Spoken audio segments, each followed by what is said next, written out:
Welcome to the Hawks Nest live stream show. My name is Brandon Kane, and I do thank you for tuning in as it has all been building to this. It's been bubbling. It's been boiling. It's a roiling boil right now, and that is this epic rivalry game for division, potentially for the number one seed, potentially prime time. Everyone watching. Here we go. The Seattle Seahawks are going to play the Los Angeles Rams at home, hopefully able to conquer this mighty beast, hopefully able to set the stage up for them to be able to have that number one bye, which has factored in so heavily in this team's history when they do get into the playoffs. The crowd will hopefully be turned up tonight. This team is going to need it. If you are not checked in on a game like this, I don't know what it takes. This is as good as you get. Never a contest before like this, with two 11-3 teams at this time of year facing off on Thursday Night Football. A hell of a matchup. Hopefully we'll get a hell of a game, and hopefully our Seattle Seahawks can come out of this thing with a victory. I appreciate you all watching tonight. Please do, if you can, for me, hit that like button as you walk on in the door. A lot of people out there are going to look for game coverage tonight. Right now, in this moment, they're searching. They're trying to find. They're going through endless lists of search. You can put it up at the top right now with the like button, pointing them our way, getting them in the house here, and helping them get some great game coverage as we'll be doing the play-by-play today throughout the course of this game. This is also a show that is brought to you by Sleeper. Sleeper is the number one sports app running into the game today. I love it for a variety of reasons, but especially their number of picks that they have out there, their number of options, the number of ways that you can kind of get the exact ticket that you want to put together. And they have some great options out there, some promotion deals rolling right now. There's actually one where I think a half yard with Sam Darnold, and they'll give you a freebie kind of win on that one. I've got my ticket here over on the side that I put together for tonight, but if you use my code, they'll match up to 100% of your first deposit up to $100. So it's $100 from me to you through the Sleeper app. That's when you use the code NEST. And as well, nice little fun extra on this one. Don't even have to use the code. Just create a login, and you will get a $20 put into your account, deposit into your account just from them. So no code needed on that one, but if you use the code and that one, that's $120 from me to you through the channel. These are my picks over here on the side, with Myers going over a 1.5 field goals. Shaheed with over 34.5 yards. I think he's continuing to come forward. Charbonnet, I think there's going to be a lot of downhill attempt at running today. And then Kyron Williams, I think, is going to be used a lot by the Rams here on the short week. And Puka Nacua with a diminished. We haven't gotten the full confirmation that Devontae Adams is going to be out quite yet, but I still think that you're probably going to see a hefty amount of Puka Nacua in this game, or at least a hefty amount of targets, which should mean eventually a hefty amount of yardage. Do appreciate everybody checking in tonight. I'll get this thing set up here. Let's check in with everybody here. Off the rip. Slubby one. Got some predictions on Seahawks wins. Good to see you. Ryan Wagner. It's good to see you in here too. Main Street Paul. Megan. My lady from Danenda. 12. I'm having some time with my nephews. We'll be on the phone, but join you as soon as we can. Sounds good. Trace. Beast mode is so profane. He has to be bleeped almost the entire time he speaks. I mean, he's got to have a bit of that feeling. You're down the field like that. You got that energy from the players. It's got to tap something into you that was like hardwired as you go through those years. So you got to give him a little bit of room on this too, because he's probably just amped up to the nines, as many of us are. But I mean, especially being on that field and just, you know, I'm sure he's saying like, you can put some pads on me today. I'll be ready to go. I'll get this running game going. I'll go get you the 3 yards. Sam Poyle, Indian, says, go Hawks, we need this one. We do indeed be ballin'. True that, too. It's good to see you, too. True to that, Blue, if I can speak right, if I can read right. Good to see you, Dogzilla. Dark side space. Hello. It's good to see you, too, as well. Got our peeps in here. Alberto Sanchez, best of luck tonight. I wish you a win, but I can't wish you that, my man. But it's good to see you in the house as well. Papix. Alex Acito. Hello, Seth K. Aloha. I'm nervous for this one, guy. I'm nervous for this, too. It ain't going to be easy. It ain't going to be easy at all. Nicholas Noon. Hello. Shadabat. See Lord Bravos. Brando incoming. Here we go. Fabian Jacoby Myers got an extension with the Jags. Indeed, he did. Made a lot of sense. He's taken off there since he's landed. Brandon's put a lot of work, says MJ Seahawk. Yes, I have this week. We had a great week. A lot of guests, a lot of fun shows. You guys were awesome. And you were tuning in, which was great to see. And it was just a lot of fun this week here. Kind of just building up for this thing, for this big thing right here. Jordan said, I don't think we need to revamp the unis again. Just use the throwbacks more. I agree.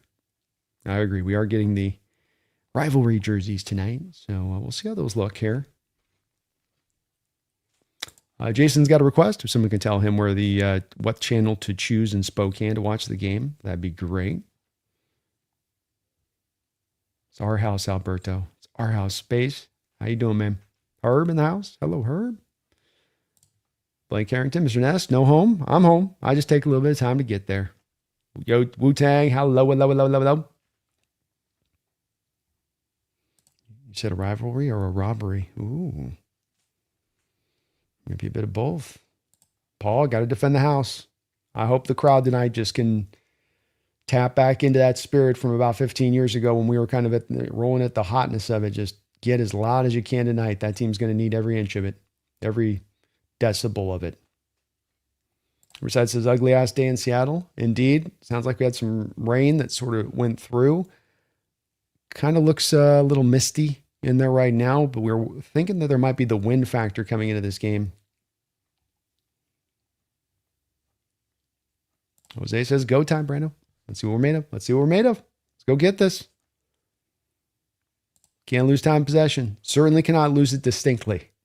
You can maybe get away with the 50-50 or a little bit past that, but not the 65-45 thing. Sealor says, I was calm, but now I'm getting nervous. Pours whiskey. Yeah, I've been trying to get comfortable with this one, the sense of confidence throughout this day, and I do feel confident in this team, feel good about this team, but I'm nervous. I'm nervous. Will Pumpkin bring us luck? Well, we got her right over. Let's see if I can. She's right over here on the towel here next to us. So we got Pumpkin in the house. She won't do the cat tree, but she'll sit next to me on the chair. So we've called in the big guns tonight. Called in the pumpkin factor. It's necessary at this point. And I'm sure she's going to be making a further appearance at some point here. I am sure in Power Code. How you doing? It's good here. Jay Gundy, who's starting us off wonderfully with a $5 donation. And thank you for that, Jay. As Mike McDonald made Seattle more attractive to players, boosting recruiting on top free agents, we missed some offensive ones this offseason. I think to a degree, I think sometimes some of the things that hold us back for agency-wise are a little bit of the location. I know we love our Pacific Northwest in Seattle, and rightfully so, but not everybody that's maybe from the Midwest or down south or out on the East Coast wants to come out this far and sign up for having to fly every year the most of any team in the NFL. There's some unattractive things you just can't really do anything about to a degree there. But as far as the things that can be controlled and having a coach like this that I think would be attractive to players and that he's going to put you in the best position to succeed, especially defensive players, absolutely. I think that that'd be the case. I think that the organization has done a good job of this. On top of that, though, in how they've, taken care of the players. They haven't developed some reputation of being cutthroat. It feels like they tend to do pretty right by players overall across the board there, Gundy. I think all of these are contributing factors to making you attractive in a destination location. And maybe it was a little bit, quite frankly, when we look at Cooper Kupp, or we do look at Sam Darnold, or we do look at DeMarcus Lawrence this offseason, who were not just bargain basement free agents. They didn't break the bank maybe, but they cost you a little bit of coin and had some options, and they chose you. So I think that that's already a effect that's come into play, but it's come in for a lot of those things that I think work well in your favor. Thank you, though, Jay Gundy. Great question. I think the offensive ones we missed this season were guys like I was talking about that maybe just didn't want to as much. In one guy's case, like Freeze, it was because he got the 5th year with Minnesota and no physical. And Dahlman seemed like he wanted to stay in the Midwest, and then there just wasn't a lot of offensive linemen out there and available, really. Michael Austin, thank you for 12 months, 1 year as a Hawks Nest member. And if you're a member, please keep on lookout on your community post. That's where I put my membership benefits. Says, hey, Brando, let's get this win. I want to pay back. Pay back. Revenge is best served on a dish cold 5 weeks later. So come on. Let's take it out of the fridge. Let's set it in front of the Rams and make them eat every bite of it. It's time. This team's had our number. 49ers, by and large, have had our number in recent years. It just feels time for us to be able to start taking back some of this rope in this grand tug-of-war battle of the NFC West that never ends. It's kind of our time to I'd like to get a foot back on this one. Huh? How about that? Megan, thank you for the $3 donation. Says, hey, B, with Ollie so on the phone, let's effing go. What's up, Ollie? How you doing? Say, go Hawks. Say, go Hawks to Megan. Let her know. Let her know it's a win today. It's a win. Appreciate you, Megan. Jordan, thank you for the $2 dono. Did you see Brandon Perna's cursed wheel hit the Rams? Indeed, I did. And I'm not in favor of the black arts. I don't like having to revert to voodoo dolls and pins and getting into those ways. It's a dangerous door you open. It's a Pandora's box. But yet this is Brandon opening that box. So he has to deal with those demons that come unleashed from it. And one thing we know about the Perna wheel is when it hits, it hurts. And the Rams got hit by the Perna wheel this last week. It is the truth. True dat. Blue. These jerseys have grown on me. How about you? I'm trying with these ones. I'm not going to lie. I'm trying with it. I'm going to give it a good long look here at the field today and try to be open-minded to it. I keep getting lost in the Oregon Duck look of it that just keeps throwing me off a little bit at times when I look at it, but it's not bad. And if I could just maybe put that in the back burner and stop getting obsessed with that part of it, then maybe I'd learn to like it. It's got some certain shades almost to like the same vibe you got off the Wolf Gray a little bit. Opening kickoff here for the Rams. Going to receive it here at the 2-yard line, and they bring it up here past the 25 to the 30. He's going to try to sub-reverse field there at the 30 and be brought down where the Rams will take over with the opening possession. I'm going to try with this, Drew Dat. I'm going to try. I don't hate him. Like someone else said in the comment above on this one, I wouldn't mind. Wouldn't mind just doing the throwbacks 24/7. I think us, everyone locally, nationally would say that's the one to go with. You know, my opinion. That would be the good one. So I'm hearing in the chat, we've got 30-mile-an-hour wind gusts to kick this game off. We'll see how that affects things in the passing attack. You'll learn pretty early on with that. Devontae Adams is indeed out for this game. And they're going to come out in a lot of this today. 13 personnel here for the Rams. Hand off here to Kyron Williams. He stumbles around the line of scrimmage, but able to get moving forward for a nice little gain on first down. I would reckon and guess this is a lot of the Rams' attack tonight. It's going to be based out of this with Devontae out.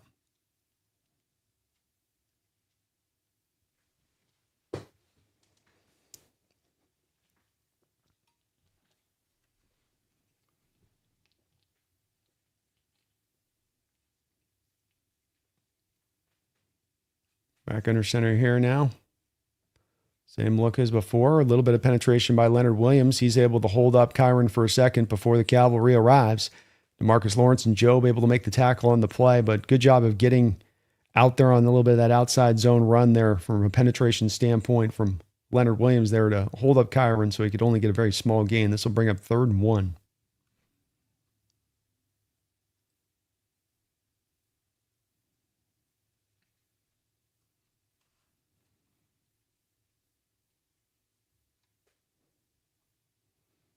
Tight 4-man front look here from the Seahawks with 2 edges on the 9. So it's kind of a 6-man look. And Aaron throw there to Puka Nacua. Incomplete. And that'll bring up 4th down. All right, let's go. They're going to have the guts to go for this? A straight drop back there. Fake play action, straight drop back. And McVay might be going for this here. He is. He's got Stafford back in the huddle here, 4th and 1, deep in his own territory. I guess playing Dan Campbell last week had some influence here on McVay. He's under center. 1 wide receiver look, handoff inside, and they're going to get it falling forward there. Goodness. Just barely get it, but they did get it. Ballsy play there by McVay, sending a message saying, we know we can get minimal amount of yards if we need to on your front. Seahawks had that 6-man line of scrimmage. So they loaded up the box with extra bodies there. I think part of that is too, got to try to tack in on the potential play action there too. 1st and 10, back under center, another give right up the middle here. Rams are going to just say, we're running the ball and we think we can run on you all day. And another nice run there. 8-yard carry there up the middle. Not what you wanted to see on this defense today. We're stopping the run. It's going to be such a big part of what they get done here. Holes getting cleared out for the Rams running backs.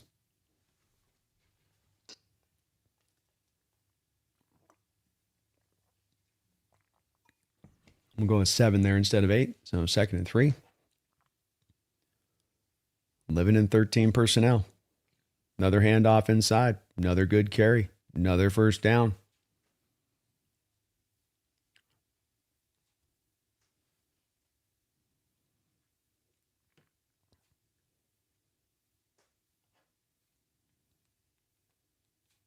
Five carries, 23 yards on this drive for Kyron Williams. 12 minutes to go here in the first quarter. Opening drive by the Rams crossing the midfield stripe. Play action pass. Stafford under pressure. He's going to run with this and slide down for a nice gain of 4 or 5 yards there.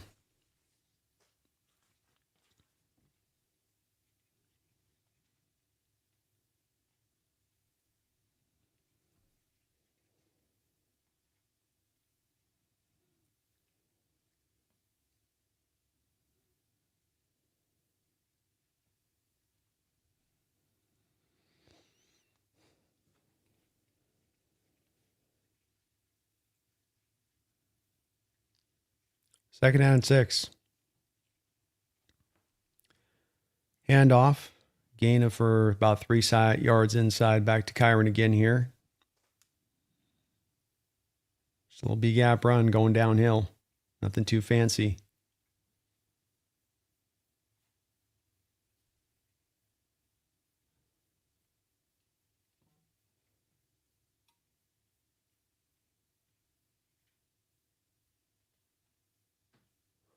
Seven runs, 1 pass on this 8-play drive. 3rd down and 4.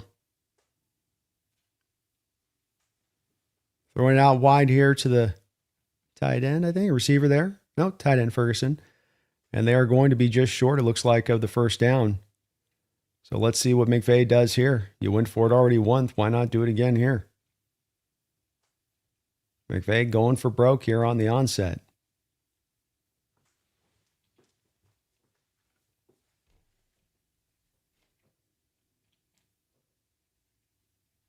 We'll go 4th and inches here.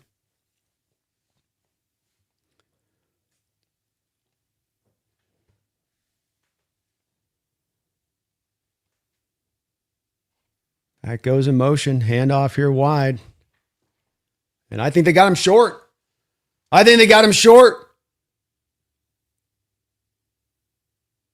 That's got to be a turnover on downs. He's short. Spot looks right too as well.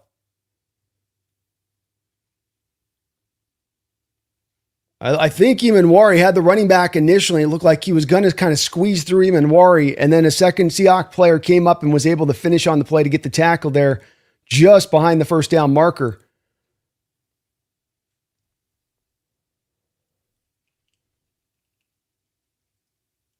Joe making a nice play, and I mean, he's short there. They've got a great angle right now that is as clear as you can get.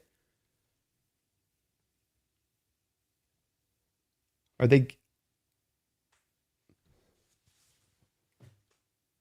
can't be giving me the virtual measurement crap with this being a first down. Give me a break. Okay, thank you. He's short. What are we doing here?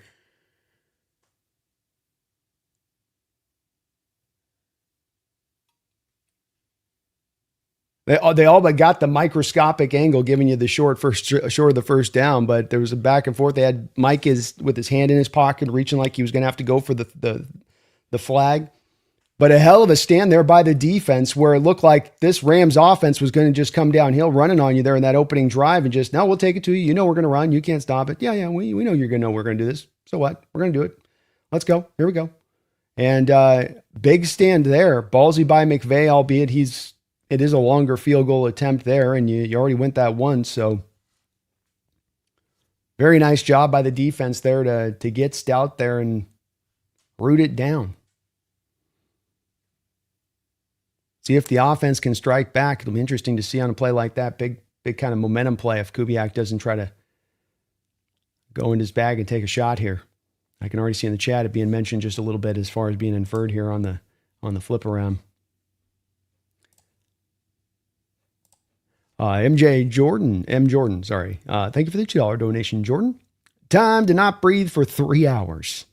Go Hawks. Yep, that's going to be the nature of the beast today, guys. It's going to be on the edge of your seater, heart attack, Hawk, hold on, hold your breath, remember to breathe. It's going to be all that stuff going at once today, Jordan. That's what we live for with this stuff, man. That's what we live for. Appreciate you. Martin Lawrence, thank you for the $5 donation. Glad to see Shaheed getting more targets. Would like to see him stacked on the same side as JSN for some reps. Also need some safety valve routes for Sam. Safety valve routes for Sam would be one of my themes of the night, offensively speaking. Give him an out. Doesn't have to be an out that's going to go up and get Sam 15 yards down the field and all that. Just plus play. Get into plus plays. A little bit like what you saw the Rams doing there on that particular drive. Getting into a nice accommodating down in distances. If it's a third down you're going for, it's third and short. If it's a fourth down you're going for, it's fourth down and very short. That's where you want to be trying to live as an offense if you possibly can. And that can get you there with the positive plays on early downs, and that can keep you out of third and longs that have been so detrimental to the Seattle Seahawks throughout the course of this season. Sheed's starting to come along. And one of the reasons he was one of my picks today was Sleeper. And you mentioned having both those two guys on the same side of the field. They ran a very nice combo route last week with Shaheed kind of running off the coverage and then JSN running right behind the coverage for a very nice gain, catch and run on the back of kind of that same kind of stuff conceptually, Martin. So you're on it. First and down and 10 here. 2 wide receiver look from the Seattle Seahawks. 2 tight ends. Sam comes out with a nice little rollout in space, and this is just what I'm talking about. There we go. So comes out with a little naked bootleg to the left side, rolling back across his body. Yeah, Barner back out there for a nice, easy, free-up completion. Out the gate, give him some easy completions. Out the gate, get him into some rhythm. Like that approach there. Good gain on first down, and thank you, Martin, for the donation. Appreciate you. You guys are all very, very, very kind. Please, if you can for me today, hit that like button. Sub on up if you get a chance to. Really would appreciate it. Second down and 2. Same look here from the Seahawks. 2 tight ends. Rams bringing bodies down to the line of scrimmage, anticipating run. Walker bounces it outside here, and he'll get a nice 3-yard gain for a first down.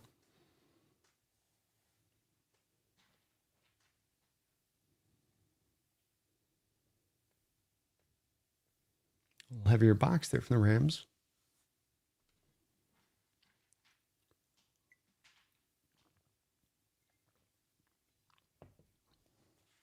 A little up tempo now. Ball on the 49-yard line, Seahawks territory. Under center here, play action pass by Sam. It's going to come back over here to Walker. They've got this well set up, and Walker's got some free up space. He's down the field. He's got a blocker out in front. Zabel clearing the way. Walker bouncing back inside. Walker keeping his feet. Walker down to the 5-yard line with a brilliant play. Well designed. And Zabel out there, 35, 40 yards down the field, clearing house. Walker just getting on his hip like a smart running back does. Don't run past the man. Just let him out there like your Secret Service out in front and just clear the way. Clear the path. Very nicely designed screen there by the Seahawks, and just put his hand right in the back of the small of Zabel, and he said, go get him, big fella. Great job by Zabel there to get up a hat on Lamb and allow that to go another 10 yards and get extended. Good cut there by Walker at the end as well. First and 5, from the goal. They're going to go to a little fly sweep here to Cooper Kupp. That's only going to get you about a yard on the play.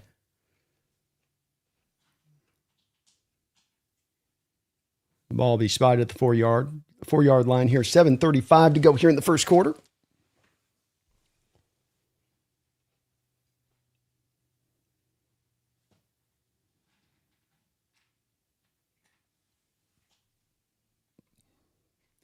Red zone offense.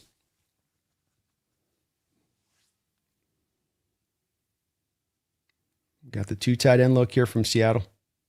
Hand off into Charbonnet. He's going to bounce through the hole and bounce on into the end zone for a touchdown.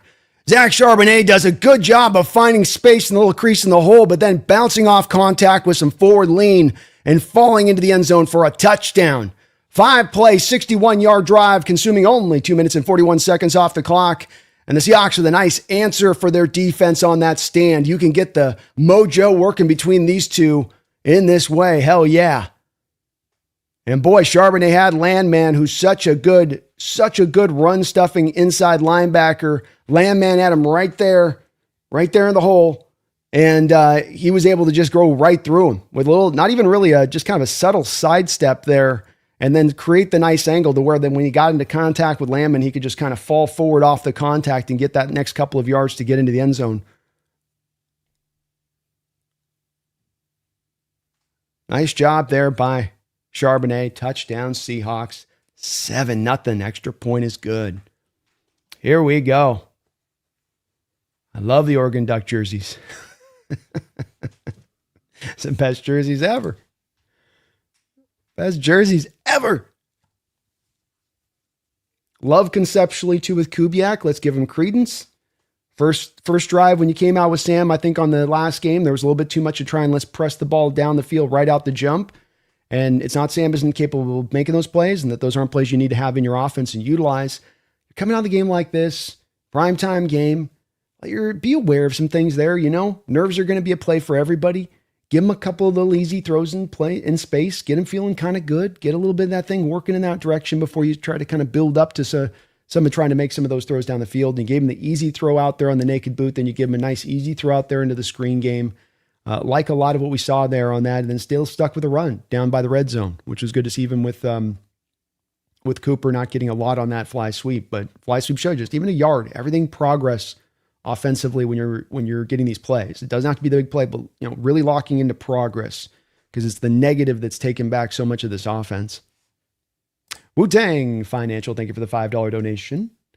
Live Up from the Hill from Alki. It's windy out tonight. These kits are okay, but the throwbacks are the ticket. Let's get that dub, Hawks. Let's get this dub tonight. So much great work, team, you've put in this year. So many improbable victories and smashings that you've had. And you have this opportunity now with a chance to really set yourself up for this playoff run. You're right at the end of this thing. It isn't going to be easy. Tonight's not going to be easy. But if they can just finish and complete this process, the chance for greatness is right there at their fingertips. Good. Thank you for the update, though. It does sound like that wind's kicking in, and that is going to affect the passing game in this game. That's especially when it comes to if you want to push the ball down the field. You can have a strong arm, but at 30 miles an hour, as we were talking about on the show last night on the Syndicate, that's at a place where even the strong-armed quarterbacks are going to have their balls get adjusted as how they throw in those kind of conditions like that. It is going to be that way if it gets up to that level of steam. I'm sure it's going to probably fluctuate throughout the night a little bit based on some of the weather reports, but it makes it hard from a play caller standpoint to have confidence in your ability to ask your signal caller to push the ball down the field, especially with these two defenses. They're going to drop so many guys into coverage so often and not give you a lot of open, large windows to throw into, which is what you'd kind of ideally want on those windy nights. Here's the kickoff from Myers now. It will drive back to about the 3. Fumbled there, picked up on a bounce there by the kick returner. He comes back, stutter steps his feet, but the timing is all wrong, and he gets dropped down at the 24-yard line.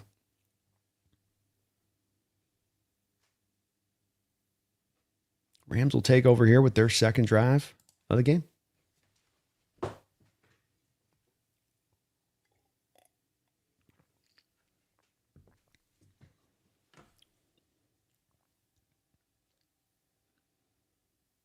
Come on, defense. Use that momentum now. Feel the juice. 1st and 10. Back to the 13 personnel here for the Rams. Play action pass. Looking for Puka in space. He's wide open. The amount of times that guy gets left wide open week in and week out, I'll tell you what. He's open there on the naked bootleg to the side. The same play you just kind of ran to Barner. They ran it there to Puka. Wide open out there. Bay does a really nice job. I know it's the contested catches and those things that stand out about Puka, and rightfully so, because he does that stuff amazingly. But McVay does a really nice job as well as getting so much schemed up there that's also kind of easy within there as well for Puka. Hand up inside on 2nd and 1, and this is going to be just a short run of about 4 yards for Blake Corum, his first carry of the game, but it'll be a 4-yard there. Inside just the tackle, shoulder there run. Rams locking it in today when it comes to Comes to run the ball. That's their 9th carry here of the first quarter already with 6:32 to go in the first quarter. So, I know, going over there. 1st and 10, we got a blitzer here, Nick Emanwari. He's coming. Wide open player out in space. The Rams, blown coverage there by the Hawks. Allen just left out there. Davis Allen wide open in space. Seattle trying to bring a blitz, and Stafford saw it from a mile away.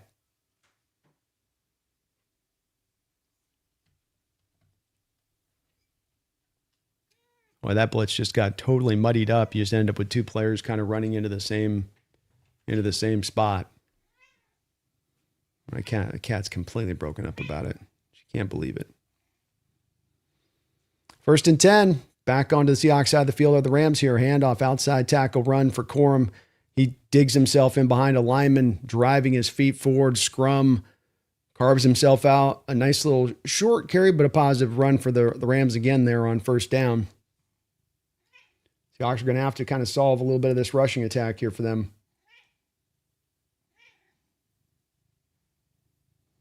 5 yards on the play for Corum. I know, they don't want to hear you cry, hon. So you're going to have to not scream the whole time.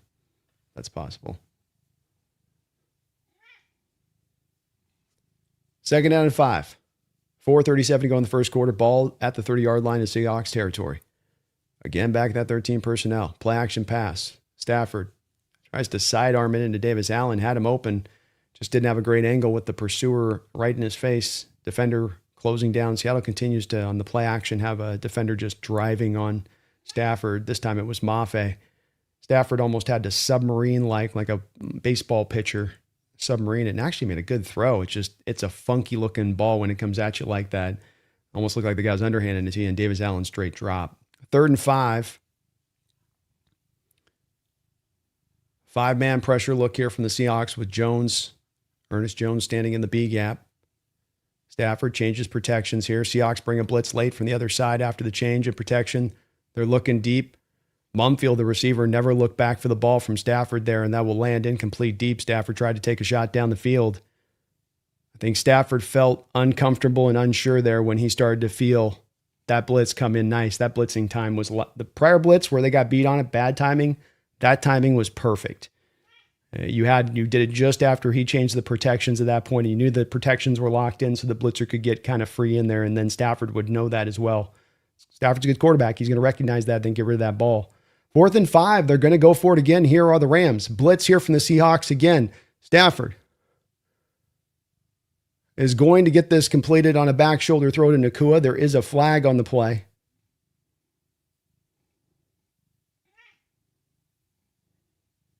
Nacua is so good on those contested catches. Offsides on the Seahawks on the play, so plan will be declined. A 1st down anyway. So the 3rd, 4th down attempt here for the Rams already. Going for broke in this game.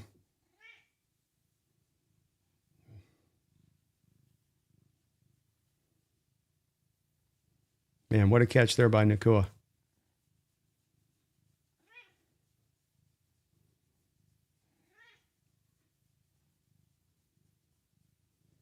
Yeah, you got to line up on right side. I think they lined up offsides there, didn't they? It was just a false start. Stafford might have had him.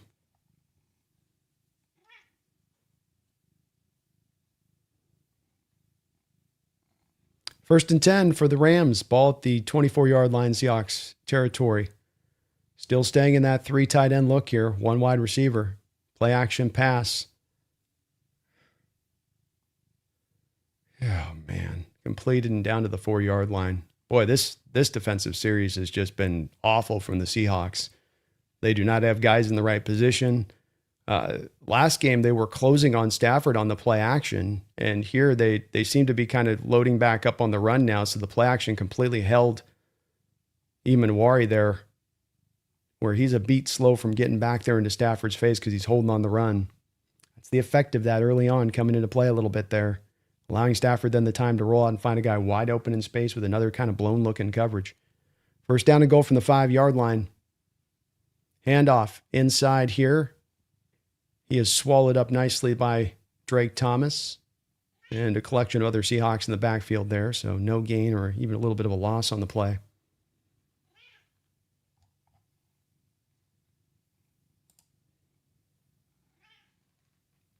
So the place where maybe Devontae Adams, they're showing his picture here, showing him over on the sideline now. This is where he factored in so huge for the Rams this year with being such a dynamic red zone threat.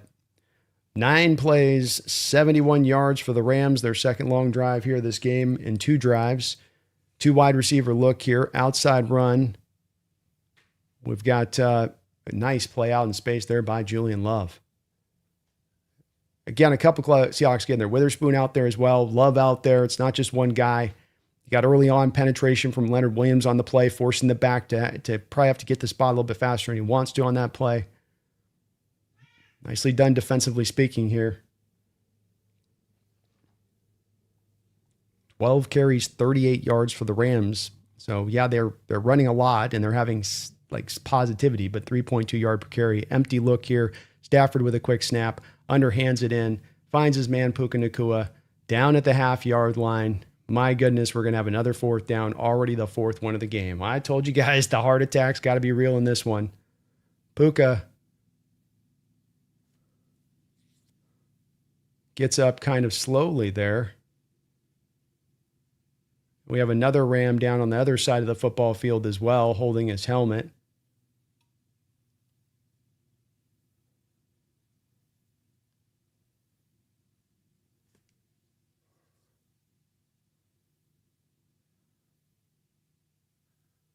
Oof. Nacua banged the back of his head as he got turned around. The back of his head got slammed. Banged right off the back of the turf there. So I don't think there's any doubt here. You come back on that and you're going for it on 4th down here at the half-yard line. You don't get it. You put the Hawk offense on the half-yard line, which is not a place they've been great at this year. And so I'm sure for McVay, he's going for it on this play, no doubt about it. What do you call from a McDonald standpoint? Now to counter into that, that's going to be kind of the... Do you load up for the run, just go for broke? And if they go to pass, you go, well done. Tip of the hat to you into a pass. Do you try to just play it straight up? I couldn't tell who was down on that. Sorry, on that Kai. He has one of those big helmets on. That's the super big one, and you can't quite see the rest of the jersey. So it was...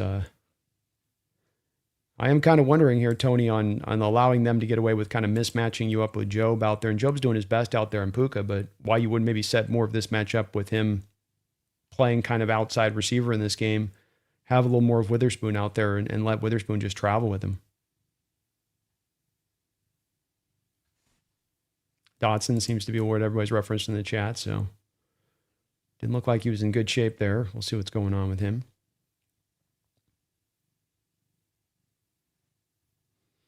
Jordan, thank you for the $2 donation. Says, I've been saying it all week. Screens to K9. Get these guys the ball in space. If the running game ain't working, find ways to manufacture touches to your running back in other ways. Doesn't just have to be turning around and handing the ball off to those guys. It can be screens, it can be throws to the flat. It can be stuff that's very structured to just get them the ball, find some positive yards, get us back in those places where we can find ourselves in 3rd and 3, 3rd and 4 kind of situations instead of living in 3rd and 7, 3rd and 8, 3rd and 11. Tony Borges Silva, thank you for 31 months as a Hawks Nest member. Says, that's what I'm talking about. What a beautiful starting drive. Let's have and go. That's a wonderful thing to see. On the prior day there with the Rams where everything offensively was so very tough, and offense recently, so much stuff has been so tough. Good to get kind of an easy win, and not just on the back of one broken bad play, but that you put a nice little collective drive together right there, both with a little bit of running and passing. I can't have you over there on that side. Okay, go over there. There we go. Play action pass here. Quick throw back into space. That'll be completed for a touchdown. They came back fast from the break. Boy, they got to get every commercial break in, don't they? We do have a flag on the play. And it is on the LA Rams. Let's go. Man, I'll tell you what, they played their commercial just to the last moment, and then they come right back and they're almost mid-play.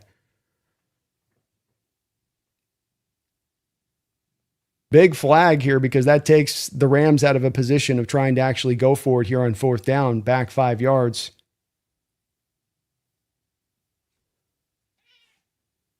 You had pressure on Stafford, did a good job of completing it.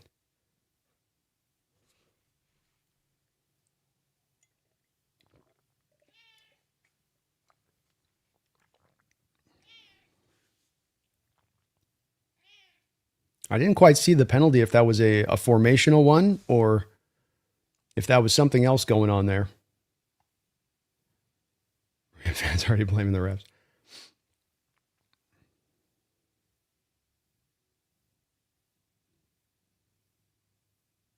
I did see Stafford was grabbing his elbow after that. He's tough. He'll just shake it out. Here's a short field goal attempt here for the Rams kicker. He punches this up and through, and the Rams will come back now 7-3 on the Hawks.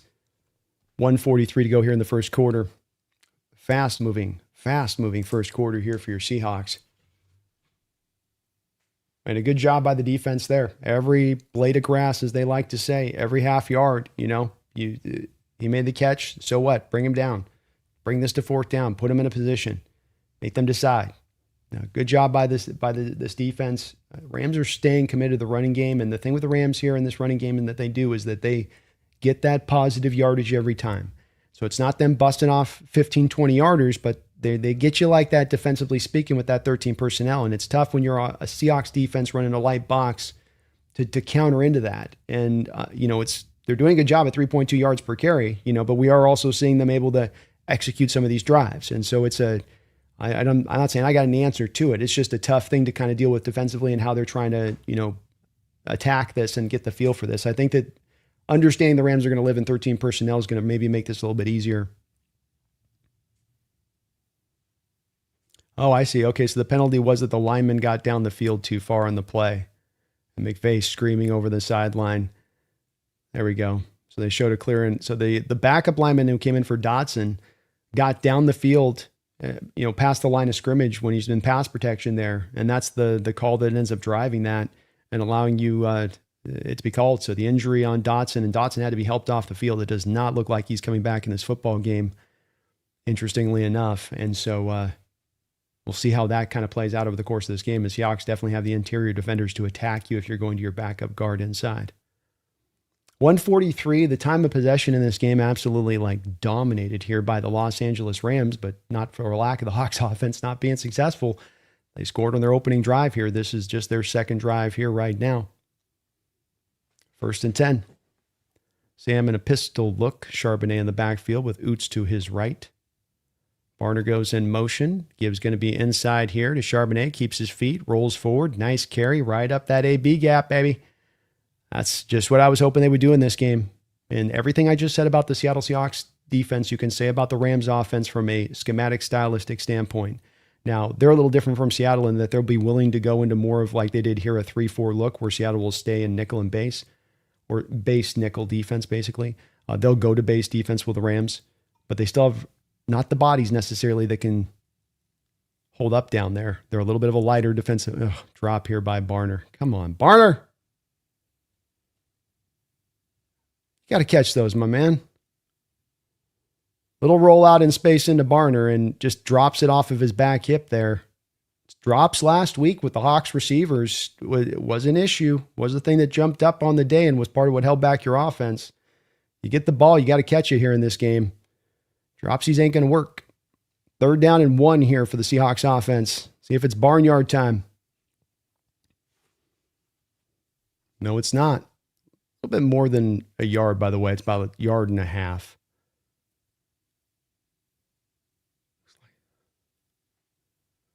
Boy, that incomplete out to Jackson Smith and Jigba. And that will be that.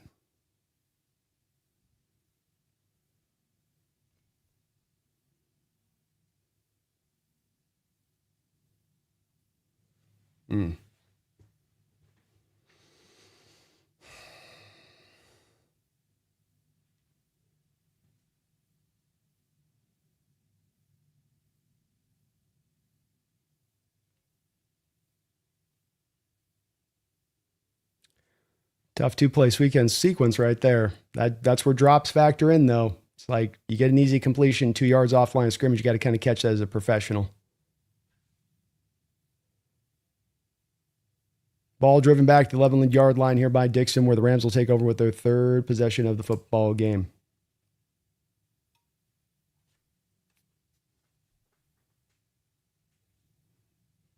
Definitely feel like you could have ran it there. Yeah, when you go to 2 passes there, back into throwing the ball, it's like, we're getting success, run up in the middle of this defense. Keep going in the middle of this defense and make them stop that. Last game, we kept going back to the pass a lot of times against this Rams defense with Kubiak, and he bailed on the run. And like I just said of the Seahawks defense, there's a conundrum in play stylistically by how you play this defense. They're going to want to be what's called a light box. That means you have a defense that might conventionally have 7 or 8 guys down around the line of scrimmage. You'll have in a Ram defense a willingness to put only 6 guys down there a lot of the time, maybe the 7. And so they're giving you a little bit of that vulnerability of opening to go at that, and especially coming at that downhill, because then they'll sometimes spread their defensive line out to where you'll get some heavy amount of space around those defensive linemen to be able to get into those holes, those natural crevices within how they line themselves up defensively. And so when you start getting pass happy against that, as they did the last game, or we just saw there at the end of that drive, it's a little bit of defying a little bit of why you would do that, especially on the first carry you just gave to Charbonnet. He just busted up 9 yards up the middle there in that first run. He's had a touchdown run up through that same place in this game early on in the prior drive. Come on, Coops. Come on, Kubiak. Don't do the weird stuff today, please. Stay away from the weird stuff. Stephen Panor, thank you for the $2 donation. Says, that's the way to start. Go Hawks. Love the channel. Thank you for that, Stephen. Please do, folks, hit that like button if you get a chance. But Stephen, you are awesome. It's good to get a touchdown, at least in the books initially here. Get at least draw a little bit of blood. Art Levy, thank you for the $5 donation. Art Levy says, go Hawks. Time for some sweet revenge against the traitorous Rams. Enough said. Enough said. Enough said. Let's go, DeLevy. Appreciate you. Thank you for the dono. Nitro, thank you for the $5 donation. Says, Jake's already crying about the refs. Still love Jake, though. Oh, goodness. All right. Yeah. I mean, the guy went past the line of scrimmage. They showed on a great angle of it when they came back from the timeout of the lineman going past the line of scrimmage, which you can't do. So, okay. I don't know what outside of what went on there on the drive past that you could be really pointing to and saying is egregious there here in the opening quarter. But it sounds like in the chat, some of the Ram fans are also having a little bit of that already going on, which is kind of funny. Kind of funny. Thank you, though, Nitro. It's good to see you in the house, man. All right, Rams come out with a rare 3 wide receiver look here for them. Play action pass. They drop back to throw. Riley Leonard gets held, doesn't get called. Puka Nakua's wide open down the football field, as he often is, and he's going to run forever all the way back into Seahawks territory. Blown coverages in the Seahawks defense, left, right, and in between, and they've just kind of decided at times here today to just not cover Puka Nakua. It's wild for me to watch. I told you guys this. You just end up in situations where you see him making catches where there's not a defender 5 yards around the man. And you go, what are we doing? This is the guy Matt wants to throw to 79 times a game. He's got 5 targets already in this game, and they've run the ball nonstop. I don't know what it is with defensive coordinators, and McDonald seems to have the same blind spot in this game he's showing off. Already here, back into the Seahawks territory. Another 3-yard gain here for the Rams. Good penetration there by Riley Mills in the game, and this will take us to the end of the first quarter. So a third drive in a row where the Rams are just moving the ball. Moving the ball. Sometimes the game plans coaches draw it out. You just go, okay, you got no Devontae Adams. They've only got one other receiver that they really trust. And you're going to have much of the first quarter, you're going to spend not covering that guy. Okay, gotcha. Great plan. That's a winner right there. MJ Seahawk, thank you for the $5 donation. Says 6 field goals last week, 6 touchdowns this week. Let's go. I hope you're right. I could go with a 6 touchdown game right now. I could use that one, man. Appreciate you, MJ. They'll love you with another $2 donation. Says, lies. Pumpkin is a 12. Let her roar. That's all she's doing. She's just hyped. That's it. She's hyped to the 9. She's been watching me pacing all day like a trapped lion in a cage. She knows what's up, man. Thank you, Delevi. Appreciate you. Jay Gundy. Thank you for the $5 donation, Jay Gundy. Says, I love it. Puka, you want to play physical? Guess what? We'll see you there. Hope he's not concussed. He didn't look concussed after that catch and run he had of 54 yards a couple of moments ago. But got to be physical with him. And boy, I would sure like to maybe just put Witherspoon on him at this point and call it a day. Is that the worst of options to go with here?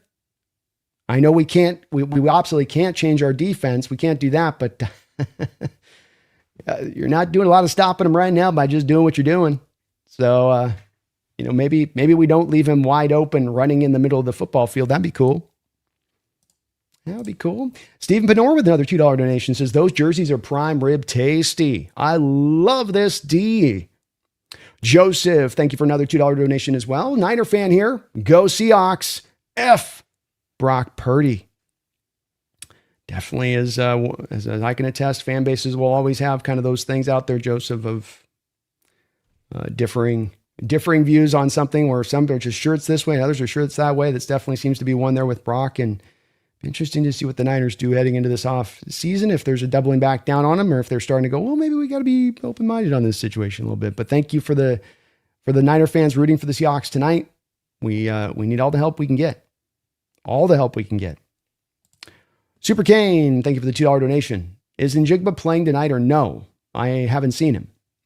He is playing. They tried to target him on the third down on a out route, and it was good coverage there by Forbes, so they didn't complete it, but they got right up the field on their first drive. Seahawks have only had 2 drives in this football game as the Rams will take over here in the second quarter. So this is as much to do with the fact that the Seattle Seahawks, as we've seen at times, bend but don't break, can't get off the football field. Third down conversions or fourth down, and it's 0 for 3 on third downs today, or 4 for 4 on third down, but 2 of 3 on fourth down conversions there are the Rams, and Stafford dropping back to throw. He's going to set up and go deep. He's got Puka Nacua wide open down the field, but overthrows him. Once again, Puka Nacua running without anybody near him. If Stafford just makes a pretty typical throw there for Stafford, he fits that ball right on in there. I don't know if it's that nobody's wanting to cover him in the secondary. Josh Jobe just got cooked on a stop and go route off Puka there. We got to put Witherspoon on him. This is getting silly. They're absolutely isolating and attacking Josh Jobe right now in coverage with Puka, and he cannot stay with Puka. I mean, he just got cooked on the most weakest stop and go route you'll see. Blitzing here on 3rd down and 8, completed pass for a first down. Jordan Whittingham with the completion, and right now the Rams offense is kind of doing what they want to do with us here a little bit. True Dat Blue, thank you for the $5 donation. Another double dip. Don't know. Says Puka Nacua legit got concussed last week. That last hit on him was remnants of that injury. Might very well be. Definitely could have caused it there. Him having the head bounced off the turf like that. We've seen a lot of players get the bell rung heavy with that, and it did look like last week he had some pretty tough stuff going down there.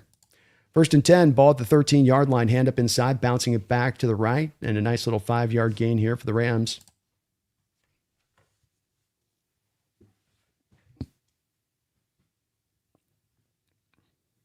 Very, I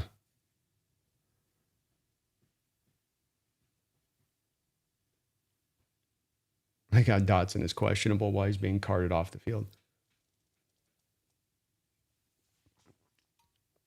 2nd down and 5.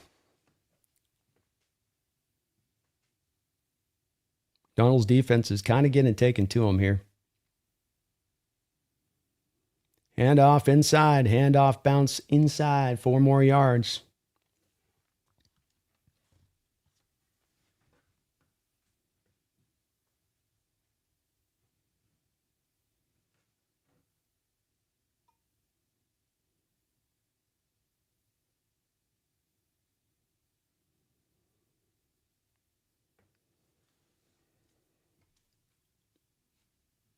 Third down and 2, 13 minutes to go here in the second quarter.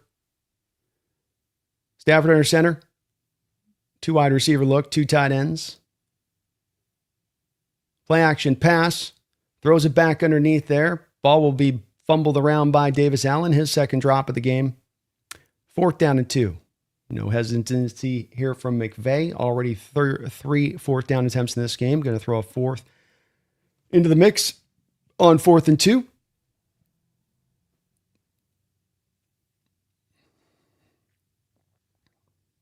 From a McDonald's standpoint, I wouldn't hate here thinking about calling a timeout.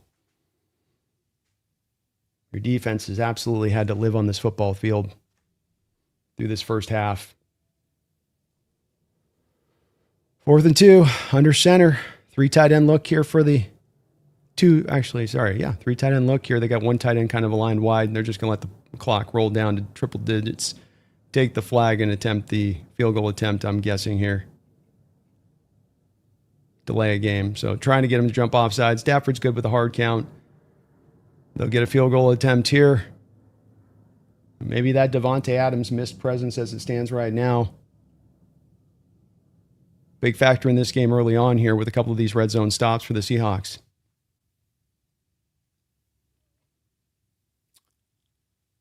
Mevis, a thicker style of kicker, comes out onto the field. Another short one for him, 28 yards this one. Snap is down, kick is up, kick is good. 7-6. Rams claw a little bit closer in this football game, and the Seahawks are able to find a defensive stand, albeit defense has had some rough moments here to begin this off here against Stafford and company. Come on, where's my... There we go. 8 of 13 for Stafford out the gate here, 142 yards.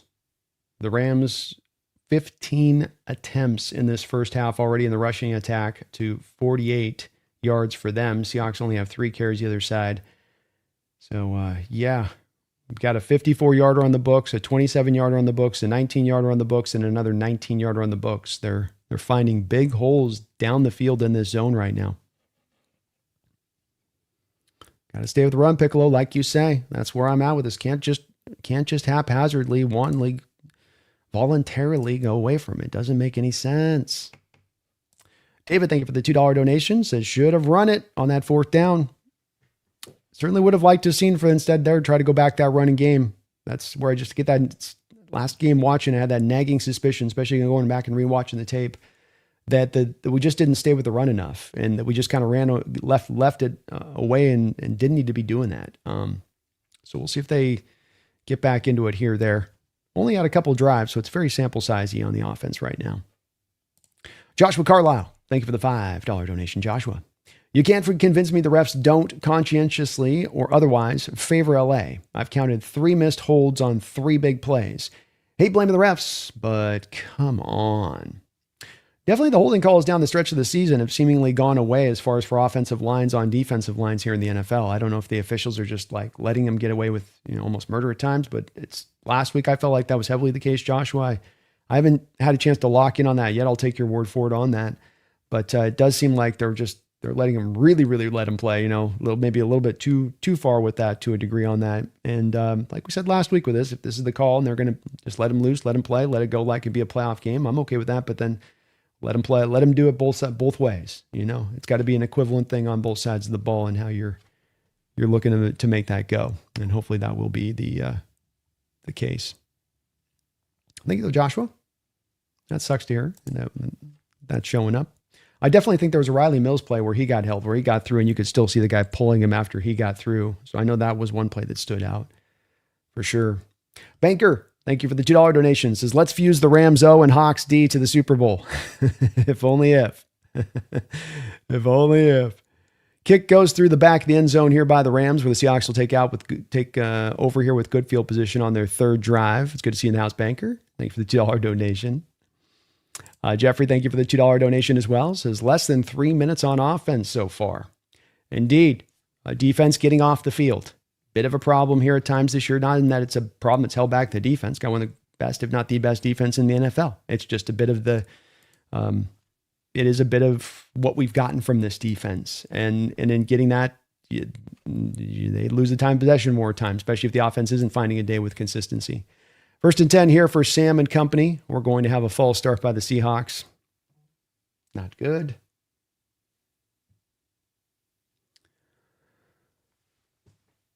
Drop passes and pre-snap penalties. Part of what took you down last week as well. Now you're behind the sticks on 1st and 15.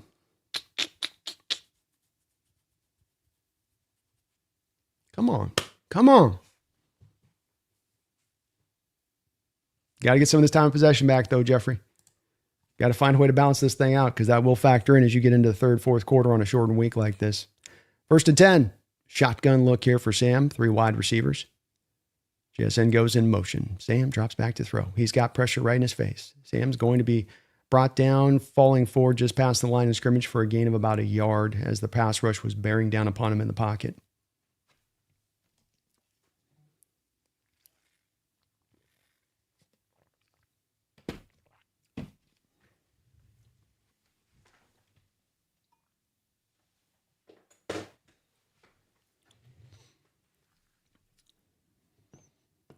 Second and 14.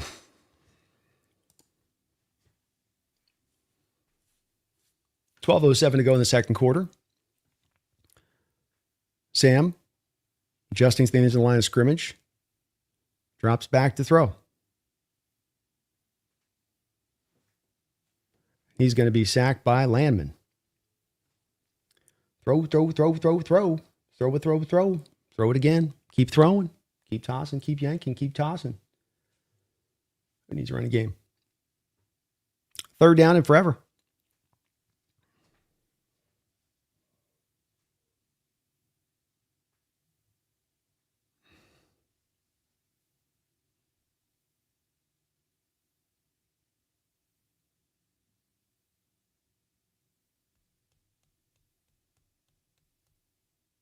Sam in shotgun here, empty look. He's going to throw this out to Kenneth Walker. Walker dancing around the backfield here. He's going to get a little bit of a good game, but far short of the first down.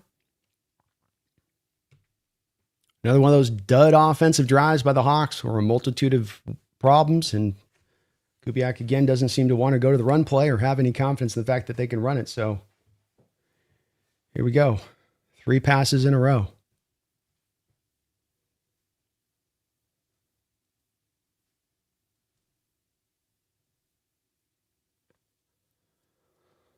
Oh.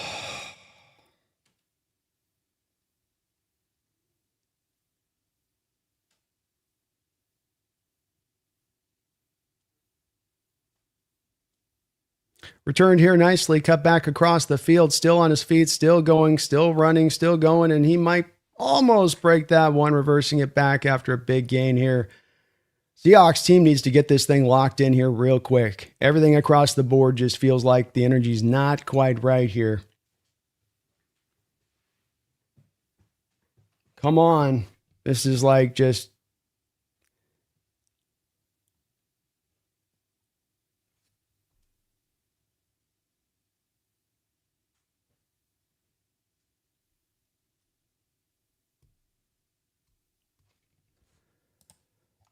Oh, Lordy. Glenn Carr, and thank you for the $5 donation. Says, I don't get it. Our secondary is supposed to be one of the best. Why are they leaving receivers wide open all over the field? There's 0 man being played whatsoever in this game by the Seahawks in the secondary. And then there's a lot of very loose zones being played. And, they're so loose that you don't have players around guys when they make the catch like Puka, where it's intermediate route, but off the intermediate catch, then he can go run forever because there's nobody around him because guys are dropping to a space on the field. They're not actually dropping to a space and picking up a man. They're just sort of dropping there with sort of that doe-eyed look, the same look you get from a deer in the headlights, where they're just sort of staring there and they're sort of sitting on a spot looking at Stafford. And Stafford's not going to give you really any indicators with his eyes about where he's going to go. But that's the kind of general reason I can give you. You've allowed them to target conceptually Job a few different times with Puka and get him mismatched out there over there where he can't cover Puka. And you're supposed to have a guy in Witherspoon who should be just the kind of player in the way that he is built and set up to be able to run with a guy like Puka. Say nothing, maybe even a Woolen. I'd rather have him out there at this point than what I'm seeing from Job. But it's pretty ugly. Even the defense, you're stopping the run to a degree, but they're still every time getting positive yards. There's no TFLs there. It's every time it's going to be about a 3-yard gain every time, and it's contributing to making it easier on that offense to get their conversions and keep the ball moving. I don't get it either, Glenn. Strange defensive attack here by McDonald to start this out against this Rams team. A little bit odd. I can get them finding success running the ball, but the getting cut up bigly into the secondary, I don't get that. Don Mata, thank you for the $5 donation. Says McDonald sticking to his cookie cutter BS is frustrating. Joban Nakua is not it. Yeah, you guys can sense my frustration with this too, Don. I'm not surprised it's out there with you guys and what you're seeing from it as well. You're making this easier on McVay by allowing this open door for him. First down and 10. Handoff inside. Another nice, successful run by the Rams of 9 yards, almost 10 there on the play for nearly another first down by Corum.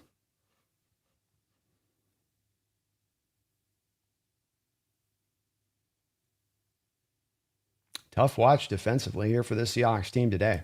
Only 6 points on the board, but you're losing the war at the line of scrimmage right now. Mike's going to have to shake this up eventually. Another handoff inside here. Another positive, decent gain of about 4 yards for the running back and another first down for the Los Angeles Rams. They are taking it downhill to this defense. Physically just beating up on him. Physically just pushing them off the ball. And the defense is just sliding backwards as now the time of possession starts to factor in and you start to get tired on a little bit of a short week like this. 9:22 to go here in the second quarter.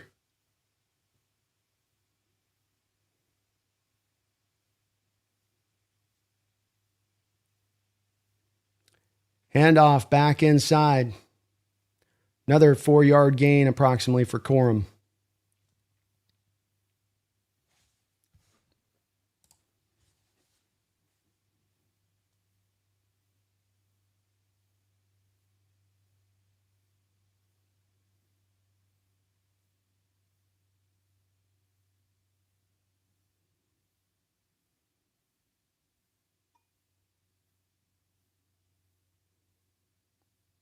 $31 plays to only 11 for the Seahawks in this first half. Play action pass. Stafford dropping back. Easy completion underneath there to Kyron Williams. He'll gain about 5 yards there, bringing up a 3rd and 2. Each time Stafford drops back, he is locating a wide open player out into the Seattle Seahawks secondary. Now 9 of 14 for 147 yards in this first half.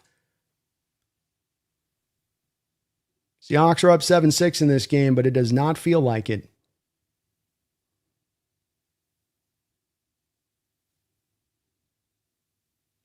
Third down and 2.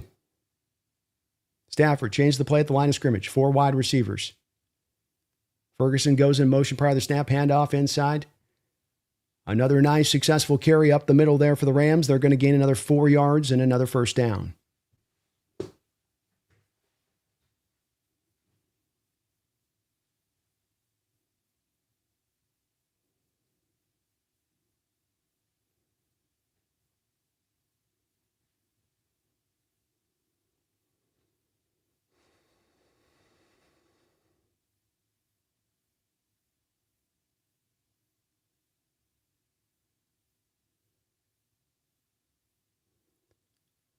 First and 10, 13 personnel here for Stafford. 3 tight end look, 1 wide receiver.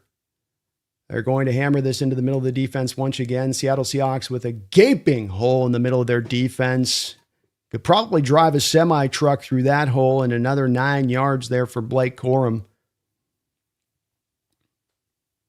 Seahawks defense is getting physically dominated, and McDonald is getting completely out-schemed here by McVay. Hard to watch here for a defense that's been so stout and good this year. They are on their back foot here right now. Second down and 1. Handoff inside. Another nice run. 3 yards, first down.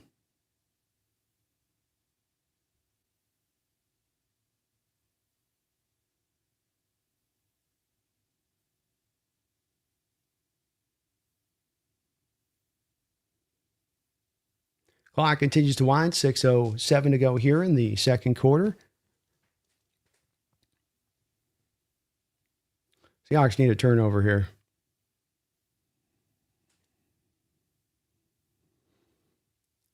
Shotgun look now, 1st and 10. 3 wide plus tight end. Stafford dropping back all the time in the world. Wide open man underneath. Gain him about 4 or 5 yards.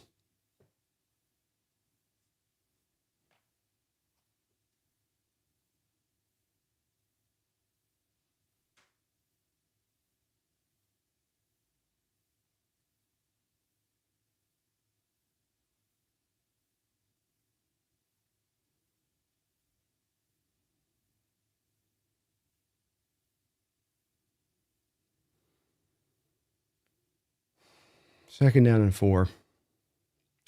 Dropping back to pass is Stafford. Throws underneath, complete. 1st down.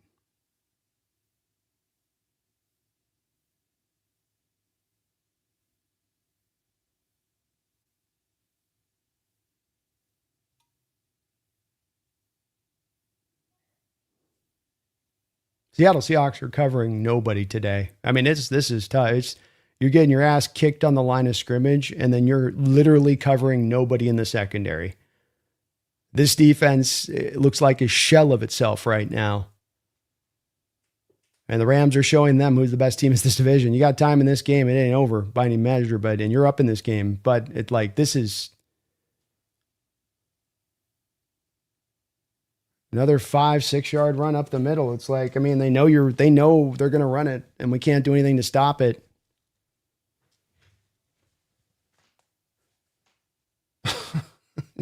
Like, Mike, go to base. Bring the 3-4 looks out. Start doing something.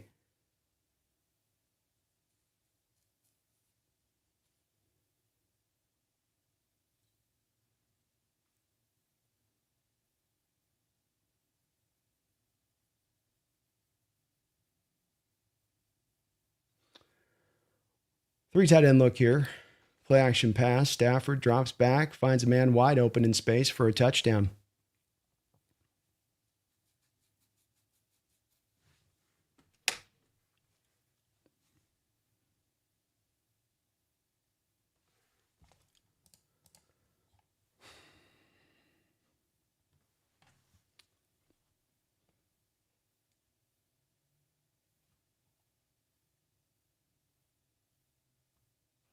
Promise, thank you for 25 months as a Hawks Nest member. Says, we got to come on. Defense is about to be tired. We got to come on offense. Yeah, offense needed to give a little bit more than that. Wasn't able to quite get it done there on that last drive at all. And defense is giving them not a lot of room for error and how they're looking like they're going to need to go here today to make any headway on that. Joshua Carlisle, thank you for the $2 donation. I want McDonald's grilled on these play calls. Does not have the team, and this is a rarity I'd say about McDonald. I think he's been very consistent in getting this team ready to play time and time again, but did not have this defense ready to play against this Rams offense here out the chute today. Did not seem to be prepared for what you knew was coming. And, stopping the run is a lot about effort and energy and will and want. And right now the Rams wanted more. That's just where this is at, in your house. I mean, this is happening. Where's our home field advantage? Where's that? Nowhere. Doesn't account for a damn thing. Doesn't matter in the least. Kyle, thank you for the $2 donation. Clint Kubiak needs to throw the ball down the field. Well, yeah, the way the defense is operating, probably going to have to throw the ball down the field quite a bit in this football game. Michael Austin, thank you for the $5 donation. How did they miss that block in the back on that return? It would seem that the officials are going to let the players play today, and that means letting them get away with stuff that may sound egregious to it. Always hard. I can't quite always catch all these things as they're happening in live action. Definitely take your word for it that it happened, but when a guy does reverse field like that, that tends to be something that allows for the reversal of field to occur as a block in the back or a guy holding on a little bit long once the guy, kind of passes him on that one. I didn't get a totally clean look at it, but maybe a possibility on that with what was going down there, Michael. Officials are definitely not bringing out the flags too heartily today. David, thank you for the $5 donation. Rams going for it on 4th down. Seahawks are not. That's the difference in the game. Maybe. I don't know, man. It's possible. I mean, I'm open to it. I kind of feel like the difference in this game is you're letting them do whatever they want to do offensively to you. I mean, you're letting them get at least 3 yards every time they get the ball. You're letting them convert. You're letting them throw the ball wherever they want to throw it. That's kind of, to me, more of defense just can't get off the field beyond offense needing to go more for fourth downs. Offense has had like 2 possessions or something, 3 possessions or something. It's, the Rams have just kind of lived with the ball in this first half, and we're not getting them off the field one way or the other. It's tough to watch with it. They're definitely going for it, though, to your point, David. There's definitely a sense of aggression here.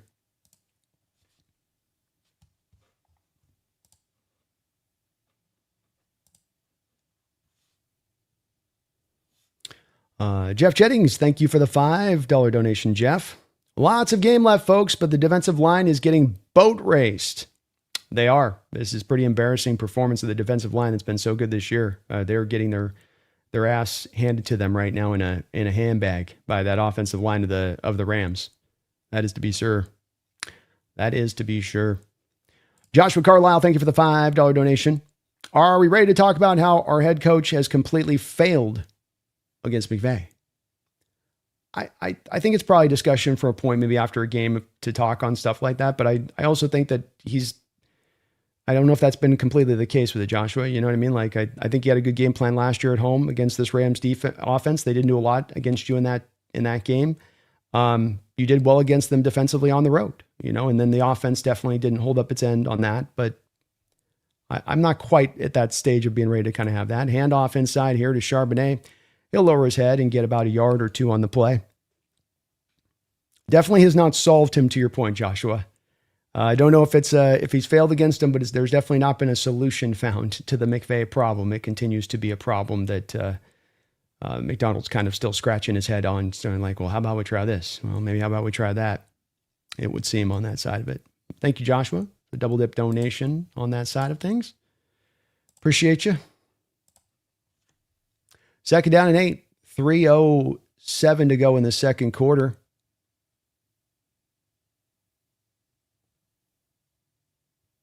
Sam dropping back to throw.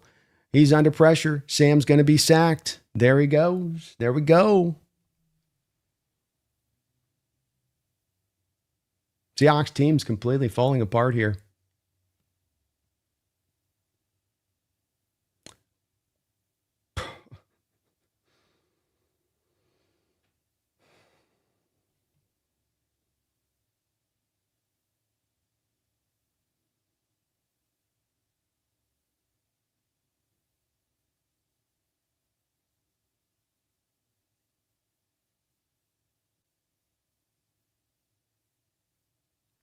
Third down and 16.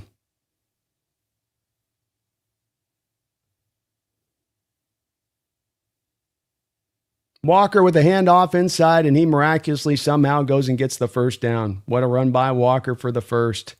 What a run. That might have saved Seattle in this game, quite frankly.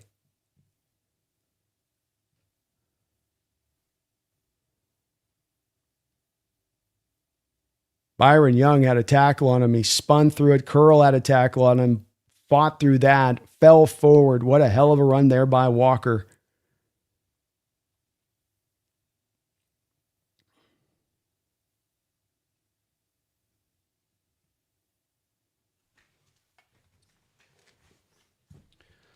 That'll take us down here to the 2-minute warning. Seattle Seahawks do have an opportunity here as they do get the ball back after halftime to keep themselves in this game and around the Rams.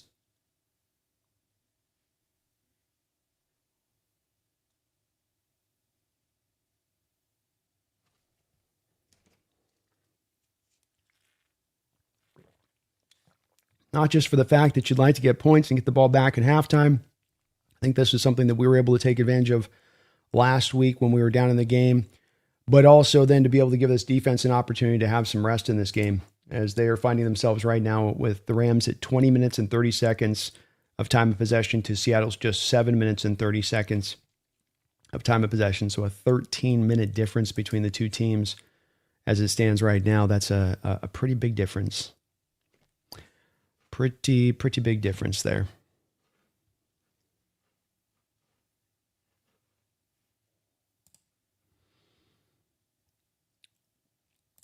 David, thank you for the $2 donation. The inept offense does not help the defense. It definitely doesn't help. I would agree with you there. I do think that this case, though, look, I'm not. Offense has got its problems in this game from what's happened in this game so far to a degree. They're only on their fourth possession of the game, so gravitating too hard to the offense here when it's on such a small sample size of opportunities, especially in those sample size opportunities, one of the three had a touchdown drive. I certainly am not excusing the offense in this one in any way, but the problem in this game comes down to the Rams 11 play 62-yard drive, 8 play 78-yard drive, 12 play 71-yard drive, 10 play 32-yard drive. I mean, this is the issue in this game is the defense here not getting off the field, allowing the Rams to control this clock, control the ball, to not get off of the field. They've got to get off the field. This is not every drive needs to be a 9-play drive that consumes 6.5 minutes. You're putting your offense into a predicament where now they have to play so much more perfect because of how you're going to pull down the time of possession. You're going to pull down the possessions themselves, and you're going to minimize these opportunities for the offense to really, truly do some damage. So I'm not letting them off. Offense has got some problems this first half too, but we'll see how they close it off here. Hand off here to Walker. He bounces out wide, able to get through the first man, fall forward there for at least a nice gain of about 5 or 6 yards. Not saying they can't need to play better. They do too on top of it. Boy, I think it's the defense here in this game that I've got to be shaking my finger at in this first half going, come on, guys. You got to do better than that. I understand it's a good Rams offense, but come on, not every drive.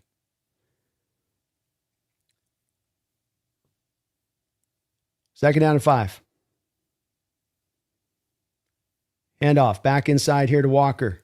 He squirts forward there for about a gain of 4. Good job of finishing the run on Walker's part there to get yourself in a position to at least get a potential barnyard here. We'll see if maybe Darnold's going to be the sneak quarterback here. Probably a sneak. And Darnold able to fall forward there and get the first down. Call a timeout here maybe. And Seattle will. First time out of the half here for the Seattle Seahawks with 1:06 to go in the second quarter. On to the Rams side of the football field here with an opportunity here to steal a possession away at halftime.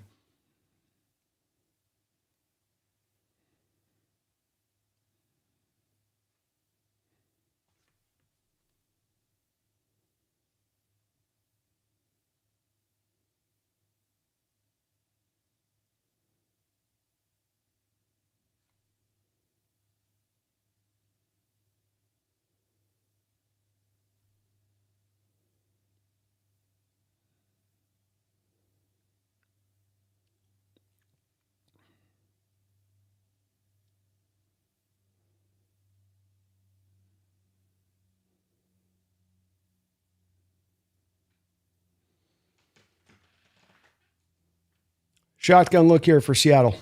3 wide. Handoff back inside here to Charbonnet. He'll take it for about 2. Interesting timing on now we're going to choose to stay committed to running the ball inside of 2 minutes.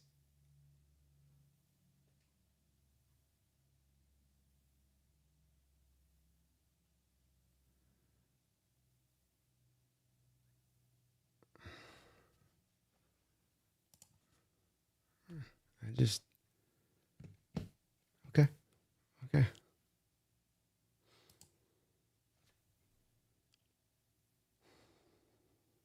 Rams call a timeout there, so maybe that's the strat here. You start getting them to burn some of their stuff. I'm going to go with that.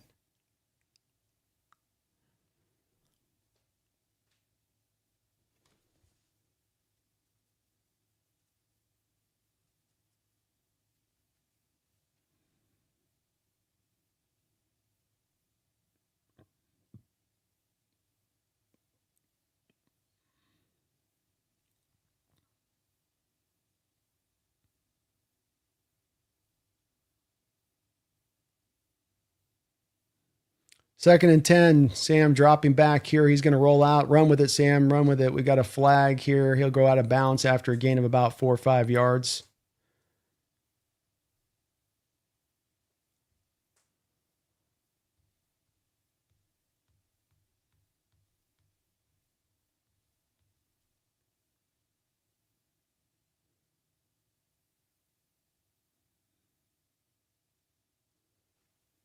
holding on the Rams.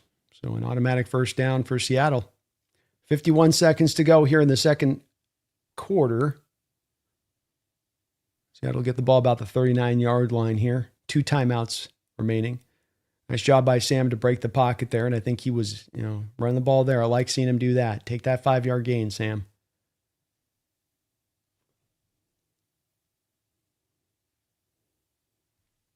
Would love to see Seattle be thinking touchdown here.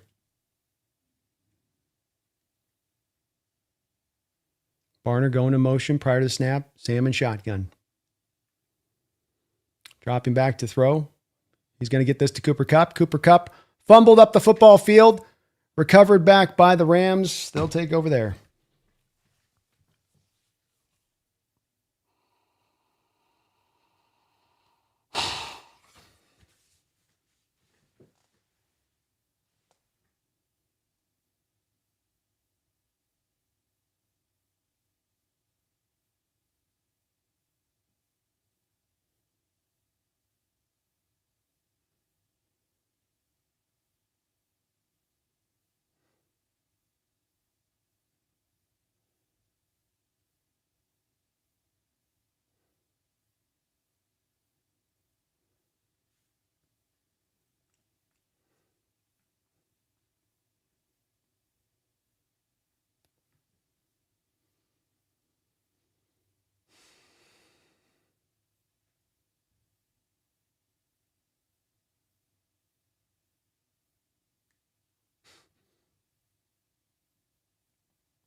Jonathan Salazar, thank you for the $2 donation. Says, have fun with Rams beanie, laughing out loud.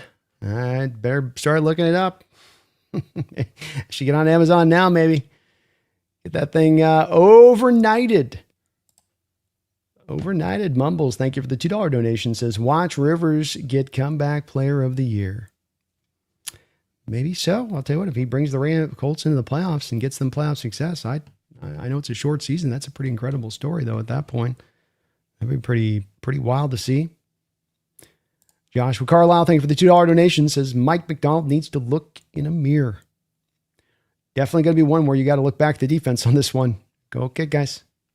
Stafford drops back to pass here for the 20-yard line. He's going to throw this deep down the field and almost completed to Puka. I think that's Puka. No, that's Mumfield down there. Not able to hold on, though. Good coverage down there by Job. Able to rip the ball free out late there. This will bring up 2nd and 10. Definitely would love to understand if the reporters can ask Mike coming out of this game what exactly the thought process was as far as anticipation and them running the ball or not, and why you seem to not be prepared for that they were going to be running the ball as much as they did. Would like to hear a little bit of an answer on that one down the line. 2nd down to 10. Handoff here inside. Nice gain again for the Rams in the round game that's getting better and better as this game goes along. 3rd down and 4. Seattle probably called the timeout there to stop the clock and hope they can get the ball back. The Fire Poet, thank you for the $2 donation. Stafford on cruise control this quarter. Go Rams. Definitely playing well. I don't know if it's a cruise control, but I think he's playing well.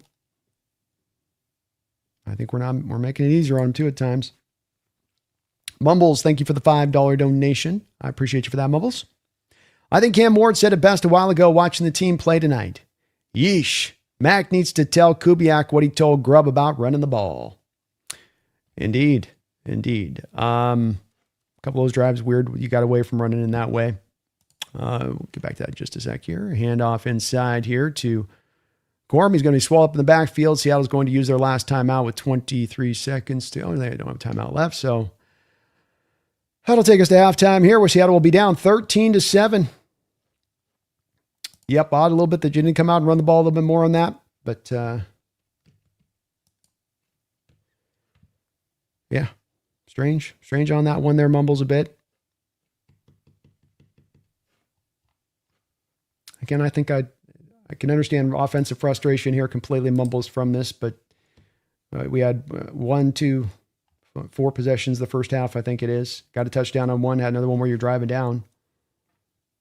I'm not going to say, again, the offense is not on the hook with this a little bit, but just that I think, for me, the centerpiece of this discussion coming out of this half is what the hell is wrong with the defense?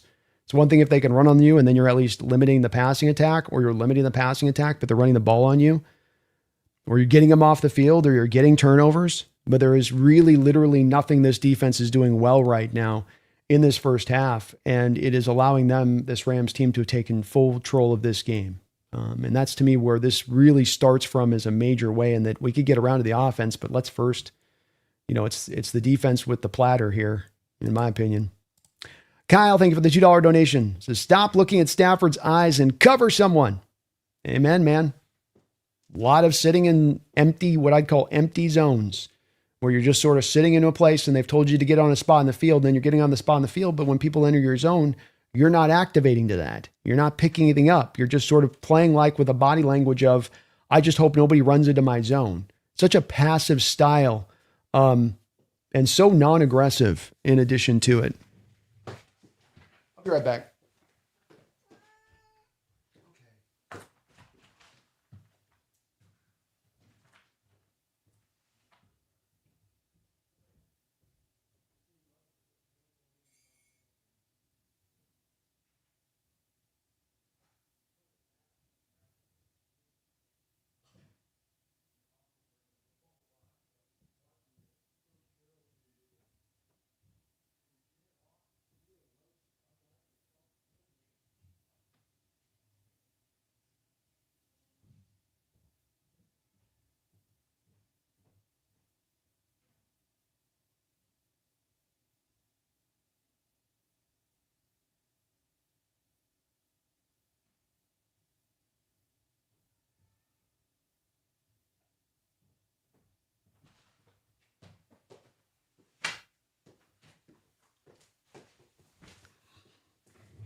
Jeffrey Thistle, thank you for the $2 donation. He says, without adjustments, this gets worse. Yeah, I think you've got to heavily consider rolling into the second half with more base defense from a Seahawks perspective when they're going to go to the 13 personnel. I know that that's been our tried and true bread and butter, to stay in nickel and go with these light boxes and have it, but you're getting pushed around all over the field. You need some more beef inside right now into the second half, in my opinion. Can't think that you're just going to suddenly solidly get this held down all of a sudden when it's been play after play in that first half in the rushing attack. They're finding wins. They're finding even minor successes. And it's contributing to the failure as a whole on the back of it. Kind of the beginning point on the failure to the whole of the defense in that first half. Wu-Tang Financial, thank you for the $5 donation. Remember how we were a second half team in the Carroll Legion of Boom era? Maybe we're back to that. Keep hope alive, folks. Hope is definitely alive, Wu-Tang. I'm not out of the game by any measure on that, but boy, that was a tough first half to watch. And for being such a big game where you're wanting to see this measuring stick, where are we at? How do we align to this team? Where do we stand with this team? Can we hang with that? Can we finally conquer them? I don't know if the energy in the first half was that we can finally do that. You are within 7 points in this game. Anything is possible here and how this could go, but yeah, hope is alive. Hope is definitely alive. MJ Seahawks says thank you for the $10 donation, MJ. Our offense gives up on what's working. Then we get a penalty on first down and we give up. JS has invested in the offensive line in the last 4 years. I fear we need one starter and 2 more backups on the line. I agree with everything you said on the back end of the last message there about the offensive line. There's been heavy investment in the offensive line in recent years. John's done a good job, I think, of changing some of his ways in that manner, of understanding he has to put heavy investment. Can't just hope that the day 3 guys that you're just going to keep tapping on and hoping one of them kind of settles out and gives you a good starter. That's not going to probably work. And you're going to need to probably go and actually put some quality draft pick in play to these guys to get that success. And, I would love to see if John do a little bit more, because I think he's had a lot of success when he's done it as well. And that he's tended to find pretty good offensive linemen when he has picked them high. But yes, I do think that this is not a finished product as far as this line long-term. It could be a bit of a mitigating factor this year and holding us back come playoff time. We might come to find that as well.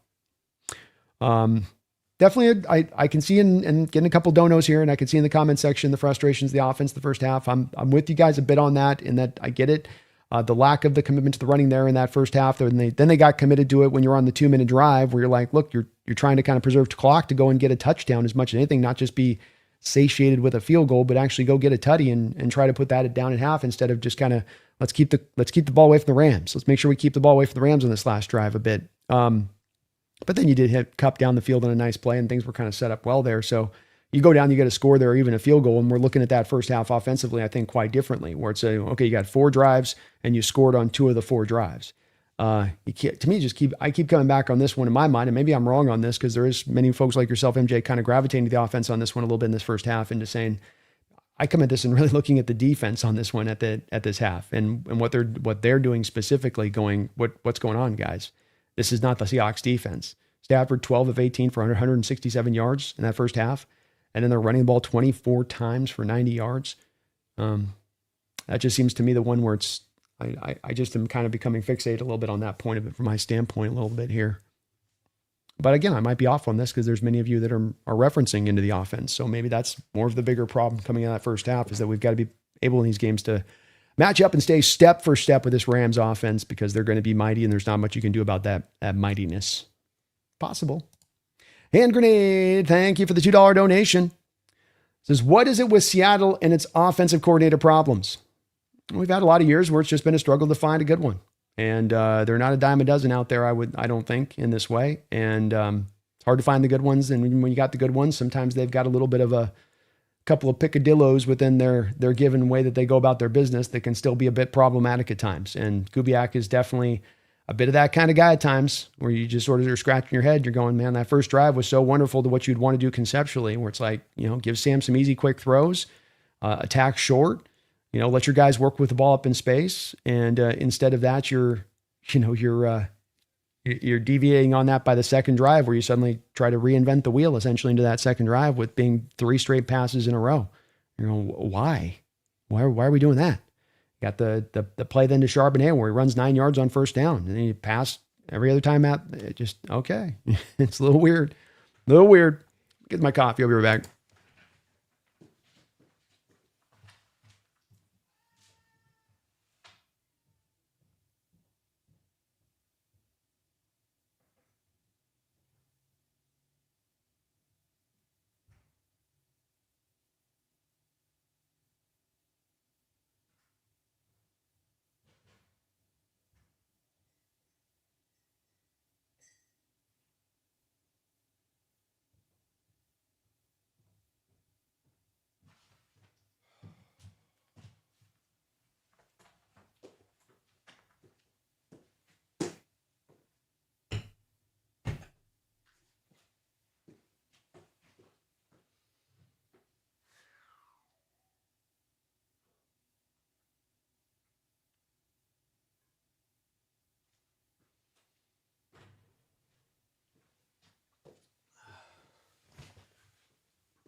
Industry Worth, thank you for the $1 donation. Appreciate you for that. Hope you're having a good night. It's good to see you. Rodney Presho, thank you for the $2 donation. He's with me. Says, our defense is getting worked. Definitely feels like that in your second straight week, and for a lot of weeks here this past couple of weeks, losing the battle at the line of scrimmage. Hard to be a great team if you can't win the war at the line.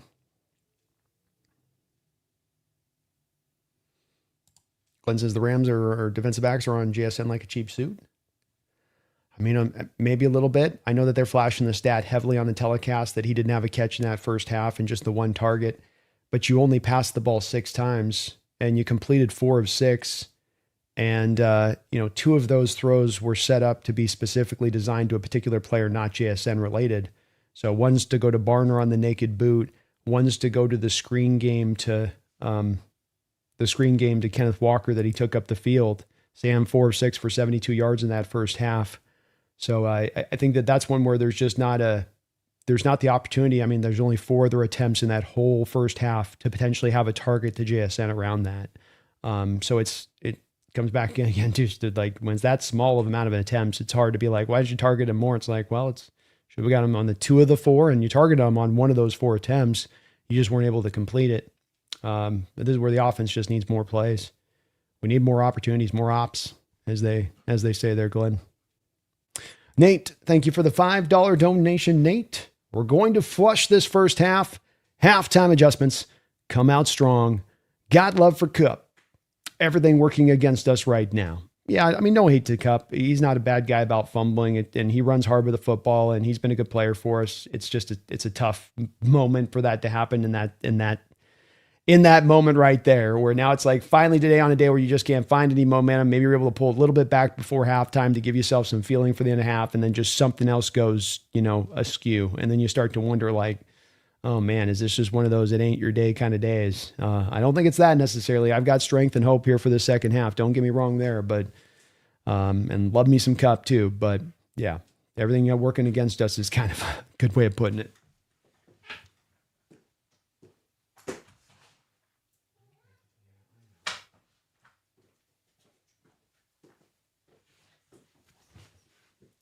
Very good way of putting it. Trinell Griffith, thank you for 18 months as a Hawks Nest member. I appreciate that long-time support. He says, I would not be upset if we don't see Job the rest of the game tonight. I think I've seen enough on him on Puka Nacua.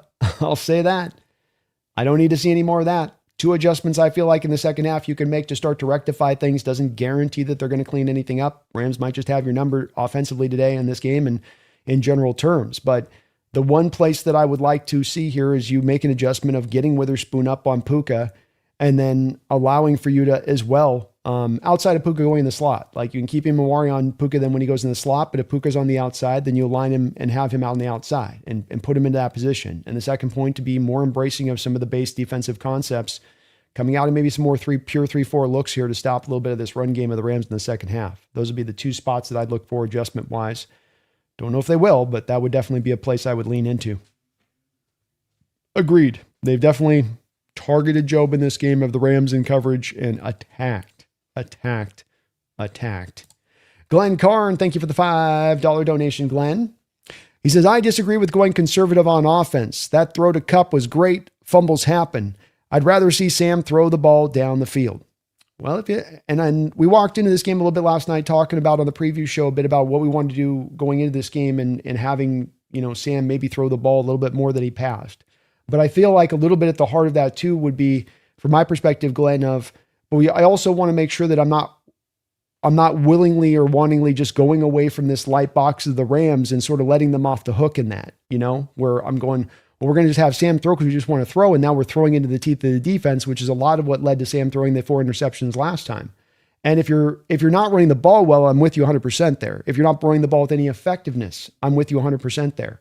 12 carries, 57 yards, 4.8 yard per carry average in that first half from the rushing attack, which is, pretty nice. And so I don't think we got to go 2-1 I'm not saying we're at 12, carries in this half, 6 passing attempts. So don't get me wrong. I'm with you on the fact that I'm not looking to go 2-1 run pass ratio in this game. But I don't want to we can't leave that light box away from the Rams too, because they're going to go even more lighter into the second half and how they're going to structure this, anticipating that Seattle's going to throw the ball all that much more and maybe being a little bit careful with that.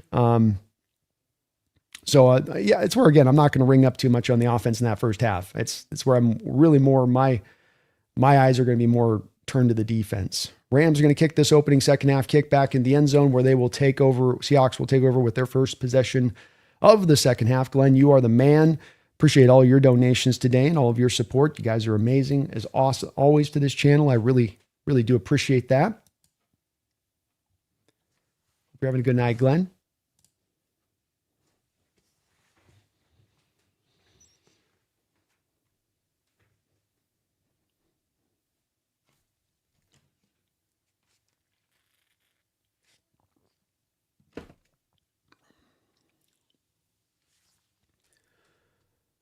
Two wide receiver, tight end, fullback look here, 21 personnel. Hand off here to Charbonnet. Charbonnet managed to fight through the tackle of Jared Verse there in the backfield, fall forward for a gain of about 2 or 3 yards.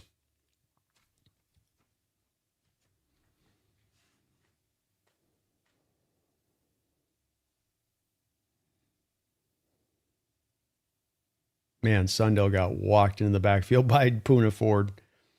Just walked into the backfield by Poona Ford. Second down and 8. Play action pass. Comes back underneath to Charbonnet. Charbonnet with a catch.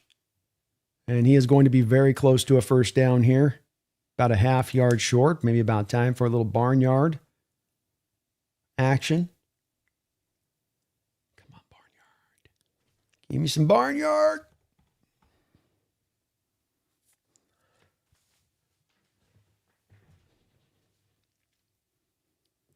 Here we go. Barnyard in the look.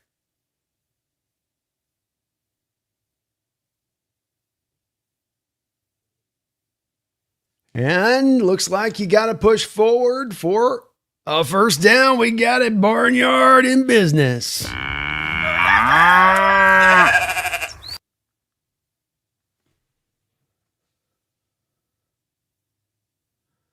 Very nicely done there by Barnyard. Barner getting it in. First down, Seahawks. He continues to run that at a very, very effective, efficient level. Smart of getting him in there to do that. Ball at the 46-yard line, Seahawks territory. Sam under center. Hand off here to Walker. Walker dances through. Walker's got space. Walker's loose down the field. Walker might bust this. 30, 25, 20, 15, 10, 5. Walker, touchdown, Seahawks. He cut it back across the grain and had wide open, smooth sailing. And nobody ended up, I think, even touching him on that play. Beautiful run by Walker. The home run hitting ability. We've been waiting for it to come along, and here it comes along at the most beautiful of times for the Seattle Seahawks offense. Everything looking like you're going to run this strong side. Walker able to cut this all the way backside while still floating past the line of scrimmage, maintaining forward progress there. That was the key, so he didn't have to take it too wide. Abraham Lucas with a nice block, really giving him some space off the edge there to give Walker the room to get through there. And the extra point is up and through. The Seattle Seahawks quickly take a 14-13 lead. And Kenneth Walker with 2 of his best runs of the year in this football game again, when you needed it. When you needed it. So defense, offense comes out 7-0, giving you a little bit of help. Defense, offense comes out into the second half, giving you a touchdown. Momentum is here for you now. They're giving you something to your back. This is not a day where the energy and the feeling of it is one that feels like a 28-7 game for the Rams. That's how this feels by how they physically have taken this game to you. That's not how the score is. But now you've got a bit of that feeling going the other way for you here defensively. Can you work off of this? Can you let this kind of fill your own sails up here and find a little bit of juice from it? Football is a momentum-based sport, folks. It certainly is. And the defense has been looking for that all game long, all game long, been looking for it. Offense just gave you a chance there with it. Beautiful run there by Walker. He's had 2 runs, that 3rd and 16. I mean, at the very least, I know you didn't get points at the end of the half, but that removed the Rams from having another possession at the end of that half. At least at that alone, you getting that first down to really be able to go out there and make headway. And then he goes and gets you a tutty. Let's go.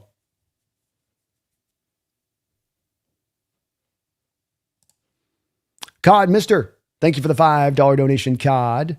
He says, Trash Cup is a Rams sleeper agent. Tell me otherwise. Is glory years and Triple Crown a product of Sean's system? Not talent. Bench him for upside.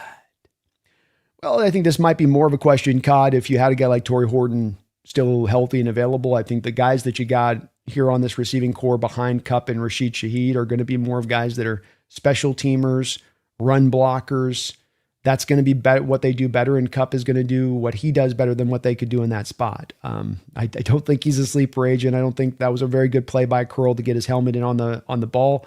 Cup runs very hard with the ball after the catch. He's done so all season. That's going to put you in a little bit of jeopardy at times for potentially a defender coming in late and knocking the ball free.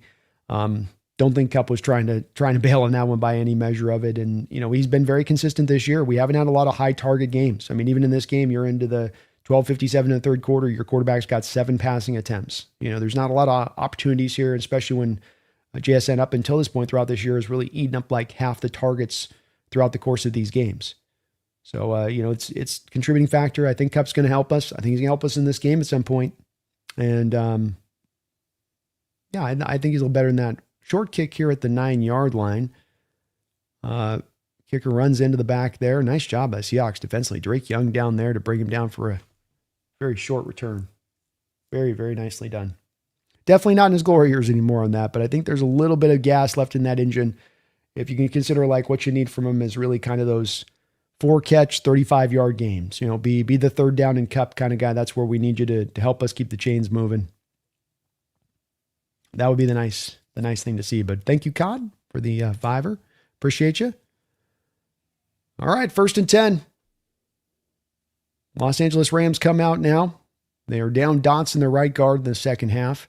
13 personnel's been a killer, and that's what they're walking out here to start things out. Seattle 3-4, base defense look that I talked about, countering here. There you go. So I said, what are some things they can do? We talked about coverages and getting Witherspoon to line. I said, okay, maybe Mike can institute a little bit more base defense. What is base defense? 3-4 look. 3 down linemen, 2 outside linebackers, 5 men on the line of scrimmage. That's the way you kind of counter this a little bit. So a nice look from the Seattle Seahawks there.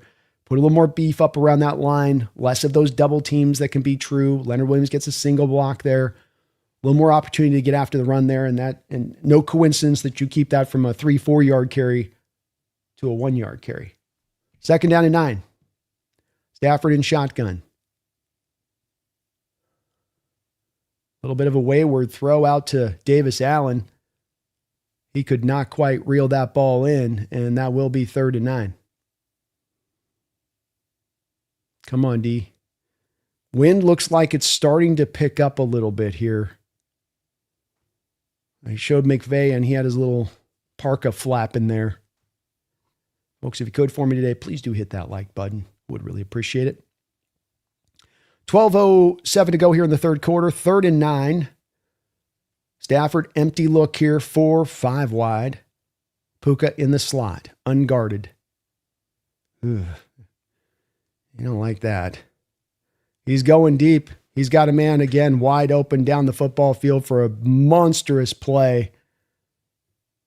Stafford toying with the Seahawks secondary right now.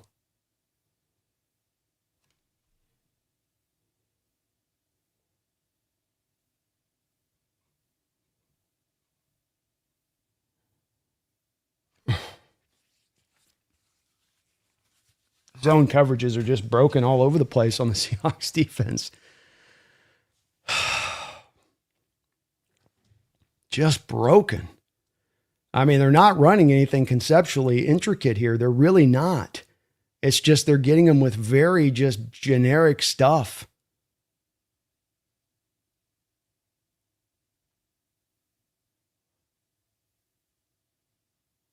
Rams have to call a timeout here, it looks like, because they were down to double zeros on the play clock.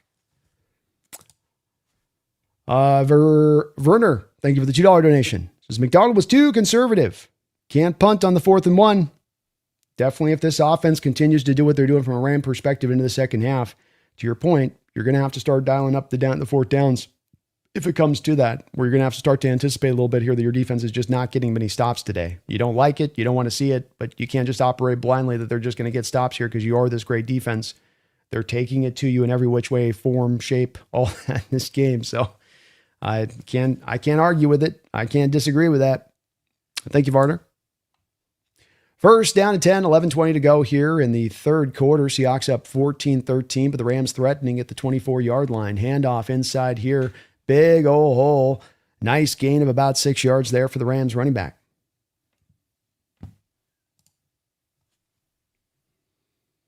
Kyron, 15 carries, 50 yards. We do have a hold. Wow, they called a hold for the first time in this game, holding on the offensive line for the Rams. They're like, what? You guys are going to call that? Like, real? You would call that? I get Alaric Jackson there. Alaric completely got a bear hold on Drake Thomas shooting the gap there. First down and 20. 13 personnel here from the Rams. Puka out wide. Stafford, flea flicker, dropping back. They're going to throw a little screen play underneath. They've got wide open space. Seahawks defense is just completely torched right now. They don't know which way. They don't know which ends up. Like, they're just dropping and just. I see like 11 blind mice on the field right now. Nobody has any idea of what's going on. Boy, this is a hard watch and not the Mike McDonald defense that we have been used to seeing. 16 yards on the play, 2nd and 4, play action pass. Stafford, pump back, fake, he's going to go and try to run this. And he'll run this out of bounds. This will bring up a 3rd and short for the Rams.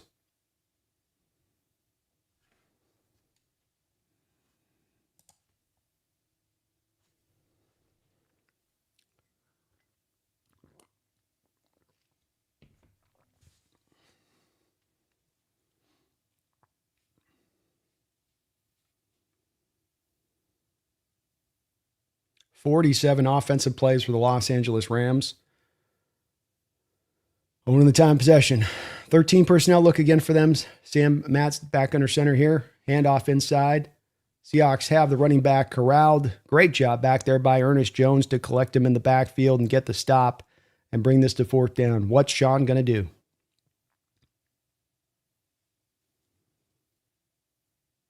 And it looks like they're going to go for the field goal attempt here. So defense finds a way, does get a stop. Byron Murphy did a good job of making Kyron Williams reroute. He quickly sidestepped the block and got in the hole, made him forced to go a different direction than he wanted to go. Held him up a little bit there to allow Ernest Jones to arrive and then make the play in the backfield. Mevis has got 2 made field goals already today. Here's a 36-yarder. Snap is high. Kick is... Somehow he gets it up and through. Horribly snap kick. Mevis able to just kind of shotgun punch it. We do have a flag on the play. False start on the Rams, so they're going to redo this again on 4th down. I don't know how he got that thing in.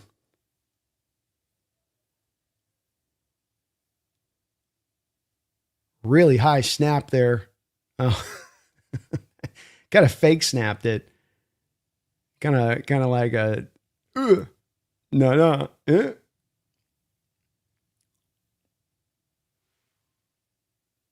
4th down and 8. Lining up again now. This becomes a 41-yarder. Mevis is set. Snaps down. Kick is up. The kick is grooved through the middle of the uprights. Rams will take a 2-point lead.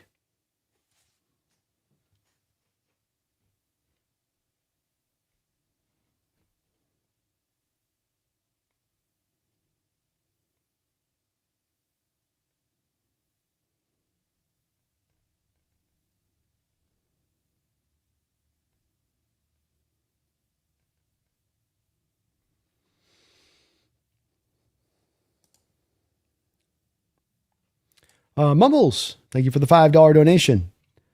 It says, "Por qué no los dos?"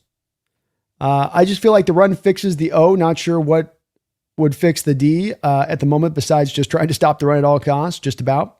Well, you're looking right about on the run. They got back to run the ball there in that first drive here, the second half, and it paid a lot of dividends. and hard not to say you lean into the run here.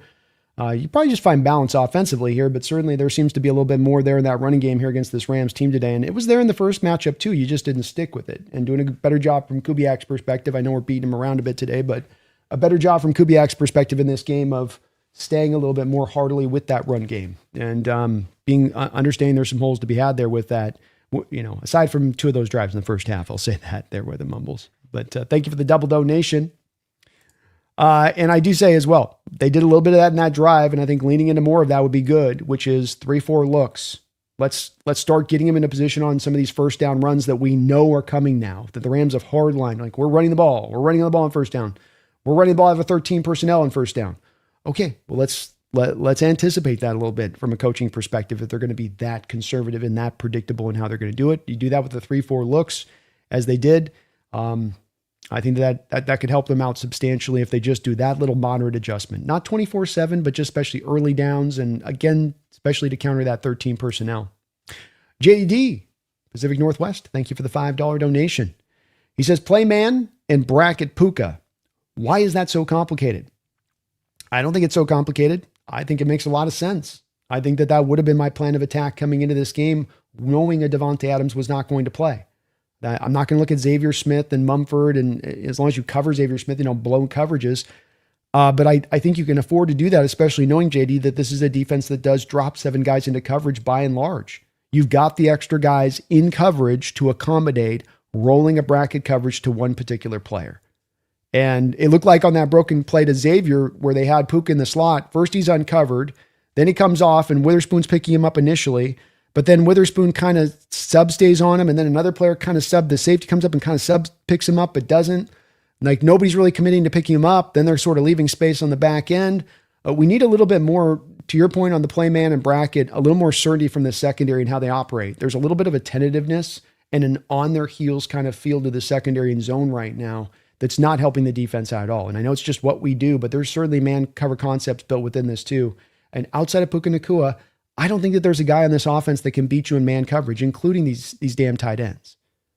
I think you can lock these guys up in that kind of situation. Don't have to run 24/7, but just, be willing to lean into it. I'm with it, JD, 100%. Seahawks will come out here after the kickoff. Fair cop, 35-yard line. 3 wide receiver look here from the Seahawks to begin things. Play action pass. Sam dropping back to throw. Sam cooks this up down on the ground to JSN where he'll kind of dirt that there. I think that was as much a throwaway as it was a weird-looking throw there. You get a 55-yard run by Walker, come right back, throw the ball and first down. Okay.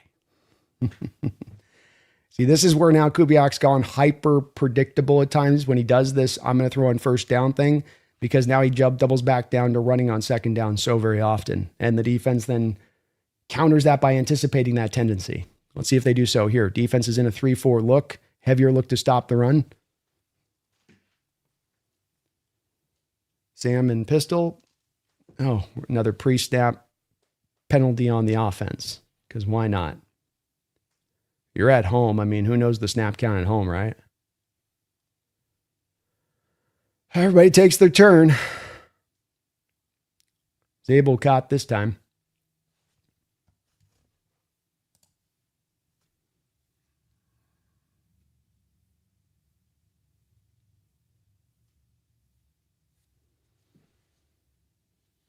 Second down and 15.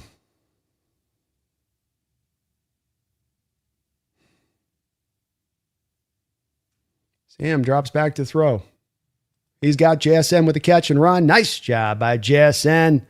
They aligned him up in the backfield. That's one way to counter the defense and what they're doing. Put him back there like a running back. And then just have him leave out of it from that territory. Very nicely done. Good little route on his part there. It's a little choice route there. And Sam put it in a good spot. 1st and 10, ball at the 50-yard line here for the Seahawks. 5 wide. Sam throws it back out here to Charbonnet. Charbonnet upended. Cooper Kupp can't get the block laid out there on Wallace. Come on, Cooper. You got to hold that block up, buddy. Come on.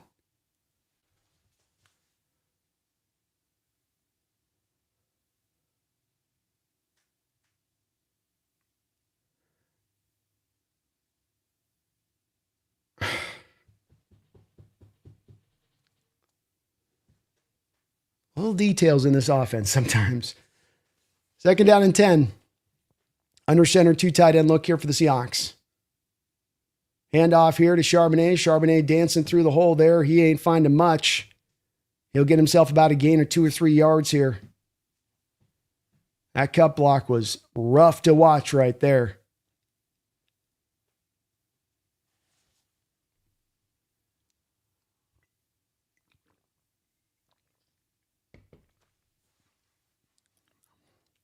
Third down and 8.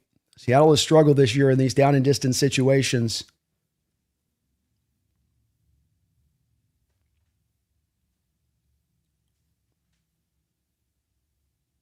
Kupp goes in motion prior to the snap. 3 wide.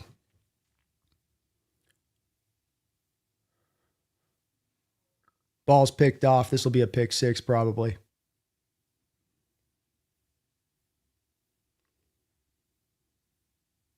Down to the 1.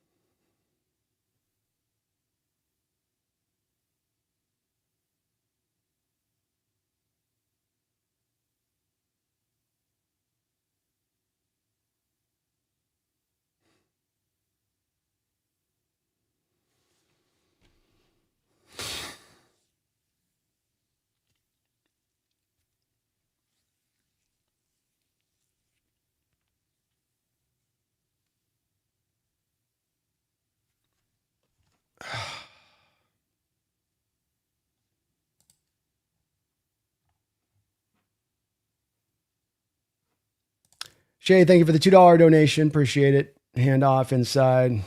Give him the touchdown. Frank Carrier. Just give it to him. Oh, thank you for the $2 donation, Shay. No put in your dono, but I thank you for that. Rodney Presho, thank you for the $2 donation. Says Mike McDonald seems like he's one step behind today. Indeed, it doesn't feel like he had the right game plan on point here for this Rams team, and they're taking advantage there on that side of it. That's for sure there, Rodney. It's good. It's a good point. Jeffrey, thank you for the $2 donation. Says 3 and out after half. I can feel it. Rams want it. Well, they got the tutty, but I'll tell you this. Offense came right back around, made you look good on the second drive there, Jeffrey. Thank you for the donation. Randall McDaniel, thank you for the $5 donation. It says it's a 1-score game. We've got something going before half. We knew it'd be close. It is what it is. We take the second half again. And again, 1-score game. Go Hawks. We win. I love your confidence always, Randall. I truly do. And made a run at it there, but quickly slipped right back the other direction fast, didn't it? And still time in this game. 6:30. Here we go. Here we go. Thank you, though, Randall. Appreciate the donation. Joseph, why do Rams fans bitch and moan so much? I don't know. I hadn't gotten that impression that they were big boners and complainers, but I don't know. Don't have a good answer for you on that one. Internal mystery. Wu-Tang Financial, thank you for the $5 donation. All of your support today. I told folks to keep that hope alive. There's that lightning. K9 is nasty. K9 is indeed nasty. Got you that 55-yard. You proceeded to come back and not give him another carry there since that tutty. But I love your optimism is always welcome. This game ain't over yet. It's gotten dark here, but there's maybe still some, time somehow. Don't at me. Thank you for the $2 donation. Defensive players are playing timid. Yes. Missing that aggression that has been so common to what we've seen from them this year. Some of that getting after it kind of, feel to them and what they're doing. And this game, it's been more on their heels rather than on their toes. They've been more in, support rather than attack mode. And boy, has it really stood out. It has really stood out. Part of it's the Rams attack and what they've done to take it to them in that way. Give them credit. But part of it too is just the defense is also just not look like they've been ready from a spirit standpoint to stand up on this one. Banker, thank you for the $2 donation. Says Thicker was the best free agent pickup for the Rams. Might have just been. Gotten all those kicks through, man. Ninjetti, thank you for the $2 donation. D has been gassed from the time of possession. Have to change or it's an L. Well, it's definitely not looking like a dub right now. We'll say that. I'll say that. And yeah, the time possession swung pretty wildly out of the favor quickly for this team from the jump in this game, and it has they've not looked back at the Rams in that way. C-Lowe's $2 donation says, I told you Sam was trash. I don't, it's a bad interception. I'm not excusing Sam. Can't make that throw. Exactly not that throw, but he's not trash. So it's kind of been the heart of the whole debate here. C-Lowe's is that if you want to say he's not a top end quarterback or that he's not this or that, that's fine. But the trash, the ghost, I mean, that's the part that's just is never, I appreciate the donation, but that's the part that's not added up to the type of play that we've gotten to see from Sam throughout this year, throughout last year. And that's far beyond a sample size type situation.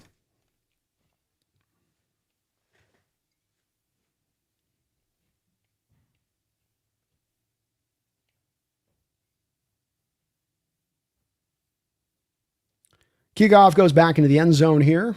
Thank you guys all for your guys' donation and support today. Try to read through all the good ones as I can here and catch them as we do.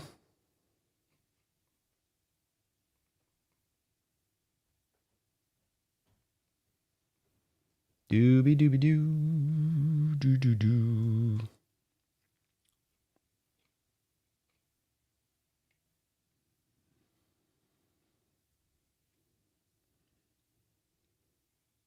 First 10 for the Seahawks, to wide receiver, 2 tight end look here for them.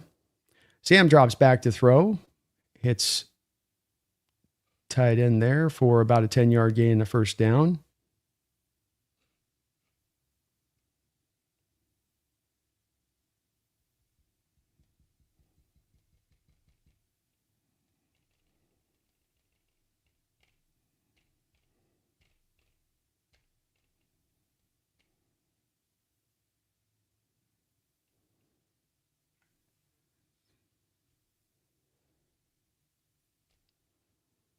$5:55 to go in the third quarter. Sam drops back to pass. Blitz coming. Got to get rid of it. Ball floats up into the air and is almost intercepted.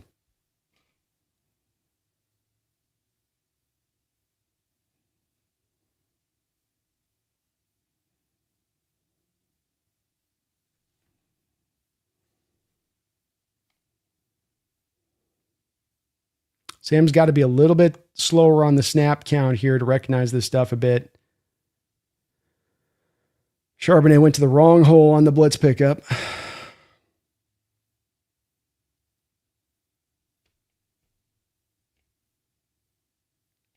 Second down and 10 for the Seahawks here. Throw to the flat. Caught here to JSN in the middle of the field. First down.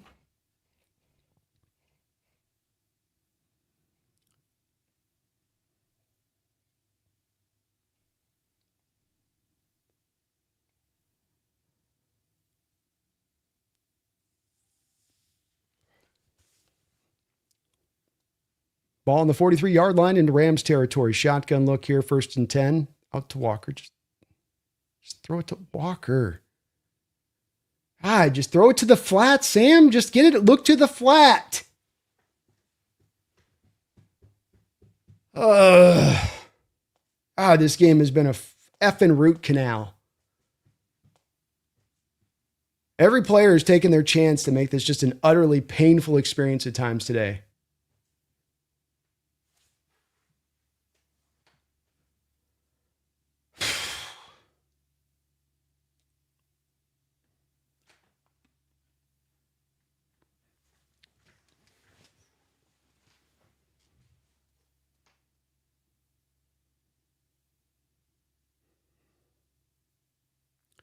First and 20, 5:15 to go in this third quarter. Shotgun look for Sam. 3 wide. Delay given to Walker. Handoff for 2 yards.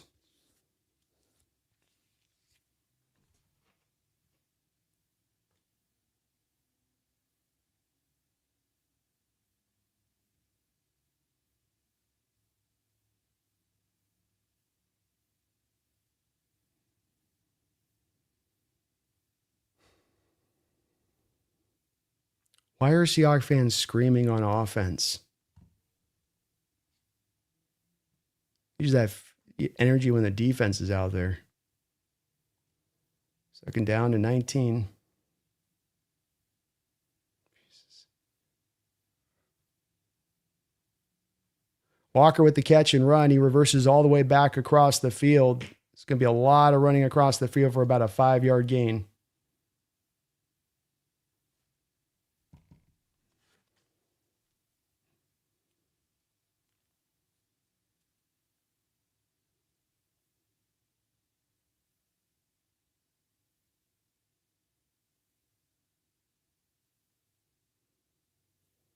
Four minutes to go in the third quarter.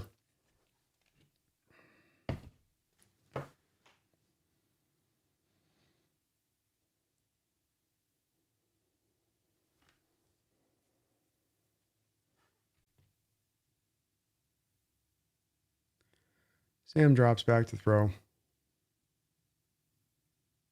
Out of bounds, not even close to Cooper Kupp on a comeback route. Fourth and 14. Seahawks are just going to have to punt. Can't even think about going for it on fourth down.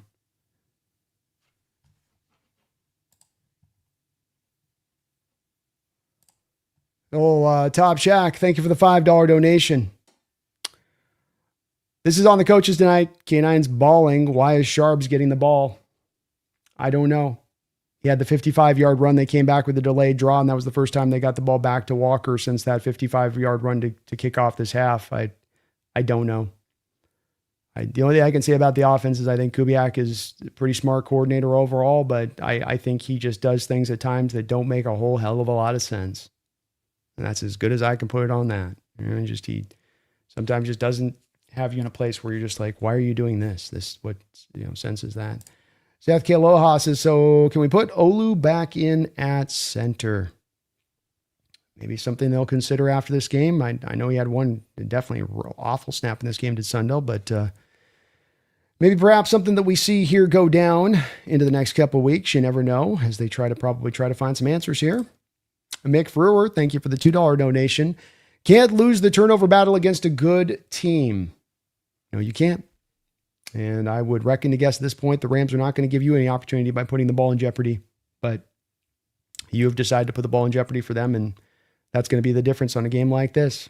It can all come down to that when you have teams that are so closely aligned. I don't think we're playing necessarily like we're closely aligned to them tonight, but I think we are in general. But can't lose that turnover battle, especially playing this game at home. And we did in the last game too. O'Dwyer, thank you for the $5 donation, O'Dwyer. I'm just back from an Irish wedding, so I haven't seen the game. How is it going so far? Pretty brutally, quite honestly.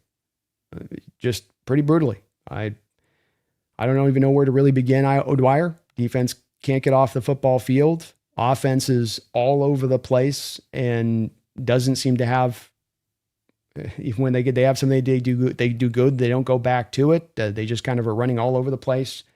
I don't even know. I don't know. Just kind of comes down to, like, for me, more than why are we here, what's happening in the game, or how this is going on. Like, you got to test here against this Rams team like you've had the last couple of years against a true team, a true contender, a true team that's going to probably make noise in the playoffs. Can you stand up against that team? Can you stand toe-to-toe with that team? Or does it time and time again over a 3-year period, no matter the team, no matter the coaches, you end up kind of just wilting against those teams when you have to face up against them? And that has been the case by and large throughout the last couple of years. Was again once the case this year when you took on that Rams team, was the case against the 49ers when you took them in week 1. And this team continually says, we're close, we're right there, we're ready to push through. But then you get up in these kind of games against them, and it still seems like, no, we're still an arm's reach distance away from this other team. And that's so frustrating to watch, even in such a good year like this, because it's about trying to get to being a contender and about being elite and not just merely being good. But is what it is on that side of it, I suppose. As the Gamer, thank you for the $2 donation, Addis. What the hell is this team on right now? Kubiak, come on. Come on, indeed. Handoff here, outside tackle, run to Kyron. Big old hole. Seen that all day. Another nice gain. Seen that all day. Second down and short. I don't know, man, Addis. I don't know, man. Thank you for the donation, though. Joshua Carlisle, thank you for the $5 donation. And I'm going to try as I can, you guys, address these donos and get into them as I can. I ain't going to lie to you, though. I'm a little disappointed. I'm a fan in this, it's on top of being a content creator and covering this team. So it is a blow to me on that side of it, too. So I'm trying. Second down and 4, handoff here. And he'll be brought down for a gain of about a yard or two. This will bring up a third down for the Rams. Third down and about 4 or so for them. Joshua Carlisle, thank you for all of your support today. I appreciate that $5 donation. I swear to Christ, if McDonald says guys played hard in his presser, I'm burning my jersey. He sucks against LA. I agree with you. I don't want to be hearing that. You know, I want you to take this one right on the chin and not just, well, we need to have better coaching. Like, you guys weren't ready to play. We're not ready to stand up against this team. It is what it is on that. 3rd down 3. Stafford dropping back to throw. Nice, easy completion in the middle of the field. First down. And so I don't want to hear that either on this one, Joshua. You know, that's not going to be worthwhile in the least to hear that. And they didn't play hard necessarily today. Stopping the run's a lot about effort and will and want. And it wasn't a lot of will want here on some of these run plays, you know, in that fashion. So I agree with you, man. Don't want to hear that either on my side of it. Thank you for the donation. 1:50 to go in the third quarter. 23-14, Rams up on the Seattle Seahawks with a first down in the back pocket on this drive. Dominating time of possession, ready to try to close the book here on the Seattle Seahawks with this drive. Quick snap by Stafford, drops back to throw. He's got all day, no pressure. That's just been the way it rolls. Another completion down underneath there. Wide open in space is Kyron for another 5 yards. Can kind of just grab that completion whenever he wants it. So he can kind of just look down the field. Do I want to go take my money shot? Do I want to go take the whole shot down there? No, I've always got my check down there 5 yards underneath because I know Seattle's going to drop into deep zones. I know they're going to clear their zones out of the center of the field. I can absolutely count on that. So I'll just go to that over and over again. It's made the watching experience on this defensively today so god-awful as far as across the board. Can't stop the run, can't tackle, can't hold up, leaving them wide open zones, busting coverages right and left. Here we go. 2nd down and 6. Handoff. Good job of stopping the run there. This will bring us down to another 3rd down and very short. Delete the fetus. Thank you for the $5 donation. Delete. I love you, but defending Sam when he has been so bad against division teams is annoying. Okay. I don't care. So you guys are going to, I'm usually pretty magnanimous and willing to be open-minded on certain stuff here, but look, Sam's interception's awful. I'm not saying Sam's played a great game here. But what happens, and like what's happening even within your donation, your comment here is, okay, well, Sam's the problem in how you lost this game. Sam's definitely a problem of this game with that interception pick 6. That's ungodly. But this is your defense. Once again on a 3rd and 3, giving up an easy completion to Puka Nacua, running down for a touchdown here. Is he going to make it? Down to the 5. So it's just really, to me, always delete on concentrating on what's the biggest problem at hand, what's the biggest issue in the room. It's not then to say that there aren't other sub-issues from that big issue. But what I see happen with Sam Darnold is the concentration from some in this fan base becomes hyper focused on simply Sam. And then they put blinders on to the rest of the team and what's going on with the rest of the team. So it's less about always just having Sam's back against any team and more about, hey, there's other issues going on with this stuff that are, to me, carrying in a bigger weight. Now, we can disagree if you think Sam's the bigger carrying of the weight on that this season versus other things. But to me, a game like this, I go more to the defense, and I think it's been pretty concretely shown to you time and time again in this game, including just that last play that occurred right as I was reading your donation to Puka Nacua. So, I mean, that's just where it comes from. We're not always going to agree on everything in our deletus. People might chat, people might comment. You're not going to delete with every take I have. I'm going to be honest with my takes. I'm going to be true to what I feel the situation is. I'm not trying to dress it up artificially.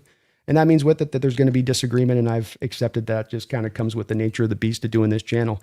Hilltop Yak, thank you for the $2 donation. Kubiak has to read the room. Feed the hot hand. Oh my God.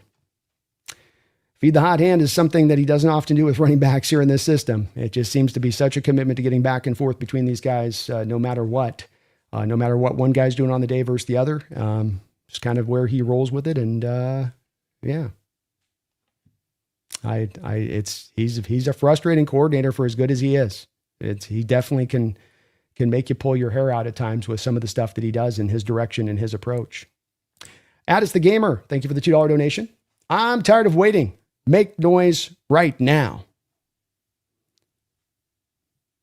Me too, man. I'm ready for this team to get there, brother. I'm right there with you. I'm ready to get there. I am ready. Appreciate the donation. Eli Cash, thank you for the $2 donation. Says, I wonder what Joe Burrow would cost.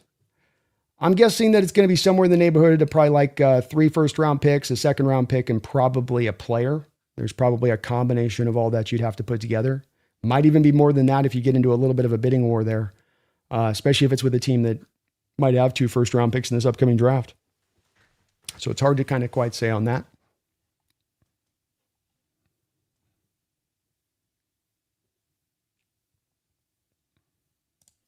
Ninjetti, thank you for the $5 donation, Ninjetti.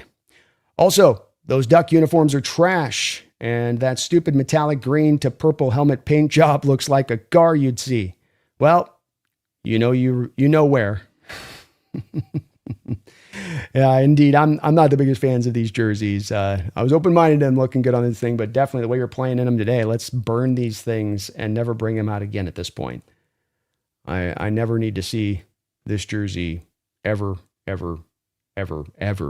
again after this, Ninjetti. But thank you for the donation. I really do appreciate it. It's very kind of you. First and goal for the Rams from the 4-yard line. Handoff inside here. Wrapped up around by Leonard Williams at the 4-yard line and brought down for a 1-yard gain on that play. Jake Halverson, thank you for the $5 donation, Jake. Sam's play pre-week 11 was elite. Post-week 11 has been off. His contract allows for flexibility. If his play continues, do you think they will consider? I don't think so. I think that the question kind of comes into play on what's the alternative answer here. I know somebody's throwing Burrow out there as a possibility, and he's maybe a guy that comes out there as a guy that you look at as a possibility, I guess. Handoff inside here, second down and goal, right at the goal line, fighting, and then finally, good job of fighting by the Hawks to hold up there and not allow him in. He is very close on third and goal. Clock continues to tick, 14:05 to go. So you got Burrow that you could certainly say is an upgrade from Sam and what he does if you want to make the run at him there. And Kobe Bryant comes up a little bit gimpy after that play. He's going to sit down here, and the training staff will get out to him on that side of it. But then if it's not Sam, who's the guy that you're going to go to that's the better option? This draft is miserable for quarterbacks. There's probably not going to be a guy that's out there on the open market that's placed that's a real option at this point. So I'd reckon to guess that you're going to continue to roll with Sam into the future on this one, and the contract is not in a place where it's tremendously expensive at this point in time.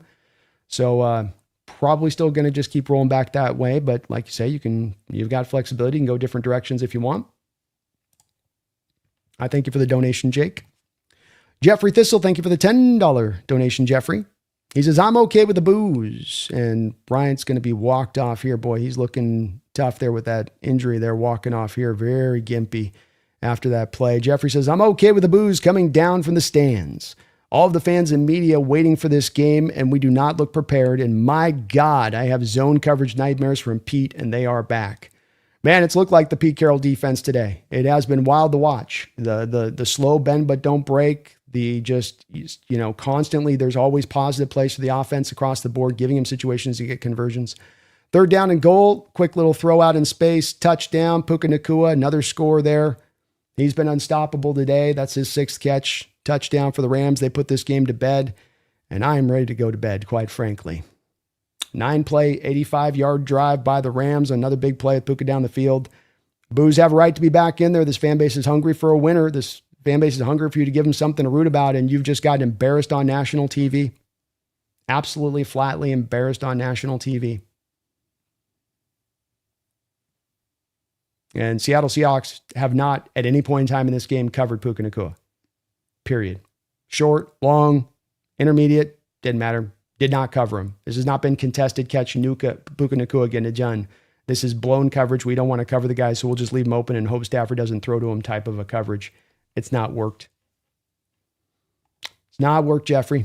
Thank you for the big donation. I appreciate you for that. Very kind of you. Seth Clemens, thank you for the $1 donation, Seth. No comment in your dono, but I do thank you for the dono nonetheless. I really appreciate it. Joshua Carlisle, thank you for another. Man, appreciate it. Joshua, you have been amazing today on all of your support. Sorry I can't be a little more enthusiastic for it, as I'm definitely a little bit in the dregs right now with what I'm doing. And I'm trying not to be, but it's hard. It's so damn hard, Rico. Joshua, though, thank you for that $10 dono. What's the point of winning 11 games if we go at best 1-3 against LA, San Francisco? People can hate all they want, but I want Mike gone. 2 years? How many wins against California teams? Absolutely pathetic. I totally get the frustration. And look, I'm in the mix of this right now as we're in the middle of this game, and the emotions are hot right now for what we had built up to this game, and hoping at the very least, whether you win or lose, at least you could stand toe to toe with this team, and they have put you flat on your back by the end of the third quarter. That is not an easy pill to swallow, and I'm not expecting anybody out there to swallow that one easily. Perspective is always the requirement on what we're doing with this. And Mike Macdonald is the first coach in Seahawks history that's got you 10 wins back-to-back seasons to start out his career as a first-time coach in this situation. And that's a lot of positivity.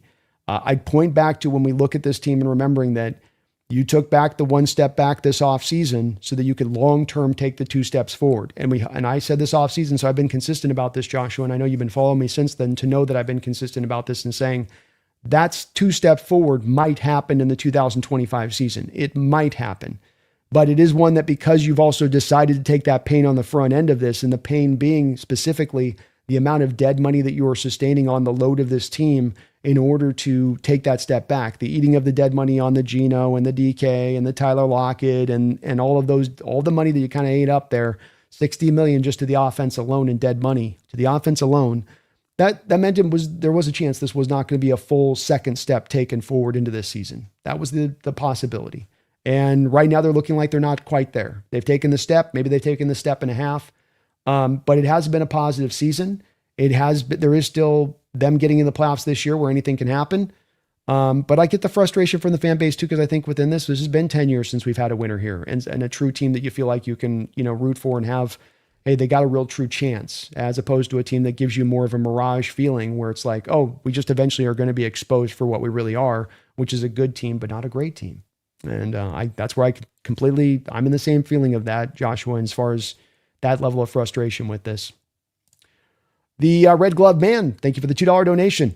Brandon is all class, and nothing but right. Well, thank you for that, Red Glove Man. I appreciate that. That's very kind of you on the donation. Very kind of you to say as well. Jeff Jennings, thank you for the $2 donation. Says 0 pressures tonight. Absolutely, positively 0 pressures tonight from the Seattle Seahawks defense. 1 quarterback hit and no sacks. On 25 dropbacks for Stafford. It's going to be kind of hard to do that. Stafford had a lot of deep drops in this game too, opportunities for you to generate pass rush. Got nothing done. I got nothing for explanations for this defensive performance today. Absolutely nothing. Nate W., thank you for the $10 donation, Nate. Sam is a part of the team. Some many other factors in supporting cast that plays into it. Sam's made 1 bad throw. Other than that, not on him. Line isn't helping either, is the defense. Good points. And Sam dropping back to throw here. He'll complete this to Jackson Smith and Jigba. Jackson up the field here down to about the 38-yard line into Rams territory. This is where it comes down to it. It's to where can we get into the place of nuance in not necessarily glomming onto Sam as the first problematic spot of this team in this game in the season. Does that make me a Sam excuser, a Sam glazer? I don't think it does. It means that I want to deal with the biggest problems in the room. I want to put the problems in order of priority because oftentimes in off seasons, you can't deal with every single thing. Sam dropping back to throw here, 1st and 10. He's going to throw this out to Jackson, 12:56 to go, completes it for a 9-yard gain. And so it isn't that there isn't a lot to unpack with Sam, and that isn't that there isn't a lot of things within Sam's game that are a little bit rough and tough to kind of parse through a bit at times with him. And but there is a lot of good that he brought too. And just when you come to this game and where you want to go to the priority, to me, it's not hard to find and see the priority here. You've let the Rams run at you at will, and you've let Stafford throw at you at will. Whatever the offense does to the other side of it, that's not going to work. Sam also didn't cause Cooper Kupp to get fumble the ball when you were driving down the field there in that moment at the end of the second half, where you could have easily gone down and gotten a touchdown there if Kupp doesn't fumble that.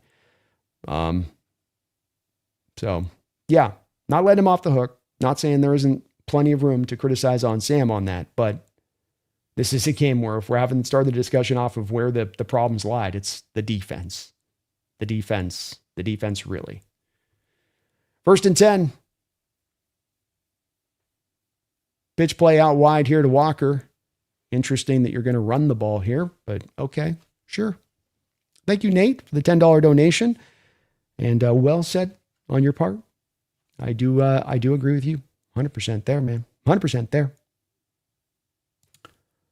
Rodney Presho, thank you for a $5. Appreciate you for that, Rodney. You guys are just amazing as ever on all the support and donations to the channel. I really do appreciate it. Mike is again guessing wrong. This shows that we are not as good as we all think. The D just gets hammered by Sean. They got hammered today. I mean, this is an absolute bludgeoning.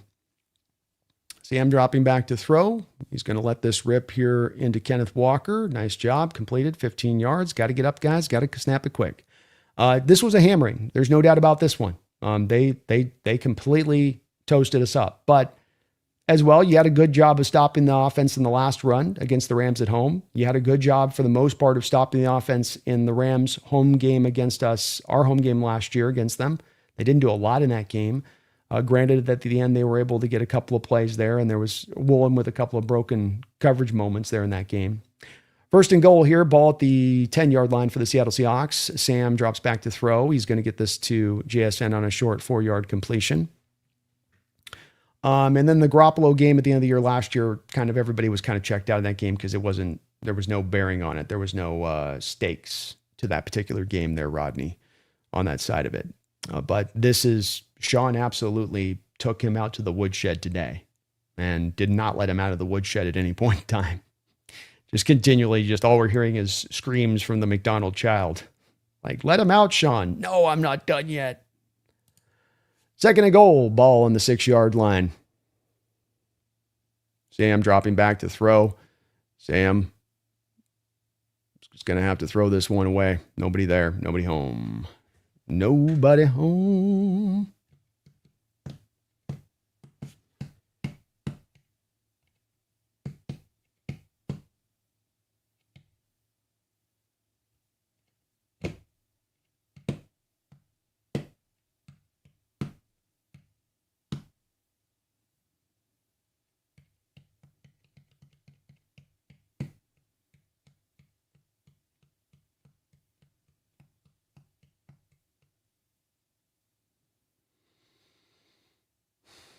Third down and goal. Sam dropping back to throw. Throws another pick.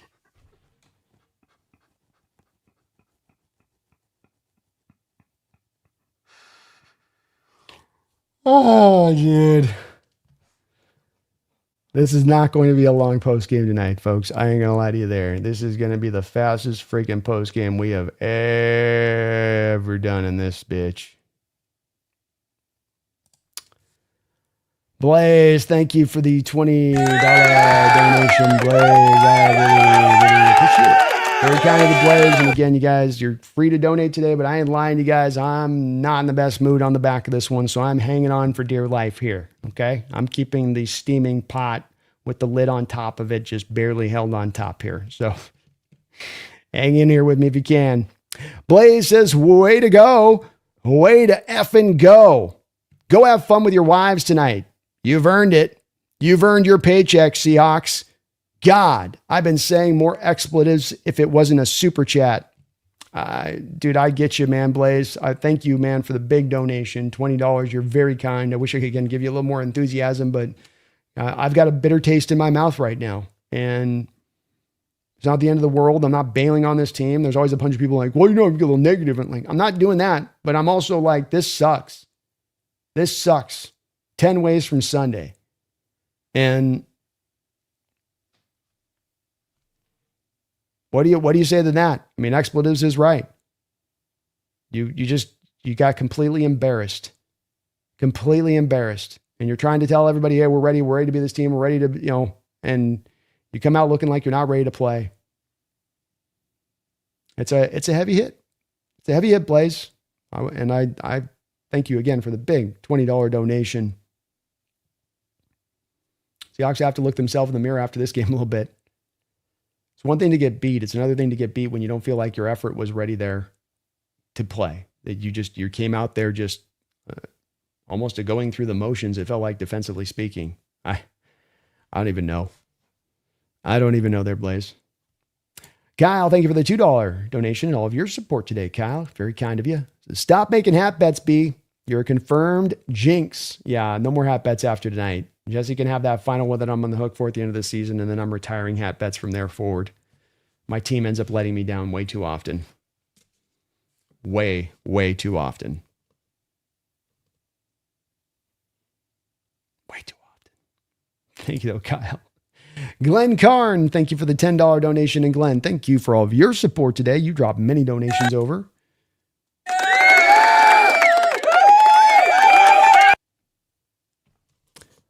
He says, I don't know what to think about Mike McDonald after this game and how he schemed the defense, especially in the secondary. This game puts a lot of tarnish on the idea that he is a defensive guru. Indeed, it gets hard to look at this and see where the defensive guru sides in when you seemingly can't find adjustments, when you seemingly aren't trying to take anything away from the offense. There are times this defense has had less happen this year. Certainly it's more of an offensive problem, but it's a big offensive problem and was again tonight, where you just walk away going, Clint, what were you trying to do in this game? You know, what was the point of this game offensively speaking, as far as your kind of approach there a little bit? Now, he's not the main problem. Of course, it is the defense, but Mike in this game, no adjustments made, a scheme and system that just completely got shredded in this game. I mean, 58-yarder to Puka, 48-yarder to Xavier Smith, 19-yarder to Kanana Mumfield, 27-yarder to Davis Allen, 19-yarder to Jordan Whittington, 16-yarder to Colby Parkinson.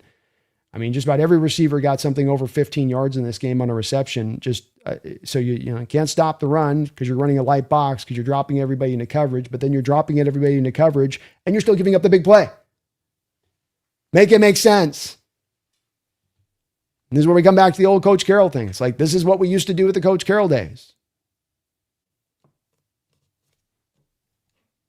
We're going to get a punt here from the Rams. 8:18 to go in this game.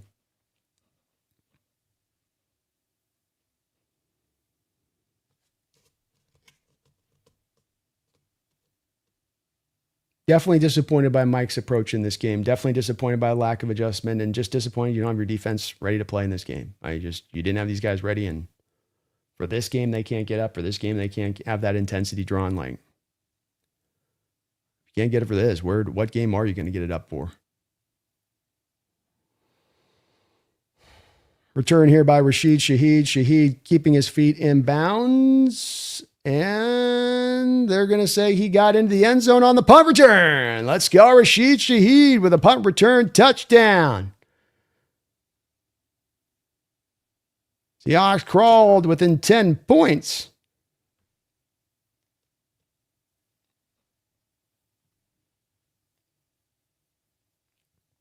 Glenn, you're awesome. Thanks for the $10 donation, and well said on your part. In addition to that, you're a defensive guru. I don't expect you to stop teams up every game. I don't completely expect you to be just they never do anything offensively speaking, but it looks like they're going to say Shaheed stepped out of bounds. He was right on the line. He was right there with the... Oh, no, it's a 2-point try. Okay. Seattle's going to try to get within 8 here.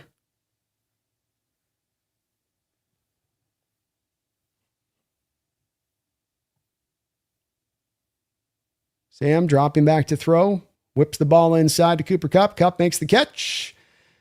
And Seattle gets within 8. 30-22, 8:03 left on the clock. So big return by Rashid Shaheed. Another punt return touchdown for him. Special teams playing a factor in this game. We hoped it would. And able to give Seattle a sliver of daylight of hope here with how things are kind of set up. Hell of a job blocking there by the Seattle Seahawks. I think O'Connell got out there. They had a great double team. Nehemiah Pritchett out there as well. And Shaheed really hit that with some purpose downhill. Well done on his part. Janet, thank you for the $5 donation. He says, I turned the TV off. This team is only a bully to worse teams. Pathetic showing today. Enjoy the night, guys. Thank you, Janet. I appreciate the donation. Can't blame you. It's been a tough watch today. And I'm trying to keep the head in the right spot on it, but I get those fans that are frustrated in what they're seeing from this team going, oh, geez. Come on. I get it, Janet. Hope you have a good night out there. Maybe turn it back on if you get a chance. Maybe they'll give you some hope here, but thank you for the donation. All right. Mike, your defense has had a tough day. They got a stop on the last time. 30-22, 8:03 to go on this clock. Do you got any answers left on this Rams offense? Fumbled up here by the Rams on the kick return. And that'll allow the Seattle Seahawks to rally around him at the 20-yard line. Tyrese Knight there making a nice play. Trying to get the fans up. Does that touchdown give the fans a little bit of juice in the stadium? We shall see.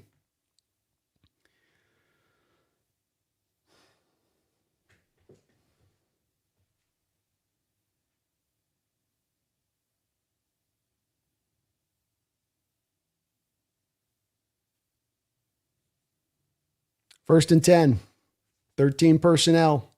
Puka, the only wide receiver here. Play action pass, throwing it out to Puka. Puka receives the ball for a 3-yard reception there.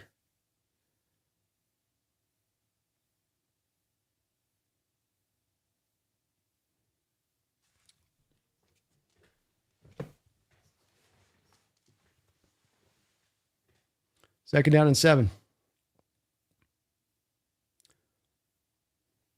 Rams going to wind this clock down.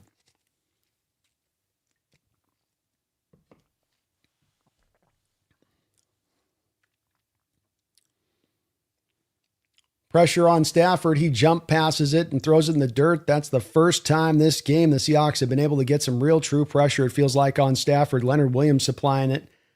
And that'll bring up 3rd and 7. Nice job there by Leonard. Able to beat Avila. Outside little swipe move, and DeMarcus Lawrence able to help kind of finish the deal as he kind of came in on the backside there.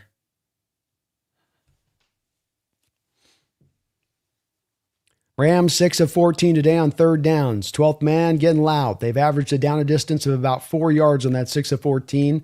They're 3rd and 7 here. 7:18 to go on the clock in the 4th quarter. Stafford and shotgun 4 wide. Seahawks showing 5-man run line of scrimmage, just bringing 4. Stafford dropping back. Pressure mounts. Stafford rolling out. He's got a man completed it. And they're going to say, no, I think it hit the ground. They're saying it hit the ground. The receiver's saying, I caught it. I think they're trying to talk it over, I think, here.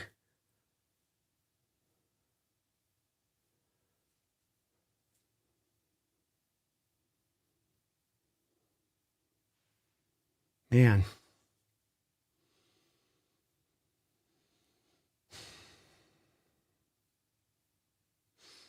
No, I think that's definitely not a catch. I don't think you can call that a catch, and they're not going to challenge that. That's incomplete. 4th and 7, Seahawks defense holds up here with a 3 and out after the touchdown. And we got a short kick that's going to go out of bounds, giving the Seahawks good field position here at about the 41-yard line for Darnold and company to come out and keep swinging. Down 30-22 here in this game, 7:02 left to go. Hawks have all 3 of their timeouts. Rams have 2 of theirs.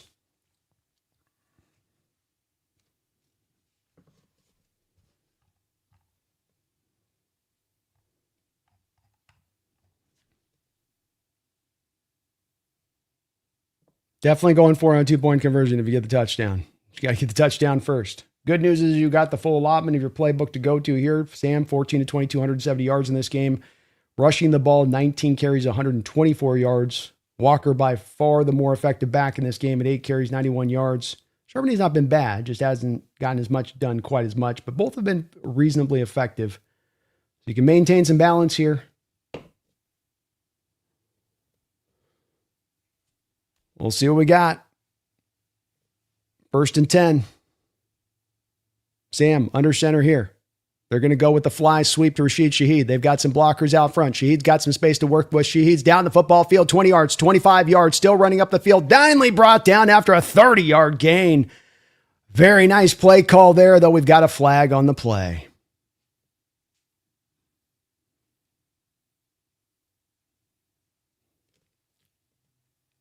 Offsides on the Rams. Play will stand for Seattle, as that will be declined. So a big gain up the field there for the Seahawks right off the jump, just what they would have liked and very creatively designed. First fake it to Charbonnet and then come back on the fly sweep here to Rashid Shaheed. Sundal out there in front with a real key block on Cam Kitchens. And Shaheed with a couple of big plays here down the stretch of this football game to give the Seattle Seahawks a chance. Ball here at the 26-yard line. Sam is going to check the play here from what he's seeing. He's got a 3-4 front here from the Rams. Maybe pass. Play action. That's what it's going to be. Sam's going to roll out here. He's going to go back across the field here. He's got a man wide open for a touchdown. A.J. Barner. The Barnyard's in session, baby. Let's go. Completely designed the whole way. Sam rolls out on a deep drop, looks back across the field to the far side of the field. That's not necessarily an easy throw to make because you got to really throw that a long way when you factor in a little bit of the width of the field there at play. Seahawks are going to go for the 2-point conversion here, no doubt about that. And they have crawled their way back into doing the improbable here of potentially being able to tie this game. 6:23 to go in the fourth quarter here. Quick acting drive by the Seattle Seahawks to get up the field on this Rams team. And now here we go. Do you believe in miracles? Is hope still alive?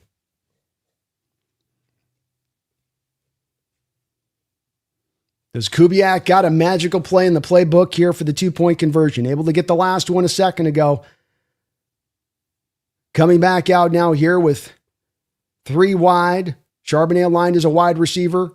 Walker in the backfield.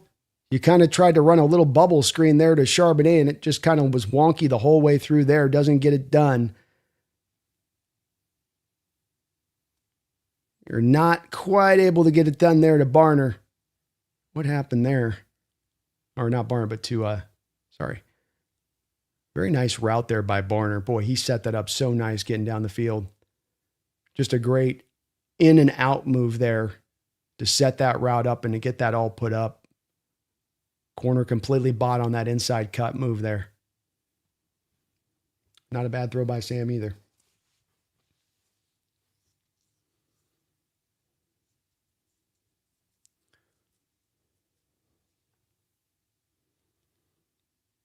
So the defense of the Seahawks, quietly the past 2 drives to the Rams, albeit we know the Rams are operating a little bit more in that conservative nature there, and Verse got his hand on that ball there on a tip. Just kind of felt that all the way through. He read that. But they've gotten a couple stops here on this Rams team in the last couple of possessions. Can they get a little bit of momentum back here? I mean, can they sense an opportunity on a day that looks so dark, without opportunity, without chance? I don't know.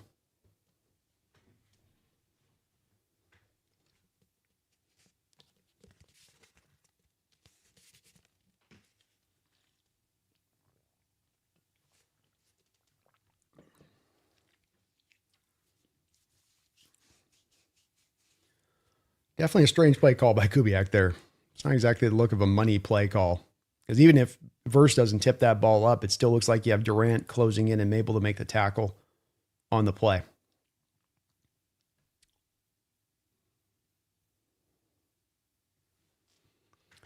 Again, for me, folks, please do hit that like button. Would really appreciate it. I know I do bitch and moan a lot, but I do appreciate it. Why are we reviewing this?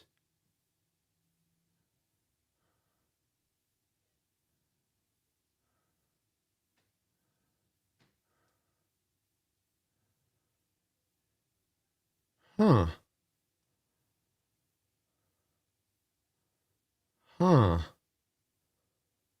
Okay, so is this a backward pass by Darnold is the question, because if it ricochets off the Ram helmet as a backwards pass, it then is going forward, and a Seahawks player then recovers the fumble in the end zone, which would make a conversion.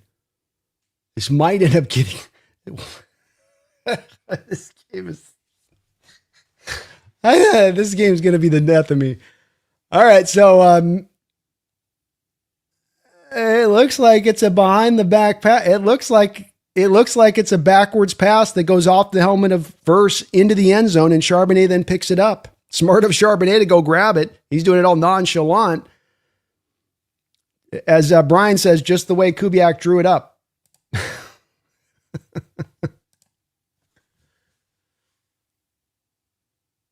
Let's go!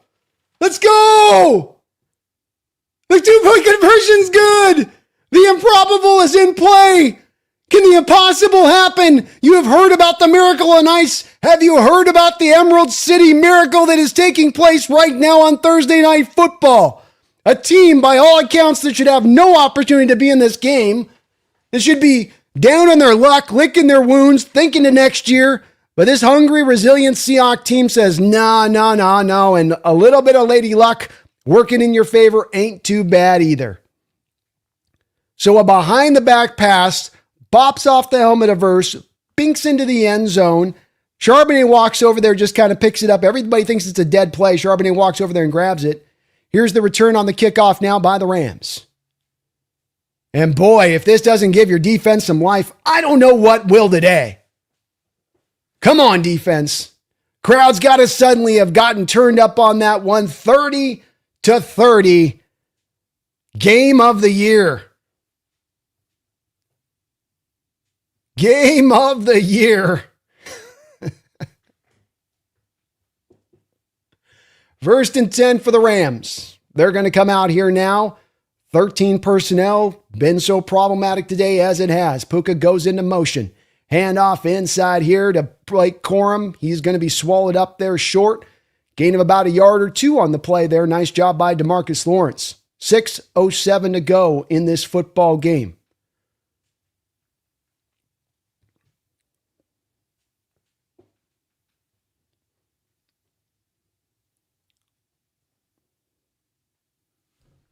Second down and 8.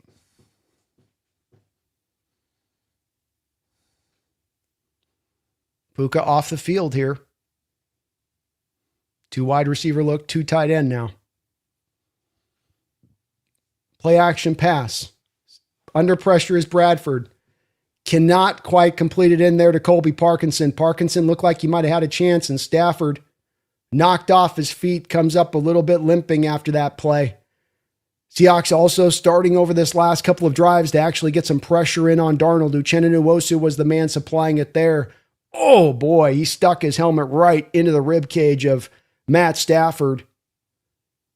And Parkinson, that's off your hands. I mean, that's a brilliant throw by Stafford right there into his hands, and he could not reel it in. 3rd and 8. The Seattle fans get on their feet, trying to get this defense some extra juice. Stafford in shotgun, 4 wide. Drops back to throw it. Going to Puka Nacua on the bubble screen. Puka wrapped up right there, brought down short of the first down, and it's 4th down, baby. Seattle's got a chance. Puka kept going lateral, looking for an opening, and Seahawks defenders rallied around and got up in there.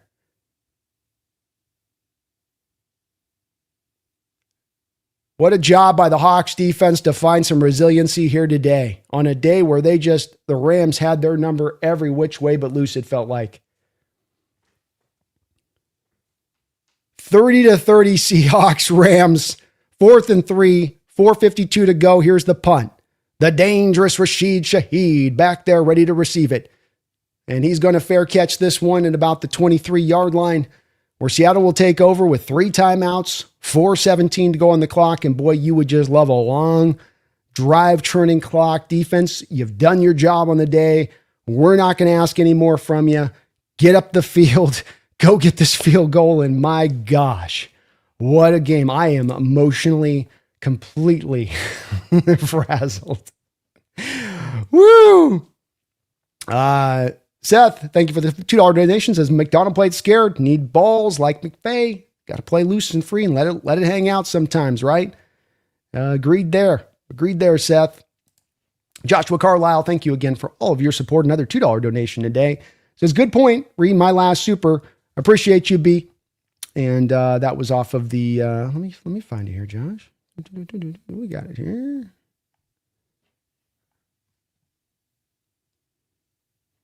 Oh, in regards to this, here we go. So what's the point of winning best with people can know they want? And I get it. And the thing I always say to this too, Joshua, with this type of stuff, and it may sound like it's not condescending in the least, because I am prone to this as anybody else. And some people sometimes expect me in doing this, and because I'm live and because I've got to hold a facade up, that I'm not going to be just like everybody else in this, and that we love this team and we're emotional about this team. And you do not get fanatic without fan. It is right there within it. And that's going to cause us all in the moment of a game to be shifted in so many different directions, especially when the stakes are turned up higher than they've been for about the last 10 years. And that is what this game is. And that's where we find this organization is at. And that's just going to make things a little bit more tense filled for fans and for trying to look at this team and for trying to figure out why you can't quite, crack through and break through. So the frustration's well understood on my part, number one. I think it's well placed because of the time that we've had to wait to try to get a team that's good enough to be there and how close you've been to getting there at the same time. It's not just merely purely bad. It's that you've been on that good side, but you just can't quite crack through to greatness, to contention. So we're all in that swirl of emotions in the games like that. That's part of the love of football, is that it can drive those emotions in you, even when they're not the great fun emotions of elation and satisfaction and celebration, but they're actually ones of misery, of depression, you kind of got to own it all as a fan within it, because you're going to get it all in this experience. And it's all of it, a little bit in that way. But thank you, Joshua. Appreciate your support today. Thank you for the donations. Thank you for all of you guys' donations. So many dropped so much here to the channel today. I really appreciate it. Here we go, baby. Sam and shotgun here. 1st and 10, play action pass, dropping back to throw. He's got that throw a little bit wide of JSN. He had JSN open there and was not able to kind of quite get that throw in there where he wanted to. I don't know if the pocket was kind of eating him up a little bit there as he was trying to find him, or what happened. Second down and 10.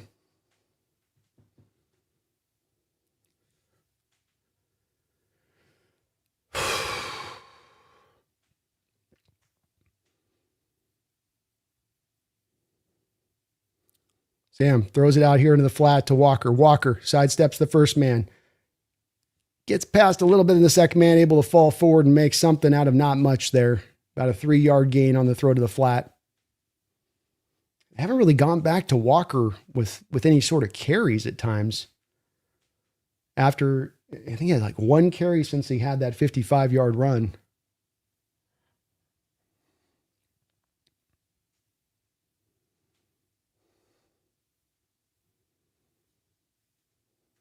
Third down and 7. Sam got trips to the far side of the field in shotgun. Throws it out here to JSN. JSN, boy, it doesn't look like he's going to get it, and he doesn't. Man, that's a rough play call on 3rd and 7 from the Seattle Seahawks right there. You're going to run a bubble screen. You throw to the flat, and you throw a bubble screen, and 3 straight throws there with 4:03, again with Kubiak on some of the play calling. Just what are we doing with the play calling there? Like, you're running for a 7.5-yard clip in this football game right now. 7.5-yard clip in this football game. And just the staying with the commitment, the runs just been nowhere near there in this game. Strangely enough there, where you'd love to just bleed the clock down, give them no other chance. Golly, Clint. I don't know, man. Punt goes back to the 18-yard line. Bubble screen to Jackson Smith. Like, Can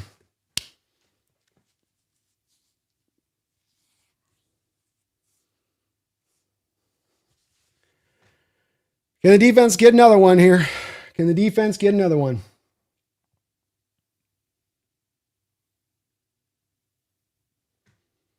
$3:19 to go in the 4th quarter.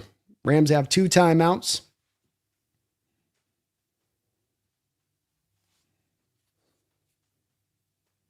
Yeah, that was an awful drive, Noah. Awful drive. Stafford and shotgun. Dropping back to throw. He's got a man underneath here. Gets to the tight end, Davis Allen, for a gain of about 7 or 8 yards.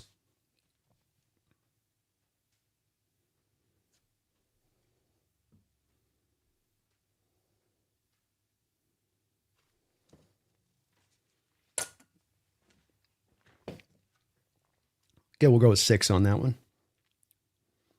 2:49, clock rolling. Stafford and shotgun. Dropping back to pass. They're going more for a wide. Ball's knocked down by DeMarcus Lawrence. Great job by DeMarcus. He sold out and climbed the ladder on that one to knock that ball down.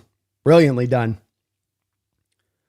All right, what do you dial up here? Rams have had a lot of success in this game. When you get them into third and more of the shorter situations like they are here, does Mike try to find something that he can dial into here, or does he kind of try to play it straight up here and keep things a little safe? Got to be careful of Stafford trying to take a shot here and taking advantage of you running a shorter coverage. He's got 3 wide to the far side of the field as Stafford. Kyron will go in motion prior to the snap. Get a pitch on one side, no pressure. Stafford's got a man wide open, and that ball is going to be completed wide open down the football field for a big play for Stafford and company. We do have a flag on the field. Might actually be on Akata for head-to-head because he tried to lay a big hit, and he might have hit him right in the head, so they might add 15 yards onto this penalty.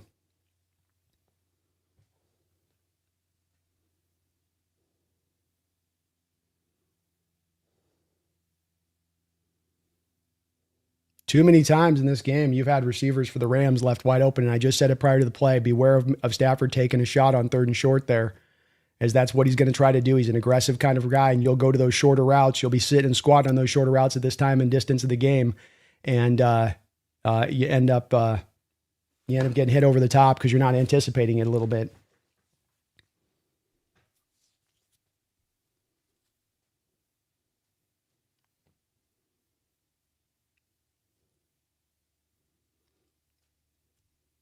The Seattle Seahawks have got to defensively on these 3 downs get a stop here to give offense a chance if there's a field goal here now. So that 15 yards puts them into field goal range for the Rams. Akata just Drake Thomas completely cooked up on that play. He's squatting down on the short route is what he's doing, and Stafford made him pay the price with it.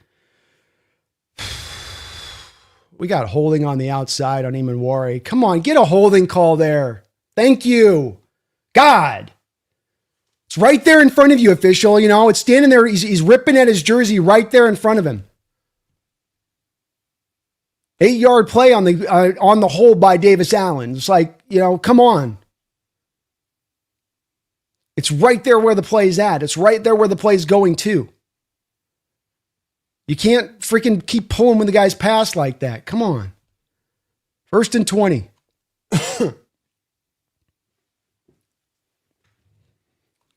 Man, do we need a big play from this defense.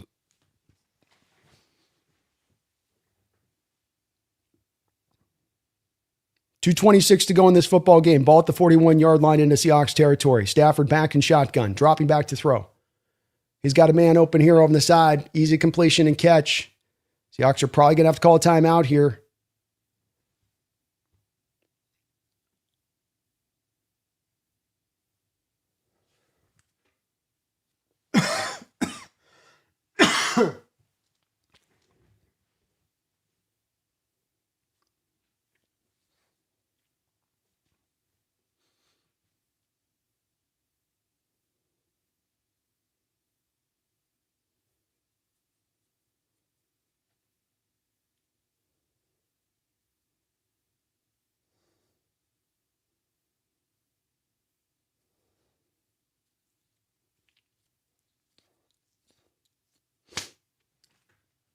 Seattle did take their first time out here of this half. They've got 2 left, 2:20 to go here on the clock. So 3 more clock stoppages left to go here.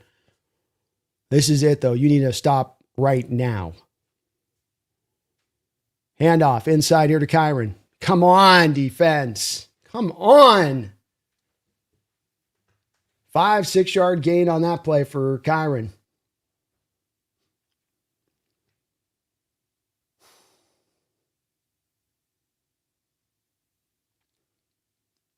Clock is stopped once again. This will bring up still 3rd and very long for the Rams. They are now a little bit more into secured field goal range, though, after that very nice 7-yard run.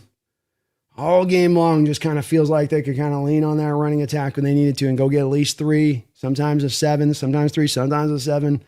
But it kind of oscillates between those 2 outcomes in the rushing attack today a bit. Bottom line, 3.2 yards. You've been pretty good overall, but and they're going to call something here. Oh, no. They've got Puka isolated to the top side of the screen. Oh, no. Oh, no. Oh, no. Oh, no. Ball thrown incomplete. No flags. 4th down.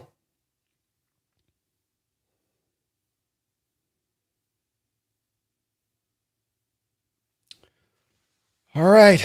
So there's a chance. There's a chance. Grounding. Wouldn't have minded seeing grounding on that. I think they're going to say it's a miscommunication because he wasn't under pressure in the pocket when he threw it, which is a fair part of that. You know, that's a big part that factors in on that.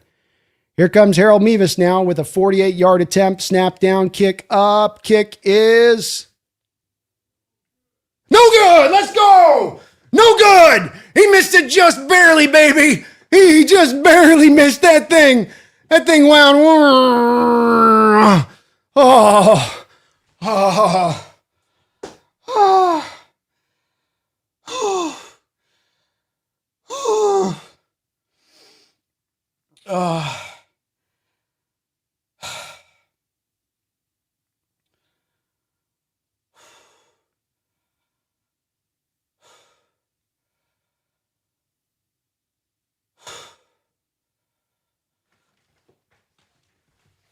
Oh, baby.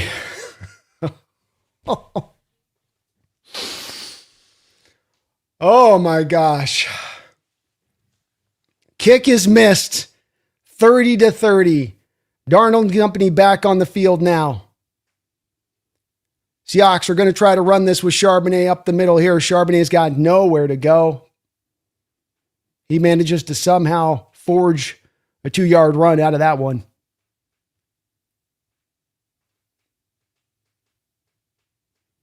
I'm Steven. I'm holding it together, man. The heart is palpitating. I think it's busting. It's just breaking a hole inside of my chest right now. Ka-dong. Ka-dong.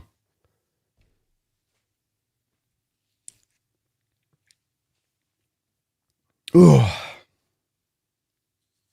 Interesting not going back to Walker here in the ground game in this game. He's averaging 10.4 yards per carry. Yes, buoyed up by the 55-yarder he had, but strange to the point on people were mentioning in the chat why you're not going a little bit more to Walker here with some of the runs. He's the guy that's had success today, but I mean, Clint Kubiak has been strange in the game plan. Just very, very, very strange.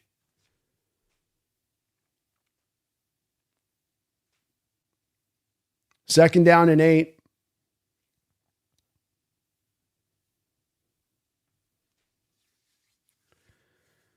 Come on, Sammy.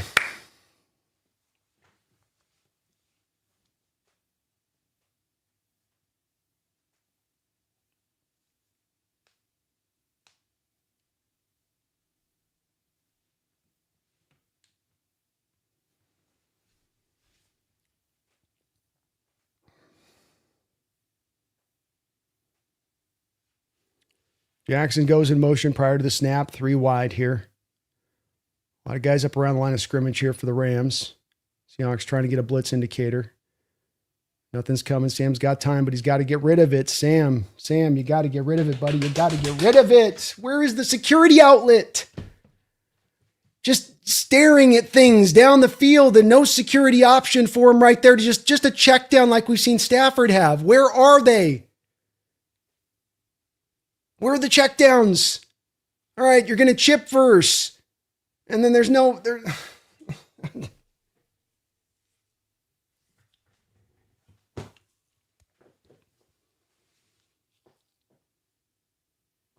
Oh, man. This game plan has been absolutely atrocious. Just awful today from Kubiak.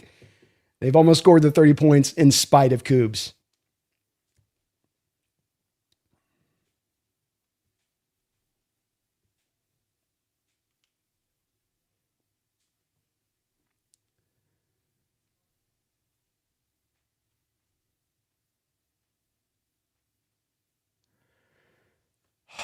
Sam tries to throw this. This is going to be knocked down at the line of scrimmage. So 4th and 17, can't even throw a check down. Like, can't even do that. Man, defense gave you guys a chance, and then you guys can't take it. Like,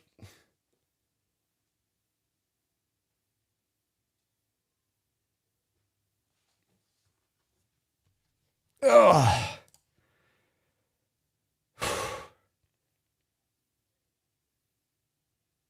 This is a tough one, man. This game has been.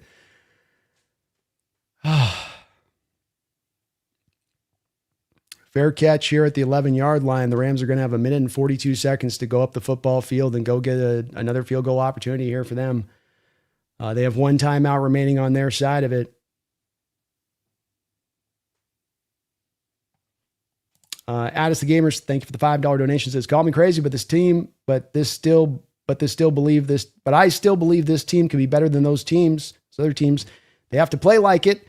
They haven't, which is annoying. Well said, Addis. I think the talent is there with this team. We're just waiting for everything collectively to come together in full and to fully mature in the way we know it's there and it's inside them, but it just can't quite get that final step of the process a bit. Rams are going back now to more of the 4 wide look here, having an opportunity here and good job of getting pressure by the Seahawks front 4 there. Very good job. Multiple guys getting in there, making Stafford uncomfortable there. This will be 2nd and 10. Leonard Williams back in there. Good job there, Leonard. He's played a pretty solid game today. 1:38 left on the clock now.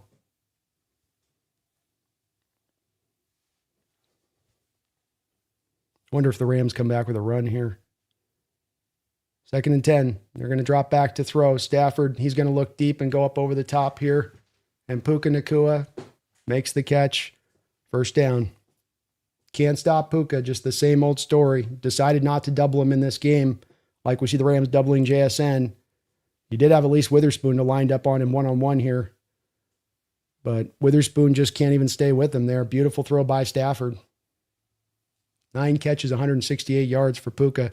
Seahawks are bringing a blitz. Stafford throws it over to the back shoulder side there, just throwing it away as the blitz was well timed up by Seattle there. What a game for Puka Nacua.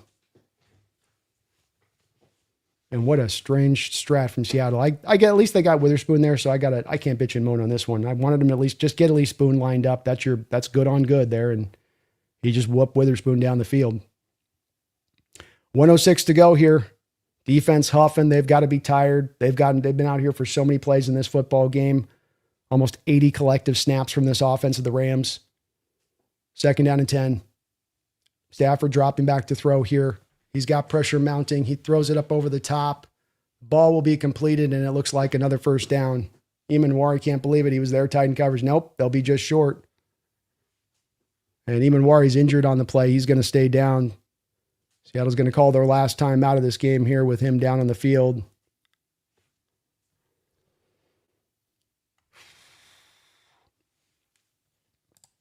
Kevin D. Turner, thank you for the $5 donation, Kevin. Appreciate you for that.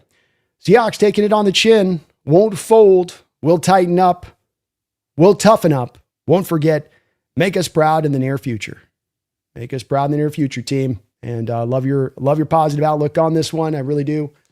And thank you for the donation, Kevin. Love the positivity on that. See if they can tighten up here. Toughen up here. Give that offense one more chance. 3rd down and 1 for the Rams. Or about a 3/4 of a yard, let's call it that.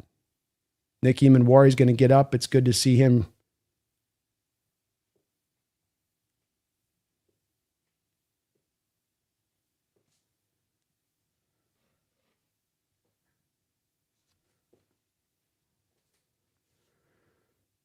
A couple injuries tonight in the secondary for your Seahawks. Kobe Bryant's out of this game. You're now going to be down Nick Eamon here on this snap, on this very key play.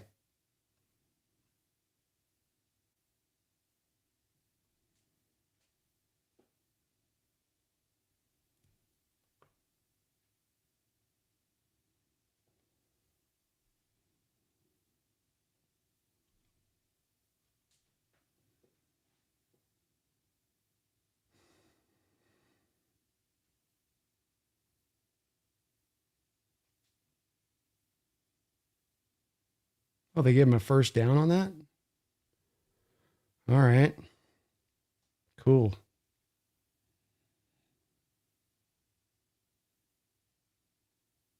A lot of time here. Just like a lot of time kind of just. It's probably good for our defense. Gives the defense a chance to catch their breath here, maybe. Boy, this would be a great time to get a pick 6, wouldn't it? We would turn that down here, would you?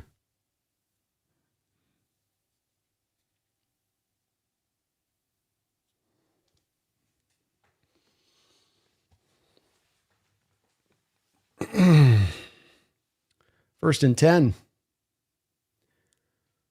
1:02 left on the clock here.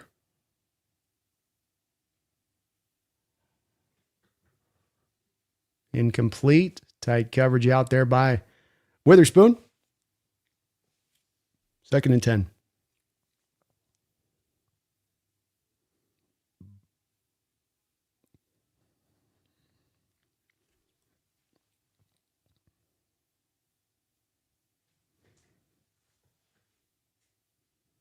Stafford in shotgun. Second and 10, 3 wide, plus tight end here. Out route. Can't quite complete that out to Drake Thomas or Davis Allen or Colby Parkinson. Sorry. Get the name right here. One of them. And that will bring up 3rd and 10 for the Rams now.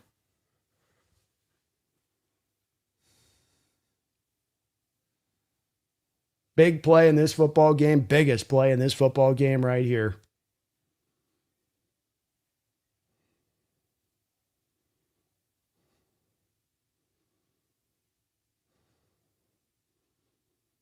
Dial it up, Seahawks. 49-yard line here, 4-man front. Seahawks trying to bring some pressure. Absolute laser beam by Stafford. Throws to no man's land there. And they will hold up and get the stop defensively. Great job, defense. Holding up against this Rams offense that's been so hard to stop today. It ain't easy. One of the best in the sport, no doubt about that. 387 yards from Stafford today, but couldn't complete that 3rd down and long there.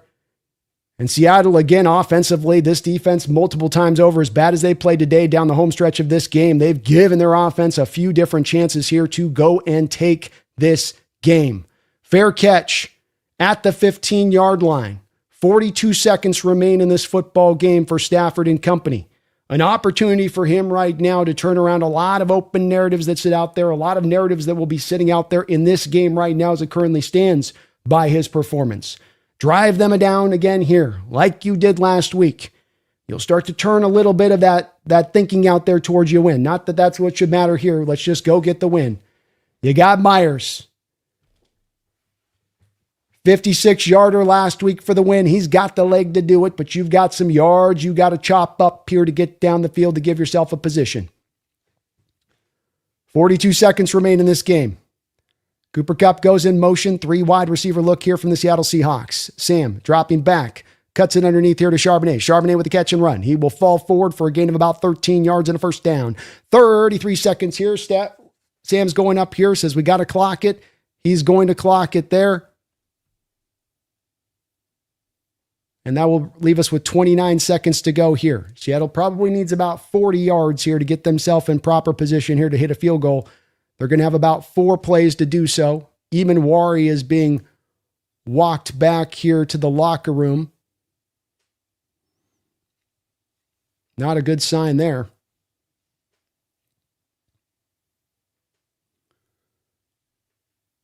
Sam and shotgun. Blitz look here from the Rams. They're bringing it. Sam dropping back to throw. Got to get rid of it, buddy. Got to get rid of it, buddy. Does not get rid of it, buddy. He'll be brought down for a sack there by Puna Ford on the play. And Seattle is going to let this clock just wind down and let the end of this game click on through. Boy, offense here.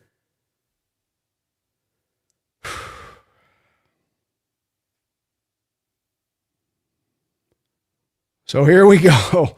We're going into overtime, folks. This ain't over yet.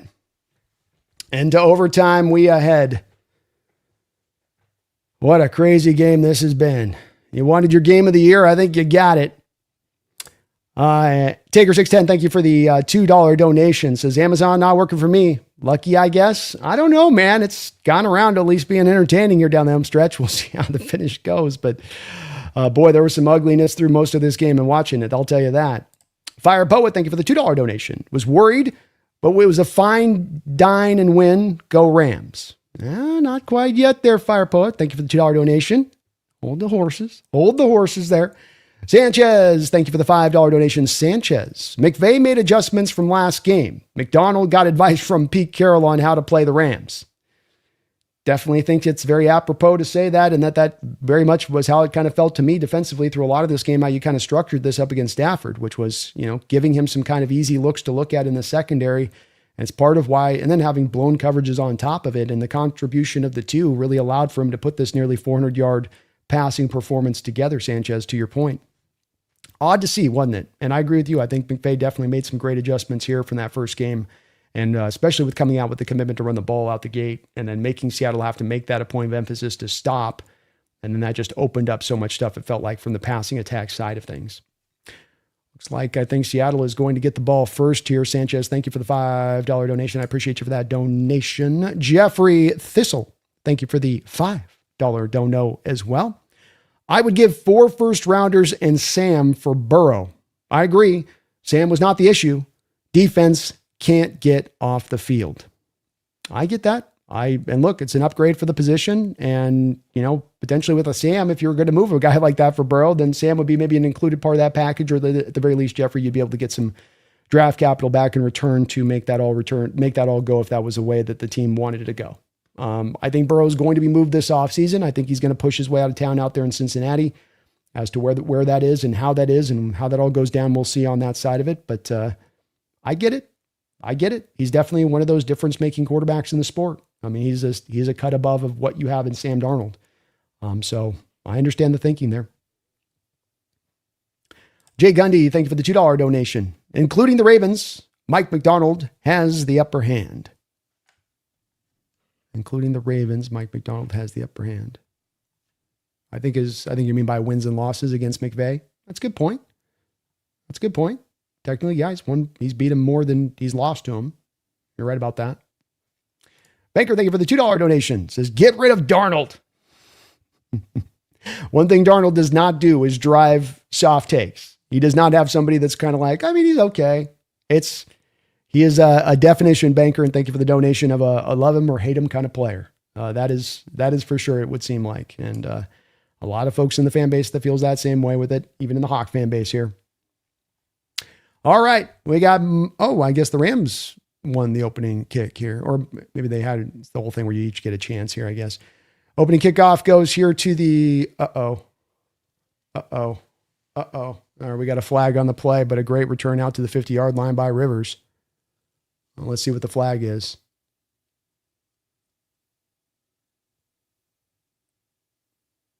Holding on the Rams. That'll take it back. That's big because that was a nice return. My gosh.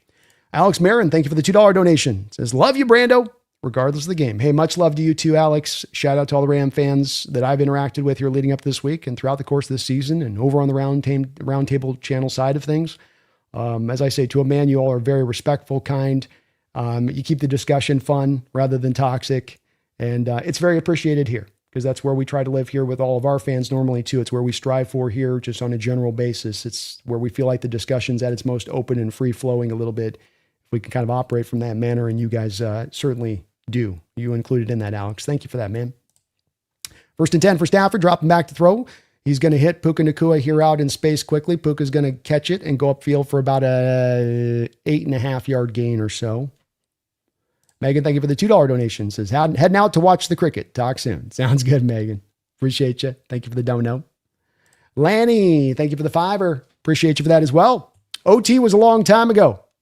1983, we beat the Raiders, 2-time regular season, got blown out in the NFC Championship game. Maybe we can hope we can do that to the Rams. Oh, we blew them out, I think you meant, in the regular season championship game. Let me reread that in a second. 1 sec here. 2nd down and 1. 3 tight end look here. Play action pass. Rolling out is Stafford. He's looking back across the field here. He's got a man wide open in space back across the field. Blake Corum ran out of bounds there. And that will be a 1st and 10 here for the Rams. No Nick Emanwari on the field. No Kobe Bryant on the field. Both those guys injured and out now. So tough to deal with this Rams team already. Even at full strength as we saw today in this game, much less down a couple guys where we know McVay is going to attack some weaknesses at that point that he sees with guys down and out.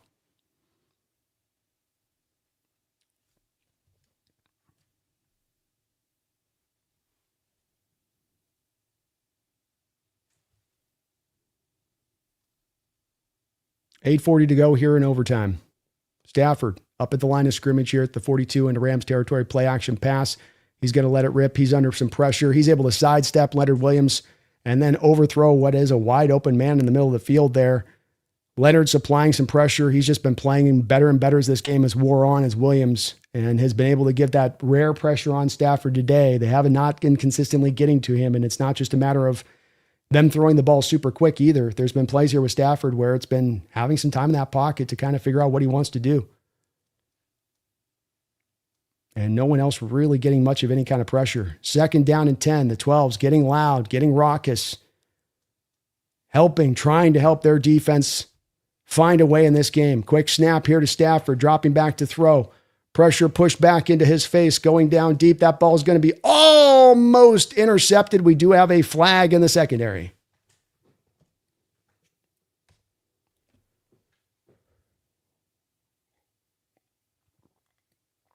It will be on Seattle, an automatic first down, illegal contact on the play. Ernest Jones is going to get clipped for that. So even if he had reeled it in on the interception, it still would have been a first down there.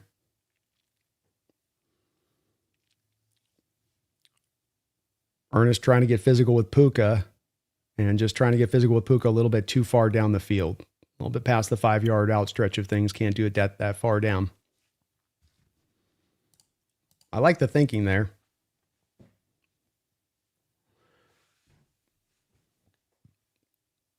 Thirteen personnel look from the Rams. Handoff inside. Gain of about 3.5 yards there.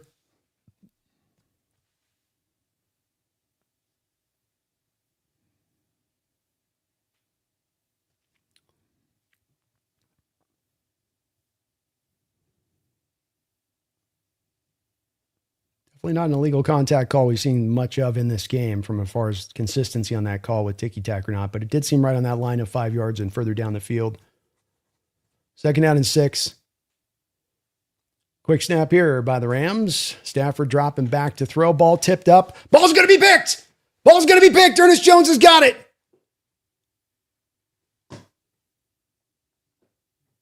Ernest Jones has got it. I think he's saying it's legit. I got this one.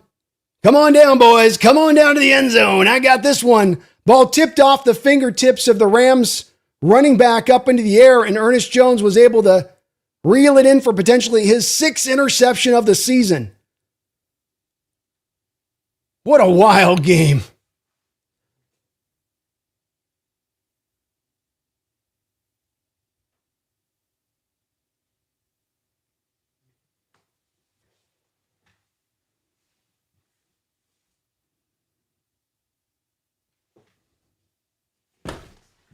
Let me see.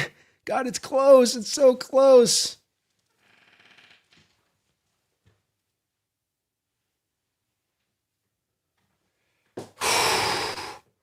It's close, folks. This is one of those things where it's like the ball's moving. They're going to call it incomplete. Yeah, it's moving, so they're going to overturn it there.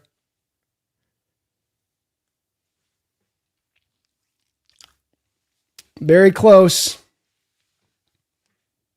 I go back to the call last year in the Rams and the Cardinal game where Trey McBride tips the ball up. Achilio Witherspoon pins the ball to the ground, and they go, no, that's an interception. But I just know that they're going to try to overturn this one. I have no doubt about it. I know they're going to do it. Yep, incomplete. The NFL is highly, in my opinion, very, very, very inconsistent on this call. This is the exact thing. And the problem is that you allow for some catches to be caught when the ball technically touches the ball, but there's this whole, but the ball moves thing. Well, the ball moved because he's rolling his hand like this, or did the ball actually move because of the turf? And can you actually determine that for sure on the replay? It's where I hate that they've led and allowed there to be a little bit of some openness on that potential call, just a little bit. It sucks. It is what it is, though. They were like this last year with the call, too. So it's a whatever situation there. 3rd and 6. Blitz look here from the Seahawks. They're bringing it. Stafford, hit as he throws, completes it for a...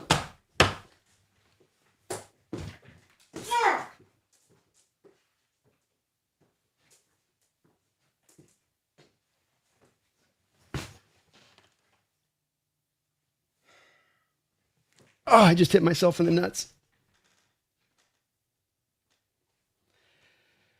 First down for the Rams. Puka Nakua again. Puka.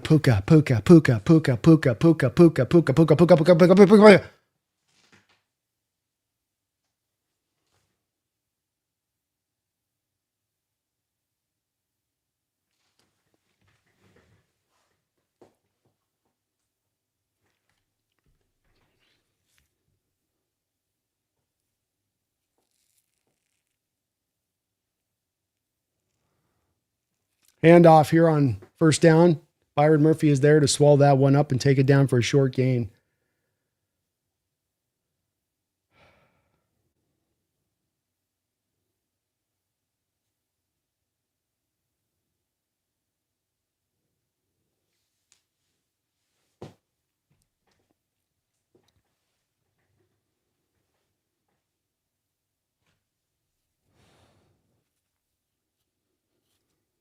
.642 to go here in overtime. Second down and 9. Play action, pass. Stafford dropping back to throw. Lets it rip. He's got him booking Nakua wide open, and he's going to walk it in for a touchdown.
Yeah, a chance in this game, I suppose. Oh, my God. Lanny, thank you for the $5. Sorry, guys, we have so many donations. I'll try to get through all of these as we can here. He says, we did beat the Raiders back in 1983. We beat them twice in the regular season, and then we got blown out in the AFC Championship when we played them for a third time. Maybe we can hope that we can do that against the Rams. That would be really great to see. I would love to see a return matchup and us getting past the opening round and to being able to have an opportunity to do that. That is absolutely for sure, Lanny. Absolutely for sure on that one. Joshua, thank you for the $2 donation. Honest question. When did we last beat LA? Well, I mean, last game of the year last year, but obviously they had a bunch of backups in there. And before that, it had been a while. I think they had Wolford starting at quarterback was the last time that you beat them at home. I think then like a year then prior to that. So haven't beaten Stafford. That's kind of the key on that one. The Stafford McVay combinations had you every single time.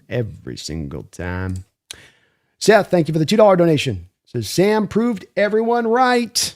Well, definitely hasn't proved everyone wrong, right, Seth? I would say that's for sure here. Hasn't given him that. Christian, thank you for the $2 donation. Says Gino's better than Sam. Yes, I said it. I don't know about that. Maybe. Certainly Gino's not playing like that this year, but he's in an awful environment. Who knows here? First down and 10 for the Seattle Seahawks. Handoff inside here to Kenneth Walker. Kenneth is going to bounce this one outside here and find a way to just somehow get himself about 4 yards on the carry, which is cool.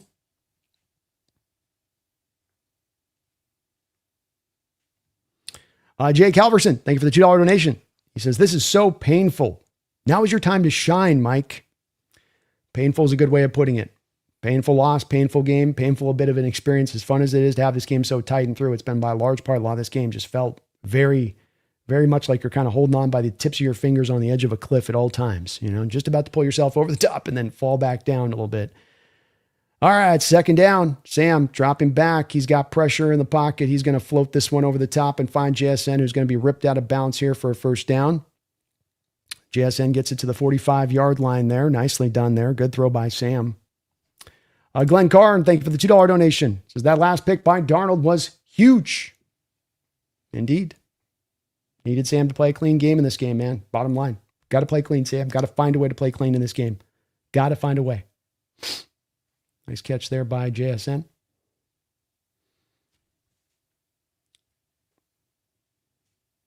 Ball on the 44-yard line here now. Play action pass. Darnold's got to get rid of it. He's got pressure all over the place here. Just throw that away, and he does so. Good job by Sam there to live to see another day there. That play was mucked up and dirty from the jump.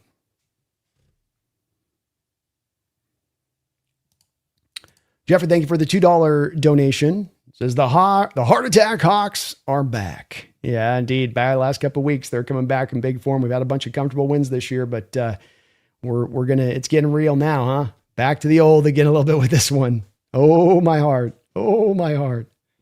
Thank you, Jeffrey. Appreciate you. 2nd and 10. JSN going in motion prior to the snap. Shotgun look here. 3 wide. Sam dropping back to throw. Going to let this rip. JSN pulled around. Should have been a call of a PI there. Does not get called. That looked like pretty obvious. And finally, we get the flag in there. Thank you. Golly, why did that take so long? As egregious as you get, Forbes was hanging on the back of JSN. Flag took about 3 years to get pulled out of the back pocket of the official there.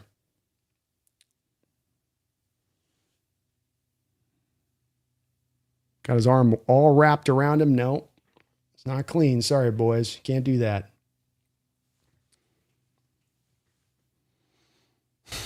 First and 10 for the Hawks. 5:09 to go in this football game. Sam, back under center here. Checks the play at the line of scrimmage. Handoff. Walker. Foot dump over the top and gets a couple yard gain there. He was trying to make a cut there to bust that.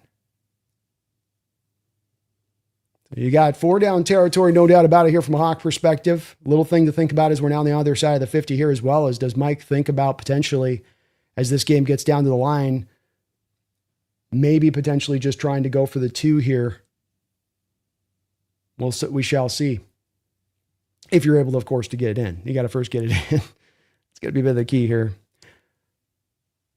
Sam back in shotgun. JSN in the backfield with Charbonnet. Dropping back to throw. Sam lets it rip up over the top. He's got Cooper Kupp. Cooper Kupp with a catch down at the 16-yard line. Cooper with a grade A catch down there. Toe tap, toe tag, drag, swag. Able to keep his feet in bounce. Yes, sir. Great catch by Cooper Kupp. Keeping himself in. First down and 10 for the Seattle Seahawks. Quick snap here. Rams weren't really ready. Sam comes back underneath the Charbonnet for a little 2-yard gain. So bring up 2nd down and 8.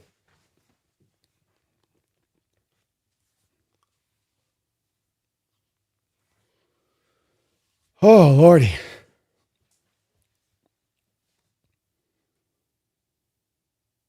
Take your time here, Sam.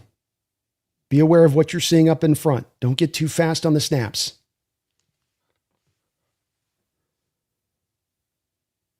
Sam back under center here. 2nd down and 8. Dropping back to throw. He's got a lot of time. He gets this on into Barner for a completion there late as he's rolling to his right. Barner reels it in, keeps his feet in bounds. Short play, but a good play. This is going to get you into a 3rd and a makeable situation here for Darnold and company.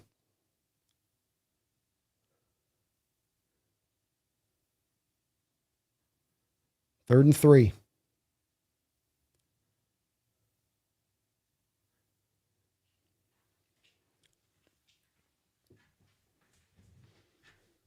Darnold under center. 3 wide.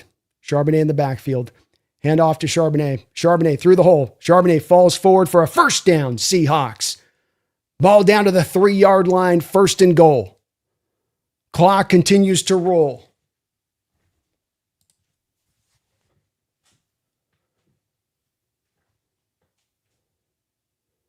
Sam, back in shotgun here now. And we're going to get a timeout here from the Rams. 4 downs to get it in. Also a little bit of a question here, and maybe the chat's got some thoughts on this one.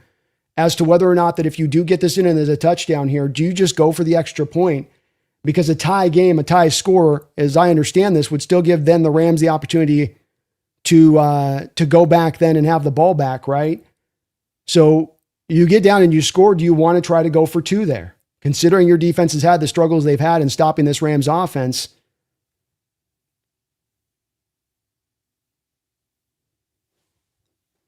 This game has been pretty ridiculous. Old snowboard lady. It has been completely ridiculous. It has been a wild game. A wild game. 3:17 to go. First and goal. Seahawks on the 4-yard line here with Darnold. Charbonnet is the man in the backfield here for Seattle. Shaheed goes in motion prior to the snap. Play action pass. Sam dropping back here. Gets it to JSN. Touchdown! JSN with a TD. Let's go. Seahawks punch it on in back. Game of the year, no doubt about it on this one. Touchdown, Seattle. Great resiliency on their part. Now, what do? What do they do? Does Kubiak have a 2-point conversion here in his back pocket? And they're going to go for 2. And there's going to be a lot of talking about this one. I love the thought process here. I really do. I get it. I get the worry here a little bit. I get it. But I love the thought process of going for 2 here. McVay walking down, trying to decide if he wants a timeout here, if he doesn't like the look. Darnold coming out in shotgun here. He's got 2 wide, and we're just going to get a timeout straight off the board here from the Rams after they get a chance to see the formation of the Seahawks. They want to think about this. You go for the tie here. You give the ball back to the Rams offense, number 1. You don't feel good about that with the way that Sam Stafford's got 457 yards in this game. You don't want to lean on that.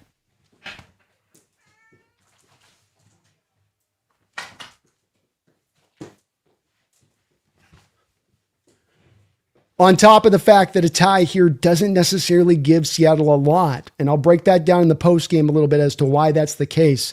But the tie doesn't get you anything. So playing for the tie is not the greatest thing here.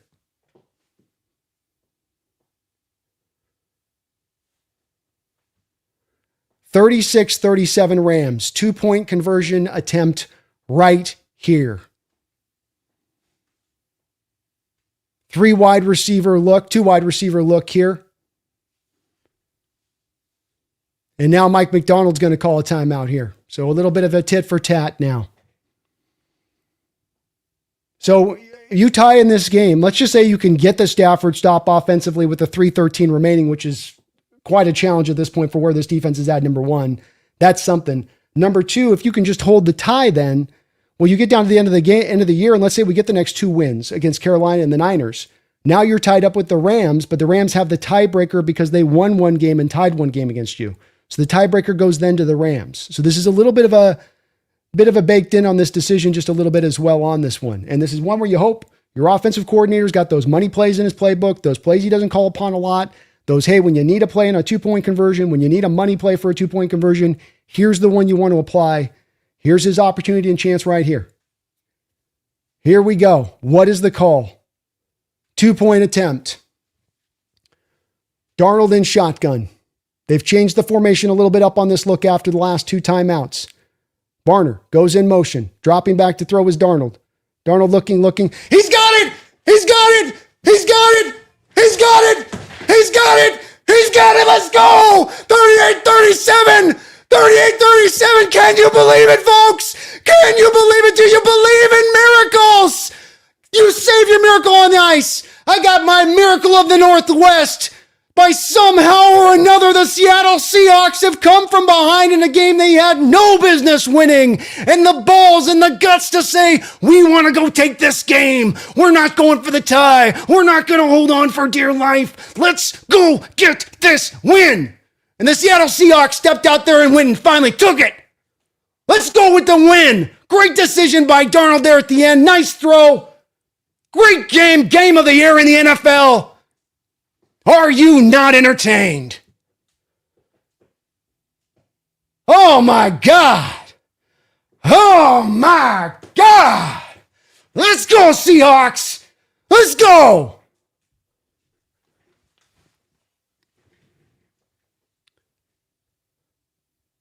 Darnold threading the needle. threading the needle. There's hands in a sea of hands as Saubert's breaking back inside. Saubert with just a little chip block and get out into space. Rams aren't paying attention to him in the least. You got double coverage, slides back to Barner there, leaving Saubert open over in the middle of the field. Oh my God. Oh my God. Sam mother effing Darnold. Sam mother effing Darnold. Oh, Sam motherfucking Darnold. The Pacific Northwest is electrified this evening as those fans got themselves one of the greatest games they've had an opportunity to be able to watch in many a year and maybe in Seahawks history. The improbable, the untouchable, the impossible Z-Bot. They find a way and make it happen. What a sense of resiliency from this team. Both offense and defense choosing at times to pick it up. Was it clean? Was it pretty? No. It's as ugly as it gets. But that makes this the most beautiful victory I've ever seen. I don't care if it's pretty. I don't care if it's ugly. I don't care for style points. But I just don't give a damn. You got the victory. You got the win. By any means necessary. That is the term. And this Rams team is a great team. No shrinking away from that. No shrinking away from the time that they gave you a hell of a game and they were playing top end and you didn't have some great game plans on either side of the ball, but the players picked their coaches up today. The defensive players, in my opinion, at times picked up McDonald there at the end to give the offense a little bit of leg room down the end to do some things. And then the offense was able to pick up the defense a little bit down the home stretch of this. Oh my God, what a game. So many things to discuss, so many things to talk about within this game. And the fact that you come out of this feeling actually going, wait, we won. We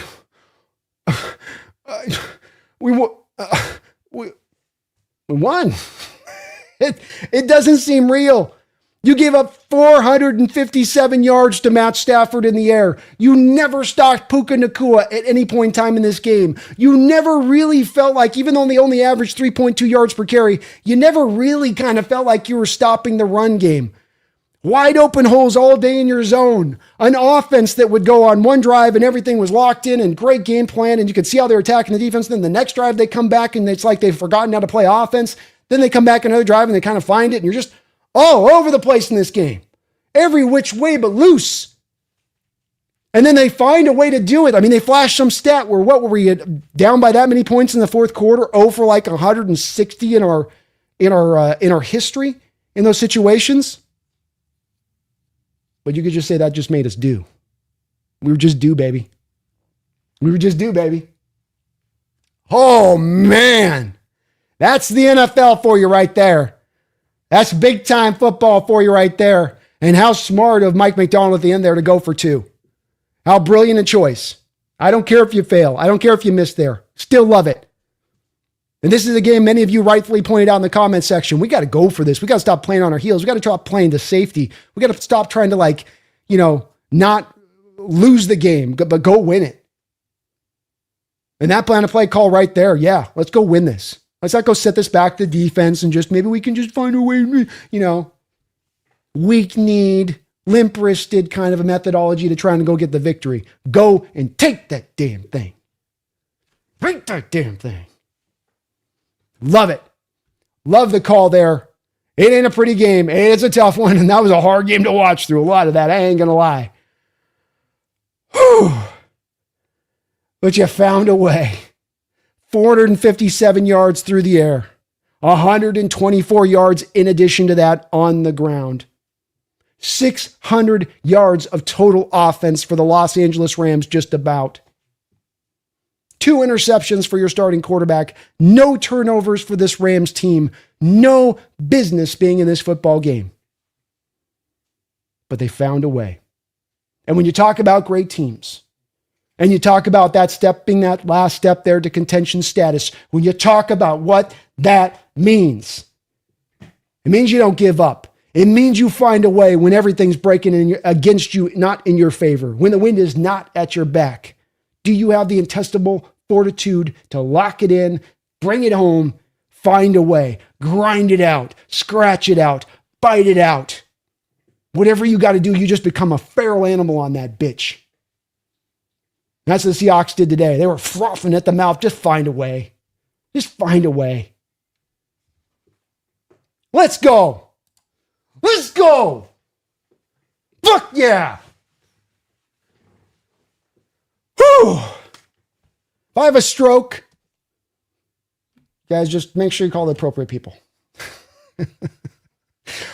Oh, man. Whew.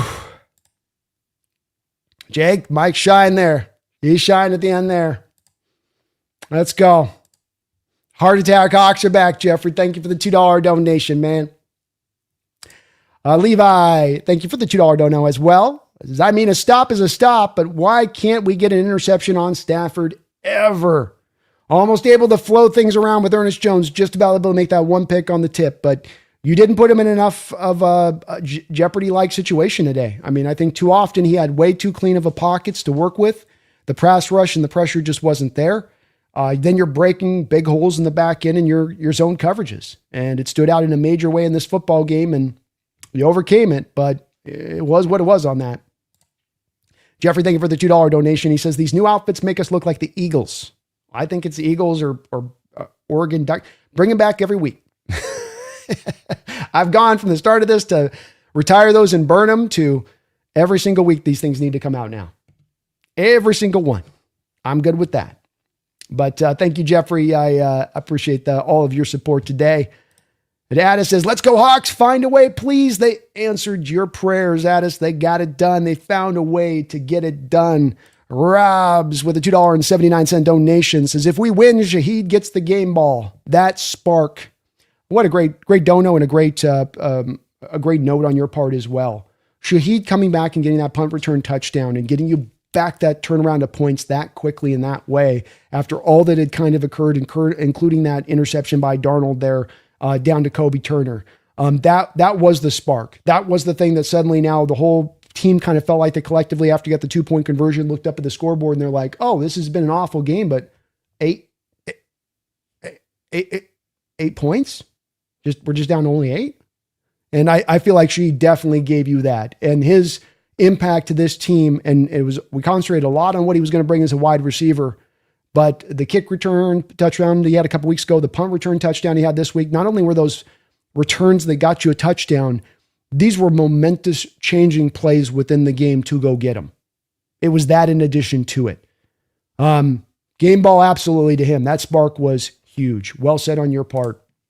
Richard Stewart said, thank you for 13 months as a Hawks Nest member. Richard didn't put any note on your deal there, but thank you for that over a year long dedication and support to the channel. If you're a member of the channel, please do keep an eye on your community posts. That's where I put the benefits over there on that side of things. 206 David, thank you for 8 months as a Hawks Nest member. Appreciate you, B. Thanks for always going live. Well, my pleasure. It's not always probably an easy watch when I get up in my feelings, and I do apologize to all of you on that because I know that there's plenty that are like, can you just not get in a bitch and complaining mode? And I try not to, I swear to God. But it's always a hard pull sometimes in some of these games. Let's face it, David. And it's my pleasure. Hopefully it's a good watch for you guys today. I was going through it a couple times this game. I'm not going to lie. I might have lost a couple years off my life with this game. I'm potentially so. But thank you, David. Appreciate you. Jay Calverson, thank you for another $5 donation. He says, I'm a wreck right now. Now is the time to spin it, Sam. Well, spin it he did. Is this going to push people away from Sam and thinking that, he's not what a lot of people dress him up to be? No, it's not. And I think a lot of those people are going to be very hard sold to be brought over to that side of the table as far as thinking he's a quality quarterback in this sport, a guy that can win a Super Bowl in this sport. And you've got to give Sam a lot of props there in this game. He just brought you back last week when you had 45 seconds, 45 ticks on the clock, needed to get you down to field goal range, did so last week, did so again in this game against the Rams.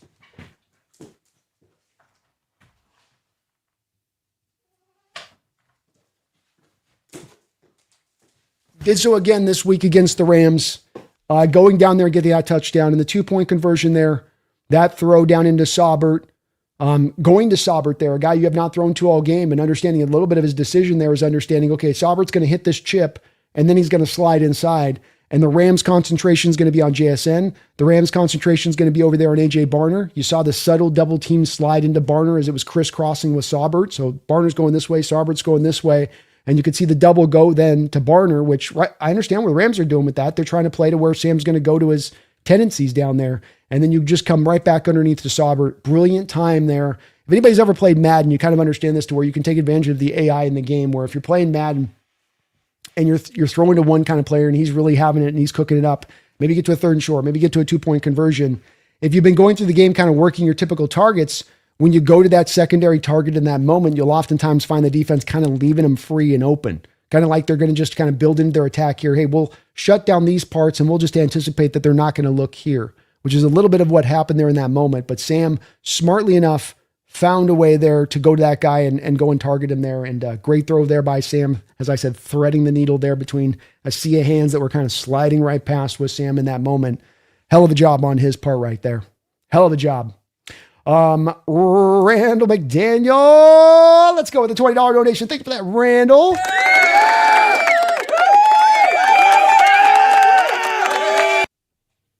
Our middle Washington prophet. Call it the Kittitas prophet, Randall. The Ellensburg psychic. Whichever of those you want to go with. One of those somehow, some way with it. But good to see you in the house, Randall, tonight. Hope you're doing well, man. Thank you for the big $20 donation. He says, let's go win this mother effer. They did it, man. They went and won it. They went and took it. They didn't have it on the back of an officiating call. They didn't have it on the back of a happy bounce in their favor, though that 2-point conversion bounce was pretty nice. I won't lie to you there. But they got the job done. They went and took this. They went and won this game. Make no mistake about it. Ram fans, and I'm sure there's none of you that are really going to be leaning on this. You had your chances. You had your opportunities. We had our chances. We had our opportunities. Everybody had a shot to go take this game at various points and times. And whoever came out with the win in this one won this game. And that's what we absolutely positively did, Randall. Thank you for the $20 donation. Glad I know you're smiling like I am tonight, man. Feeling good. And well called on your part. You called the dub earlier today, man. By text, you called it. You called it big time, Brody. Richard Stewartson, thank you for the $5 donation, Richard. He says, sweet revenge against the Rams. Go Hawks. Not only did you get the win, not only did you topple the big bully on the block that's had your number so many times, not only do you finally get your first victory against Matt Stafford, but potentially you send them away licking their wounds, thinking about what could have been, that this loss maybe sticks in the craw a little bit longer for this Los Angeles Rams team. That would be nice to see, Richard. Hell yeah, man. Sweet revenge. Sweet revenge is right. Sweet, sweet revenge. Appreciate you, Richard. I know you're having a good one out there tonight. Addis the Gamer, thank you for the $2 donation. Sam Darnold, praying for you, man. Please. And so I'm behind on some of these donations from us actually going and winning the game. And it's cool to see fans like yourself, Addis, supporting Sam down there down the stretch. Not saying in your dono, all right, now it's time for Sam to go throw an interception. But you're actually getting from people saying, okay, Sam, go take this now. You got this, Sam. This is in your ability to do this. You're not inherently broken. You're not seeing ghosts. You're not, when the bright lights come on now, going to, all these are false negatives as far as narratives go out there. And you can disprove them right here and now. Not going to convince everybody, but you can start to disprove them as you've done so over this past almost 2 seasons of very stellar play at the quarterback position. Continue to do so here. Let's go. Let's go get this. He did so. Love to see the support from our quarterback in the chat with the donos before that touchdown drive. Addis as well with the $2 donation says, oh my gosh. Let's go, Addis. Let's go. Chris Berman, Kevin. Devin. My bad, Mr. Turner. Says Chris Berman, why we play the game. That's why we play this game. That's why we watch this sport. I always say there's no mini series. There's no movie that gives you the drama, the ups and downs, the twists and turns, and all you get it in merely a 3 and sometimes 3.5 hour game like we got today. You get to go through all of the ringers of that. And it can be maddening in the moment of it. It can drive you crazy when you're down in the depths of it, but it is also one that when the exhilaration is like we got to see at the end of that game, it is also something so unique and so wonderful to be able to experience and enjoy. And I just know how much, beyond what I want this, I know how much, I'm telling you folks, you're a Rams fan or somebody in this chat from another fandom just listening in, how much this fan base wants this, how hungry they are for this. I know that we're not an organization like some of these bad organizations that's been living in hell for 30 years, hasn't won anything, can't get right. But this is a football town in a lot of ways. And it has been sitting for 10 years, kind of waiting for this thing to get renewed. And boy, it does feel like it's finally is renewed now. That is why we play the game. Ski Nation, thank you for the $2 donation. He says, Perna's curse wheel hit the Rams this week, laughing out loud. Well, I'm going to tell you, there's going to be a lot of Rams fans that are going to be very mad at Perna, like I've been very mad at Perna, because it did feel like an accursed game for them.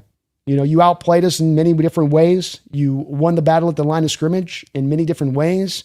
We never found an answer to Puka Nacua in this game. And we never really fully stopped the running attack in this game. Lost the turnover battle.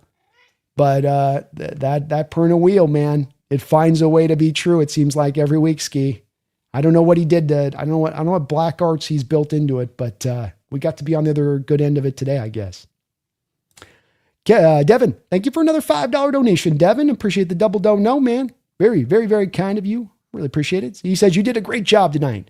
Love your Seahawks passion. Well, and I'm glad to hear that. I know, like, I swear to you guys, when I do get into my emotions and feels, I'm trying not to.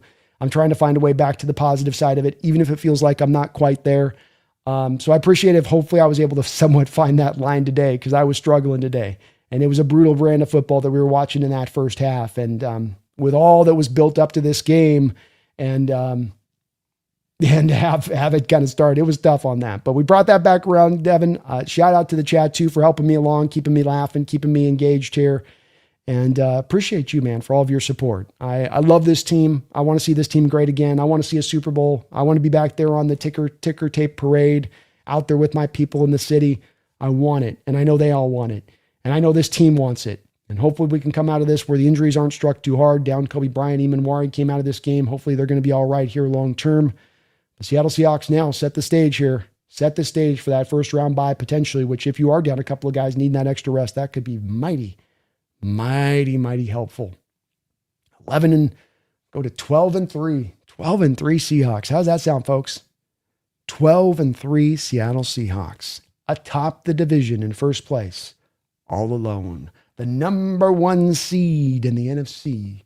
All alone. 2 games left to roll, and we've got a nice, thick, deep, long week here until our next game to let ourselves get healthy and right. Back to the other side of it. MJ Seahawk with a $20 dono. Let's go, MJ.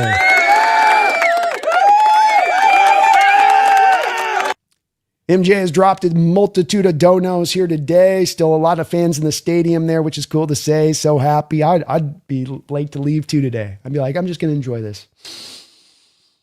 I'm going to just want to breathe in the field constantly. Just, oh yeah, that's the right. Yeah. Oh yeah, that's the good stuff right there. That's victory air right there. That's that piney, fresh smell of victory. That's what that is. He says, we are a part of one of the best games ever. I think that this is definitely one that you're going to go a line to, that I'm a homer on this one and watching it. It'll be interesting to hear with the Rams fans' perspective on it. But this feels like kind of an all-time type game to me too as well. The shifts and swings and some of the big game-changing plays that occurred, the offense that went off, just the shifts in momentum, the intensity at play, both of these teams, wanting this game. You could feel that from McVay over on the sidelines and that Rams team. I think you've got to, I hate doing it because it's my own team that I'm saying is included, and that just feels so biased and homered, but what's a better game than this one?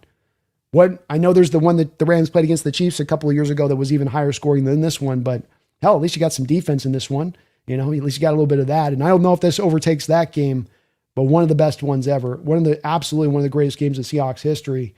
And on a season that's been so wildly entertaining, as tough as this was at times, as exhilarating as it was at the end, another just amazing game to get to have a chance to watch this year. We've been able to have a lot of amazing games to watch from how we've been able to lap teams and really beat down a lot of teams. But this was very, very satisfying at the end of this to come out of this win in the way they did and how they did it. And we'll be talking about this game for the next week and unpacking so many different parts and pieces of it to try to just like, probably in much as in wonder of like, remember when that thing happened, but then you still got over here to this? Remember when this thing happened and then you still found a way to get over to that? And then this thing happened and you were sure that it was done at that. And then you had the 2-point conversion that went off Jared versus helmet, bounced forward into the end zone. And then Zach Charbonnet's just like, oh, it's a dead play. Let me pick up the ball and hand it to the official. Here you go, official. And they're like, oh, that's a 2-point conversion. Like, just wild MJC Hawk. So wild of a game, man. Whew. Thank you for the donation. Jeff Jennings, thank you for the $5 donation. He says, I turned the game off and my son told me to turn it back on. I get it for those that did, man. I'm not one of those ones that be like, just a little fan. You got to be a little like, hey, that was tough football to watch. The Rams just running it down your throat. You're like, it's first down. We know they're going to run. We know they're going to run. Our guys are prepared for the run, yet they're still getting forward movement down the field. They're still finding their way. And then all of those plays throughout the course of this game, Puka Nacua with multiple big plays down the field, including a 58-yarder, Xavier Smith with a 48-yarder, Keonta Munfield with a 19-yarder, Davis Allen with a 27-yarder, Terrace Ferguson with a 27-yarder, Colby Parkinson with a 16-yarder, Jordan Whittington with a 19-yarder. Even Blake Corum got a 13-yard reception. I mean, you just gave up these big plays all over the place on top of it. And then offensively, Kubiak's game plan was maddening. And that thing will drive a man crazy watching that tonight. What you were trying to do and the approach, and Walker busts a 55-yard run, and then he can, what has he got? Maybe like 2 carries or 3 carries through the whole rest of the game after that. Averaging 9 yards a carry in this game. Like, why aren't you using him more? Why do we stop going to him there? I get it, man. Levi, thank you for the $2 donation. Levi says, didn't read the first dono, but God bless the Seahawks right now. My bad. I think I was a little late on it, Levi. I did get the dono. I'm super behind when it's always hard when the play-by-play of the games as the donos are firing in there really fast, to try to kind of keep up with them as I'm trying to do the gameplay and the play-by-play at the same time. But let me get to your, let me locate it here, man. And I'm sorry I missed that on it. We've got a lot of donations through here. I thought I had read it. Let me find it here.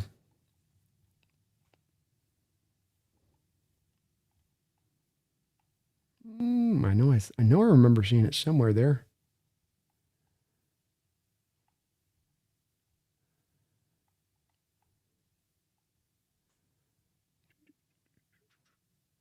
There we go.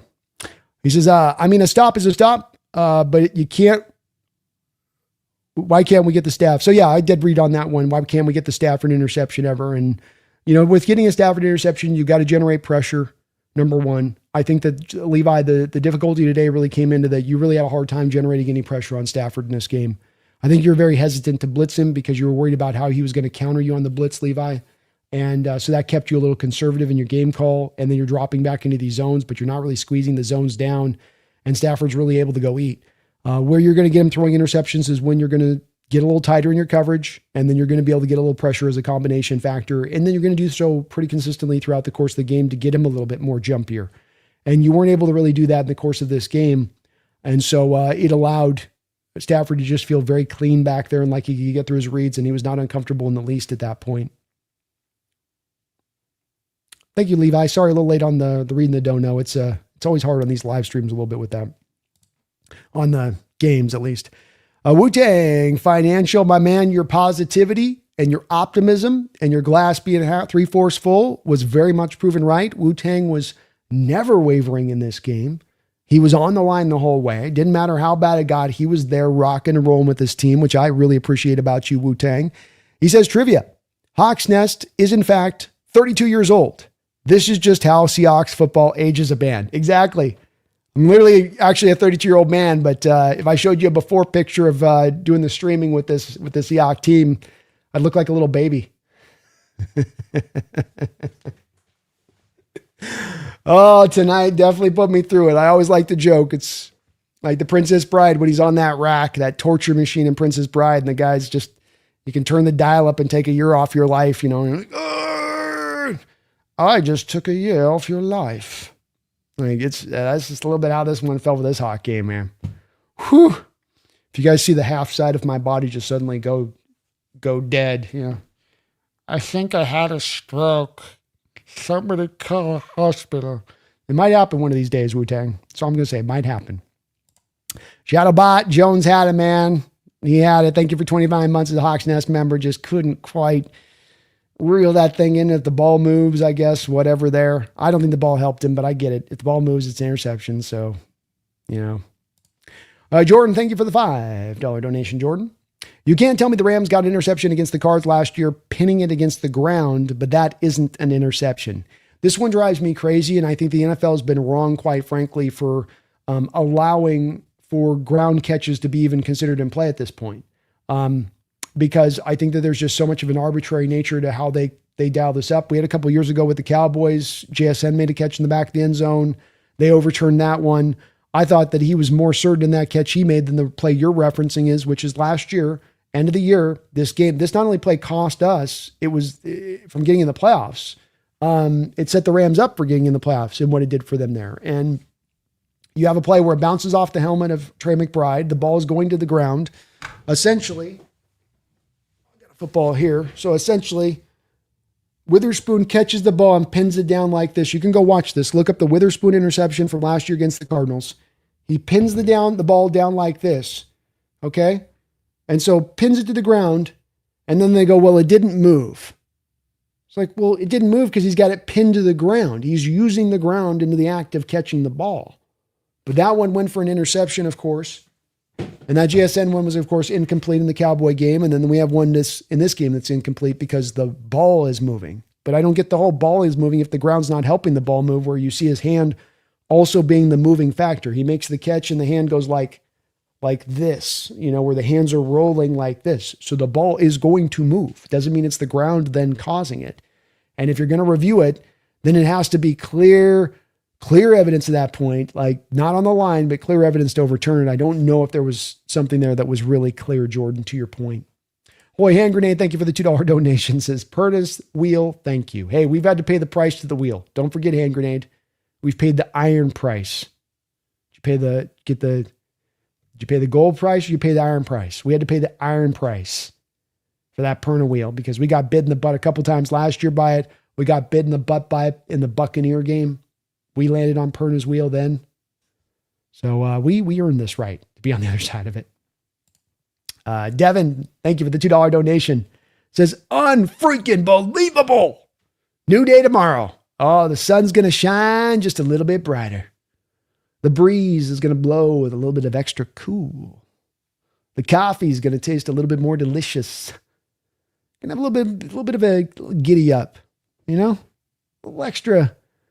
I'm not going to be out there necessarily just whistling, they just out there just, but I might. You know what I mean? Out there just talking to the birds, enjoying the day. New day tomorrow's right, Devin. Woo-wee. Woo-wee. Jeff Jennings, thank you for the $2 donation. Says no beanie for Brandon. Thank God. Jake, I want that thing on there, man. I want that on there, Jake. You're wearing the Seahawks beanie. It was looking dark for your boy early here, Jeff. Ain't gonna lie. Had the Amazon app up, man. I was scrolling through. I ain't gonna lie. But no, Jake's gonna have to be the one to wear it. We're coming back around here at the end of the season, man. Thank goodness for that. I already had a hard enough time wearing that stupid Niner cap. That was enough. Rajita, thank you for the $10 donation. Very kind of you, Rajita. Very, very kind of you. Says, heart attack, Hawks. Fatality. You know what I mean, Rajita? So that's one of these days with this. One of these days with this. It don't get more heart attack than this. And this one was a heart attack one that really got you because you have the heart attack early on where you're sent into the fourth quarter where, oh, we're right there to get this.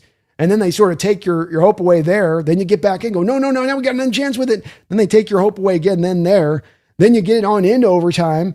And the Rams go down and score just the ugliest of touchdowns right off the kicker jump. And you're like, oh God. And then here we come with another heart attack as they drive down the field and get it. And then the heart attack with the 2-point conversion. I think my arm might have just been in permanent stretched out mode today, just grasping onto the left side of my chest, Brigida. What a game. What a sport. What a season. What a team. Why not us, huh? Why not us? Let's go, Rye. Let's go, Rye. Woo! A $50 donation from Wu-Tang Financial.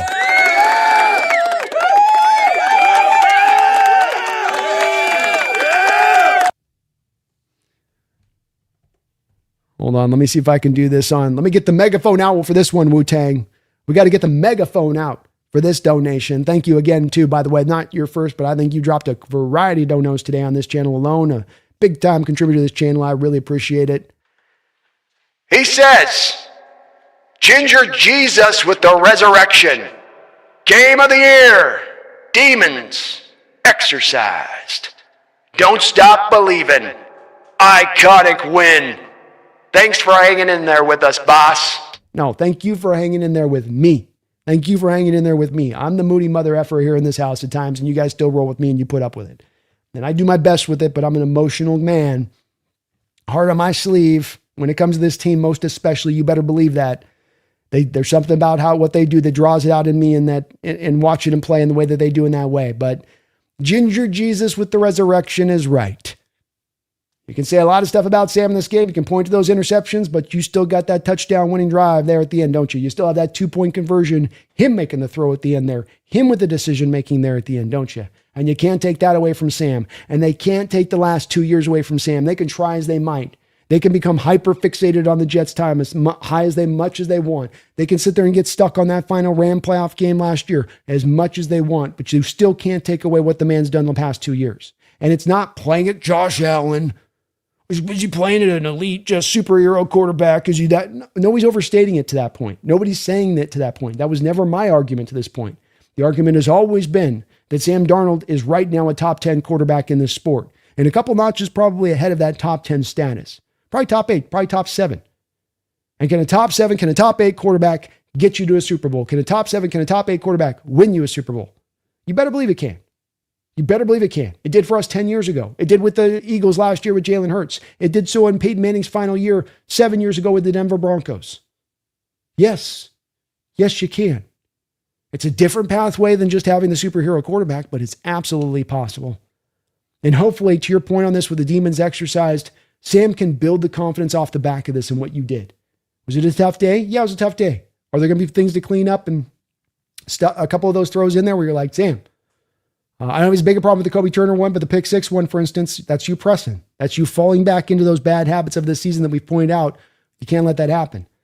But he played a good game around those 2 picks, found a way at the end. And don't stop believing, Wu-Tang. I know you won't. Iconic win is right. You wanted a signature win, Seahawks fans. You've been telling me, when's the signature win going to happen? When am I going to get something? Yeah, I like the team. Yeah, they're good. Yeah, 11 wins is fine this early in the year. Yeah. But when are they actually going to really give me an exclamation point? When are they going to put their stamp and say, we are here. We are ready? Does this game do that for those people? We'll see. I think it's pretty impressive to get it done. And then you got the Rams' best swing in this game. Down Devontae Adams, no doubt about that. That hurt him. But you got their best swing in this game, and you withstood it, and you were able to just find a way against a great team, against maybe maybe we're one of the best teams in the league, maybe the second best team in the league. No easy outing against this football team, and they've been taking it to teams offensively. They've been cooking it up. They've been at their hottest offensively through this last few games. So all that's a factor, man. Thank you for hanging with me, though, Wu-Tang. Thank you for all of your huge donations to this channel. Really appreciated. And I love to, again, all of your positivity you brought in here today, helping to keep us on the tracks today when many of us were the train was starting to lean over, starting to come off like one side of the track, come off like they do in the movies, And they brought it back on, kind of able to keep the thing on the tracks for a little bit longer. But thank you for that. Wu-Tang Financial, you are the man. Appreciate all of your support and donations. Mick Frewer, thanks for the $2 donation. Says Darnold deserves this moment.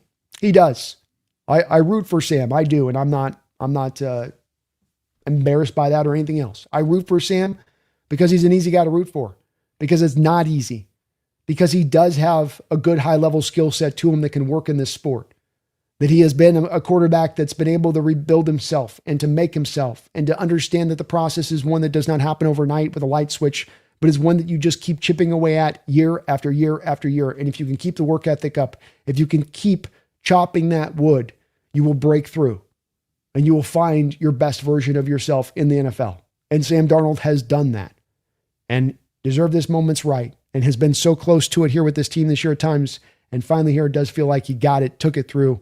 What a game for Sam there at the end of that to get that, all the pressure on you in that final drive, the 2-point conversion in addition to it, getting to JSN in the back of the end zone, that throw to get the touchdown pass there because you didn't run it in. Yes, sir, Mick. Yes, sir. R. DeLevy with a $20 donation.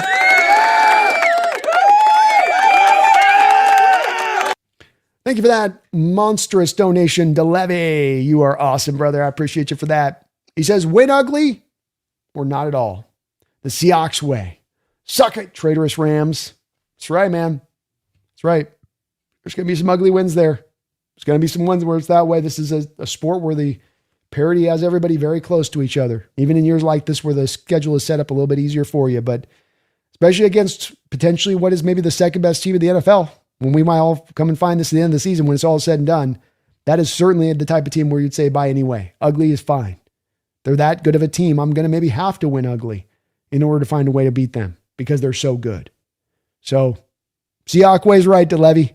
We're going to learn to find these to be beautiful victories. And as I say at the end of the day, when it's all said and done, like we've said last week or a couple times this year, when people have turned over the style point aspect of this team and then it's not being good enough for their flavor, I always point back to it's not going to matter when you're going to look at those win and loss column at the end of the year. We're going to look at potentially that very beautiful sight of having that number one seed, of having that first round bye, of having the Super Bowl for the NFC run to the Pacific Northwest. You want to go to the Super Bowl? You want to get there to Levi Stadium? You're going to have to come to Seattle to get it done. I love that that's the reality of our situation right now, DeLevy, and 2 more wins. And we got it, man. Thank you as well. Much like Wu-Tang, you've dropped a variety of donos today. Appreciate all of that support. Very kind of you. And let's go, man. Let's go. Suck it, Rams. Sorry, man, but suck it. Blaze, thank you for the $10 donation, Blaze. I guess my fourth quarter insults to the Hawks worked. Sometimes that's what you got to do, man. Browbeat them into it, Blaze? Sometimes you got to get them to wake up, Sometimes a little bit of an insults can help them get there a little bit, Wake up! Wake up! Appreciate all of your donations today, Blaze. And look, we were all going through it, man. Like I was saying to Wu-Tang on it, I get those in the chat with this. There are days where I will be to my chat and I'll be like, hey, patience today. Hey, we're jumping to a little bit of this or we're jumping to a little bit of that. Ease it back a little bit, folks. Don't get as up in arms on this one. Just take a chill pill today. I know that we're all emotional on it. There'll be days like that where I'll definitely counsel the chat to be like, let's remember this.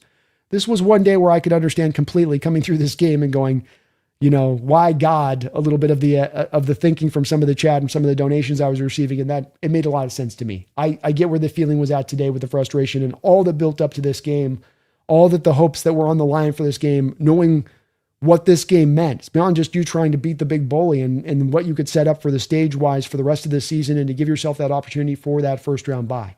And that puts the more that's at stake, the more that you can go and get by being on the good side of it to then see the bad. It's going to draw out the emotions in you. How can it not? I mean, we want our fans to care, right? We want you to be connected to the team in that way. And you can't have it both ways where somebody's connected, but then you don't get the emotionality a little bit with that. If they care, if they're in it, that's one's going to draw to the other, in my opinion. And I think it's just part of the process of being an NFL fan. Ski Nation, thank you for the $5 donation, Ski Nation. Sam finally did it.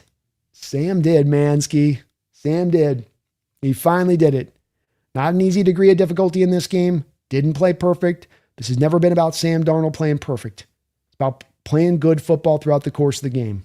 And then we can look through a full game at the end of the day on it and say, okay, you played a good football game. Wasn't perfect. Nobody's going to play perfect games, but can you play a good game? And he did so today when it was all said and done. And that final drive, back-to-back weeks now, driving down the field to go get you the victory. This has got to start bringing some of the Hawk fans into the fold a little bit with him. I'm not saying it's got to sell him on to you long term and that he's the answer and that you've been swung all the way over to that side. But he's giving you some evidence that this guy is not what people try to put in my chat. He's trash. He sees ghosts. He's horrible. He's awful. Which is just that narrative that just continues at times to follow him, which I just thought, and I've thought throughout the course of this year, is completely unfair. Again, to get in a place of nuance, it's not that he's perfect, but that when we talk about him in terms of that's not a fair way of really looking at what he's done over the past 2 years. A man that now 2 different teams has got more wins by far than the likes of Peyton Manning and Tom Brady, 2 guys that themselves changed teams to new teams and had a lot of success there to be had with those new teams, that they were going to after they left, where Brady left the Patriots to go to the Buccaneers and Manning left, of course, the Colts to go to the Broncos. Very cool. See what he's done here. And then I'm very happy for Sam in this one, Ski. Great development for our Seahawks on top of everything else. A Joss, thank you for the $5 donation. A Joss says, how do we feel about these uniforms now?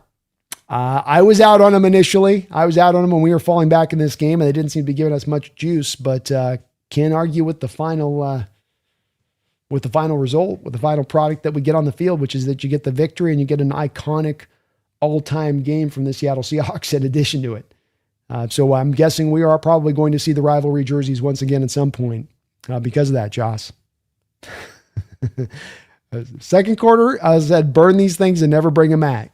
By the end of this game, I was like, these are the best uniforms I've ever seen in my life. Can we just keep trotting these things out every week? Shadowbot, thank you for the $2 donation, Shadowbot. The 12-3 Seattle Seahawks. Let's effing go! Let's go, man. Sounds so good. Sounds almost unreal, doesn't it, Hawk fans? 12-3 with 2 games left to go. 12-3. 2 games left to go. Oh, it feels good, Shadowbot. Woo! It feels so nice. So nice. Eric Kinnanen, thank you for the $12.12 donation. It didn't have any note there put on your dono, but just the $12.12 donation. I see what you did there as a little nod to the 12s.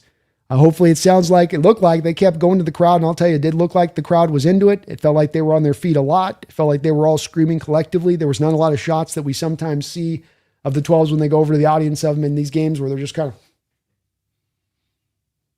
even when the team was down, even when there was things looking kind of ugly. And that's cool that the fans were able to lock it in there. Didn't see anybody going home early. Cool there as well. But hopefully the 12s were able to be at least a little bit of that extra aspect to help this team in this game to get over the hump in this game. And a very nice win. Very nice win. Biggest win in years here in Seattle, this victory. So thank you, Eric. Appreciate you for that donation, man. Love the $12.12 donation. Let's go. True to that blue. Thank you for the $2 donation. Says signature mother effing win. Indeed it was. Indeed it was. We've been looking for it. We've been like a bloodhound on the scent. They gave us the shirt. Go get it. Go get it, boy.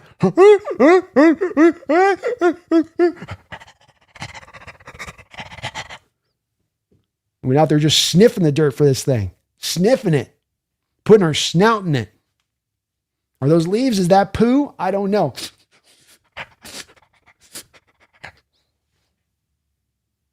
Give us that signature win, man. Come on. Thank you, Drew Dat. Leo Ramos with a $20 donation. Leo!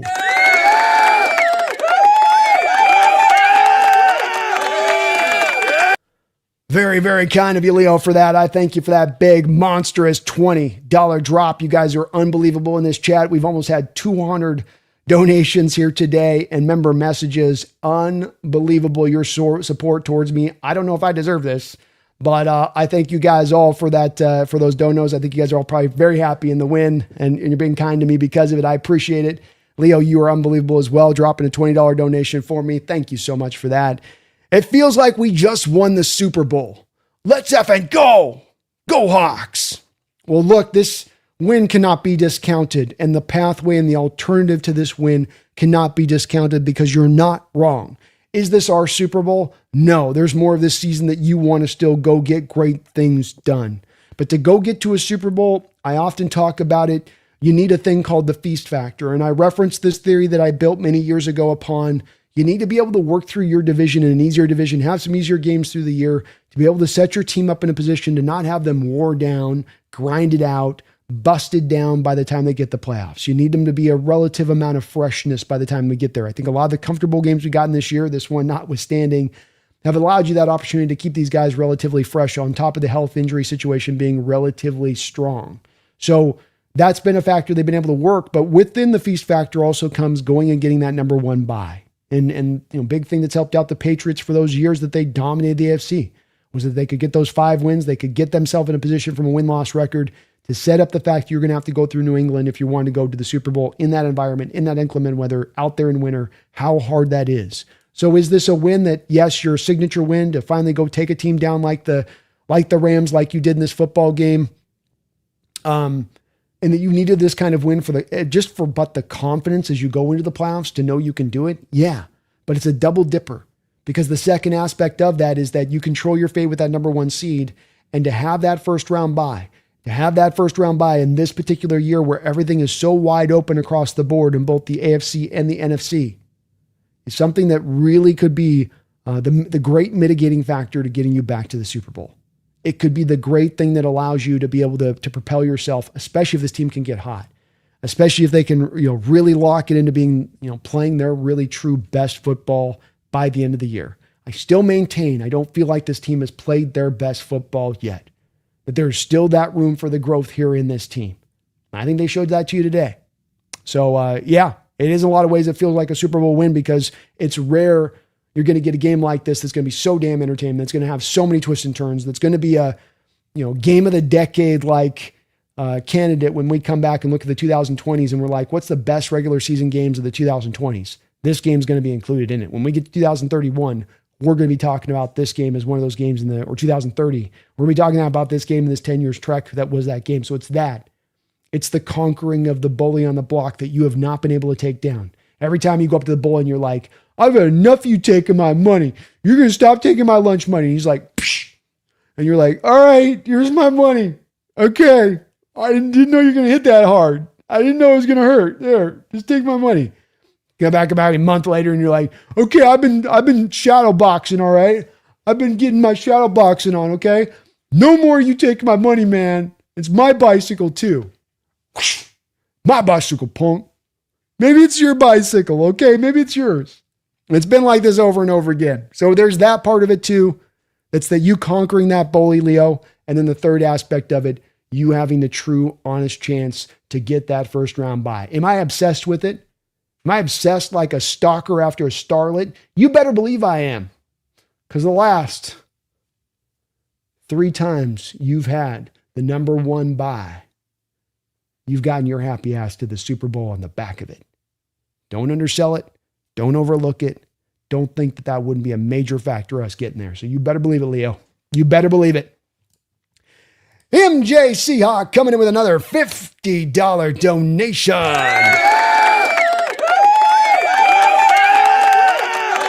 Let's go, MJ. Man, thank you again for all of your major big-time support of this channel. A man that's been a long-time member of this channel, big-time contributor to this channel. I mean, and then you're dropping a $50 donation in addition to it. I know you already dropped some donos today. Thank you so much for that. I know you're celebrating today and feeling good. He says, I've been a fan for 42 years. This is one for the decades. Love you all. Well, I love that message at the end, especially, and agree with what you had to say as well. And then I want to put a big moment out here. Big love out there to my fellow 12s. Big love out there to my fellow Seahawks fans. You ride with this channel. It's been an amazing year. You ride with this team. You guys are going through it with me. You're choosing to hang out here. You could be watching anywhere. You could be just watching the broadcast. You hang out with me here every step, every week that we're together on this. And much love out to you guys for doing that, for choosing to make this place that this is the spot you're at. I'm blessed. I'm really honored for so many people to come on into this place and check out these games with us and ride with us through this. Last week, we set a record. We had almost 44,000 views on the live stream on the Colts game. And we're going to be up there again this week. And I'm really, really overjoyed with what I've been able to see on the channel as far as progress, but I really am overjoyed with just the community we built here and the love that flows through this community, man, MJ Seahawk. And as a man who's also been watching this team for about that same amount of time, man, this is one for the decades. Us old heads are telling you young bucks out there that may be new to football, new to watching football, that enjoy this game, enjoy this season, enjoy them both, because you don't get these all the time. And that these are unusual to be able to have this much stuff to be able to root for and to be a great result as far as we're concerned on that side of it. This one's going to be one for the decade, man. Definitely one for the decade. This is an all-time great Seattle Seahawks game. And just a wild watch. Just a wild watch. I mean, look at my cat. Just simply look at my cat here. She is emotionally spent. She's officially been completely clobbered by that game. She can't take any more, man. Can't handle any more there. But MJ Seahawk, thank you for the $50 donation. Beautifully put on your part. Much love out to you as well. I salute you, sir. Thank you for that big donation, all of your support to the channel. And I just enjoyed Hawk fans, kind of to the heart of his message here. Enjoy this tonight. You know, plenty to turn over, and we'll turn over the things that need to get fixed and corrected. We'll pick apart some of the stuff here that's problematic for the long term. We'll look at injury stuff and what's going on there. But at the end of the day, one of the great wins in Seahawks history and one of the great seasons in Seahawks history, with all of the potentiality up ahead of you right now, right there for you within your grasp to go and take. Not imaginative, not if just everything breaks right, not if this, but this team loses and but that team wins. And if this team can just lose a couple times here, win out, get out, go to the bowl. Let's go get it. Let's go get it. MJ Seahawk, you're the man. Thank you to you. Much love to you. Appreciate that huge donation. Shadowbot, thank you for the $2 donation. It's going to be a sweet victory Friday. That's right. You guys walk into hopefully everyone lets everybody out a little early tomorrow, just for the vibes. You walk in the office tomorrow and your boss is looking at you and he's got that wry grin on his face. It's like you're watching the hockey game last night, weren't you? You're all tired, bags under your eyes, emotionally completely spent. If you're in the stadium, you don't got a voice and you look up. Yeah, so they might win last one, but I'm here. I'm ready to work. I'm good. And he looks over at you, tips him his hat, and he says, you know what? Maybe today you just take this one off and enjoy it, huh? Hopefully some of you get that tomorrow. Hopefully there's some bosses out there that recognize, like, let them enjoy this one. Let them have this one, or we'll go light on the work today. Let them just surf the internet and read about all the articles of how now the Seahawks have gotten over the top.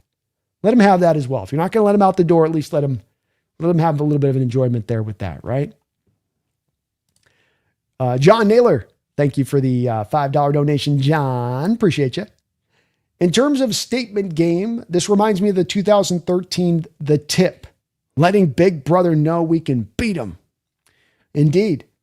And I think that this is a game that could definitely get a little bit in the Rams' head, because it's one thing, I think, if you happen to beat the Rams and they just don't have their best fastball and things are just a little bit off, you get a couple tip passes going in the wrong direction, and it just kind of twists badly for you. That's one thing. I think when you feel like you played your best football, but that you still lose the game and you can't come back to an officiating call, it's just like, no, we flat out lost the game.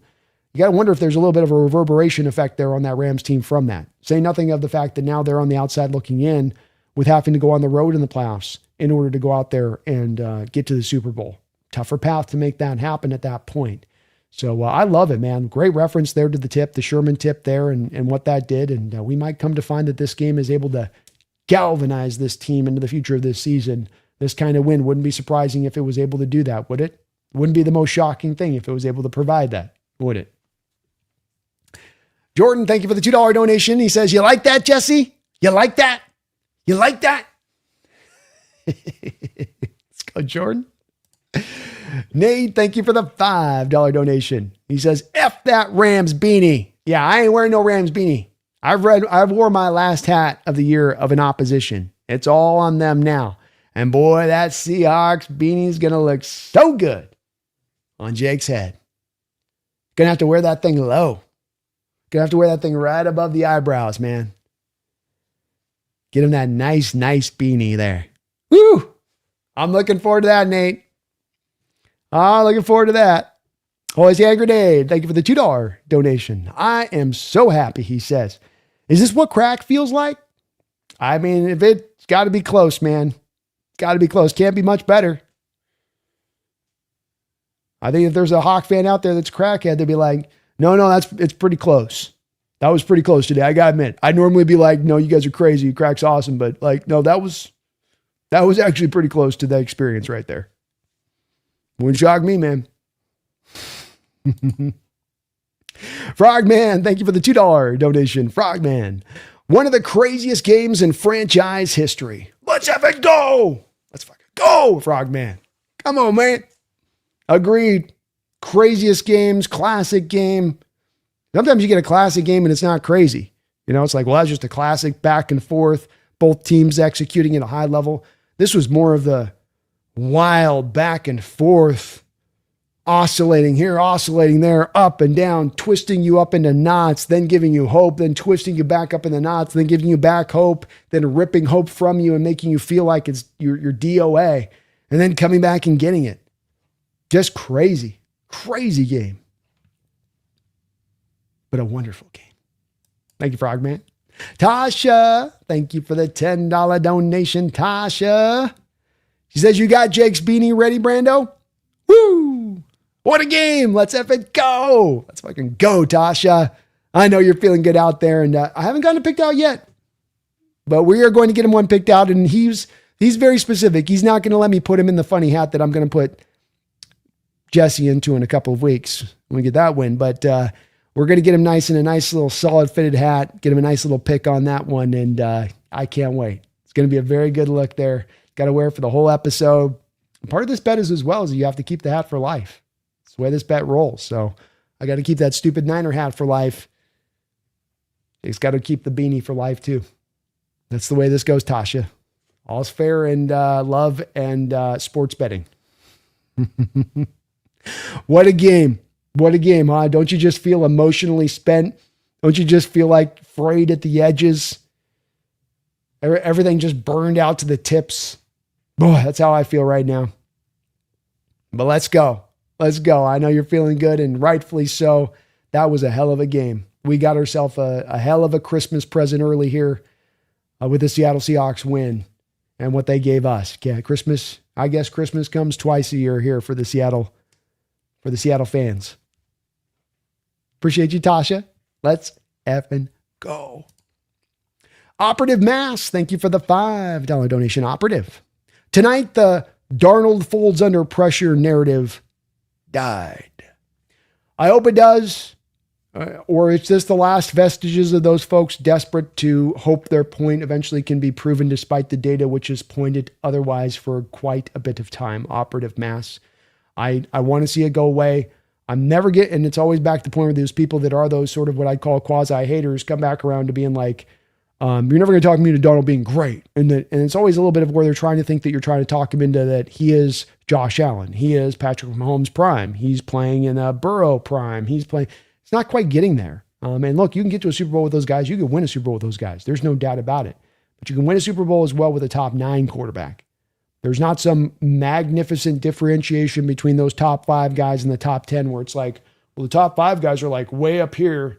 And then, your 5 to 10 ranking guys, they're like, whoa. I mean, they're so far down here, you can almost barely see them.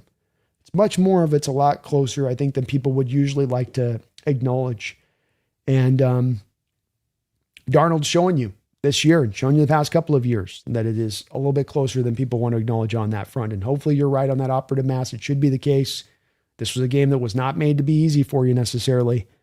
And Darnold did find a way. Didn't play perfect. There's going to be those interceptions, which those people are the haters of Darnold will glom onto, I'm sure, and get caught up in. And I'm sure I'm going to hear about that on the roundtable too. But bottom line, man, is back-to-back weeks, he's brought you back when you've needed these wins, when you're trying to set the stage. And he's been the guy executing down the line with the game on the line with no room for error and finding a way to get it done.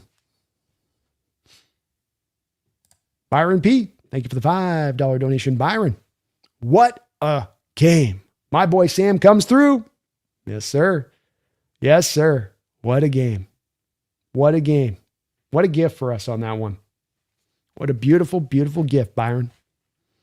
Sam came through. He found a way. Beautifully executed drive down there at the end. You weren't doing it on run the ball.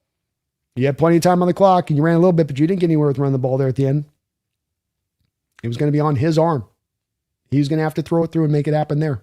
And he did so. Koken, thank you for the $2 donation, Koken. How does this game comp to the 2015 championship game? Go Hawks. Whew, great question. A magnificent question, quite frankly, Koken. And I would probably say that that one was probably even more feeling like a game that should have been more of a sure loss, but this one's very close. That was a game where you needed an onside kick to come back into it. This one didn't quite get to that place, to that stage of it, but it did get close. And I think if you're talking about the two games in Seattle Seahawks pure history, that are those games where you feel and know at certain parts in the game that you've got no chance to win this game, yet you came back and won the game, 2015 would be number one, but this one would be right behind it. And they showed the stat. We'll get somebody, I'm sure, in the chat will bring up the stat somewhere here, but there was a stat they showed in the game where I think the Hawks down by 17, 20 points or something in the fourth quarter in their history, had lost every single one of those games in their history, to show you how improbable this win was.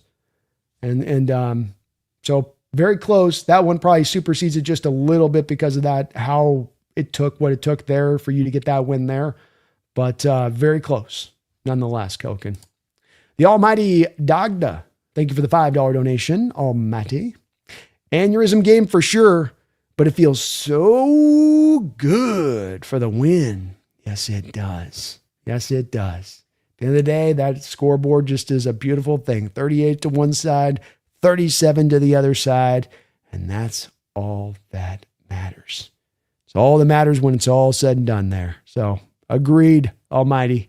Feels very, very, very good. Thank you for the donation.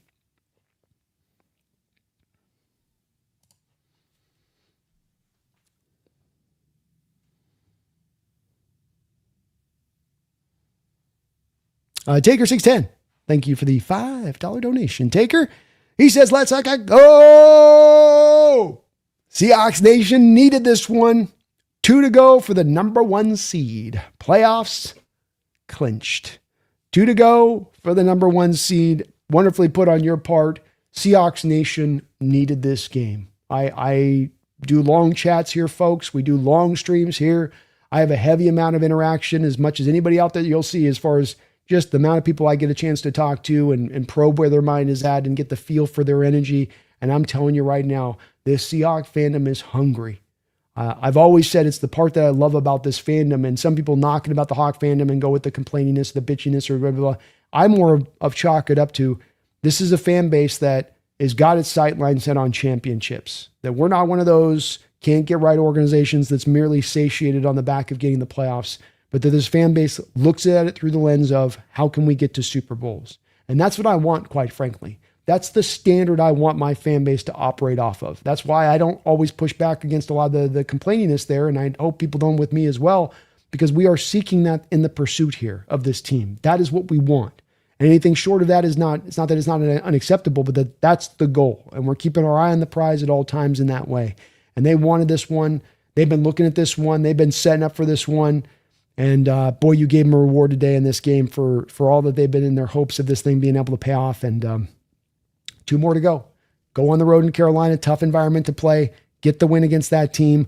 Go into San Francisco, no Fred Warner, no Bosa, no top 10 first round pick. I'll be the team that has found a way throughout the course of the year, and you will get the number 1 seed. You'll get that first week off. It's a great situation to set yourself up to be in, Taker. And let's go, man. Let's go. Hun Hot 12, thank you for the 10,000 Huff. I don't know.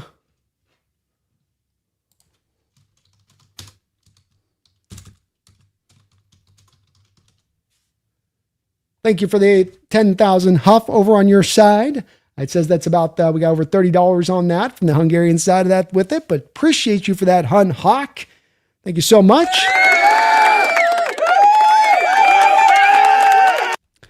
Hun with the big old first super chat of my life, he says. It's a good time to put it on in here, man. I appreciate you for that. Very kind of you. You got to be feeling good. He says, I woke up at 5 a.m. at 30 to 30 and lived the Hawk fans' nightmare awake until now. Thanks for the last 4 years, Brando. This is our year. Let's fucking go. Let's go, Hun. Let's go, man. And thank you for watching for the last 4 years. Appreciate the first big time, not just a small super chat at that, but a big old super chat at that.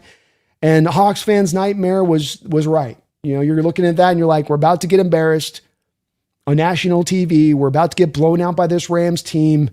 We're about to be told that, you know, we're just, we're a mirage. We're fool's gold. It's only a matter of time before they show you their real ass, right? And instead, they turned all of those narratives around. Instead, they spun them 180 degrees in the other direction. And to have that improbable feeling, as somebody referenced above, of 2015 Hun Hawk, where I remember being in that bar and Russell with the fifth interception, and you're just going, you know, you can't go and win a game, 5 interceptions in a regular season game, much less going up against a grade A team like the Green Bay Packers and hope that you're going to be able to find a way through that. And you just did. And sometimes you just do. It's a sport that can be grindy. It can be ugly. It can look like you're as down on the luck as anything else. But if you can just keep the spirit of perseverance and you can just stay locked in and keep swinging and keep chopping the wood, you might just break through. And the Seattle Seahawks team, this was the definition of that. You stayed chopping the wood. You kept up with the intensity. These guys wanted it. I think they did. You didn't have the best of game plans on either side of the ball, but the players, in a lot of ways, lifted the coaching staff up, I think, in a lot of respects, both Kubiak and McDonald, to go find that way. I love your confidence that this is our year. It is set up right now for you to make that happen here. Got to close the door. We've got this door that started out wide open as far as any other team having that opening to us getting this number one by this year, and you've slowly been closing it every inch of the way this season. And it took a big another shift to almost being shut. We're right there now. You've got a long extra week here where you're going to have a long week, plus the couple days with this Thursday night game to let yourself rest your bodies up, which there's going to be a lot of resting needing here. You have a defense that played 90 snaps almost in this football game, almost 90 snaps on the defensive side of this game. You've got a variety of injuries. They're going to need that extra rest and health to get this right. But thank you, Hun Ha, the big old donation, man. And I know you're feeling good out there in Hungary. I know for you folks out there too that are on the other side of the globe, they rewarded you for waking up early. You got to give the props to our 12s and our Hawks Nest contingent that finds themselves over on the other side of the globe, be it Australia, be it Britain, be it down Hungary, be it anywhere out there in Europe, and that they've got to get up at the butt crack of dawn. These are true fans to get up in the middle of the night when they would be sleeping to go watch their Seattle Seahawks team. And I'm so glad they rewarded you on top of rewarding the locals out here in the Pacific Northwest. Thank you, Hun Hawk, for that. I appreciate you. Oh my goodness. Oh my goodness. Oh, look out. $500 donation coming in from me.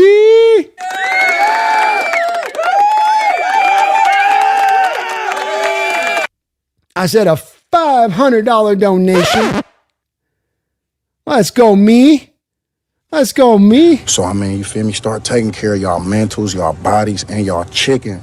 As Marshawn Lynch got to mind those chickens, me, person of their word, saying they would drop a $500 into the winner of this one. I'd forgotten about that writing on this one, me. I totally had gotten lost all in my emotions and stuff and had completely forgotten that one. But me, a person that kept the lights on for us this offseason with big time donations and all of our kind of daily stuff we were doing in May and June of this offseason, has come through so many times heartily on this channel to drop these donations in and to big time support of $100 drops, coming in with a $500 donation. Me, I really, really from the bottom of my heart appreciate that big time support to this channel. It just does never seem enough. It's never enough to just quite say thank you for that kind of support here. I appreciate you being a person of your word. You didn't have to be on that. That's such a big donation to that side of it. But boy, thank you for that. I really appreciate you for all of you done, not just on this monstrous donation, but all you do for this channel. allowing me, as I say, to be able to do what I get to love and do most. We get to be in the middle of this night. I don't have to get up tomorrow morning, some early job. I get to just get up tomorrow and think about the Hawks and think about producing content and going live and talking to you guys. And I get to do so because of folks like me and coming in here so consistently, both being members of the channel and dropping these big donations to the channel. I really, from the bottom of my heart, thank you guys for that, as I love what I get to do. I've got the best job in the world. It's not a job. I get to get up and enjoy what I do and just have a ton of fun, to be a pig in mud in this job every day. And it's because of folks like yourself. So first off, before we get to your message, just thank you so very much for all you've done here for this channel throughout this year and helping me out in that way. And another coming in bigger than ever with a $500 drop. Oh my goodness. $500 from me. It says, way to go, Seahawks. I couldn't have been more proud of our boys, and Sam especially. He could have crumbled, but shows what he's made of when it matters. Man, what a freaking amazing game.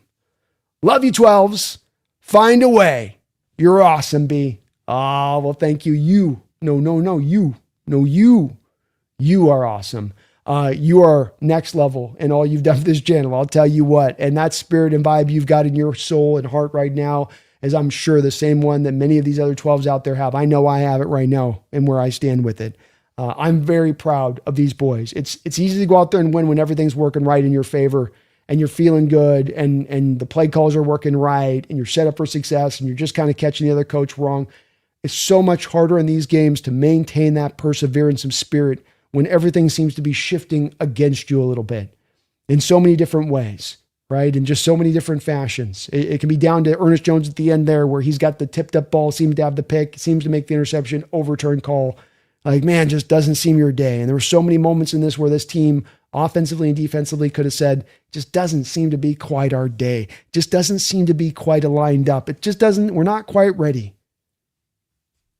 The meat's still a little raw, still needs a little more cooking on top of that stove top. But they didn't do that. They didn't fall into that trap. They didn't allow themselves to let that spirit take hold. And is that not a characteristic of a champion? You need more. It doesn't only make you a champion.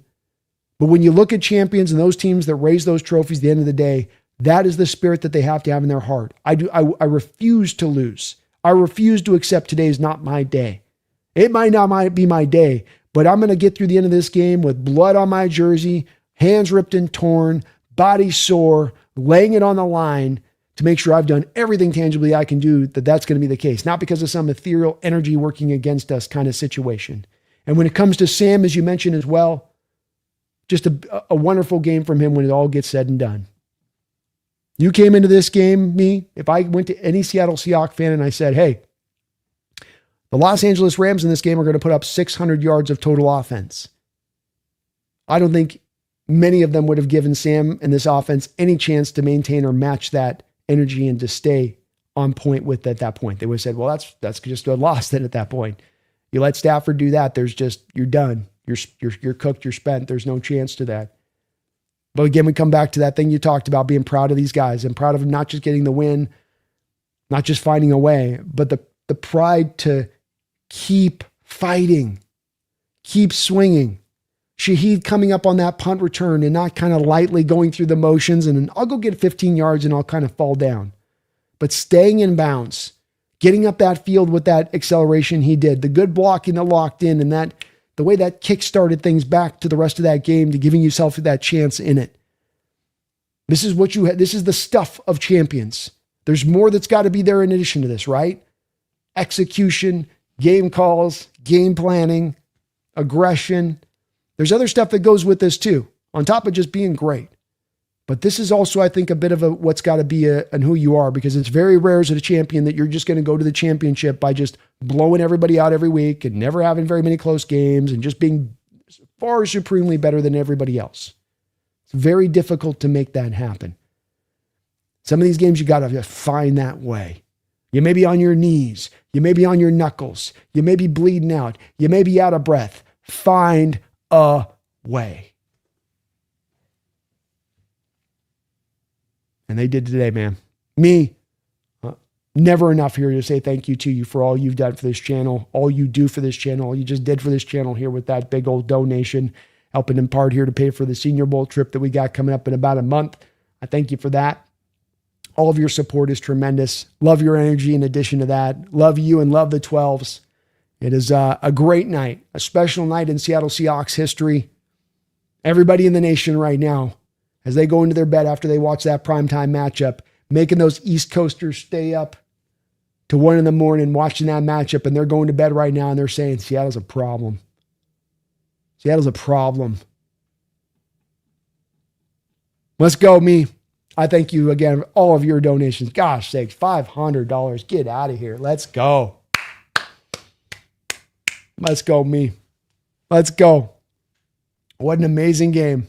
What a special game we got to watch there. I don't even think a lot of you will resonate fully with this until you get to tomorrow and you're like, we won that game? Like, we won that? Slowby won. Thank you for the $2 donation. Says, what a game. What a game. What a game. I still can't believe it. $500 drop. You're a person of your word out there with that 500. Said they were going to drop at the round table the winner of me or Jake, and you did so. You are tremendous for that. And you too, Slubby One. Thank you for the $2 donation. What a game, man. What a game. Roy Froelich, thank you for the $2 dono. All hail the curse wheel. All hail Brandon Perna's mighty curse wheel. Please, Brandon, don't let it hit us this year. Let's avoid for the rest of the year. Just let you get back to us next year. How about that? That'd be all right? Cool Breeze. Thank you for the $5 donation. Cool Breeze. Not sure why anyone even had a doubt today. Go Hawks, y'all. Cool Breeze was never shaken. They knew we had it the whole way. Every step of the way, no problem. We got this. No problem. No problem. Let's go, cool. Thank you for the $5 dono. Jet Hawk, thank you for the $20 donation. You guys are amazing on this support. Thank you so much.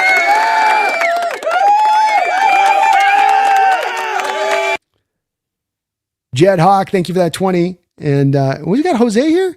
We got Jose in the house. Hey, Jose, you changed your username on that one there, Jose. He says, that game killed me. Let's go. Let's go. Let's go, Jose. Come on. Huh? Come on. It did the same to me, man. I'm getting too old for this. I feel like Danny Glover. I'm too old for this shit. You know? Fun fact, Danny was only 41 years old. And that Lethal Weapon 1 when he said that, by the way. Makes you a person like me feel super old. Like, he was 41 and he said that? I just remember watching that as a kid feeling like, yeah, you look old. Like, now I'm far beyond Danny on that. But this one made me feel it. I was in the third quarter just about to have a stroke watching the team, trying to figure out what was going on, trying to maintain some positivity so I didn't just show you guys my ass on live stream, which I probably did anyway.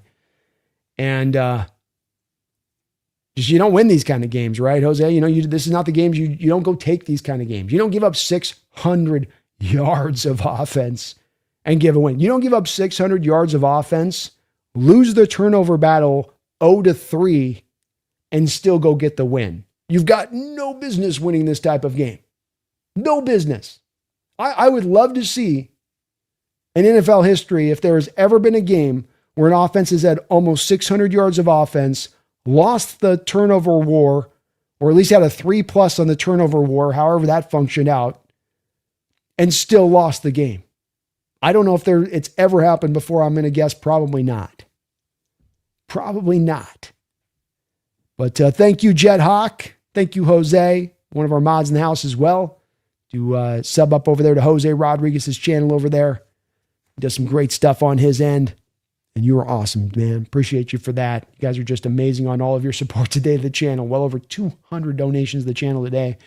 Thank you for all of that big time support. Levi, thank you for the $2 donation. First Atlanta game, now the Los Angeles Rams. Shaheed is doing the Lord's work. If John Schneider hasn't fully wrapped up the executive of the year with a bow at this point, I don't know what that man has to do. The trade deadline deal to go get Shaheed and bring him into the flux here and what he's been able to supply to this team. We came out of that Atlanta game, first half, tied 6-6. You get that kickoff return for a touchdown right at the beginning of the second half, and then you're not looking back for the rest of the game. And that supplied you. Football is a momentum game. It really is. And the offense couldn't figure it out. Your defense kind of holding the line going offense when you get it together today. And now suddenly both sides of those balls get a little bit of that. Oh, okay. We don't just have to get this all done ourselves. And Shaheed comes into that kickoff there. You got the interception. Defense does a great job getting then the stop quickly by the Rams offense to just give them a chance back to the other side. And then him returning it at that point in time in that game gave you that very same shot of life across the board to both offense and defense. Oh, we're still in this. We got no business being in this, but he just got us back into this. We got a chance now on the back of this. And doing the Lord's work is a great way to put it, Levi. What a great addition he's been, how he's helped this team out in a variety of ways since coming aboard, and what a great trade by John Schneider. 4th and 5th round pick for a rental. A lot of people can kind of cut you up for that on the surface of it a little bit, but a smart rental at this and what he has supplied to this offense, especially with the loss of Torrey Horton. Well said, Levi. Dio Brando, thank you for the $2 donation. Says, whoever changed the overtime rules, thank you. Yes, agreed. I think that it's one where this is probably your signature game, but this would be when a person would come up to make the call to the NFL Rules Committee, and they would say, this is why you've got to give both teams a chance at going down there and getting a chance to score. One team scores a touchdown, the other team should have a chance for the ball to do something to the other side. And that this is why. Because the bottom line result of it, it's one that works out favorably in our direction of things, but did that not make it a more exciting game? Did that not make it more intriguing, the fact that they had that opportunity? Not just for the fact that they got the chance to go get the touchdown, but then what that allows you to do as far as the intrigue to that 2-point conversion attempt. And whether or not you're going to try to go for that there, or go for the tie, give them back the ball there on that side of it and let them then work back up the field if it maintains a tie with 3 minutes to go. It allows for all that to occur because those rules are changed up in that way. And I love that about that. I really do. Because you walk away feeling like everybody got a true chance. Everybody got their opportunity at this to go get this win then. Nobody came out of it on the short of the shiv and like, well, we lost the coin flip, so the coin flip. And that was the way it would go at times when the old overtime rules were how they were before. And I did not really ever like that deal. So it worked out well in our favor in this one, that's for sure. Dime said, with the $2 donation, says the Brandon Perna curse wheel always wins. And indeed it does. I don't know what he's done. He may have gone to one of those Etsy witches. I don't know what went down here, but that thing has come up on our number a couple of times, and every time it's come up on our number from Perna's standpoint, we've been bitten in the butt. I think a variety of other teams has as well. So I don't know what Perna did to make that stupid wheel work in the way that it does, but the Rams came up this past week, and boy, that felt like an accursed game. That's for sure. Trinell, thank you for another $2 donation. Trinell, he says, certified butt clencher. Yes, it was. My butt was clenched. My butt was sweating. I ain't gonna lie. Sweat down the back, under the pits, on the forehead. I was definitely down the line on that one. Edge of your seat. Spirit frayed, emotions frayed, Treno. But definitely a butt being clenched as well. Empower Code with the $20 donation.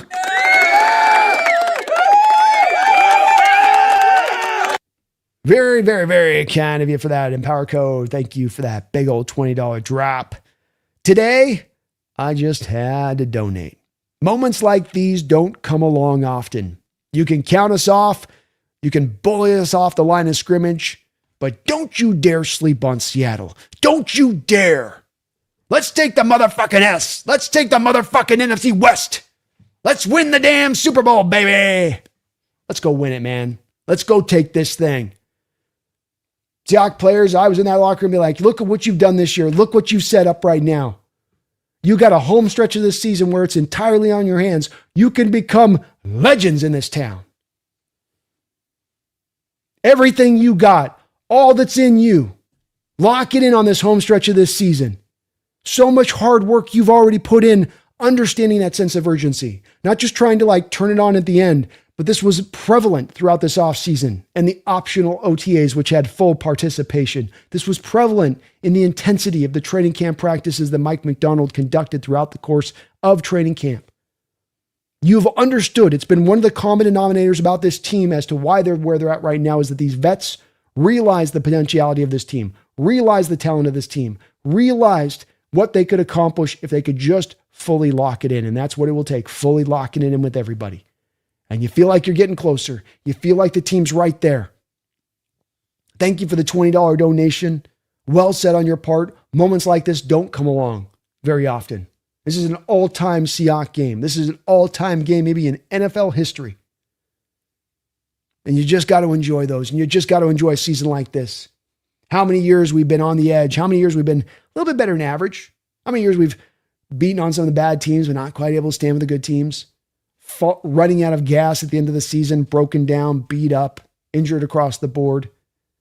Instead here, you're situated and set up here to potentially really make some noise. Really make some noise. Let's go take this NFC West Empower. Let's go get this damn Super Bowl. Thank you for the donation and well said on your part. You can count us out. You bullied us on the line of scrimmage, probably on both sides of the ball for a lot of this game. But we made that not matter. You had more turnovers. We made that not matter. You had 600 yards of offense. We made that not matter. It's not a sport at the end of the day that's driven by what you get on the fancy statistics at the end of the day. It's all driven by the points that are scored, and that's going to decide who wins and who doesn't. And we got one more than you. That drove the day here. I love to see your enthusiasm and power code. I know you're feeling great tonight. You got a right to feel great tonight, Hawk fans. Let no one take the wind out of your sails this evening. You don't get to savor this flavor very often. It's hard for teams to get to this place you've gotten to this season. A lot of fans got to wait a lot of years to have this kind of game that was this exciting and this fun to get to watch. Just enjoy it. Just enjoy it. Doesn't mean that's our Super Bowl. Doesn't mean this is ending. Just that we enjoy every step of this process. It's enjoying the journey as much as getting to the fruition of it, to getting to the conclusion of it. And I'm telling you what, Empower, I know you are, and I am enjoying every step of this way. Every step of this season has been so fun to watch, even in the tough moments that we've had to roll through too. Thank you for that, Empower. Very kind of you, man. Well said on your part. Let's go win this damn thing. Let's go get it. Balance 3-2. Thank you for the $2 donation. It says we all need to bow to the power of the Brandon Perna curse wheel. Indeed, Brandon Perna. Salute to you, my friend. Thank you for an old AFC West cohort doing us some good deeds here. Took it all, man. We need every inch of that curse wheel for this 1-point victory, and it got us there. We must bow to the power of that wheel, man. It is a real thing. Janeth, thank you for the $5 donation. It says, I came back to apologize for my rant earlier. Signature win bagged. I just hope the injuries aren't too serious. Indeed, it did look like with Kobe Bryant and with Imanwari that there might be some concerning injuries there on both of those two fronts, which I'm worried about. I don't think you have anything to apologize. And there's been a couple donations that have kind of said that too, for where they were emotionally in this game, Janet, because if you have to apologize, I've got to apologize. And I just come back to, rather than fans expecting all fans to always keep an even keel and always just be looking for the bright side of life kind of thing.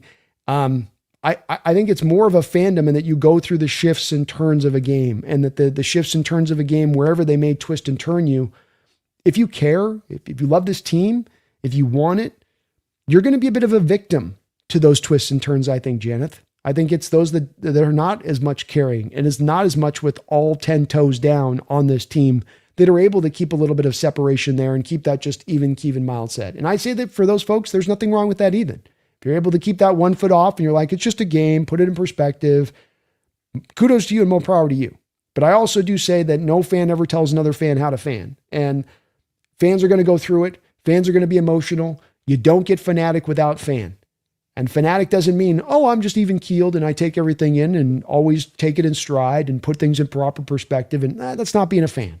And we're all of us, if we care in that way, are going to be victim to those swings at times. And you and I were both tonight. And that this team gave us a lot of reason to feel that way. That's what makes this such a miraculous win, was how dark and downtrodden things appeared throughout the majority of this football game, quite frankly. So no need for any apologies on that. I'll never make people apologize here in this channel for being emotional about this team, for caring, for wanting this. I think that's part of being a fan. I really do.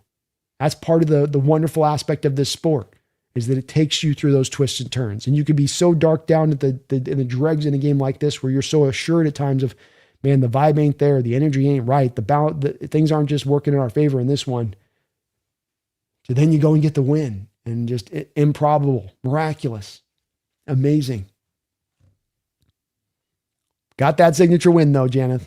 That's what matters. Fritz, thank you for the $2 donation, Fritz. From desperation to jubilation. Let's go. Let's go, Fritz. Beautifully worded on your part. Desperation to jubilation is right. And that is this sport. That is what it will give you. OEL, thank you for the $10 donation, OEL. Good to see you in the house too, brother. Sam Darnold has balls of steel. He needed to get this win for his own psyche as well as for the Hawks. Now he knows he can beat this team should they meet in the playoffs. Indeed. And he knows he can beat this team in the playoffs, potentially even in a game where if defensively you're not able to hold them down and just completely stop them up like you did in the first matchup. That they can have offensive success in a couple of different ways to make it go. And balls of steel is right. I don't think he shrunk away in this game. I don't think that he reverted. I think that he had a couple of throws in there that you'd love him to have back, and he'd tell you that. But by and large in this game, throw for throw, decision for decision, considering the degree of difficulty of what was asked of him, considering what the defense was putting him in as far as predicaments go, you feel great about his day and what he was able to pull off. And boy, you do hope, as you do kind of, I think you're intimating too, and now as I kind of feel a little bit as well, that in Sam, that the confidence with him is as much maybe a driver to getting him to playing in that top end of where he can be. And that the confidence was really riding high through this year. And that as you got through back half about the last, especially that Rams game, that the confidence was a little bit shaken at that point. And that once you have that shaken, that you're not necessarily getting your best version of Darnold. And we need him with confidence. We need him playing with a little bit of looseness and freeness. Not that he doesn't play in control and be careful at times, but that he's got a little bit of that swagger to him and how he goes about what he does. And I thought he found that line in this game overall, especially down the home stretch of this, in that final drive. And balls of steel is a great way of putting it, OEL. Balls of steel, man. That last throw, having so many balls knocked down, the trust to go to Saubert there, the patience to let him work off that chip block, come inside, to read things true there, to not try to force, not just, a quarterback there might get in a mentality of like, game on the line, got to force it to my number one playmaker, got to force it into JSN. Well, what if the Rams are drifting double teams to JSN? And he really thought of it smartly there of going to Saubert, knowing maybe there's a chance here, a guy I haven't targeted all game, haven't thrown to him much this year. Maybe there's just a chance here the Rams just kind of forget about him. Especially if you got him chipping where he looks like he's in pass pro off the rip. Love how Sam played down the home stretch of that drive. Loved how he played overall in this game. Did enough to get you the win, OEL. And hell of a victory, man. Hell of a victory. These days, hopefully it gives him that confidence that you're talking about. Great point on your part. Jay Melfair, thank you for the $2 donation. He says, my heart is finally slowing down. Mine may be just starting to as well. I tell you what, coming off that game, I was just like I drank 3 Red Bulls, man. We were like 4 hours into the stream at that point, but I'm just Levi, thank you for the $2 donation, Levi. He says, what beanie is Jake going to wear? We're going to have to get that figured out in the details offline, Levi. Jake was not like Jesse or like I've been, where it's sort of like you get to pick whatever hat you want to pick. So it has to be just a straight laced Seahawks hat. Unfortunately, I can't go to crazy town with him on that like me and Jesse are. So he was only willing to agree to the beanie. But we're going to figure one out here over the next couple of days and see if we can get him all set up. It's going to look good in that Seahawks beanie, Jake is. I think he's going to find that's good color for him. Gabe, thank you for celebrating 1 month as a Hawks Nest member. Appreciate you for that, Gabe. And members of the channel, please do keep an eye on your community post. That's where I put the membership benefits for the members of the channel. I love how you could see the offense noticeably flip a switch after that return. What a game. We talk about the game sometimes statically, Gabe, on, X's and O's and this formation against that formation, this mismatch against that mismatch. And it does factor in, no doubt about it. It's worthy of being discussed. But the part that gets harder to calibrate or sometimes put your finger on is the momentum of games. And momentum is a real thing. And the spirit and energy of a team that can become galvanized by a play or can have their heart ripped out of their chest by a given play. And that it works both ways. And that momentum swings within the course of a game, especially between two good teams, will oftentimes kind of shift back and forth a little bit. As happened in this game, especially into that second half. But that return, you could see just kick the life back into this team, giving them that freebie touchdown on a day where things were starting to get really hard. Offensively, getting really hard. Defensively, man, it's getting really hard to go get something that was kind of not easy there, because I think Shaheed made a great return and really showed off his speed. It was well blocked in addition to that. But to essentially get a quick, easy, fast touchdown in that moment, can't undersell what that did to kick life into both sides of the football. You're right about that, Gabe. Well spotted. Randall McDaniel in the house, still talking here. Randall, thank you for the $2 donation. If you have donated, I swear I'm trying to get through all these donos. We've got like 220 donations here, and so we're cutting through them here as we can. I will get your dono if I'm a little bit behind. Randall, called it earlier, man. Randall, hold on. Hold on here. Randall indeed, because you guys might be going with Randall and being like,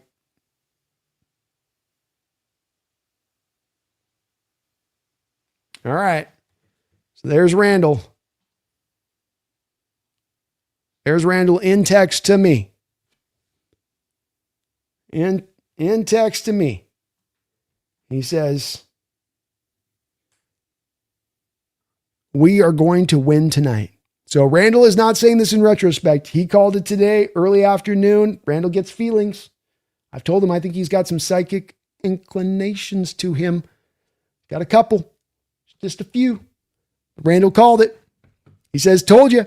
After the first Ram game, we beat them again today. Well, you were on it, Randall. Another man who I love his optimism and his faith in this team. Rewarded well today by them to you. And you did definitely call it, brother. Thank you for the donation. Let's go. Jay Melfair, you can be insufferable on the NFC West show. Definitely. Oh, you mean like I have the opportunity to be insufferable a little bit? I think is how you kind of mean that. Or maybe you were saying you are insufferable. I think you can. We would have said you are insufferable. So you're saying I can be like, I'd have the right to be a little bit. And yeah, I got to balance it a little bit, Jay Melfair. I certainly do with how dark the game got a bit. But look, we got the win. And I'm going to celebrate it, and I'm going to rub some noses a little bit. Yeah, you better believe it. And I'm going to start setting this up with Jesse, where I'm going at him on this Darnold thing. And this is going to come down to a head. And we've been locking horns on this thing all year long, haven't we? And we've been like those two Rams where you watch those two Rams on the Nature Discovery Channel, and and you're like, certainly somebody's got to win eventually here. They just keep banging full speed as hard as they can. Like they're either both going to maybe die, or nobody's going to win. It's just going to be the eternal battle.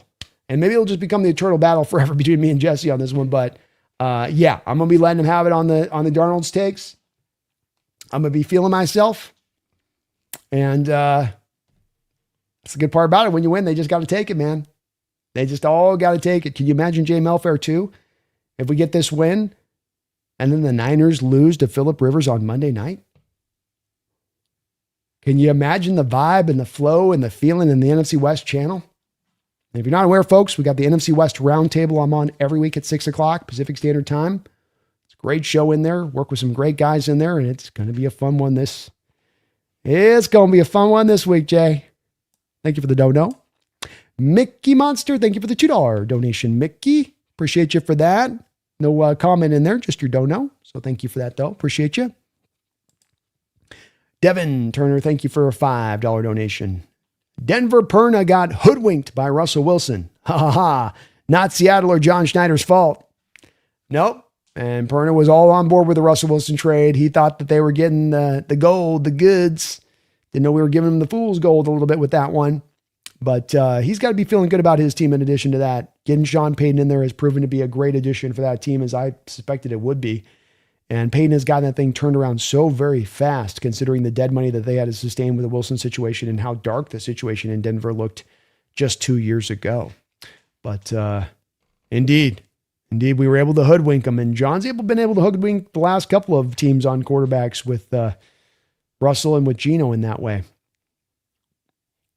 Thank you, though, Devin. Appreciate all of your donos today. Not our fault. They had a chance to know what's up. The Lord Disciple. Thank you for the $5 donation. The Lord's Disciple. My cousin said it's the comeback game with Green Bay. I say this is better. Your thoughts? Shaheed was amazing. Walker, as much as I'm harping on him, he balled. Yeah, boy, we've been waiting on the Walker home run that we know is in him, right? We've kind of thought with Walker that this guy's a guy that should give you 3-4 home run runs over the course of the season. That he's got it in him. He should be able to bust one of those runs out. It hasn't really come this year along, and it's kind of been quiet over the last couple of years, quite frankly. But able to bust that one out in this game, which was huge with his speed. And I think it's very close between the two. I do fall on the standpoint of just saying, I guess we probably have to first to kind of come to an agreement of like, what's the more satisfying or what's the more entertaining game, I guess. And if you want to go from an entertainment standpoint, just pure entertainment, maybe this one's got a little bit of the nod there on an entertainment side of it. I think as far as improbable goes, Lord's Disciple, and I guess that's the view I look at it through this game. If I'm looking at it as which is the more improbable game to go get the win on, I think the Green Bay one is because of the 5 interceptions. I think the Green Bay one is because you needed the recovered onside kick, and we know how hard it is to get the onside kicks recovered. So it's very close. This is obviously second in Seahawks all-time history as far as improbable games in that way. But I would give the Green Bay one just a little bit more of the nod on that one, especially considering what the stakes were in that game, being that was you also playing for Super Bowl. Not just to win a playoff game, but to go get to the dance on top of it. But it's crazy. And Shaheed on that kick punt return there, amazing is right. To get that there, that is so huge. If he just gets a punt return there and you've got to go drive down the field and get a touchdown, you're not winning this game. You're probably not winning the game. I think it made that big of a difference. Hopefully with Walker too, they can build on this performance a little bit down the home stretch of the season. Very heavy amount of going back to Charbonnet here. I think some of that was because they wanted to live up in the A and the B gap a bit in this game, run it up inside a little bit more in this game. But Walker has been running so well and got to give this guy the opportunity for the game breaker that he can be at times. Also found a way to utilize him out of the backfield, which was huge. 3 catches, 64 yards, in addition to the 11 carries for 100 yards. So able to get him out of the backfield. I'll give Kubiak a lot of a hard time at times in this game for sometimes how this was called as a game, but in that respect, he did a very nice job there of at least finding some more touches for him out of the backfield, more purposeful touches for him out of the backfield at times. It's close, Lord Disciple, but got to give that one a nod, just all the stakes that were on that one just a little bit. Ryan, thank you for the $2 donation. Maybe I was wrong about Walker. Go back to him. I think it's been hard for Hawk fans on this to make the determination, and I think why it's been hard, Ryan, is I don't think it's always been really clear as to which is the right route to go. There's games where Charbonnet looks a little bit better and able and capable to hit the hole a little harder and fight through tackles, and there's games where Walker looks like the dynamic talent that we know he is. It's kind of hard sometimes in that way. It's why I've also at times just backtracked it to being Ryan, where you go, more than it being where we get caught up on the running backs here, it just comes back to me on the blocking. And once you see the blocking, you see the production. And was the blocking consistently there in this game all the way through? It was better than it's been maybe the past game or two, but it still does leave you a little bit. Still leaves you wanting a little bit.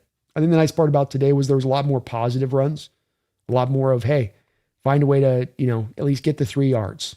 That the negative plays got removed a little bit more in this game. And I think that did help them in general terms to getting more third down conversions, having more consistency on third down.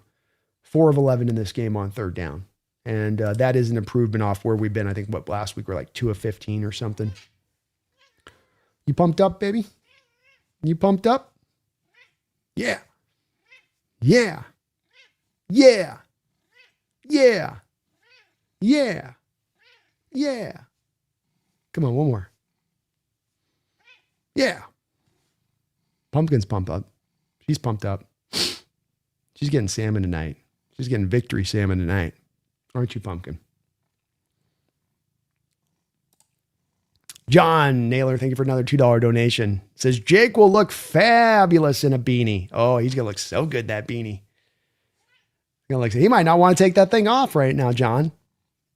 I've been slowly converting Jesse into a Hawk fan, and I'm maybe now beginning here with Jake. The process begins. The process slowly begins. It's like the Borg taking over. Thank you, John. Lord Disciple, thank you for another $2 donation. Does this game redeem the uniforms? I was joking. I wanted to burn them in the third quarter, and now at the end, I want to wear them every week. So, if you're going to get the first time you wear a jersey, an all-time NFL classic game, kind of hard to put those things in the closet then, isn't it? You feel like you got to just by the nature of that alone, bring them back out next year at some point, huh? But yeah, they're a weird look a little bit, but you made it work. They were wonderful jerseys by the end of the game. They look like the new normal by the end there, Lord Disciples. How's third quarter like? These are cursed. These are awful. Get rid of them now. Change jerseys mid-game. Mr. Dog, thank you for the $5 donation, Mr. Dog. A Merry Christmas to all Seahawks fans. Epic night. Woo! Woo is right. Epic night and Merry Christmas to all, and all a good night, hopefully, as they gave you a little early present here to the Seattle Seahawks with an all-time game just before Christmas. And boy, Seattle fans are going to be feeling good tonight, sleeping with a big old smile on your face as you rest your head in the bed. Well-earned victory. Got a nice week of NFL action where you just get to sit back, put your hands behind your head, just enjoy watching football at the end of the season. Hopefully watching the Niners fall on Monday Night Football. And feeling good. Feeling real good, Mr. Dog. Thank you for that donation, man. And let's go. Woo! Peter Van Gent, thank you for the $10 donation. Peter, very kind of you as well, man. Very, very kind of you.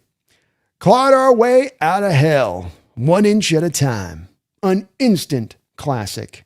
In the top 5 Hawk games ever. 12-3 has a damn sexy ring to it. Go Sammy D and go Hawks. Hey, amen. 12-3's got a that's sexy. I almost feel like I should put an NC-17 label on the front of that record, huh? You know, not good enough for kids under 17. It's too sexy. Too much skin. Top 5 Hawk all-time games. Yeah. I think you've got a great argument to be made. And depending on what we want to call them, as far as like just the most all-time best Seahawks games or all-time improbable wins, I think definitely by all probable wins, your top 2 or 3, no doubt there.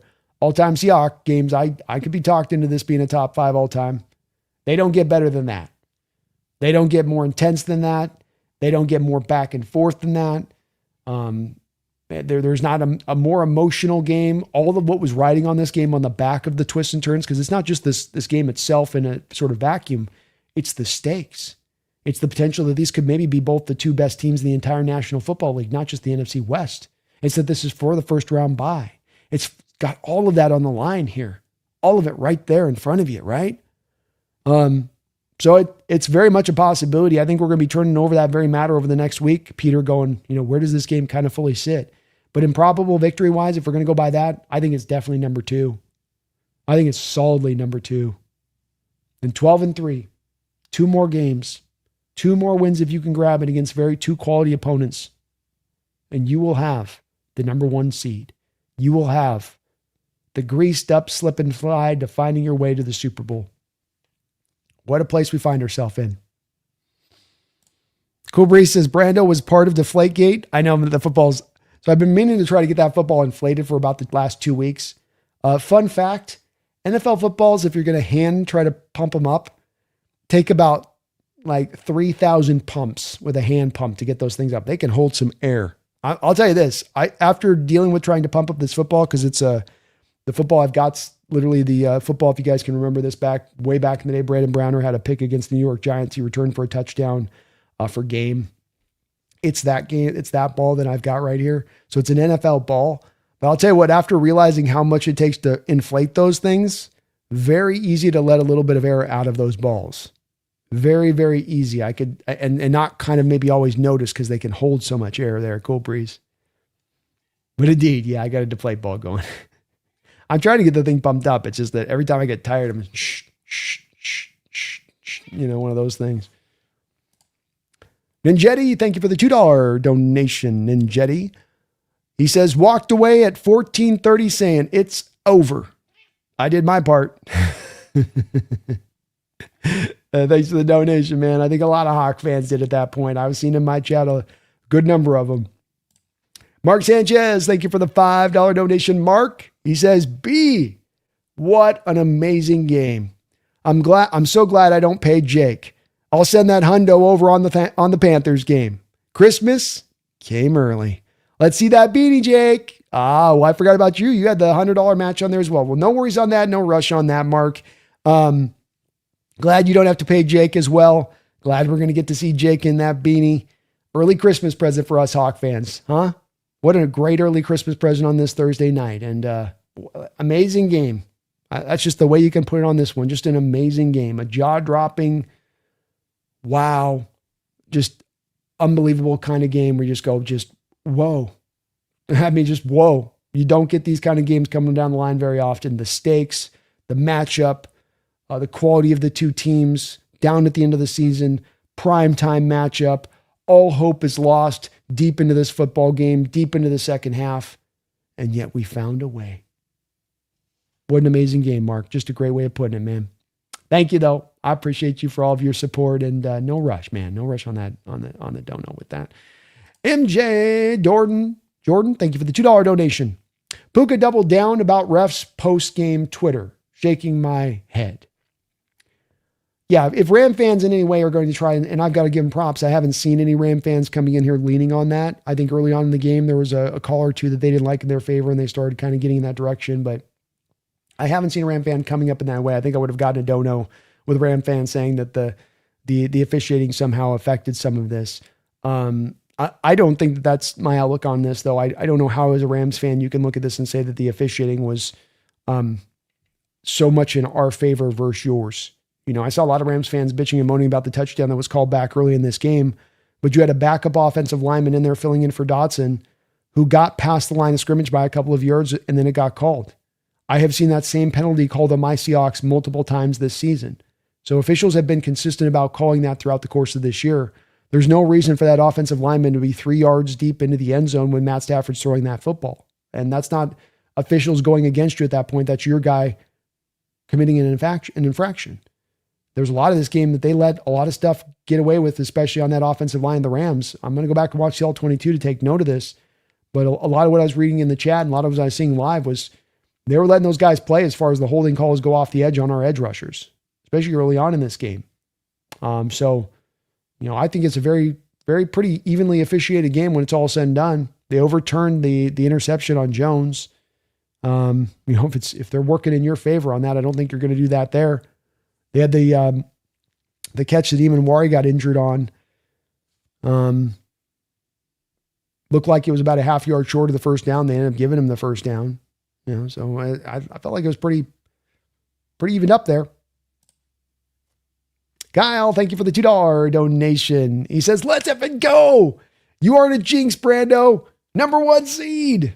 And Kyle was saying that I got to stop with the hat bets here early on in the stream because I'm jinxing the Seahawks. And he wasn't wrong. I would have started to think that too as well, Kyle. Like, we got to retire the hat bets 100% at this point.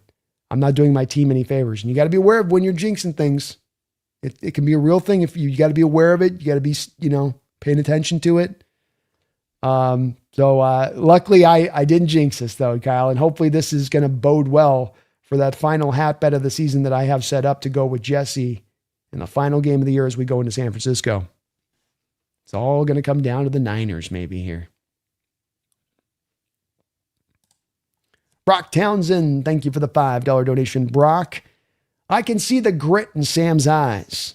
I'll be in Carolina next weekend to see it live. It might be ugly at times, but I love this team. Let's go, Brandon. Hey, let's go, Brock. Thank you for the donation, man. And they did a good job of getting over there at Sam. Certainly the telecast was looking for him to be are you feeling his body language? And is he shrinking up? Is he going small? Is he kind of having something? And with Sam, you never see his eyes flicker. You see him looking right down the barrel of the gun, understanding what's in front of him, standing tall to it. And that's part of the reason that this whole seeing ghost, falls in on himself, suddenly becomes, just never added up to me, because I just don't think, on top of how he's performed, the body language has really ever shown you that as well, in addition to that. But Sam had the grit in his eyes tonight, man. And he had the opportunity here to make a statement. No matter whether it was an imperfect game or not, you still had an opportunity to make a statement in this game, and you made that statement.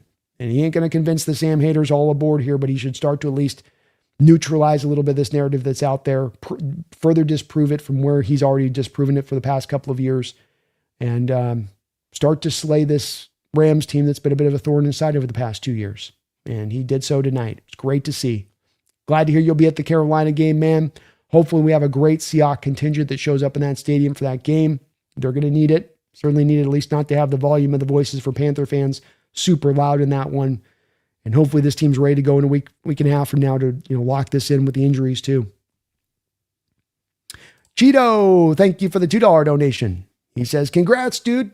Can't wait for our matchup week 18. Thank you for that, Cheeto. Appreciate that as a 49er fan. I know that's not easily said. And appreciate you for that. And week 18, man, this division, best division in football, best division for a reason. Your Niner team done such a great job this year. Shanahan deserves to be coach of the year. No doubt about that in my mind. And looks like the stage is getting slowly set for that matchup here in 2 weeks. Still got to handle business all the way around, both Niners and Seahawks. But that very well could be set up for that stage, and the Niners trying to play for that same number 1 seed potentially at that time. Quinn will get it done. Thank you for the $20 donation, Quinn.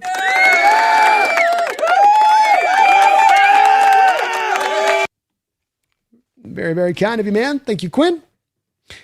He says, still undefeated while in person. Never doubted. Never doubted. The atmosphere shift after the Rashid touchdown was otherworldly electric. Unforgettable experience. Go Hawks. Hey, go Hawks, Quinn. Glad you guys, it seemed like you guys were doing some good work out there in the stadium, that the energy was nice, and that you guys were bringing some good volume into play. Felt like that as well on the TV, so it's good to hear that there's confirmation of that and the feeling of the stadium, that Rashid just, you talk about a shot in the arm kind of play, where things aren't going right, things are getting turned into a darkly fashion, can't kind of get things figured out, everything's just a little bit messy, and you get yourself a perfectly pristine, clean kind of play like that to just kind of get yourself back in the flow. Just felt like it was a sea change kind of there when he got that touchdown at that time. So big, so very huge in this game and how it factors. Great job of you guys in the stadium out there. Felt like the 12s brought it in this game. I wasn't seeing a lot of Ram jerseys out there in the stadium. Awesome to see. Got to keep that energy up for hopefully what will be the playoffs, what will hopefully be that number 1 bye. But I'd love to hear as well, you never doubted, man. That wasn't easy. There were some of us in the chat, myself included, that were a little doubtful at times in this game. So it wasn't easy to maintain that spirit of perseverance. But like our Seattle Seahawks on the field, Quinn, you did so, and rewarded for having that faith. Rewarded for keeping it. So great job, man. Go Hawks. Thank you for the $20 donation. Actually, just unbelievable support by you as well. Another man just so many times donating me so many big dono drops over here to this channel. I really appreciate that. And what a return by Shaheed. What an addition he's been to this offense, and how needed. And in retrospect, you can see that this was needed both to the offense and what this has supplied to the special teams in addition to that. Randall McDaniel, thank you for the $2 donation. Biggest win since the Packers NFC Championship game. Yeah, you wonder if this is going to be a bit of a galvanizing thing for the Seahawks team. This defense, this offense, the whole team in general. How can it not give them a shot of energy, especially now on a little bit of a longer week to get their bodies right for these last 2 games of the season? And I agree with you. Biggest win since the Packers game. Not even close. Not even close. And hopefully it can really push this team forward from an energy standpoint, capturing it in the way that they did. In the same way that if you had lost and what that might have done to diminish the spirit to the other end of that would have hit you in that way. You can really be on the good end of this and take advantage of this. I hope it's the case. I really, really do. But thank you, Randall. Appreciate that. Spencer Smith, thank you for the $10 donation. Spencer, it's good to see you in the house as well, brother, and very kind of you on that dono. Had to drop a dono for this one, gang. Puka is a Mormon cult member and a 24-year-old divorcee. JSN has unlimited aura and the best routes in the game. We all we got. We all we need. Dark side, baby. Dark side, baby is right. And yeah, I like having JSN. I'm happy with this one. You guys can keep your Puka. I know he had a great game. Puka was awesome. Partly a little bit awesome because we decided not to cover him through a large part of this game, which was a bit strange to see at times. But we figured out, and JSN has unlimited aura. You better believe he does. 8 catches for him today, 96 yards. Maintaining and just putting the stamp on the greatest season for a Seattle Seahawks wide receiver in their history. And now by far, we can say, by far, Jackson's also upticked the touchdown receptions here through the back half of the schedule. So he's really going to have an all-time season for the Hawks in both yardage and in touchdown receptions too. Might break them both here. You never know. You never know. I think DK had 13 one year, so it might be hard to quite get there, but great to see him do that. And, Puka's good, but I'll take JSN, man. I'm with you on that, Spencer. I'm with you on that. We all we got. We all we need. Spencer referencing back in the days, the Legion of Boom. Russell said, why not us? I used to huddle up before the games and they'd say, we all we got, but we're all we need. Don't need no more than that. And in this team, you look at the talent, you look at the schemes, you look at them when they can get to their best version of themselves, they are enough. There is not more left wanting. Can they play consistently? Can they stay at that high level on both sides of the ball? Can they stay at that high level on both sides of the ball at the same time? Those are the questions. But they got what they need. It's there inside them. They showed that to you today. They've shown that to you throughout the course of the season. Can we play our best ball at the end of the season? Can we secure with playing that best ball at the end of the season also the number 1 bye? And if you can do that, you're putting yourself in that prime position to go get to the Super Bowl. In a year where it is so wide open, Spencer, across the board in the NFL, both AFC and NFC. Random McDaniel, thank you for the $2 donation. He says, I texted a buddy, 49er fan, teams come back from 16. Indeed they do, Randall. Indeed they do. It was noteworthy. I'm sure you saw the stat in the game where I got to look it up in the for my post game when I'm breaking this game down a little bit. But you also definitely saw the stat where down by, I think, over 16 points or 18 points in the fourth quarter. We were like 164 in our history. It's like the first time you've come back and gotten a win. I think the Rams on the verse side with this lead, the Rams in their history had only lost once with like 166-1. You talk about improbable. You talk about fantastical, impossible. I mean, this had all the earmarks of it. I love your confidence though, man, and optimism in it, man. We need that, especially for me as a counterbalance on this channel where I can have my own tendencies to get a little dark at times. Get up in my feelings a little bit. Mark Sanchez, thank you for the $2 donation. B, is the Magic back from 2013? I don't know. I don't know if it's fully back or not. I think it's rounding into close form and shape, and that this is a team that has a Super Bowl potential in them. It is the 3rd youngest team in football. And with a young team, you're going to have sometimes some of the inconsistency there a little bit, even in the great years like this. We've seen that at times here and there. And so that makes it hard to exactly count on that. But that was a young team in 2013 too, wasn't it? If I'm not mistaken, at the time that they won the Super Bowl, it was the youngest team from an age standpoint, roster-wise, to ever win the Super Bowl in NFL history. So if you've done it once, why not again? And as I maintained at the end of this game, though there's been many times this team's played top-end performance in football games, you still feel like they haven't ever quite rounded into playing their best football collectively. That they've been close, that they're right there on the edge of it. The potential's there to go grab that, but maybe not quite gotten there. And I say this from an optimistic standpoint to say, imagine if they can round into that type of shape at the end of the season, where a game like this can galvanize, bring them together, lock this in, provide the confidence, the offense they were needing to be clicked back into place.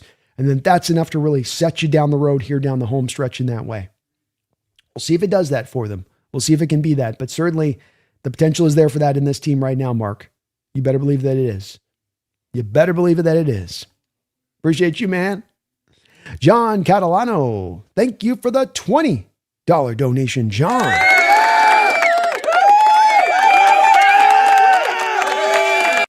John, you're very kind for that big old $20 donation drop, man. I really appreciate you for that. Didn't have any comment in your dono, But thank you so much for that big old 20. So many big time donations, so many donations. I still can't even catch up here as we're over down 228 donos and member messages. Man, you guys are just so kind to me on this channel, and all of your support for this channel. I thank you guys from the bottom of my heart. Doesn't seem enough when there's this much support you guys throw my way and allow me to get to do what I do here, do it year round, 24/7, 365. I get to go to the Senior Bowl in a month from now because of this very support, John, you guys throw my way. It's really appreciated. I thank you guys for that. And we're having the best season ever here at the Hawks Nest. My favorite season here at the Hawks Nest and covering this channel and covering this team. You guys have been a big reason for that, not just with the support, but the community that we fostered here, the people in this house. Really thank you guys for that, John. You are tremendous, brother. Thank you for that $20 donation. The Lord's Disciple with another $2 dono. Thank you for all of your support today. I'm curious to see what Jesse says about Sam now. He's come slowly but surely, and he's begrudgingly. He's kind of like that, you can pry this take from my cold, dead fingers kind of attitude in his approach at times. But he is slowly, bit by bit, being pulled, being yanked over to a side that he can't deny. A guy like Sam and putting up the year they put up last year, putting up the year that he's put up here in Seattle, and again, looking at both what's happened in Minnesota when Sam left, and look at what happened here in Seattle prior year when Gino was here and how this offense was executing. And is it Kubiak has helped this out too? Sure. But it's an offense with $60 million of dead money on the books. It's not an offense that has the most investment in the sport. In fact, it has one of the least investments in the entire sport. This is not a super offense that's been set up for Sam Darnold to go out there and light the world on fire. It's got good elements. It's got a young roster with a lot of talent on it, but it's not been set up in that way.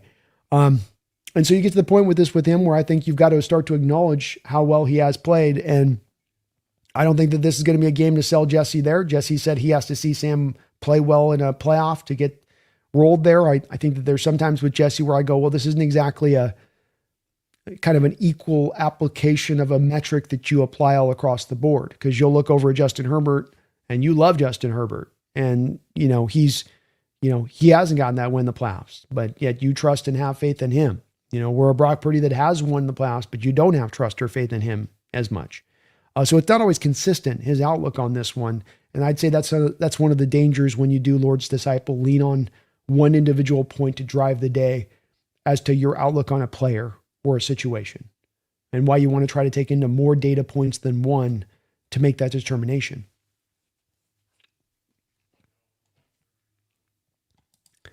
Megan, thank you for the $5 donation, Megan. She says, all I just heard on Jake's stream was excuses, and I got timed out. Can't wait for the round table. They ain't timing you out over there, Megan. They can't do nothing about it over there at that point, can they? And I'm sure they've got plenty of excuses. I think you eventually got to take this one on the nose, though, to where it's like, there's no outside excuses that you can point to on this. There's no spot that you can say, officials robbed us here, or if this call just goes there, we took this win. And so you can have excuses, but we took this win.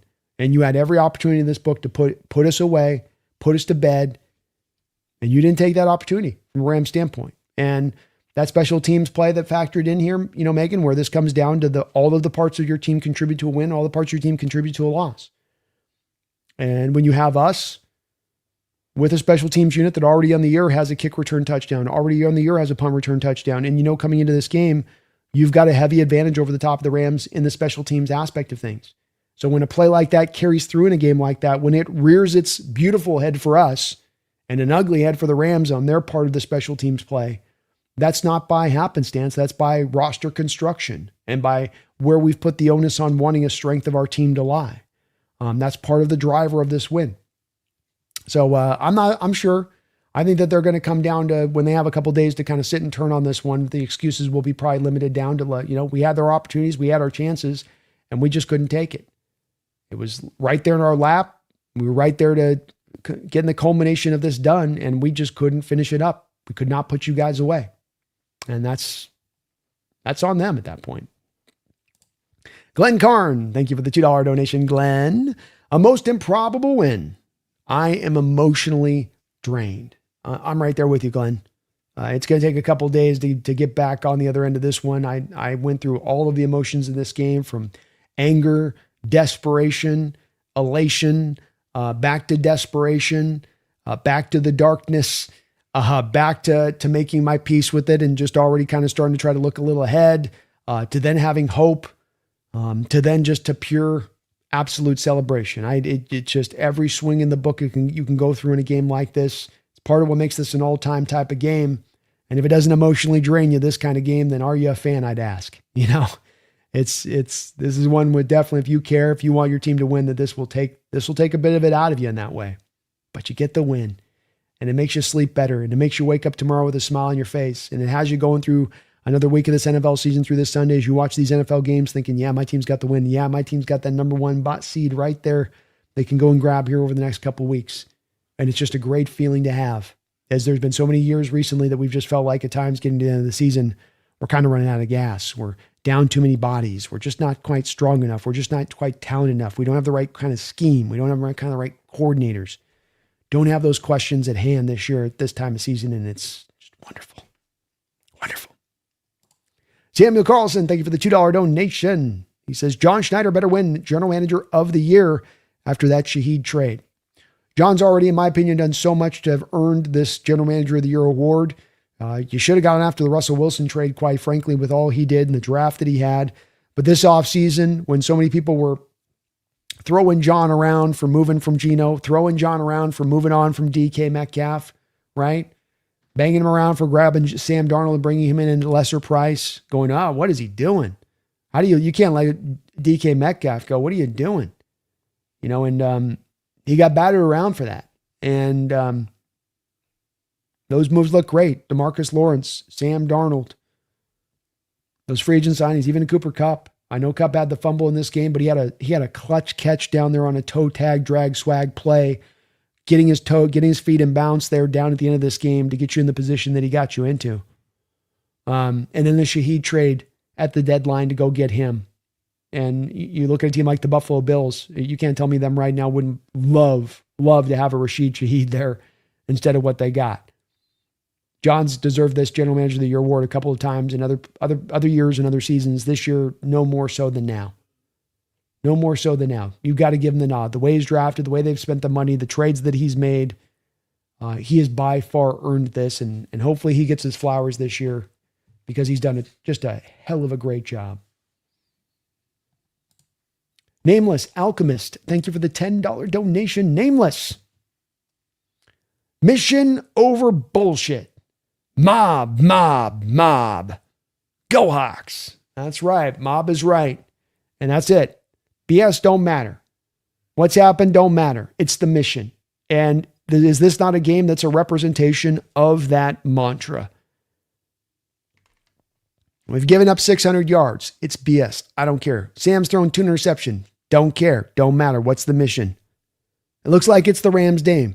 Don't matter. We're going to keep swinging. We're going to keep punching. We're going to keep getting after it. We're going to show you a championship spirit. You want to see what it looks like? You want to see what it feels like on a field? We're going to show that to you today.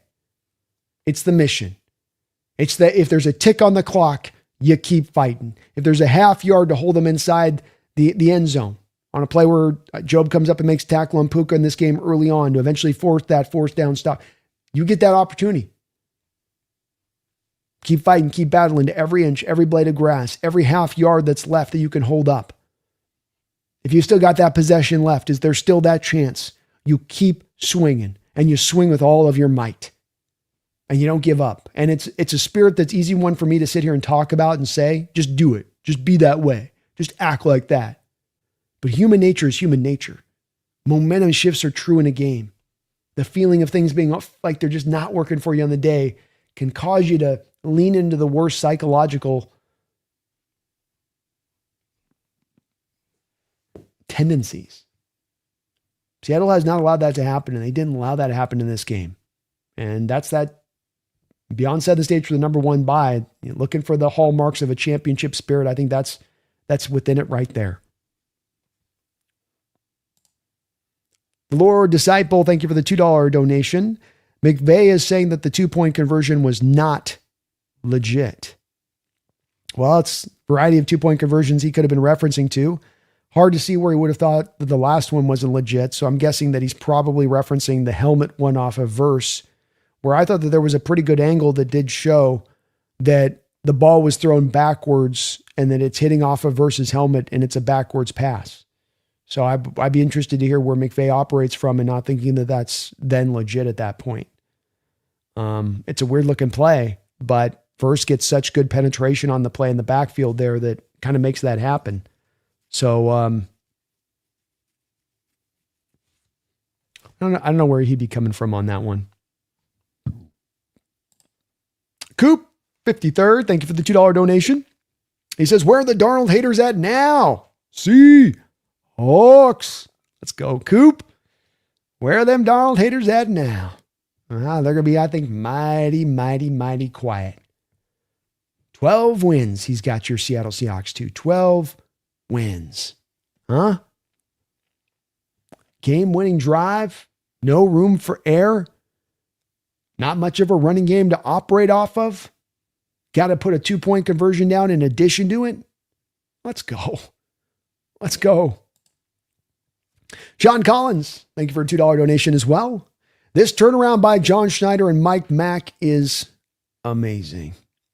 They've done a great job, and part of why you give Jay Allen Schneider the general manager of the year too is, to your point on that as well, is let's not forget the Mike Mack hiring and that you have a coach. And I was trying to press EJ Schneider this past week for whether or not Mike is a 5-tool equivalency as far as a coach. You know, that we think of him as a good coach. We think of him as an upper-level coach with a high upside. But in baseball, you have these rare guys that come along that are the 5-tool players. They can throw, they can hit, they can run, they can hit for power, they can hit for average. 5-tool players. And in Mike Mack, maybe you have a guy in him who is that 5-tool coach, who is that rarefied air, like I think McVay is. And that there's just very few of these guys cut from this kind of cloth, this so thoroughly good for being a pure, head coach, not just a defensive-minded guy, but a pure head coach. And I think that there's a lot of proof to this pudding here over this last 2 years with Mike and what he's done. 10 wins last year, now up to 12 wins with still 2 games remaining. And John Schneider started with the Russell Wilson trade.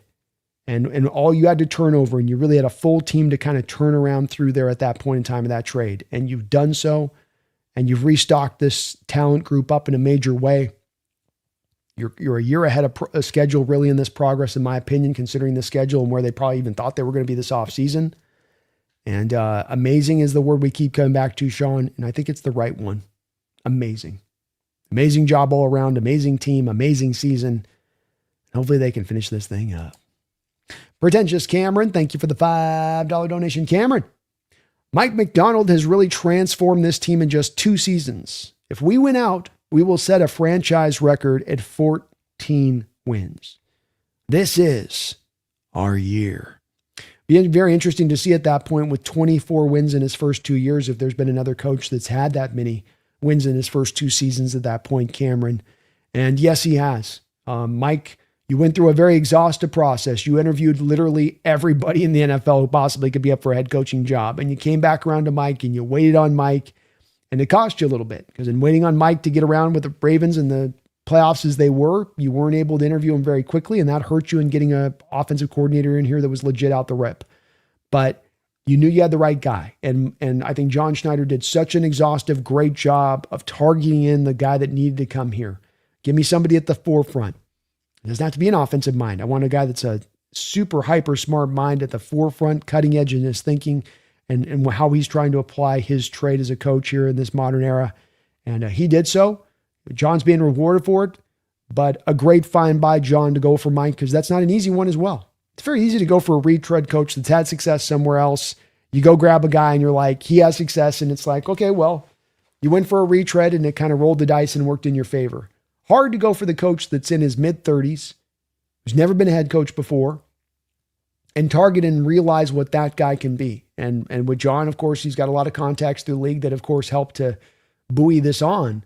But it wasn't an easy hire to just a no-brainer hire. He was a guy that was going to get a head coaching job sooner than later. But you jumped ahead of that. And you gave him even, I think, the extra year on his contract to make sure that another team couldn't come in there with and over-supersede that offer you were giving him. Great job. And Mike's done an unbelievable job here. There was a lot of work to be done on this team. He's inherited a lot of the personnel and kind of made it work from the old Coach Carroll system and not had to have a bunch of specific guys to make his scheme work and run, number one. And he's made sure offense is a point of emphasis and not just this sort of redheaded stepchild on the team that we're going to run the ball and just be ugly with it and lean to the defense. That paid off in a game like today, and having that outlook and thinking, keeping the special teams unit as strongly as they have, cleaning up some of the discipline issues that were on this team under the prior regime a bit. It's just a variety of things that he's done so very well. Thank you, though, Cameron. On top of getting these vets to buy in the way that he's gotten them to buy in, to truly be not just on the team, collect the check, but these vets that can sense the potential of this team and what they could grab if they can get everybody locked in on this team, these youngsters locked in on this team. Megan, thank you for the $5 donation, Megan. She says, a 10-year-old bottle of vodka and vacation until February. You bet I'm drinking tonight. Let's go, Megan. Let's go. Oh, I know this one feels good for you too. Congrats. Pop that 10-year-old bottle of vodka open. This is a night worthy of having a little bit of drink out of that. That's for sure. That is for sure. J7CT, thank you for the $5 donation, J7. The hype is real. Go Hawks. Hey, go Hawks, J7. Hype is real, man. You're deep into the season. You've proven who you are. You've proven who you are. You don't get to records like 12-3 by accident. You don't fall flat-faced into that. You earn your way into that kind of record. This team has done so there. The hype is real. This team is real. We're going to be a problem in the playoffs, and we're going to be an extra special problem if this fits to serve and we can get this number one seed. You're coming through Seattle. You're coming through Seattle with this defense. Best of luck. Best of luck. Devin Turner dropped a bunch of donos today. Devin, you're awesome. Thank you for all of that support with another $5 here. He says, I'm going to Carolina in my mind. Allison Krause is beautiful. Allison Krause is very, very beautiful. Enjoy your time out there in Carolina. Let's go reward these Seahawks fans will be in attendance, Hawks, with a win. Take down this Carolina team. Get after Bryce Young. Don't let him take you apart. Go get this victory. Go get a nice, easy one on the road. That'd be good to see. Hard environment. They're good in that stadium as Carolina. They're going to be playing for something. Not going to be easy, but you'll be helping our Hawks out there in the house, Devin, and enjoy going down there to Carolina. Oh, my mind. Addis the Gamer. Thank you for the $5 donation, Addis. We don't just want the playoffs now. We want the division. We want the number one seed. We want a Super Bowl this year. Dream big, 12s. Go Hawks. As was said above, Addis, why not us? This is a wide open NFC, wide open AFC. Who was the team that has separated themselves so heartily as to show they deserve to be that undeniable team as the Super Bowl winner, number one seed, or they looked at as the odds-on favorite? I think you could ask 10 different pundits as we're going to get in the playoffs. You might get 10 different answers as to who they like and who they think the team can be. And in a wide open year like that, if you got that number one seed, if you got that home field advantage, we've got as good a chance as anybody else out there. So yeah, once you get to a record like this, once you're into the place of getting that first round bye, you most especially get outside of just, we're in the playoffs. Let's maybe go get a win. Let's go win this thing. We got a golden opportunity, a golden chance right here and now. Let's just go and take the damn thing. Right? Right, Addis? Let's go, man. Let's go. Thank you for the $5 and all of your support today. Another guy dropped multiple donations on the day. Very, very, very kind of you on that, Addis. Hilltop Shack. Thank you for the $2 donation, Hilltop Shack. Shout out to Shaheed. Hashtag Go Hawks. Big shout out to Shaheed. Rashid Shaheed in the game here. Super highly impactful in this game and not one reception. You got a 27-yard run on a beautiful kind of reverse style. It was a fly sweep, kind of a fake to Charbonnet, then go back to the reverse for him. Hits you for 27 yards there. You've got the punt return yardage in tow in this game. Just one punt for the Rams on the day, by the way. One punt to Shaheed on this day. 58-yard return for a touchdown.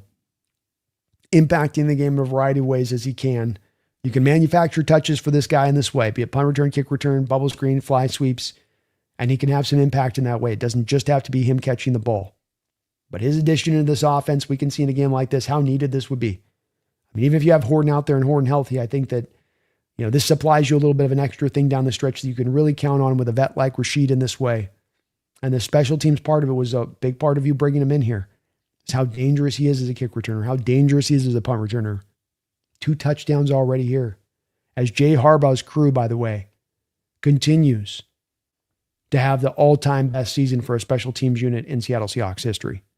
3 return touchdowns now.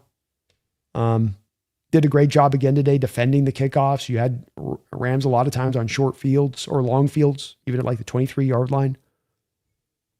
But Rashid, what a shot in the arm he's been, man. And boy, just so needed for an offense sometimes that's just kind of scuttling and really trying to search through it. When you can occasionally go to those answers that are sort of just manufactured touches here and there. What a big help to the offense. Just kind of kickstarting some things. Parks 334, thank you for the $10 donation. Parksa says, I worked at the game and I just got home. The light rail was full of people going nuts. Go Hawks. I love that. I hope Hawk fans, look, I would mention that in the broadcast on this, Parksa, that this is a fan base that is really hungry for this team to become a winner.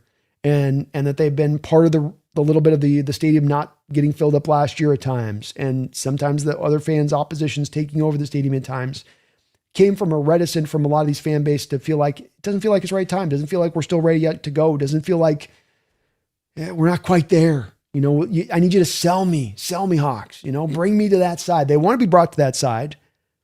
They're desperate to be brought to that side. They're hungry. They're thirsty to be brought to that side.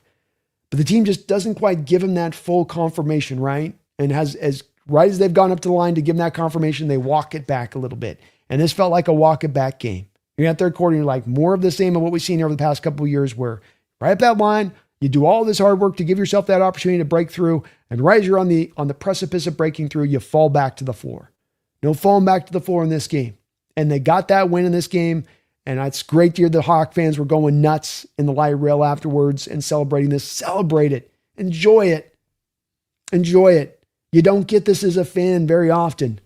Think if you can from a perspective standpoint about a Jets fan out there right now. Think if you can from a perspective standpoint about a Browns fan out there right now or a Miami Dolphins fan out there right now. The destitution, the darkness that they have to go through year in and year out, decade in and decade out, with no bright future as it were, even where we stand right now for their future, where all of them look like they're back to square one, the beginning of the game. We are far down the line of this game, both in team building conceptually and how good we are and how close we are to greatness. And they gave you a touch of that tonight in the way that this boiled down and played out. And we got to celebrate it. We got to enjoy it. We got to laud this team, but just savor it because you don't get this a lot as a fan. You really got to earn your way to get into these kind of games to get this kind of experience. Go Hawks, Parksa. Hopefully it was a lit environment out there in the stadium tonight and electric in the way it was rolling. And if you're a Hawk fan out there tonight, just have a smile on your face and don't worry about this and that, win the game. That's a great Rams team. Might be the second best team in the entire NFL when it's all said and done. No easy out there. Offense that's been walking a lot of people up and down the field. A lot of defenses up and down the field. Just found a way. Found a freaking way, Parksa. Thank you for the donation. I really appreciate that big $10 drop. Let's go. Let's go, man. Hoy's Hand Grenade. Thank you for the $5 donation. Hand Grenade. We beat the Panthers next. That will make it almost impossible, if not impossible, for Rams to catch us because we have tiebreakers on both. We beat the Panthers next. That will make it almost impossible, if not impossible, for the Rams to catch us because we have tiebreakers on both. Okay. I think that's the factor of the Niners there too, where then you lose the Niners and there's still like that weird tiebreaker that doesn't work in the Rams' favor there, I think, in addition to that. So that does kind of still set you up in a weird way where you could have like the Niners get the number 1 seed, you're number 2, the Rams are number 3 kind of thing. But interesting. I hadn't considered it as much on that, meaning that if you get the Panthers game in that way, Hand Grenade. And there is a stage, I think, set up on this somehow or another too, where we beat the Panthers, and I think if the Niners lose to the Colts this upcoming week on Monday night, I think that there is a chance within that too as well, that there's still a way this could play out to where that Niner game at the end of the season still has a possibility of not counting if they don't take care of the Colts. I know I might be dreaming a little bit too big on that one, right? Like that's almost getting a little bit too greedy with it. But it's a possibility here, right? In the way that this could play out. It is a possibility. Great note there, Hand Grenade. It's good to see you in the house too. Thank you for the dono. Gut Wrenched. Thank you for the $10 donation, Gut Wrenched. My heart is still pounding, and I'm so effing happy for the win. But let's be real. We got pretty lucky in some spots, and if there's a rematch with LA, we got to try to put them away quicker. Either way, go Hawks. Well, I think to your point on this, Gut Wrenched, I think it's fair.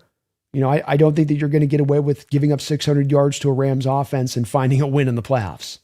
And that whether that's luck or you got lady luck or favor fortune, the bold, or whatever you want to put on it, that you definitely got the benefit of the doubt on that a little bit in this game. Rams got some stuff back in their favor too, I think, a little bit of times in this game, like the Ernest Jones play that got overturned. So there was a little bit of a tit for tat with that, but the bottom line is still true. I don't want to kick out the feed of your point, because the point is a good one. And that, you know, you're going to have to play better if you do have to face down this Rams team again in the playoffs. And that it's going to take a stronger, cleaner effort on both sides of the ball to get that job done. You're not going to probably be able to lose the turnover battle for a third time for that third game and hope to get the win in addition to that. So, you know, you're not wrong. I was saying earlier on this Gut Wrench that if we probably look in NFL history at a team that's had almost 600 yards of total offense and then won the turnover battle 3-0, or had a 3 turnover, maybe it could be more like, you know, they had 5 turnovers, but there was 2 turnovers on their side. So they were +3 on that on the turnover battle in the game. You put those 2 factors together, and I doubt that there's been a game in NFL history where any team has ever won on that. I'm going to look it up this week to see if that's the case, but that speaks directly to your point about a little bit of luck involved on this one. The fortune winning our way in this one. So go Hawks. I love that you're in that favor at the end of the day. Got it. You got it. But it's an improbable victory, and I'm putting his second most improbable victory all time in Seahawks history, Gut Wrenched. And the only reason it's not number 1 is that you have an even crazier game with that Packer Conference Championship game back 10 years ago that was just even a little bit wilder than this one, especially with the more stakes involved. But this one's close. This one's very, very close to that one, Gut Wrenched. Thank you for the $10 donation. I really appreciate you for that. I am super behind on these donos, folks. I promise you I'm trying to cut through them, but we have got so many people donating so much to the channel tonight. So bear with me as I'm trying to get through all these. A lot of donations. Megan, thank you for the $5 donation. Appreciate you for that, Megan. I'm waiting for the round table to drop my huge dono, but a bonus is incoming, B. Oh, well, thank you for that, Megan. I really appreciate that over that side. And I know you're going to feel good on that round table. I know and you got every right to be celebrating this one, feeling good about this one. You know, we've had a lot of times we've taken in the shorts. We had a lot of times over the past couple of years that we've been exposed and proven for not being quite ready. And it being very stark and clear when those moments came about, right, Megan? And you get something now finally into the other column here, assuredly, and you go, oh, it's real. It's real. So I'm looking forward to the round table this week as well. Going to be very interesting to hear some of the takes from those other fellows in the chat, in the round table. But let's go, Megan. Thank you for all your support. Nice little sip on that vodka. Got to taste a little bit extra delicious tonight, huh? A little bit. Bryce Coots in the house. Hawk's Eye, Bryce Coots in the house, dropping a 20. I said a $20 donation. Bryce, that's very, very kind of you, Bryce, for doing that. I really appreciate that. And folks, Bryce is part of the Seahawks Syndicate, of course. Had to do a little bit of a restart the channel thing that he had off the Hawks Zone going. So please do me this favor if you can. The chat here we got well over still 600 people in the chat here at almost 11:30 at night. Is if you can, please do get subbed up over to the Hawk's Eye. We're going to be doing work with him throughout the course of the coming years. He's going to be a firm, established part here on this channel. What we do, we've got this set up with Bryce, me, and Dan, and a little bit of Mookie as well. We're going to be doing the draft coverage all together this year. We're going to the Senior Bowl in a month from now. So please do show Hawk's Eye some love out there. It's free to sub on up. The man does great work out there on his channel. He's been cooking it up. Thank you for the big old $20 donation as well. Bryce, I know you're feeling good tonight, man. I know you are. Says, well, Brandon, we totally called this one on the syndicate last night. Just the way we laid it out. Laughing out loud. I did call a game-winning drive by Sam. Great show tonight. Go Hawks. Yeah, indeed. This, to Bryce's point, we got a game plan we put together yesterday on both sides of the ball. We had the way that we saw this game going and fitting to what would be more of, I think, a traditional form football game. Not that there wouldn't be some good offense, but you'd have offense and a little bit of the defense and the back and forth nature of how that would play out. And it kind of all got thrown out the door a bit, didn't it, Bryce? And you knew that you were going to live in nickel and trying to stop the run in the 13 personnel from the Rams, and you got punished on the back of that in this game. And you knew that might have been a potentiality that could happen if the Rams stayed committed to the run, especially like they did. So that wasn't the surprising part and them taking that to you. But I think that then the open holes in the zone and leaving guys running free, deciding snap after snap not to cover Puka Nacua, definitely was not part of the game plan for us on that one, was it? And you just find a way sometimes, man. And you did call it on the game-winning drive with Sam. Props to you on that. It's not an easy one to see necessarily with Sam going up against this Rams team and the lack of confidence a lot of people had with Sam going up against this Rams team. But they found a way tonight, man. And I think that is a bit of the DNA within championship teams. It's not the thing that solely drives you, but I think it's a part of who you got to be if you're going to go get a championship, because there's going to be ugly games. There's going to be chips stacked up against you. You're going to have bad breaks in football games. Do you have an overcoming spirit? Do you have a will that says, I don't care, I want this win? And it takes the collective to have that approach. I felt like you felt like that from them today. Thank you for the $20 donation. I had a great time on the syndicate last night. I'm so glad that we've got that cooked up, and we had well over, I think, 1,100 people in the chat last night on the show for the syndicate, which was great through all the channels. But Sam, what a drive there at the end, man. You don't got much of a running game to operate off of. He's going to have to throw the rock there down at the end. In fact, let me look at this really quick. 9-play, 65-yard drive. So you get 4 yards with Walker on a run to start out the drive. Then you got Sam hitting a 17-yarder to Jackson Smith and Jigba. You got a illegal contact penalty there on Forbes, moves the ball up. Walker for 2 yards. Darnold then goes to Kupp for 21 yards. Darnold then goes to Charbonnet for 2 yards. Then he goes to Barner for 5 yards, just getting positive plays, working up the field there, down in the end zone, down in the red zone. Charbonnet off right guard for 5 yards, a little closer, 3rd and 3. And it's a 3rd and 3 that you throw that touchdown to Jackson. So you're not like 1st and goal there, right? It's not easy at that point. It's getting hard. But you just love the decision-making and those plays down there at the end. 21-yard pass completed on a 2nd and 8 from the 37-yard line to Kupp. Great pass. Put it right there on a toe tag, drag, swag play for Cooper Kupp. Great catch by Kupp as well. But then you come back and rather than trying to force it in the end zone there, take some of those positive plays we did talk about in our show, Hawk's Eye, in regards to, hey, 2-yard throw to Charbonnet, just a 2-yard completion. You took the quick check down underneath there, took the positive play. Now you're into 2nd and 8. You come back with Sam rolling back out to his right. You find Barner for 5 yards, but you got 2 yards on the first play.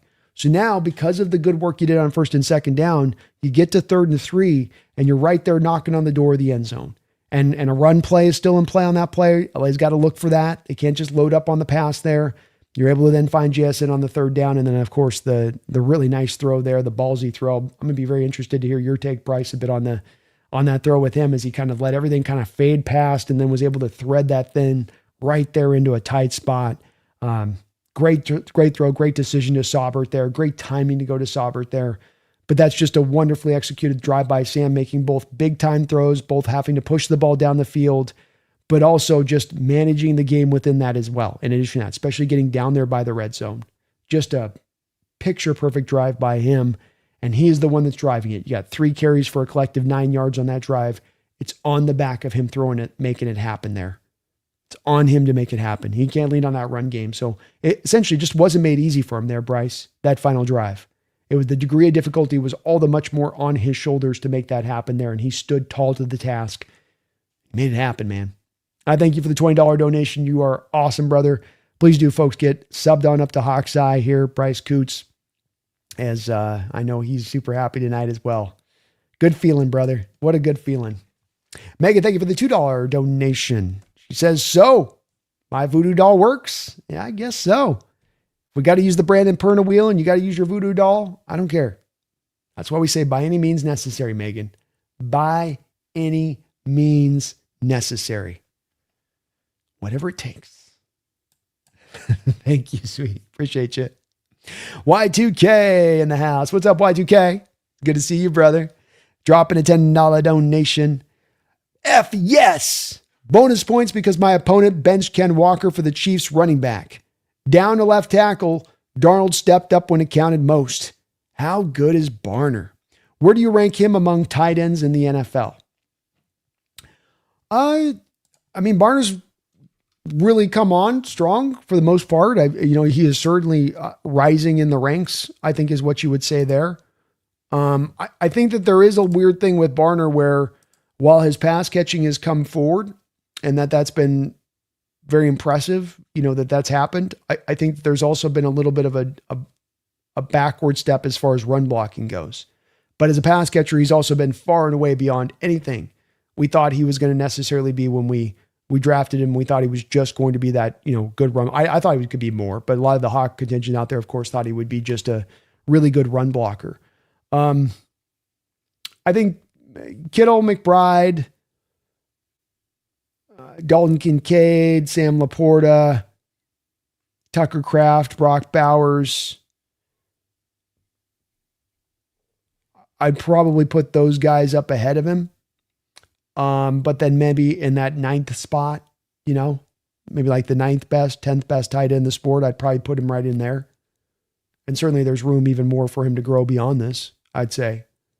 And if he was as dominant if he was bringing as much the run blocking into play as what he's doing as a pass catcher, I would probably bump him up a little bit higher than that Y2K. But as far as the pass catcher goes, he's been fantastic for us this season. He has definitely come a step forward even beyond what he did last year, where a lot of last year was sort of chip and get out into routes, kind of like the same route we ran with Saubert today. You did a lot of that with Barner to get his production up last year and then used him pretty good in the red zone, but that was a lot of how you used him. But that catch he had to make today where you're setting up play action, Sam's got to throw it back across the field. So it's not an easy throw necessarily for as wide open as he is because Sam's got to throw that so far. And to go up there, climb the ladder, go fully extend out there as a tight end, that's kind of a receiver-like catch that Barner's making there to go and make that grab. You need that play there. You need that touchdown there. That can't be a drop. That can't be anything less than getting the touchdown in that moment. So he's rising. He's rising up out there, Y2K, and definitely one of the better ones in the sport. There's no doubt about that there. Congrats, too, for your opponent benching Walker. And I can't blame your opponent for benching Walker. I had Walker on my fantasy all year, and I had Charbonnet vulturing the touchdowns down by the goal line and, all that. So I might have done the same if I was in his place, too, with the playoffs on the line, But how sweet will that be for you? Seahawks get the win, and you might just go get the fantasy win in the playoffs in addition to that. So props to you, Y2K. Thank you for the $10 donation, man. It's good to see you in the house, too, brother. Y2K, thank you for another $2 donation. We are playing the Rams in the plays. Oh, sorry. We are playing the Rams in the playoffs. I'm positive. I could see it playing out that way, Y2K. Always hard to know for sure on this kind of stuff, but this Rams team, you get the feeling of them, they're not going away, and they're a really good team. And who else is going to take them down but us in this NFC?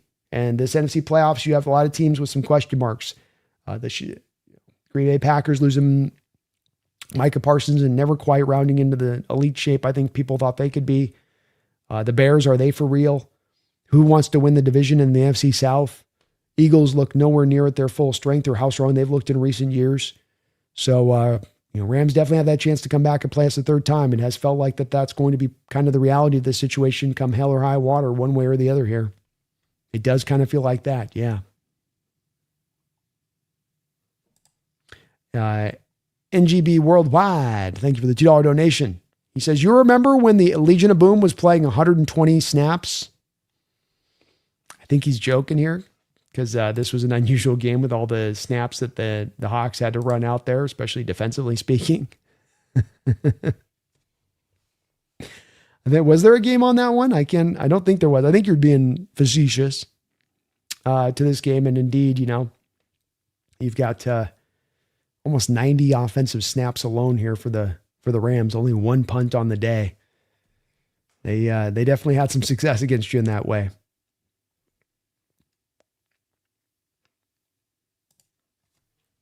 Y2K, thank you for the $10 donation, Y2K. Charles Cross being mid is an issue. You're not going to trade for a left tackle or draft one. Maybe just change our tune and just make him play the 5th year and then tag his ass. No mercy. Well, first off, thank you for the $20. Not just 20, but another 2 on top of that. Thank you for the $22 in donations. Y2K, you are awesome, brother. And the Cross situation has not exactly elucidated itself. It's not giving you a lot of clarity, to your point, because you have a guy that's a good player. He's not a dominant player, a guy that probably wants to be paid because he started from day one as a top 10 pick, a huge amount of money, and probably wants to be paid $23, $24 million per year. But you probably, as well as a front office, look at that performance of play and you go, it doesn't quite add up. And this is a little bit of the reason why you don't have him on a contract extension. I know John pointed to the 2 years remaining left on his deal, but I think that if Cross had been a dominant player and had been locking it down as a blindside protector, that there'd be a lot more a likelihood they would have already got the extension done with him. And that it's, to your point, the little bit of the mid issue to his game is part of why they have not got that done. They've got leverage here. To your point, Y2K, they absolutely have leverage here to try to find their way through this as to which approach they want to take with him on this one. And that includes the 5th year option. That includes potentially tagging him. So you're 100% right there. I think that when it's all said and done, they end up finding a contract extension for a Cross, and maybe he's the one that's got to swallow a little bit of the bitter pill here and being willing to understand that, look, you're not going to get the 23, but we'll bring you back on the 17. We'll find you to get still paid a high price. You're not going to have to now wait out for that extension, that the leverage we have will drive you to the negotiating table a little bit there, because you touch upon it. Very hard to go out there and find that left tackle. And I don't know if you as a team, if you move through this year into next year as a Super Bowl contending team, want to then be having at the head of your stack, sort of being in search of that left tackle. That's a hard find. That's a hard get. You don't want to probably be rocking a rookie out there if you went that route with it. So we'll see what they decide to do in that situation, the Y2K, but you touch on the point of it, that it's not necessarily a easy situation to deduce what exactly is the right stance to take. And I think in light of it being a little muddled, might push them in the direction to go the route that you're advocating for, which is that you just go the 5th year route and you tag them at that point if you have to find out from there and you're still unsure from there, Y2K. Also a possibility there too, that you end up, maybe you end up as well, moving him, if that's the route that they want to go, if they're not as completely sold on him long-term. I still think an extension gets done. They'll find a way with it, but there's a lot of options and directions that are available for them to go on that one, Y2K. Thank you though, man. Appreciate all of your support today. You are awesome, bro. Facts only. Thank you for the $2 donation. This is proof that 3 turnovers or less and we beat them. Yes. Yeah, it's a good point. Facts. We were saying in the last game that, if you just get one less interception from Sam, one less bad interception in that game, you go win that game more likely than not. We made this case. We advocated for this. And you're right. Maybe this game literally does prove our point was true about the last game, because you only have 3, not 4 turnovers, only 3 turnovers. And indeed, you're able to still go get the win despite that. Wow. Great point there, Fact. Great point there. Robert Jimenez dropping a $2 donation. Thank you for that, Robert. Christopher Watkins' reaction to this game. Go Hawks. All right, give me a sec here.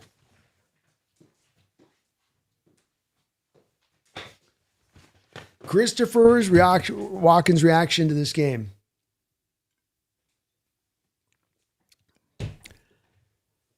I'm not going to lie, Robert Jimenez. I'm not a liar. I won't do it now. No. I was mad. Early in this game, you had your chance. The time is here. Strike. Hawks. Hit him hard. Instead, let him score 600 yards of Offense, no good. Not going to do it. Championship, no. Super Bowl, no. Walking, losing faith. But then, like the mighty phoenix, as you burn to ash, you rise to the clouds, to the heights of height. Who could have seen? Not me, not walking, no. But you found a way. And is that not what champions do? Yes, I think so. I'm back on board. Walking. Super Bowl. Now. Go Hawks, Robert. Go Hawks. It's always rough. 6 hours and 39 minutes in, and especially my emotions today, Robert. I'm trying, bro. Walking tired. Emotionally spent. No more left in the tank. I'm tapped. Little Red Riding Hood 73. Thank you for becoming a new member of the channel. Members of the channel, do please keep an eye on your community posts, as that is where I post the membership benefits to you over on that side. I will be getting out tomorrow, Monday morning, the PFF scores from this football game for members of the channel. So be on the lookout for that, Little Red Riding Hood. But thank you. Welcome aboard the Hawks Nest. And thank you for becoming a Hawks Nest member. Daniel Bailey, thank you for the $5 donation. Says, this team has talent on all three phases. This team is coached exceptionally. But above all else, this team has grit and belief as a band of brothers. Wow. Great post there, man. Beautifully put on your part. Three phases is right. You have three really wonderful phases of this football team that can all contribute to victories on a weekly basis. And when you have that, you give yourself some room for error. When you have that, one side of the ball doesn't have to play perfectly in order for you to go get victories. You can truly lean on the team as a whole to go and get the win, and they did so today. Wonderfully put on your part, Daniel. Great to see you in the house this late hour, but beautifully put on your part as well. Jake Halverson, thank you for the $5 donation, Jake. What's your opinion on Josh Jones? First game stream today. Nice work. Well, thank you for that, Jake. And what a game for it. Every emotion, go Hawks. It was every emotion today. Depression, just celebration, sadness, anger, frustration, happiness, hope. You went through the gamut of every emotion football can take you through in this game, and that's what makes this a classic game. That in itself, I would say. I think that Josh Jones accommodated himself pretty well. I think he accommodated him pretty well. It is hard, I'll admit, Jake, because I get questions sometimes about offensive line or defensive line play. And when you're doing the play-by-play, I'm so trying to stay locked into where the ball is and what's going on with the ball and trying to keep people abreast on exactly the action itself. And it does take my eyes at times a little bit away from the offensive line and defensive line as much as I maybe would like to. So I can't quite always get that, evaluation on point. But Sam Darnold in this game, 34 dropbacks in this football game. The Los Angeles Rams had 7 quarterback hits and 4 sacks. And against a really good defensive line of the Rams, and with a backup left tackle out there, I think all things being considered, you feel pretty good about that. One thing we had hoped that maybe we get the benefit of in this game, and I can't help but wonder if this did not maybe help us out a little bit. Now, Walker busted his big run out to the right side in this game, the big 55-yarder. And Rashid Shaheed as well, when he got the 31-yarder, went through the right side. But one thing you were thinking you might get with Jamarcus Jones that might be a slight upgrade over Cross is Cross a really good pass protector, not the best run blocker. Maybe there was a little bit more sustaining in there from Jones and the run blocking element of things in this game versus what you would have gotten from Cross. But I think he accommodated himself pretty well. I don't think that Verse was going crazy in this game. You did supply him some help on some of the chip blocks. I can definitely see that was going on at times in this game here or there. But overall, wasn't a problem. You weren't calling his name. Zabel had a false start in this game. Anthony Bradford had a false start in this game. He wasn't drawing penalties over there. He's doing kind of what you want offensive linemen to do, which is that I don't want to be calling your number. I don't want to be calling your name out. And if you're not doing that, then you're probably doing your job. And so you got him in here to be a quality swing tackle over what you've had here recently with the Jason Peters at the end of his career, stone feet foresight when he was here and what he supplied. And this guy is a true upgrade from the backups you've had in here prior. And I think he accommodated himself really well. I'm glad that we had you here for the first game, man. That's a hell of a first game to watch, man. As you say, what a game for it. What a first game to come in here and check out. We do the play-by-play every single game of the football season. Got a hell of a community here too, Jake. And this was a wild one, man. I'm gonna be turning this one over for the next week and just shaking my head, going, "Wow, what a game! What a game!" Joe 420, thank you for the $2 donation. He says, "I was at the game today. Better than WrestleMania." Hey, and WrestleMania, they script the twists and turns. They turn that stuff and maximize it and the shifts and all of that, right? This you couldn't have scripted this one up better the way that this one played out. I mean, an all-timer, man, and a just wild game to watch. All the emotions, and then you get the satisfaction at the end. You get the satisfaction at the end with a win, the satisfaction at the end with the first round bye, the satisfaction at the end with Sam Darnold bringing your team back to go get the win for the second straight week, bringing them back on a final drive to go get the win for the second straight week. So many good to eventually come away within this game, and it could have gone so many other ways and so many darker ways and bad ways, and yet we get to the good end of it, man. You guys did a great job out there in the stadium today, Joe. Felt like the fans were really connected and they really understood what this game needed from them, and that there was a sense of urgency from your guys' spirit in that stadium, which is what I've been wanting to see from fans in there, as it sometimes does get quiet in recent years. I think they've got the fans in tow now. If you got the fans in tow with that first round bye down the stretch of the season, gets me dreaming big, man. Gets me dreaming so big. Keon Lund, thank you for the $5 donation. Good to see you in the house, Keon. What a win. Went to the game. Wow. Very excited for these boys. Go Hawks. Well, again, you, like Joe, did a great work in that stadium. It seemed like the fans were really connected in on this one. You got to feel like in a game like this where things go not always the best for you on the field on both sides of the ball, that having the fans still engaged in the way that they were, having them still on the edge of their seat, trying to just boost you guys forward, boost this team forward. I felt like you guys were really supplying that. I could only imagine the emotions in the stadium and the swings and the twists and the turns, but a great job by you guys out there in that stadium to help this team out. And let's keep it up. If we get in the playoffs with home field advantage, let's bring that spirit into play in the playoffs as well, because I've watched a variety of first round bye teams going to the playoffs, the Seahawks team, and have seen the tangible effect, the true tangible effect you can get from this crowd when you've got the full throat of the stadium at their back. Thank you, though, Keon. Appreciate that donation.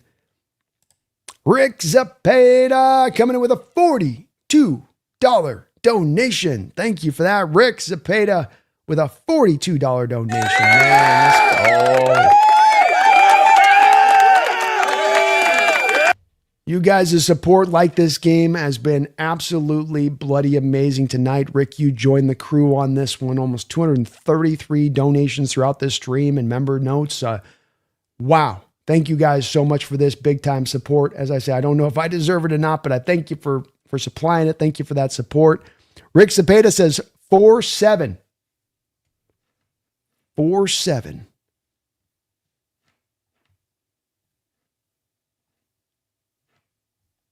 Think about what 4-7 means. I'm going to have to think about what you mean by that one there, Rick. Maybe somebody in the chat can help me out with the 4-7 reference. And Rick, if you want to just put it in the chat on what you mean on that one, let me know on that. But thank you, Rick, for the $42. I appreciate that, man.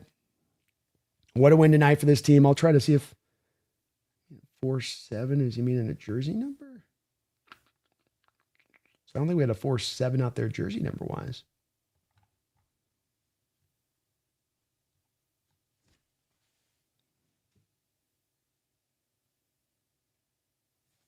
Rick, thank you for another $2 donation. So 42 and a 2. Thank you for that double dono. Why is everybody going for it on fourth down? Sean kind of came out with that spirit and energy, and we feel like we faced a lot of that this season. I think in general terms, just to kind of put like a wide kind of one size fits all, if I'm going beyond this game and throughout the course of this season at times as to why I think you faced a lot of teams willing to go for it on fourth down against you, is that in these fourth and short situations, I think people look at the light boxes. Seattle tends to draw up there. And I think a big part of the drive of the attack by the Rams today was the acknowledgement that they didn't run the ball enough in the first game and that you can always run with success on Seahawks in a given game. And what I mean by that is that throughout this year, we've done a good job of stopping the run, but it's by limiting the rushing yardage overall, where it's 2 yards or 3 yards, but you're getting positive yards every time. It's not a defensive line that's about penetration, knifing into the backfield, getting the TFL. You get those occasionally, but it's not as much of the driver of this defense. And so what that leads, I think, a lot of teams to feel like is that if we're in 4th and 1, 4th and 2, that we can run downhill on you and go get that first down because of those light boxes we see from your defense constantly. And I don't feel like it's always been tremendously successful against this defense and rolling these 4th downs as teams have so much this year, Rick. But it did feel like from the jump that McVay was like, we're going for it today. I was joking a little bit about it when he went for the first 4th down, or one of the 4th downs early in the first half, Rick. It was like, maybe like playing Campbell last week was kind of influencing him, because Campbell was going for a 4th down in his own side of the field as well in that game. And Campbell in part doing so for the same logistical reason that you were doing so against the Seahawks team, where Campbell goes, we run the ball well. Your Rams team doesn't stop the run well necessarily. We can go get that 2 or 3 yards on a 3rd or 4th down, and we're going to go get that conversion. So it just seemed like that was a little bit of the driver for Sean in this game, and has been a driver, Rick, for a lot of teams throughout the course of this year and playing us, I think. I think it's kind of and that it's all a little bit of that light box that we just stay committed to, those 6-man fronts that we stay committed to on the defense. Another big monster donation. Rick dropped just about a $50 drop on us, and then here comes Stimpy with another $50 drop. Let's go, Stimpy!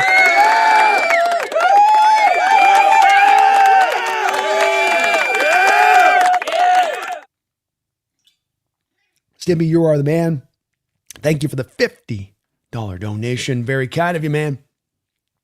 I just got home from the game, and I genuinely cannot talk right now.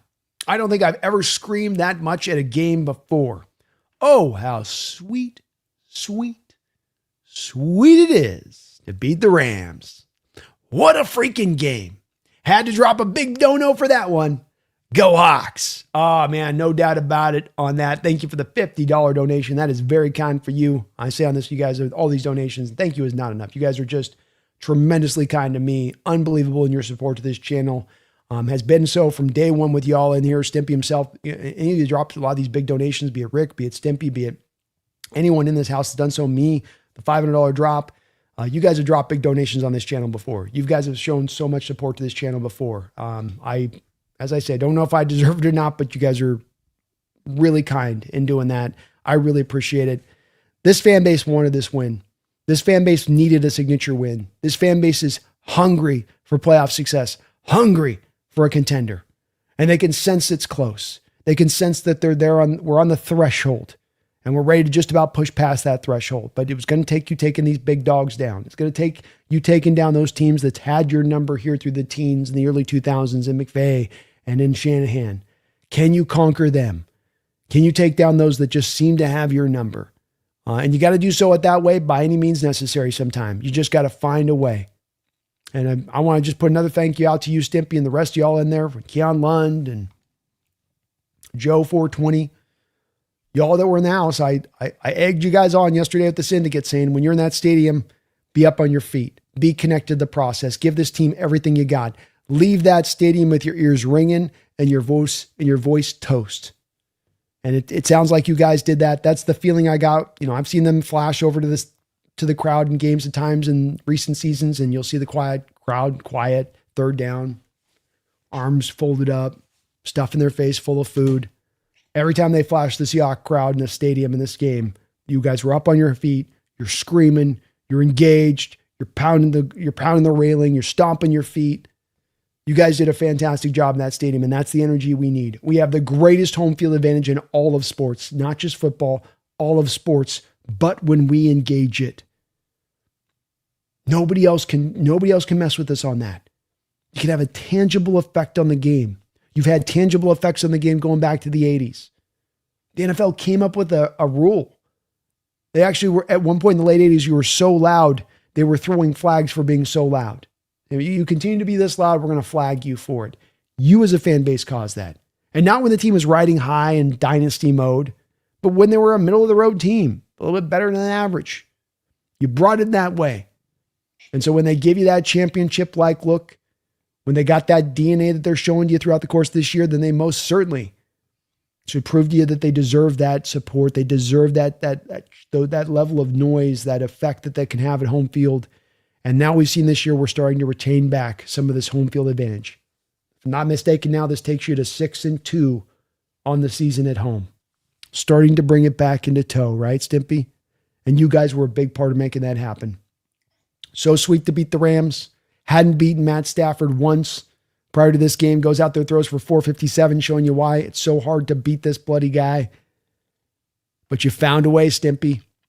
You found a way. And as I've been saying over and over again, that's what championships do. Championship teams do. Just find a freaking way. Great job out there today, Stimpy. Thank you for the big old donation of $50, but thank you as well for going to that stadium and showing that spirit that I want to see from my 12s. Generation by generation, we have done this. It's carried over from father to son to grandchild. Continue this tradition. Keep it going. I know there's a lot of factors that send this off the rail in the modern day and sports and all of that, but let's hold on to this with the death grip, because if we can capture it, if we can capture it down the home stretch of the season into the playoffs, maybe that is the propellant.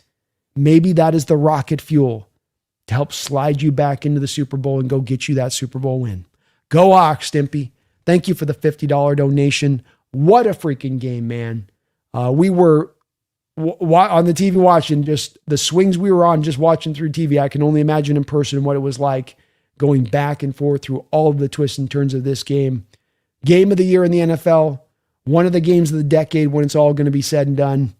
They're going to be talking about this one for quite a bit of time, I have a feeling, Stimpy. Quite a bit of time. You are awesome, man, for all of your support to this channel. So many times over, you've donated so bigly to the channel. I thank you for that, Stimpy. You are absolutely amazing, bro.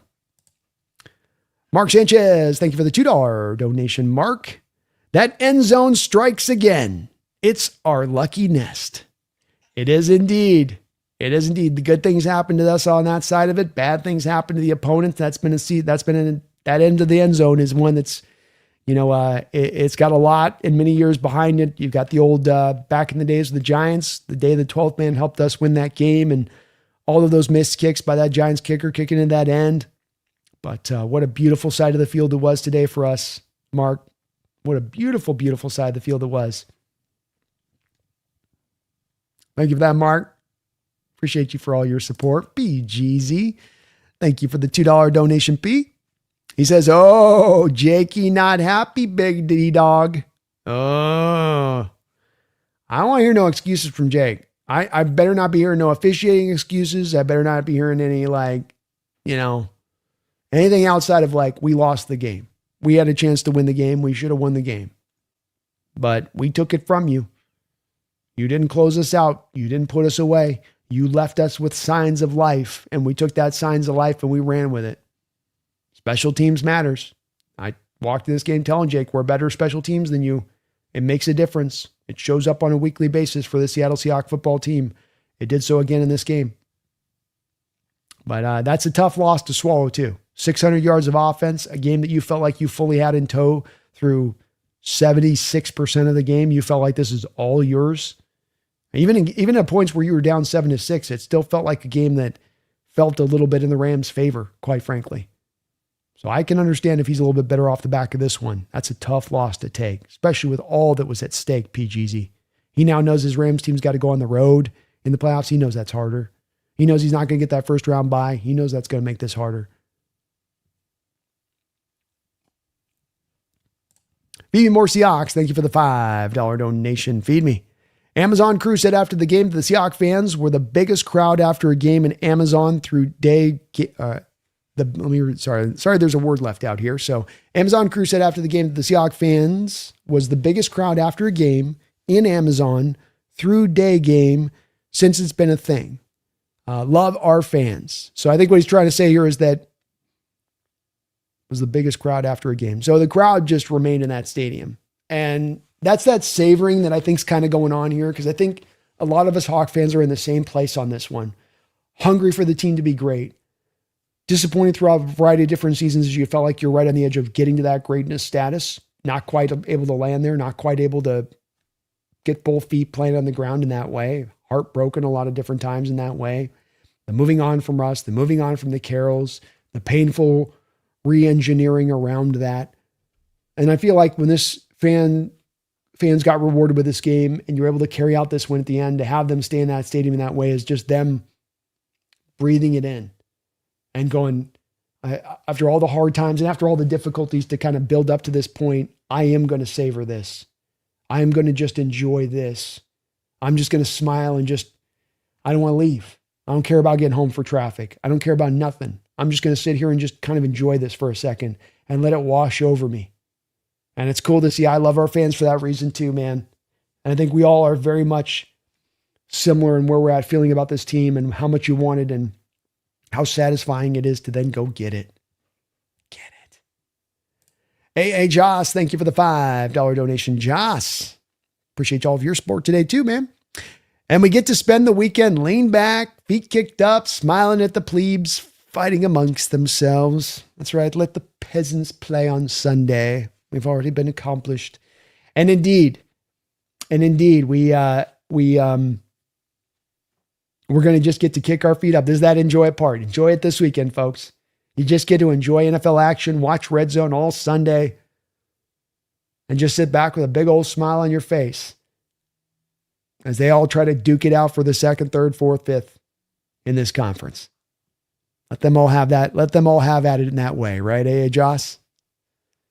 I love that. Let the smiling as the plebes fight amongst themselves. Let's go. Oh, let's go. Martin Lawrence, thank you for the $5 donation. Martin, he says, I'm tired, wired, but we're 12-3 in the number 1 seed. We can win in different ways. Let's take this home. Oh, did I mention? We're 12-3. Indeed. Let's go, Martin. Same way here, man. Tired but wired is a great way of putting it. And I love also your note about winning different ways. You know, there's a blueprint for how we want to win football games, but this team has shown it can win in a couple of different fashions. We've had a game like this with the Tampa Bay Buccaneers where you're able to win the shootout. It doesn't just have to be the defense holding things down to 16 points every game. We've had games where the special teams has helped you win the football games. That's happened in a variety of fashions. We've had Sam Darnold come from behind at times to go and get you that come from behind win, to go get you that final drive for it. Yeah, I love it, man. You can win a variety of different ways this football team. And the more ways you can win, the more pathways to victory, the more open it up for you to go get the win, even when things aren't working in your favor like we saw today. That's the best part I like about your point within that is I think today was a exact representation of that, Martin, whereas if there was narrowed paths and just this corridor and that corridor, we have to go down to go get the win, like got to stop the run, got to run the ball. And if you don't do those things, you can't win. It's not the case for this team. You cannot run the ball. You can pass the ball a lot, go get the win. You can stop the pass and give up the run, still go get the win, and vice versa. They can win in a variety of different ways. And 12-3, man. 12-3. Not very often have you been here as a franchise. Opportunity to set a franchise record with 14 wins on the season if you can close this year out. How can you not be wired on the back of that, Martin, right? Let's go, brother. Thank you for the donation. Appreciate all of your support as well. Feed Me. Thank you for the $2 donation. Feed Me. He says, did we beat last week's viewership record? 21K. Let's go. Yep, we passed 21K. Cooked right past. We probably passed 21,100. You're probably not going to set a record on a game like this, Feed Me versus the 1 o'clock time frame, just because some of the East Coast people aren't going to be up that might be tuned in and watching at a time like this. So we're going to be doing well in a day like this. Last week we did 44,000, I think was the viewership on the Colts game. This game will probably do more like 26, 27,000, but that's second best all time. This game will be second best all time as a live stream on this channel in 6 years tonight. So not quite last week. Last week was wild. How many people we had viewing with 3,000 concurrent viewers at one point last week. But I'll take 25K, man. That's a hell of a turnout from us, especially on prime time, because those prime time numbers do kind of dip. You wouldn't think they would, but they do kind of dip a little bit. Feed Me because of the late hour, and how that kind of rolls out a little bit. Megan, thank you for another $5 donation, Megan. Appreciate you, my lady from down under. Says, not sure if you knew, B. The 15th was the 40th anniversary of the 12's jerseys being retired. Who says we aren't a part of the best fan base in the NFL? I think we are. I give us the nod. I think there's a lot of proof to the pudding as to why we are the best fan base in the NFL. And that jersey was retired for a reason. And some of my younger Hawk fans may not know the history of this, but this was a fan base that had a realization collectively. And you don't get this in fan bases. You don't see this in fan bases. And what they realized in the 80s in that Kingdom is if every person in the stadium screams at the top of their lungs, we are messing up this opposition's offense. They are unsure. They can't hear themselves. They can't check plays. They can't go to audibles. And you leaned into it and you realized it. And it really, there was a synergy amongst those early Seahawks fans. And remembering that they made this noise, by the way, with an expansion franchise. Not a lot of great star players to be in favor of. Not always a lot of great football in those early years. But they realized this and it carried on. It carried forward. And it went generation by generation. And it went from the Kingdom out into Lumen Field when you made the transition out there. Everyone thought the second that we're going to go to an outdoor stadium that all of that volume was going to be lost. Quite the opposite. Many players that play both in the Kingdom and in Lumen Field will tell you that Lumen Field's louder.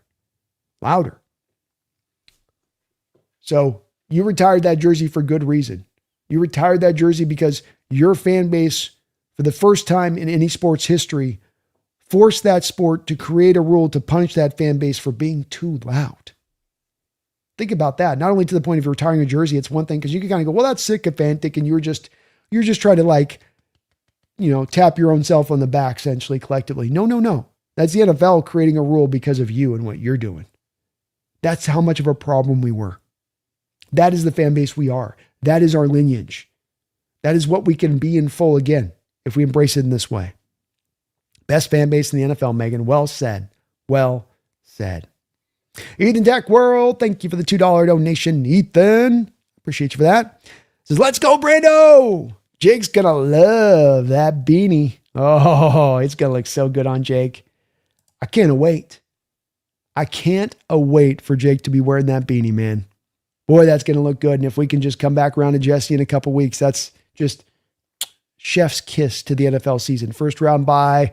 I make our division winner foes wear Seahawk hats in almost back-to-back weeks, including the ridiculous hat that I'm going to put Jesse into. Come on. Come on. And he says, heading out, Hawks Nest, 7 p.m. here. Haven't eaten all day. Talk soon. Talk soon to you, Megan. Have yourself a great night. Thank you for all of your modding here on the channel this evening. And you celebrate this one and have a good evening. Kevin O'Connell says those coverage busts came long before the injuries. Job was made to look like a backup. Love busted a coverage. EJ letting them run through the flats. Run game taking the edges. Frustrating to see. Yeah. Defense and frustration with the defense today. We're going to talk a lot of positive here, but defenses definitely was a frustrating, tough one to watch. And a lot of stuff to kind of clean up over there, Kevin. The busted coverages especially were really, really tough to watch. How wide open you left, how much there was no plan in place for Puka Nacua. Short week, I guess there's only so much you can do, but really would have liked to seen a little bit more of an effort to take him out of the game than they tried to apply in this one.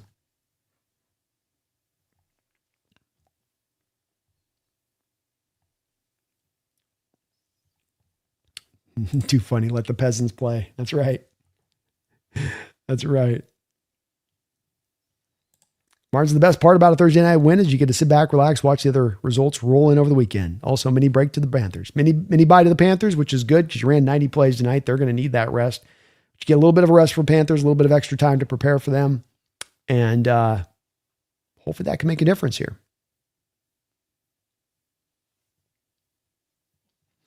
Team Bomber, last year, that Green Bay game was telling. People didn't believe in the football team, rightfully so. And we couldn't win a game to make Week 18 a game. Very true. You were in a similar place last year and you fell to the Vikings and you fell to the Packers. Those were the tests that you had lined up to have to take down. And you weren't able to stand up at that point in time, right? You weren't able to make it stick. You did today. Addicted Brandon 12s. Does today win take a little sting out of that loss in LA? Close game and 4 interceptions. we were still ended up into that long last field goal attempt. 100%. Yes. 100% addicted to Hawks. Especially with what this sets you up for the rest of the season. Yeah, you finally get to take down LA, and you were close last time, and that's a big part of that last time is can't just get caught up in the 4 interceptions, got to get caught up in as well as that game came down to a final kick being missed, or you potentially go get the win there. So yeah, I do absolutely think that this takes a bit of the sting out of that loss for sure. In much the same way a loss would have reinforced the sting of that, I think a bit. Erickson says, sensational football game to get things going for week 16. Let's go. Puka should go perform an anti-Semitic dance. Oh, Lordy. Power says, all right, guys, clocking out for the night. I'll never forget this experience. So thankful to have shared it with the best fans in the world. Let's go, Empower. Thank you for your support, man. Enjoy a good night of rest. Savor this one, brother. Savor this one up. Spaces, Jake sounded like a Niner fan after getting their asses kicked. Interesting. I'll have to go check out to hear what Jake's thoughts were on this one. Kieran says, I was at that game, 12 false start games. Original video on my channel that went viral, actually. When I was first starting up this channel, I did a little mini documentary on that, the day the 12th man won the game. I think it's still my all-time most viewed video. I think we've got like 300,000 or something views on that video or something. It's pretty crazy. But that was an insane game. 12th man won that game. That was the 12s at the height of their powers. Holmgren had them invigorated. And you won that game on the back of those false starts. I mean, you literally won that game for your team. We can do that here. It's not fanciful. It's not me being a homer here. It's me saying I can point to you tangible moments in your Seattle Seahawks history where you as a fan base have been able to do that for your team. But it takes the whole stadium connected. It takes everybody ripping and roaring at the height of their vocal powers to get there. If just 60% of the crowd's doing it, that's not enough. 70% of the crowd's doing it, it's not enough. We got to get up into that 120 decibel kind of place of things, right?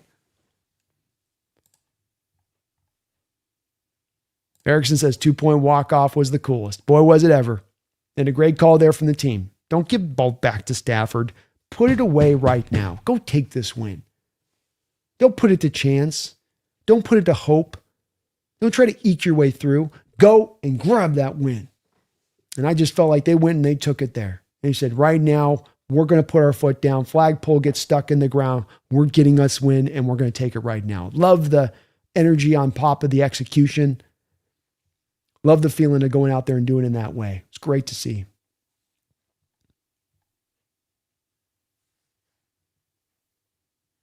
$21K. Yes, sir. Yes, sir. It's a good feeling, man. We're rolling strong here on the channel. So 21,000, we're on to 30,000 here. If you're not subbed up, please do get subbed up. We'd love to get on down in that 30,000. That's the next goal here for the channel. And we're cooking with gasoline.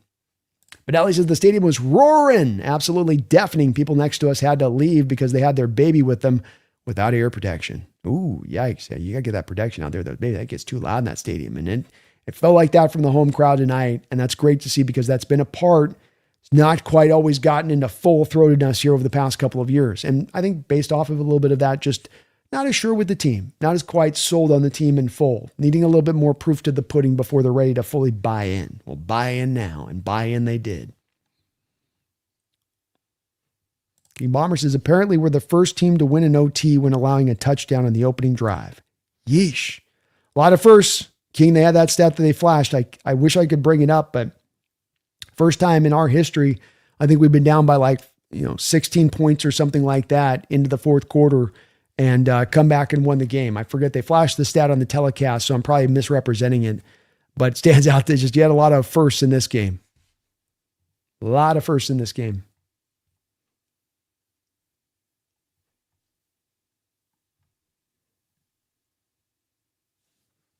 Did I forget, was it Nwosu that put that love tap into Stafford's upper right rib chest area? It was indeed.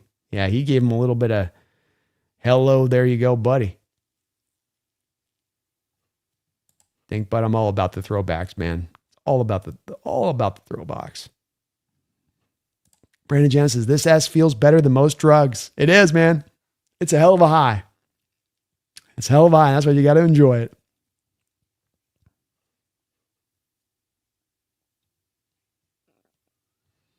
Kieran says, anyone else notice going for it on fourth in your own 40 was 65% go for it, and then go for it on the offensive 40 on fourth was 40% toss up? Generally dumb as F. These people failed at math, I swear. I don't always get that whole analytic part applied to those kind of situations. It does seem a little bit arbitrary to me on that with how they sort of trot those out. And like, I don't know if your guys' maths on this one. Kieran says, here's the thing when it comes to confidence in big games. You can't really have it without being there in the first place. Got to get there and succeed to have it. Can't get it until you get it. That's that growing experience, I think, of an NFL season for teams and learning the resolve and learning that you have the stuff to get that to happen. And confidence is a hell of a thing. And confidence has got to be earned. You can fake it till you make it, but it's got to be earned. You got to show that you've done it. I know you got it. And I think that they've done a good job this season now of being able to set that up to say, hey, we get in the playoffs. We know we can do this. We know we got it inside of us. Got to go out there and execute. Got to go over there, play a great game. But we absolutely have the stuff to make it happen. No doubt about that. Maybe says, don't let Jake get away with telling the round table that we get away with holds because they got away with holds too. Yeah, I thought it was an evenly called game in that respect, that you didn't see a lot of holding calls on the line. And that's what I say about this. That's why wasn't bitching and moaning that much about it as some people were in the chat here, where, okay, they're letting their guys really kind of let them play on the offensive line to our defensive line, but then they're doing the same exact thing for our offensive line to their defensive line. Well, then the officials are doing right, in my opinion. I'm not expecting them always to get it perfect, but if you're going to call things one way, call it evenly to the other side of the ball. We, for instance, saw last week that this wasn't the case, that there was an equivalency to how one thing was being called on one way for the Colts to how it was being called for the Seahawks to the other side of it. So I just think that they were letting them play in this game overall, which is what you want to do against two really good teams. You want to kind of swallow your whistle a little bit and err on the side of swallowing your whistle. And if it's equivalent, if it's going both ways, then you kind of go, okay, it's both ways. It is what it is on that a little bit.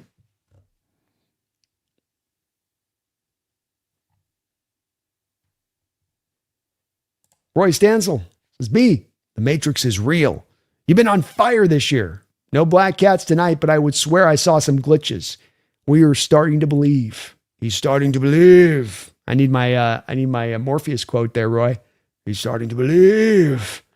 And thank you, man. I appreciate that. It's been a great year here on the channel. It's been a lot of fun doing this every year on the channel, but it just kind of feels like it gets to be funner and more enjoyable with you guys, and hopefully getting a little bit better at it every year and how I do it and what I do.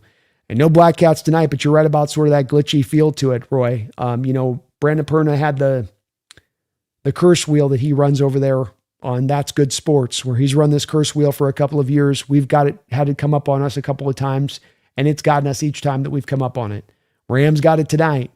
And if you're talking about feeling like a glitch, cursed thing coming in, boy, that had a little bit of a feel it in some of the plays in this game, didn't it? Ball bouncing off Jared Verse helmet on a 2-point conversion, then flopping into the end zone, and then Charbonnet just kind of picking it up casually for a 2-point conversion. Did have a little bit of that feeling to it, man. You're right about that. Thank you for the kind words, though, Roy. And what a year, man. What a year here for our Hawks. King says, Niners have 16 sacks in the season. We better make them pay. They can't generate pressure. And let's not forget in that game, remember the last time when you talk about the Fred Warner loss, that is a huge loss for them, and they've overcome it. But remember that game, the one real drive we had some sustained success in running the ball against that Niner team in that game was the second that Warner stepped off the field. And no Bosa in addition to that. What a problem Bosa was at the end of that game, forcing the fumble as Sam was trying to drive down at the end of that game. So Niners are going to have a hard matchup. They get to play this at home. They're a good team this year. I'm not saying it's going to be an easy game.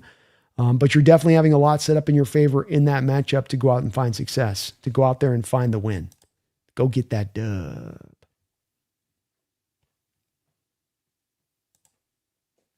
Megan, thank you for the $5 donation, Megan. As my brother said, the lambs have been silenced. Silence of the lambs. Hello, Clarice. It's good to see you again. Here's my reaction to what the Seahawks taking on the Rams today. I had his liver with a nice bottle of Chianti. Silence of the Lambs is right, Megan. I like it. I like it. I might take that tonight for the title on the wrap-up video, Megan. So I think you might have nailed it. I think you might have given me my title. Hold on here.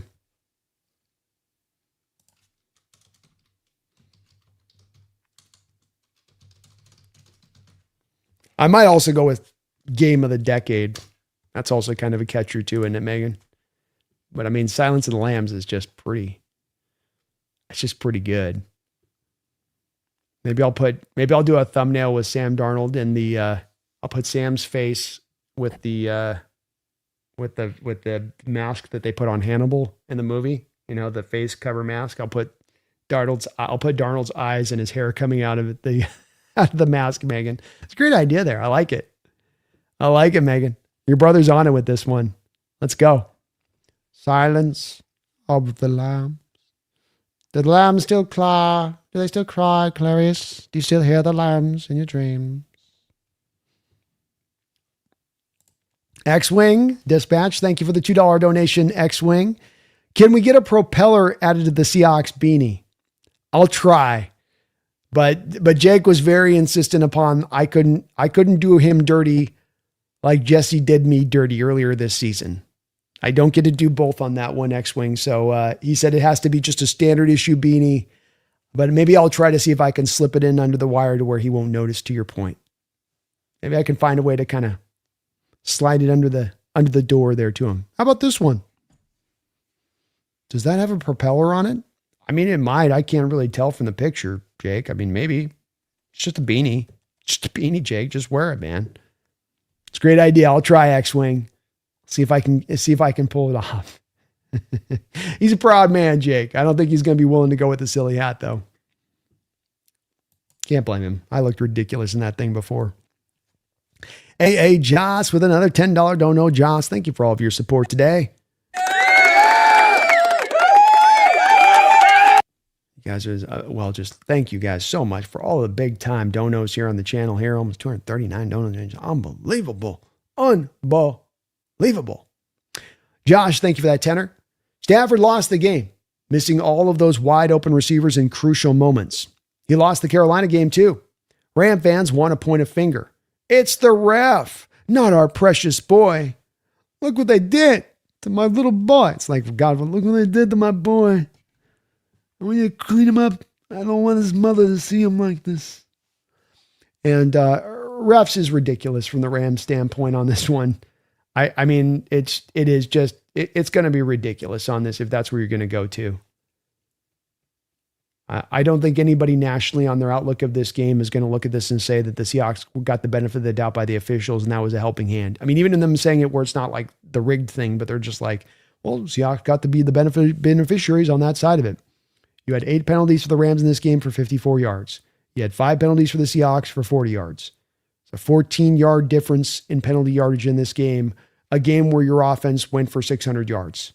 You don't really get to in a game like that come back and point at the officials, in my opinion. They let them play. That's what these officials did. And if they were going to call a call, it was going to be a real call. It was going to be fully legitimate. But I think as well, there's going to be a little bit of this from a Rams standpoint of trying to, find a way to get anywhere from owning up to the fact that you should have taken this win. And that's partly because you're trying to find optimism through the rest of the year. And it's easier to do so if you can just throw it on the refs. And we were wonderful. We were great. We did everything amazingly. Let's just throw it on the refs back and that's good enough. Well, okay, but it's not reality what happened here. And I think you bring up a great point on this, Joss, where there's some tangible spots in this game down the stretch. He's got the one throw, I think it's to the tight end there down the sideline where it's a walk-in touchdown. If he just puts the ball in the right spot, wide open, he's in the pocket. He's got a clean pocket to make a throw. I thought he had clean pockets throughout the course of this game, Joss. He's got another play where he breaks the pocket to the left-hand side. He's got a man wide open down the field on a 15-yard in-cutting route. Misses him wide, to your point, wide open. Rams, as a Rams team, you had so many different opportunities to put the Seahawks team away. And you let us stay in this. They let us stay in this. And Stafford did miss some throws. And Man played a phenomenal game. 29-49, 457 yards, 3 touchdowns, no interceptions. Only one real close call of an interception that wasn't his fault, where it should have been a completed pass to his running back. I mean, that's another part of this that the Rams, have to look at themselves in the mirror. I mean, what did Davis Allen have, like 3 drops in this game alone, just him alone? Mumford had a couple balls with his in his hands ripped out. The tip pass there where I don't know if it's Kyron that they're trying to target there. It might have been Blake, but that tip ball up that almost got picked by EJ. Stafford played an unbelievable game, but those throws were what they were. And you made mistakes and you allowed us opportunities from a Rams standpoint of this. And that's why we come out of this game with this win as much as anything else, is your inability to put us away. But kind of surprising. This will be going to be definitely a tough sell for me on the round table. And there's going to be a heavy amount of pushback on the round table if Jake's going to take that stance. I think I'm going to definitely then point back to Mike and Jesse, who have all obviously watched this game as well on prime time tonight, and ask them, like, did you guys really see that as well? Was this really a game that was so officiated in the Hawk favor here, or is that kind of an empty excuse? I think they're both going to say it's an empty excuse. And I don't think the Rams got to feel like bad about this game, but you lost the game. You got a lot to feel good about in this game. You're still a dangerous team. You're still every bit a team that's got every bit of chance to get the Super Bowl, is just about as good a chance as anybody else in this conference at this point, even with you having to go play on the road, even with you potentially losing out on that first round bye. But we took this game from you. We took it from you, including the ballsy decision to go for the 2-point conversion at the end. If there's not another hall watermark moment of this game of we're going and taking this damn thing, I don't know what is. So interesting that they're saying that there, Josh. Thank you for the donation. But great catch on your part. A couple of those moments in this game at the end of the game stood out really big. He has a guy running wide open. He's hit those throws throughout this course of this game. Couldn't quite fit him in there at the end of the line. And that's really the difference of them being able to close this out down the stretch of this game, and us being able to take it the other way. Hand grenade. All right, head to bed. Game drained me. I think it drained all of us. Yes, so. Roy loves it. He says, yes, do the Darnold Silence of the Lambs. I think I'm going to do that. I think Megan's on it with a great idea here. Megan says, God, your Hopkins is crappy. It's never good for me, Megan, to go to the impressions once I'm about 7 hours and 20 minutes in the stream. The voice is definitely hanging on for dear life at this point. I'll be using that round table, and Simon asked for credit. Credit will be given to Simon on that one. Tell him thank you for that. I'm always a struggle when I get to do the wrap-up videos, Megan, because the brain's done by that, right? It's usually 4 a.m. And so I'm like trying to come up with something creative, and I usually fail to find much.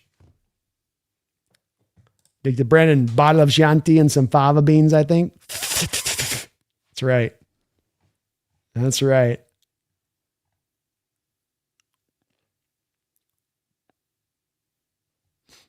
Kevin O'Connell, I do think that Coach of the Year has got to go to Shanahan. Love the job McDonald's done here. No doubt about that. But Shanahan overcoming what he's overcome is, I don't know if there's another coach in this sport that could have done it. To have this team to the record that he's got them to.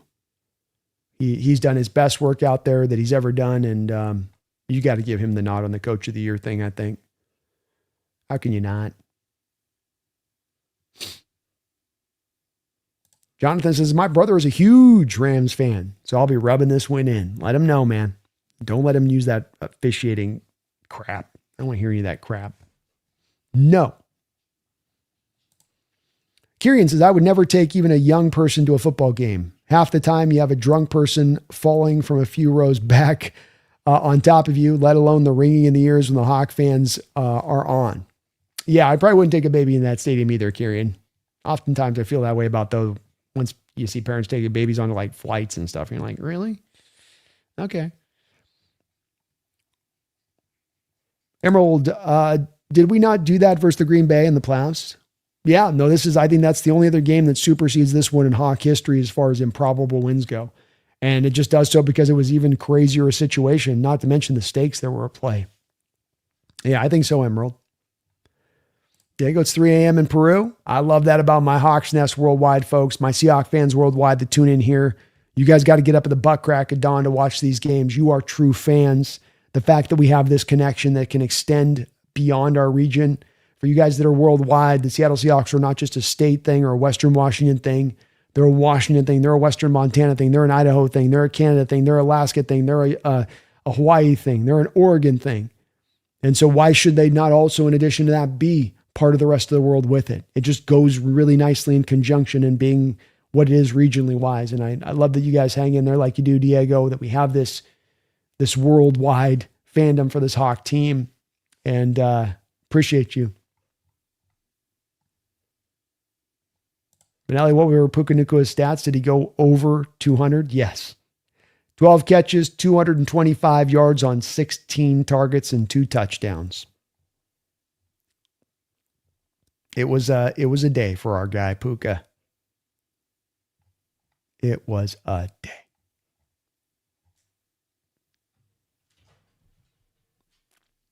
Space is all right, chat. See you later, Holy. Have a good one, Holy.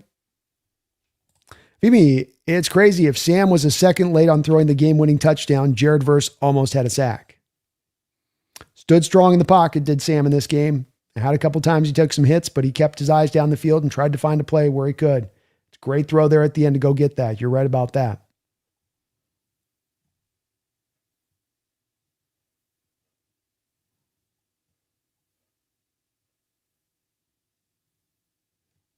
I'm talking to America the Ref.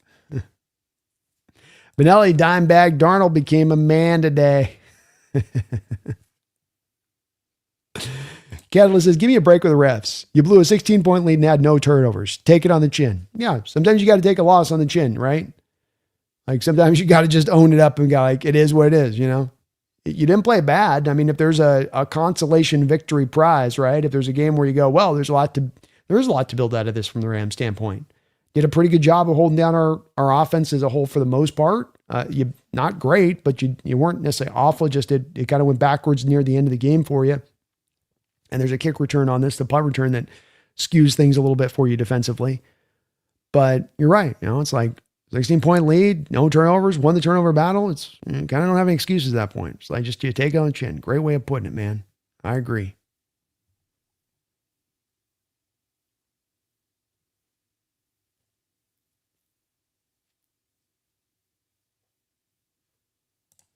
Victor, was I the only one who enjoyed some of the mannerisms, movements the female referee would make on the sideline completions? Kind of cool. She was into it. She had the energy going, for sure. Roy says, B, what are your thoughts on getting Jesse in a really nice Hawks hat to the point that he looks really good in it? Classy, comply, draw him in slowly. I mean, maybe that's the route here I need to think. I've been thinking, Roy, I've been slowly getting him transitioned away as a Niner fan. You know, I'm slowly warming him up to Darnold, slowly warming him up to the Seahawks. He is a guy from Oregon originally. I think somewhere within the DNA of his own blood, there is that Hawk fan, as much as he doesn't want to admit it, just by being in that, you're part of that region, man. You ain't from San Francisco. You're from Oregon. You know you want to, and you know you really are a Hawk fan. So maybe you're right. Maybe I need to go about that. The problem is that I am Tom Petty. I am Tom Petty, Roy. And he made me.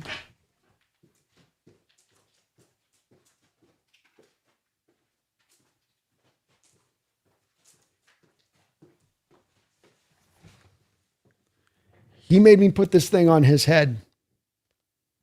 He made me put this thing on my head. And it's very hard. It's very hard, Roy, not to be vindictive on this one, okay? Look at this thing. Look at this ridiculous thing.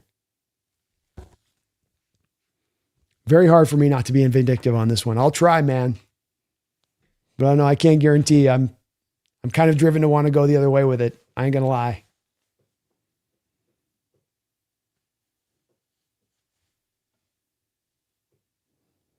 There's got to be some really nice cowboy hats. Well, maybe not really nice, but I mean. Again, my issue is Jesse. My issue is Jake fails to hold the offense accountable as well. Why the F are you passing more than you're running up by 8 points? Something he'll tell you and he'll admit to about McVay, and maybe not he's willing to admit in this game, and that McVay's got his worst intentions, and he doesn't bad. He's a great coach, but that when he starts to get into the worst habits he might potentially have, it does fall into alignment of, I forget about running the ball and I just become pass happy. And this was an issue that did go back to the first game, right? Catalyst, where they ran the ball fairly effectively early on, went away from it, got a bit too pass happy in that game too, as well. Yeah, I think it's a valid criticism of this team. One of the factors that played into you getting the win this game, having enough time on the clock in order to be able to pull this game back. But Ellie says, was that the first 2-point walk-off win we've ever had? It feels like it. I don't think I've ever seen it. Yeah, I don't think we've ever had a 2-point win. No. Don't think we've ever seen that before. Yeah, great point, Benelli. Great point. First time. And boy, you think about that now too. It's like, you're putting the game on the line right there. You're putting it all on the line right there. I think there might have been few coaches in this sport there that might have thought about in that moment of just, let's see if the defense can get a little bit back, just take the extra point, just try to stretch this thing out and get to the place where maybe the Rams will make a mistake, rather than kind of forcing the issue a little bit, which is what I love about that call there. Yeah, listen, if the Falcons beat the Rams, somehow I will collapse of laughter. Well, Cousins is playing a little bit hotter here, right? Maybe he can get hot here at the end of the season. That would be pretty funny. Brandon Jensen says, yeah, how about the Rams potentially facing the Panthers again in the wild card round? It's a matchup they'll definitely take, but they got to go back out on the road again in Carolina. And Carolina, we'll learn about this in a week from now. That's a tough team to play at home. Very tough team to play at home. Daniel Bailey, thank you for the $5 donation. Daniel, the 2-point was unconventional, but it was the correct call. More clear than the Jones interception overturned. Being a victim of refs so much, Rams can miss me with that. Yeah, and I know the Rams fans don't want to hear this with this, but I've since they've gone to LA, I've got a collection of Seahawks games I can play and run through with you guys, where I've got plenty of games I can point to and I can say, hey, remember this play? Hey, remember this moment? Hey, remember when this occurred that happened that, took the game away from you? So, you want to play this point on a game where you're like, well, we had a officiating bet. Like, we've had a lot of games against your Rams team in recent years, in which, we were on the really awful side of the officiating. Remember a couple years ago, the phantom hold on Puka Nacua by Devin Witherspoon that was complete BS that allowed them to get the whole refresh of downs to go get that win in their house? Or, hey, how about this play? I always like to keep this one on the books, Daniel. I always like to flash this one up occasionally too for the fans. How about this one? Put it in the wrong area. Hold on. Go find it again here.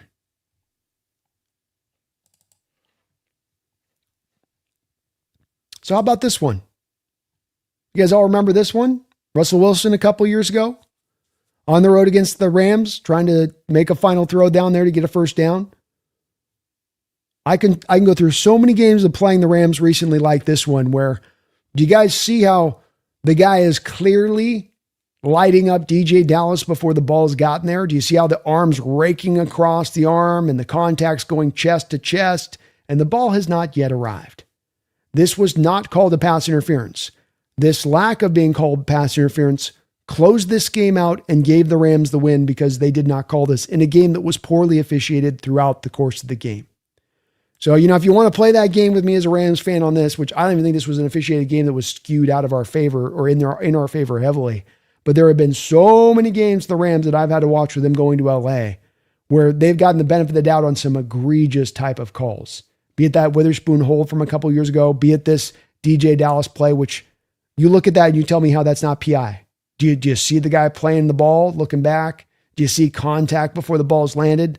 Looks like a pretty catchable pass. You notice that his hands are out like this right here, not out here, not reaching way out there. They're right here. No call. Game over. Game over. So, yeah, they can miss me with that as well. It's such a shallow, empty excuse for this game. Own it. Take it on the chin. It's okay to do so. You're still a great team. You still have the potential of a team of going to the Super Bowl. And all of us as fans are going to not always want to look at the clear, thing. But I didn't come back after Darnold threw 4 interceptions and I was like, ref. I was like, Darnold's got to play better. That's unacceptable. And quite frankly, if you're busy as a team and talk about officials in the locker room afterwards, you're maybe not paying attention to the real reasons you lost this football game. And if they want to do that, Daniel, if that's their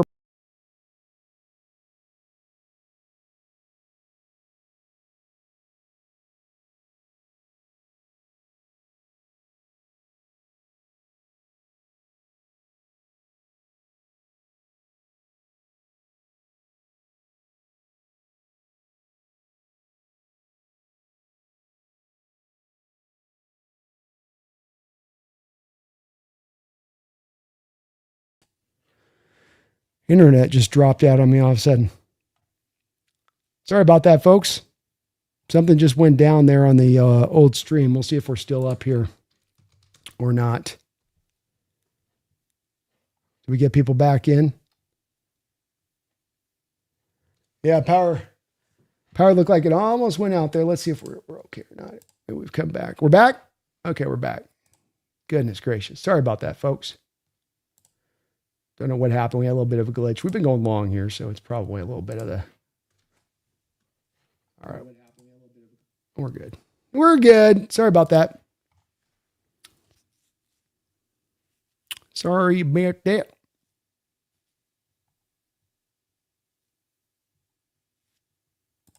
Bomber Cook, Brandon, refs are Rams fans. Yeah, I've seen it. It was one thing when I got a little bit of sensitive to it, King Bomber, on this realm, and why it sticks in my mind is this. When the Rams went from St. Louis to LA, and I'm not saying that this is, it's just a thing that made me a little bit paying attention to what was happening as much as it was like I was thinking this was going to happen. And that's that you're going from St. Louis to Los Angeles, a place that's had two different teams leave that city because you could not get the support of the fan base in there to make the teams work. The NFL wants to make that city work. That's why you got two teams back there, even then when they've not been able to accommodate one in prior history. But it happened from literally the first game that we played the Rams, the very first time as they went to LA. And there's a key play that goes back and forth in that game I can go to in that one. This is a whole nother separate experience where I have in a game there, Kenny Britt's going down the football field. It's a nine ball down the field. It's a very low scoring game, offensively speaking. You throw the 9 ball down there on the field on that one. Britt completely extends out his arm for pass interference. Doesn't get called there for offensive pass interference. You have a very same play happen later on that day with Tyler Lockett. Lockett never extends out his arm. It always is right here in the play, but then they end up calling it to the other side there. I've had a lot of these games against us with the Rams and that over the last couple of years since they've gone to LA that have been like that. That DJ Dallas play or the Devin Witherspoon play. A lot of them. A lot. And as I always say with these kind of plays, it's not just always that the play goes against you in your favor. It's the timing of when they happen. It's that DJ Dallas pass interference when you have no more options left. You have more downs left. That's it. Game over. Done. It's the timing of when they choose to call or not to call also in those moments. But Ellie says, was talking to my dad today about the refs these days. Feels like these guys get more wrong than right. Amateur hour. It's not getting better through the years, the officiating in the NFL. And I think it's been aided by so many of the arbitrary natures of calls that exist. I think that they've made this job very hard on the officials by having so many rules in the rule book. It gets hard to keep things all so very clear, especially when it's down to so many minor details at times. So I think that simplification and streamlining of the rules would really help these guys out in a major way. But it's definitely, there's some weeks that are rough. I think most part this year, we've had some really well officiated games. And quite frankly, I'd even had this as a game that was a well officiated game. Wasn't perfect, but I thought it was evenly called to both sides. And they let these guys play in a big game, which I appreciated. Would have really hated for this game to come out of this with like 22 penalties and a lot of ticky-tack stuff. Let them go. You let them play. It's good to see. And I said, love it, Brandon. Keeping the receipts on the refs against the Rams BS. Laughed my ass off. Because I'm ready when the Rams had like the first bad call against them. I'm like, I'll have these in my back pocket. And someday I'm going to go find that Britt play and the Lockett play. Someday I'll go back and grab you guys that Witherspoon play as well and get this DJ Dallas play. And we'll put them all together. Because don't start with me on that, Rams. You have literally no room to talk when you start bringing that stuff up. Kieran says, I do think there are so many reasons to hate the refs, especially in the last half dozen years. We are the victims of it. Got to think the most, but it ain't this game. No, sir. No, sir. Easy says, I love the late night stream. I can't sleep. I'm so hyped. I am too, Easy. I wouldn't be able to go to bed right now either, man. I'm rolling. Roy says, B, you get to choose the hat. You've been extremely magnanimous and put your skin on the line. You know the path, even if it's lined with daggers. Go Hawks. I'll try to get him in one if I can, man. We'll try. He's going to be resistant, though. I'll tell you that. Kikolo. His game made me so frustrated in the third quarter. When I walked for a walk, came back. I feel like I missed the first part of you there, Kikola. And came back to an even score. Almost felt like the guy who walks his dog for luck instead of watching the game. It's something that can happen, right? You have those moments where it's like team's doing good, you turn on, they start doing bad. You're like, man, I have to turn the game off. Or there was that commercial a couple of years ago, Kikolo, where the guy in the beer commercials going down to get beer, and every time he gets a beer, they score. And by the end of the commercial, he's like standing on the stairs, heading down to the basement with the door kind of cracked open, trying to listen into it. Josh, thank you for the, Josh says, no, Jesse explained why he hates the Hawks. When Bowman got his leg snapped at the goal line, he decided fans were cheering the injury. That's his perceived reason. Has he said that? I mean, I've also heard him say, Josh, that his whole big problem with it was too as well, that the Niners used to be on television all the time. And then when the Seahawks moved to the NFC, now his Niners weren't on TV all the time in Oregon. So I've also heard him say that that's a reason too. I don't know. I think he secretly loves us and he just doesn't want to accept that. He secretly wants to be a Hawk fan. He's tired of the 49er fans. They've blown him out. They've worn him out. He's ready to come be with a true fan base. Vimy Hawks Nest. It's a good game if we give Al Michaels emotion at the end of the game. If you can get Al Michaels to wake up out of his coma, yeah, you've put a hell of a game together. Run Dawes, boots meet ass. Boot meets ass. Go Hawks. Go Hawks, man. Coaster says, why do I feel like the Panthers game is a trap game? I mean, it's hard to be a trap game if you're playing a team that, albeit I know that they've got just as many losses as they do wins, but this is a team that might be in first place when you play them next week. And that's a harder game to be as a trap game because you're going to take that team seriously. Now, this game had so much built up to it. Is there a release there? And is it hard to get as much of the intensity up for that game? Maybe. I think this might be the benefit of a game like this, though, Coaster, too.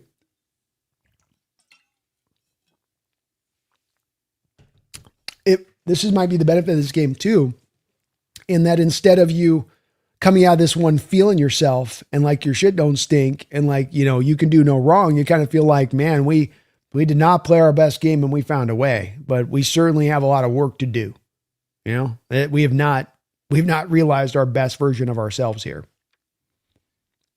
Now, Vexo, hey, B, thoughts on Clint Kubiak's play calling? Glad we won, but I was getting really frustrated at times. Yeah, I'm not soured on Clint Kubiak, and I certainly appreciate all that he's done for this team and found a way at the end of this game with some of the calls to get right. Yeah, I think being frustrated with Clint's play calling in this game is very understandable. You come out in that first drive, and it's so wonderful. You come out with Sam with the nice empty bootleg, quick throw out to Barner, short throw, get him in rhythm. You come back to a screenplay over there to Walker, get right up the football field, come back and run the ball as you get down on the goal line there, get the touchdown. You're looking at that, you're like, there we go, baby. There we go. But then you just come back so much with Clint on some of the play calling, and you're just like, why were we doing that there? Why are we hyper fixated on throwing the ball? Why Walker busts a 55-yarder? Are you not coming right back on the next possession and getting him some touches once again? You go then right back over to Charbonnet, and you're like, all right, now we go back to Charbonnet. It's like, hold on. No, keep working Walker. He just busted the 55-yarder. He's run well today. Yeah, I did feel like there was some oddity in the way that you kind of called this game at times from Kubiak's standpoint. And like he has this year, when he's hot, he's red hot. And when he's cold, he is ice cold. And you have these dud offensive possessions that, were a contributing factor to how the defense played today, not Vexo. And that, you're not getting off the field and your offense then has 3 and outs or 5 and outs, basically, as they did in the next 2 drives after the touchdown. Well, that's a contributing factor. And we've got to get more consistency in this offense because that's supposed to be the mode of this offense, is it can put up points, it can be explosive, but it's an offense that's supposed to find you consistency, drive in and drive out. All right, you may not get a score, but you're going to get a 7-play drive. All what we got to see from the Rams today, drive in and drive out. That's what this offense is, and we're the same. I know we're a different style of the West Coast offense, but that's what's supposed to be the driver of this West Coast offense. And we can't quite get there yet this year. And I think a big part of not getting there this year comes a little bit from not running the ball as consistently, comes from a couple of different other factors too, but Clint and the play calling, and as I call it, the counterintuitive nature sometimes of the play calling also is a contributing factor to that. Humility goes a little humility goes a long way, Jake, says Catlin. Benelli says brass balls to go for it, all or nothing. Big brass balls, but smart big brass balls too. Because, I mean, who's going to have faith at this point if you go get the extra point and you're giving 3 minutes and 14 seconds to the Stafford offense that they're not going to go right in there and get into field goal range? And then, okay, they get into field goal range. Let's say maybe they miss the kick and there's no time left on the clock. Now you're tied, but now you lose the tiebreaker with the Rams at the end of the year if everything fits to form and you win out. So it's also you not only going for the win, but you going for that division, you going for that number 1 seed. And I think it was a brilliant choice by McDonald there. Brandon Janis said, yeah, Sam definitely stood strong. He took a huge shot earlier. I mean, damn, his perseverance is what winning quarterbacks are made of. Part of why I don't like the ghost thing is how many throws from Sam Darnold have we seen this year where he's standing in the pocket and he's getting racked in the face, yet he's delivering the ball. How many times, right, Brandon? How many times over? It's happened over and over and over again. And that's where if a guy's seeing ghosts, he's going to shrink from that. He's going to fall away from those throws. He's going to sit out on his back foot and not step into it. But this man's taken so many shots. He's a tough dude too as well. He's never shrunken away from that throughout the course of this year when he's taking those hits. And huge on his part to do so, man. Yeah, well spotted on your part. Catalyst says, well, when Stafford gets rattled like that by Nwosu, that will involve hesitancy, hence his missed throws. Great point. Definitely could have been a contributing factor to that because it did feel like as this game went along, you got no pressure in the first half. You were able to find some moments of actually getting pressure on Stafford in the second half. Really cool to see. Really cool to see.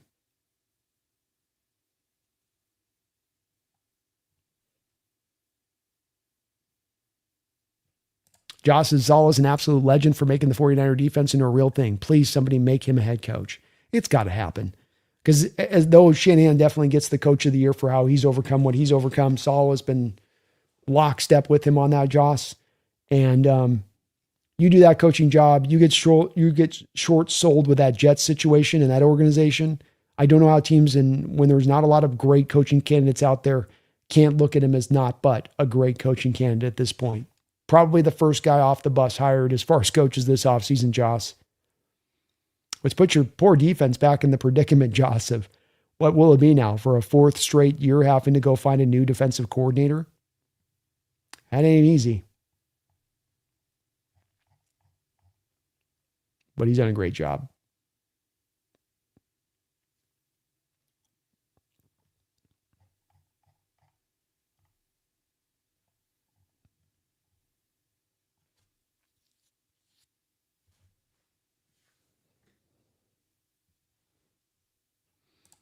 You and Tyrell says just wait on Jake Ellenbogen's excuses on Tuesday. Is going to be unbearable listening to him. I'm going to hold him to account. I won't let him off the hook if he's going to try to go to the official thing on this. I won't. And we will get some pushback between us on this one if it does go that route. I don't know how you, and as they're saying, as they're crying, says they blow up 30-14 lead and are crying about the refs. This defies logic to me that you're coming down to the refs in this one from a Rams perspective. And I guess you got to get anything but to just take it on the nose, I suppose. But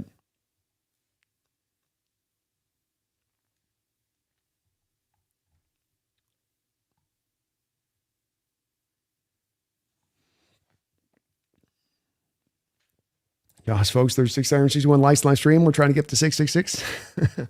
Well, definitely let's hit that like button if you get a chance for me, folks. Please do so. Thank you for reminding me on that, Joss.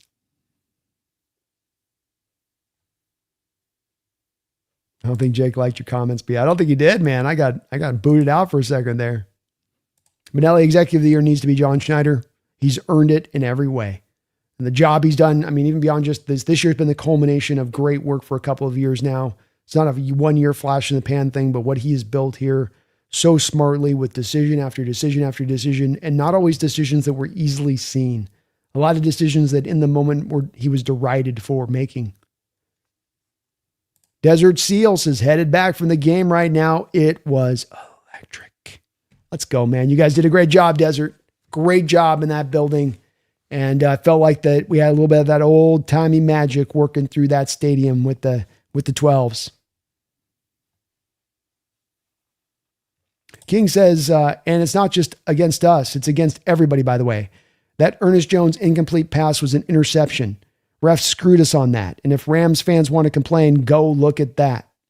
Well, to your point, King Bomber, I was mentioning this on the live stream. What did we have at the end of the year last year?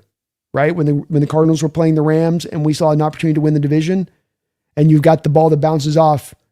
You get the ball that bounces off Trey McBride's helmet. Witherspoon makes the interception, literally pins the ball to the turf. Like the ball hits the turf, but because they say it don't move and it's not moving because he's pinning the ball to the turf, they call that an interception. But then you get this play with Ernest tonight, to your point on that, not an interception. I still don't know on those balls that are touching the turf, not touching the turf, ball move, not move. I still don't know what a freaking catch is. But yeah, I mean, that's where we come back to. It's pretty even. You might be able to find a call that goes against you. I can find something that went against us. You know, I think it's a little bit tit for tat.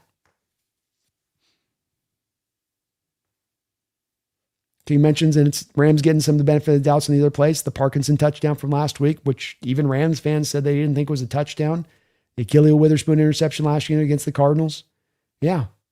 I think the Rams, by and large, since they've gone to LA, have been much more often on the beneficial side of the officiating side of things more than on the bad side of it. I don't think that I'd expect their fans to acknowledge that, but I think most other NFL fans looking at that situation would do so. Not saying fixes everything, but just that they coincidentally have gotten those benefits. Gaming Taco, that was the craziest game I've ever seen. Truly special. Go Hawks, Sam Mother effing Darnold. How about Sam Darnold, man? Let's go, Gaming Taco. Let's go. Kieran says, I'll admit the LA stadium is nice. I lived there and was covering it while LA was building that stadium. Inglewood sucks. And the parking situation's insanity. But inside is beautiful. Yeah, they definitely chose an interesting neighborhood. You know, it's a little rough.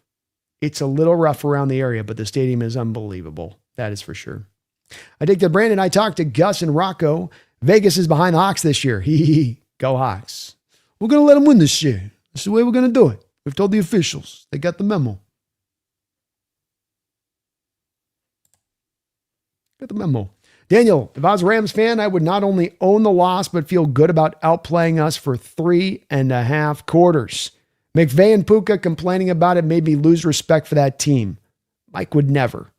No, I don't think Mike would either. If he had 600 yards of offense that he generated, I don't think he'd be coming back bitching and moaning at the officials.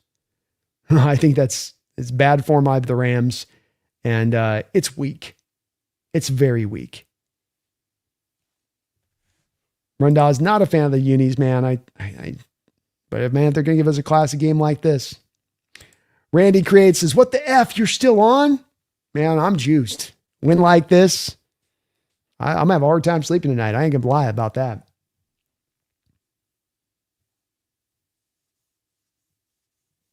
Kieran says, like, Seattle has a tough parking spot, tough situation spots. Los Angeles has no parking at all. How do you like $400 to $500 tailgating parking? Ooh, yeah. That is definitely too much. There we go. Here's another one with a tone. See, you guys are remembering some of these as well. It says the only play you need to show is that non-PI in the playoffs against the Saints a couple years back, laughing out loud. There's another one. As egregious a call as you will ever see non-call that they got the benefit of. It's kind of what I'm talking about. Rams fans like kind of keep ignoring these kind of things that work in their favor. And it's like, you don't start piping up when you happen to, like, come on. Come on. The Charbonnet Monavier.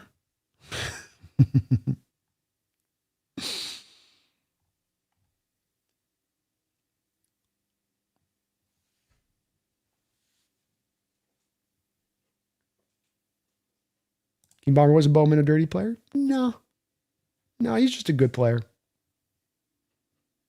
He played hard. I'll admit I hate the regional bull BS with the games.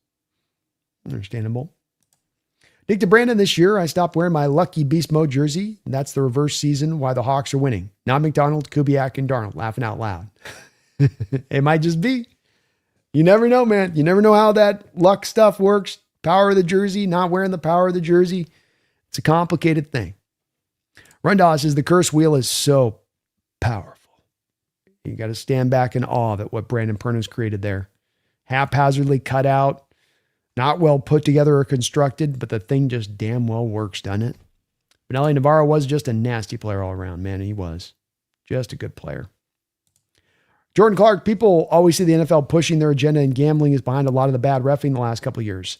I used to roll my eyes about that conspiracy, but now I don't know. It definitely hasn't helped with gambling coming to the forefront and making this go away. And there's been some weird moments. You know, there has been, Jordan, to your point. Daniel says, I can tell Rams and Seahawks have a Super Bowl roster, but I think the Hawks have the true championship mentality in comparison. Great. Well said, man, Daniel. Hope you're right on that, and you might just be. It might just be. Young Vagabond. Thank you for the $5 donation, Young Vagabond. Was at the game. Sam Darnold threw it away and brought it back. Man's made people leave the stadium with the second interception. Shout out to Ginger Jesus. Sam Quavius got it done, man. And I bet there was a couple that lost some faith in there after that second interception, and it wasn't a fun one to see, that's for sure. So I get it on that side of it. Young, I want to just pass on my appreciation to you and all of the fans, not just for the donation, but for going in there and putting good work in the stadium tonight. This team needed that energy. A day like this where things go back and forth a little bit, you're down in the dregs. Every little bit that you can get from you and your home stadium to get you up, to lift you up. And it felt like you guys gave them that today. Great job by you. Great job by you in the stadium out there. You guys got rewarded for it by this team. Sam made it happen at the end, and that's all that matters. You close it out like that. You put a 2-point conversion as a cherry on top on the day to that. Everything looks beautiful in retrospect. And maybe Sam quieting a little bit of those naysayers here just a little bit on the heels of this game, back-to-back weeks with touchdown drives, the game on the line. Hopefully he's maybe started to move that needle a little bit in the other direction there, Young. Thank you, though, man, for the $5 donation, and great job out there in the stadium tonight. Great job out there in the stadium tonight. Brandon Janis' cheapest MFer all time, Vontez Perfect. That dude should be behind bars for his antics. He was definitely one of those ones, yeah. He was one of those ones for sure. There was a Raiders center back in the late 80s, early 90s who was kind of right there with Perfect, I'd say. But you got to include him. Got to include him. Keep on with the Rams had 39 to 49 passing to rushing ratio, 49 passes to 39 passing to rushing ratio. They ran the ball plenty, 3.2 yards per carry, and only 124 yards to the Rams today. Really surprised about that. Yeah, you did a good job of not getting gouged in the running game. You know, the longest carry that you gave up on 39 attempts was 9 yards. And definitely as the game wore along, they were even starting to able King Bomber to cut down those 4 and 5 yard runs down to more 1-2 yards as the game went along. But overall, you did a really good job in stopping the run when it was all said and done, especially from the commitment factor that was there from this Rams team. And then Seattle able to get the big runs. You were able to get the things they weren't able to get. They got the grinded out 3-yard carries, right? But you were getting the bigger runs on the day. And that made a big difference. Gaming Taco, Brando, your thoughts on the crazy backwards pass 2-point conversion? On one of the more improbable, the other most improbable loss or one win in the Seahawks history is that Green Bay game. And what did that Green Bay game take? It had one play in this game where you were able to get the absolute impossible to happen. You were able to get a onside kick recovered. You were to get the uptake man to actually take the ball when they were told and battered into their brain, don't take the ball as the uptake man. Let the guy behind you get the ball. Don't touch the ball. He touched the ball. You had the impossible happen. Likewise on this, you blow a block. Jamarco Jones can't get into Verse. Verse reads the play. He jumps all over the play. He's living in the backfield post-snap. Darnold ricochets it off of his helmet. We've had a lot of plays that have ricocheted off players' helmets this year for Darnold that end up in interception. This one almost ends up in interception or almost ends up in caught. It's a fumble at that point because it's a backwards pass. And then Charbonnet is smart enough to go over there and pick the ball up, and then he gets the conversion. I don't even think Charbonnet was thinking in that moment, maybe this ball's live. Maybe there's a chance that I can go get the 2-point conversion by falling on this thing. But you're going to go get an improbable win like this. You're going to get the second most improbable win in a 50-year history as an organization. There's going to be one play where something completely funky, off the reservation kind of happens, and that was that play. I thought there were some great angles on the telecast that really did show that that was a backwards pass, that the ball was going backwards on the throw. I thought it was very clear on the angles that the ball was going backwards.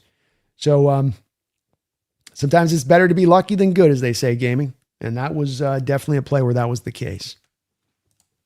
Nelly says, not going to lie. I was debating on leaving early at that point. Would have been disgusted if I did, thank God. Hey, I don't blame you. There's a part of me, and I wouldn't have done it, but I'm not going to lie. There was a part of me that was like midway in the third quarter, like I'm just about ready to hit the no more streaming button here for today. I was definitely getting into it myself a little bit. Like, this sucks. So I get it, Benelli. Can't blame you for it, man.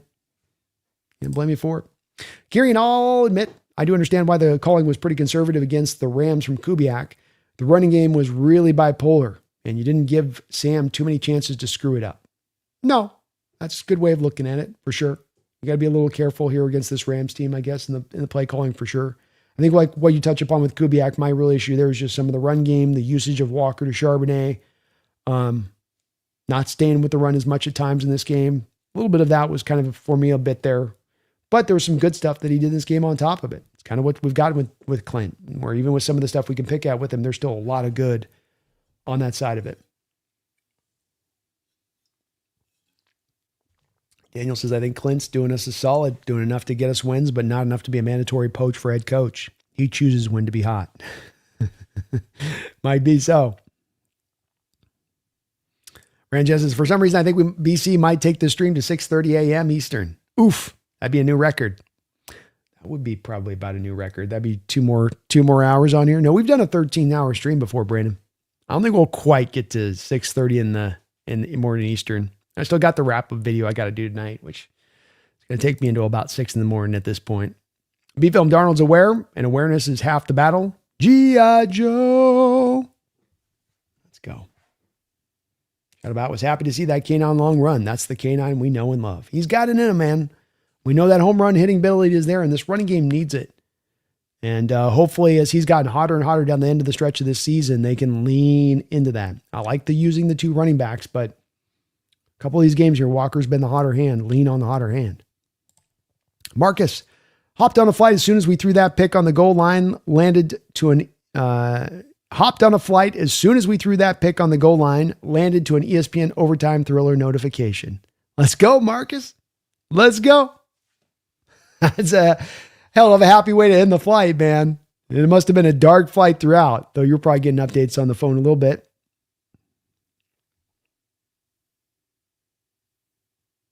Shout out to Shaheed, Colby. Hell of an addition.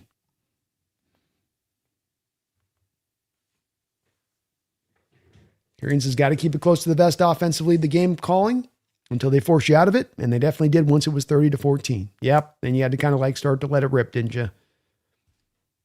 Albert Nickets, apparently Ram players thought it was over when it was 30-14, talking smack and laughing at Seahawks players. Well, they can laugh off that L they took. Yes, sir, Albert Nickets. Don't count your chickens before they're hatched, right? All much more satisfying. Alspi feels good to be complaining about this at 12-3 instead of 8-7, though. You better believe it, man. Better believe it. It means that the 2-point conversion, the play would have been dead if Charbonnet didn't get the ball and the ref picked it up, laughing out loud. True. Big play there. Smart play by Shaheed or by Charbonnet to go back there and grab that. Kieran says, again, those picks are awful. Honestly, as bad as Sam has on tape this year, panicking and pressure, staring down his first read. Just got to love how he bounced back in the second half, spread it out. Yeah, that's we got to own those picks for what they were. Not good picks. The first one in particular was, really, really bad. Really, really bad. But resiliency was a thing with him, and he showed it off, and that part was good to see to the other side of it. But I'm not going to dress those two picks up for what they were. They were that. Kieran. They were definitely that. Daniel says, it is natural to reflect on games differently based on an L or a W. What are your thoughts on the defense today if we didn't get the 2-point conversion and we lost? I think it's disappointing. The biggest game of the year, you want your defense playing their best. And if they can't play their best, that they at least find a way to be somewhat rigid. And I think when you're giving up 600 yards of offense and you're blowing so many plays where it's not just a matter of giving up the yards offensively, but that you're literally seemingly making it easy for them at times. I think that there's, even in this win, that there's a lot within that defensively, that there's some answers that you'd like to have a little bit. I think that this is not the typical situation you get from this defense game in and game out. I think that Rams offense is as good as you see in the sport. So that's also a bit of a contributing factor here to that. But it's concerning. And the win does not make it concerning. And they got a lot of things to clean up. Those loose zones getting just cut apart, cut into two is not going to get the job done in the playoffs. I'll tell you that. Here's again, those picks are awful. Honestly, as bad as, I'm sorry, I mentioned that. Brandon Jen, exactly. Thank you, Brandon. Now he says, oh, there was a lot of people left early. I bet. Dune Moose says, somewhere D. Williams is watching the game, seeing Shaheed doing what he's doing and thinking, what could have been? Could have been. See? Hawks. Let's go. Wonder if Gino was watching. I'd imagine he probably was. King Bomber, 11 teams could have a playoff spot by the end of the week. 3 are in, 8 left. Only 3 spots with 2 weeks to go would be crazy. It will. The upper crust has separated themselves from the lower end, and even the middle of the roads there, King Bomber, to your point on that.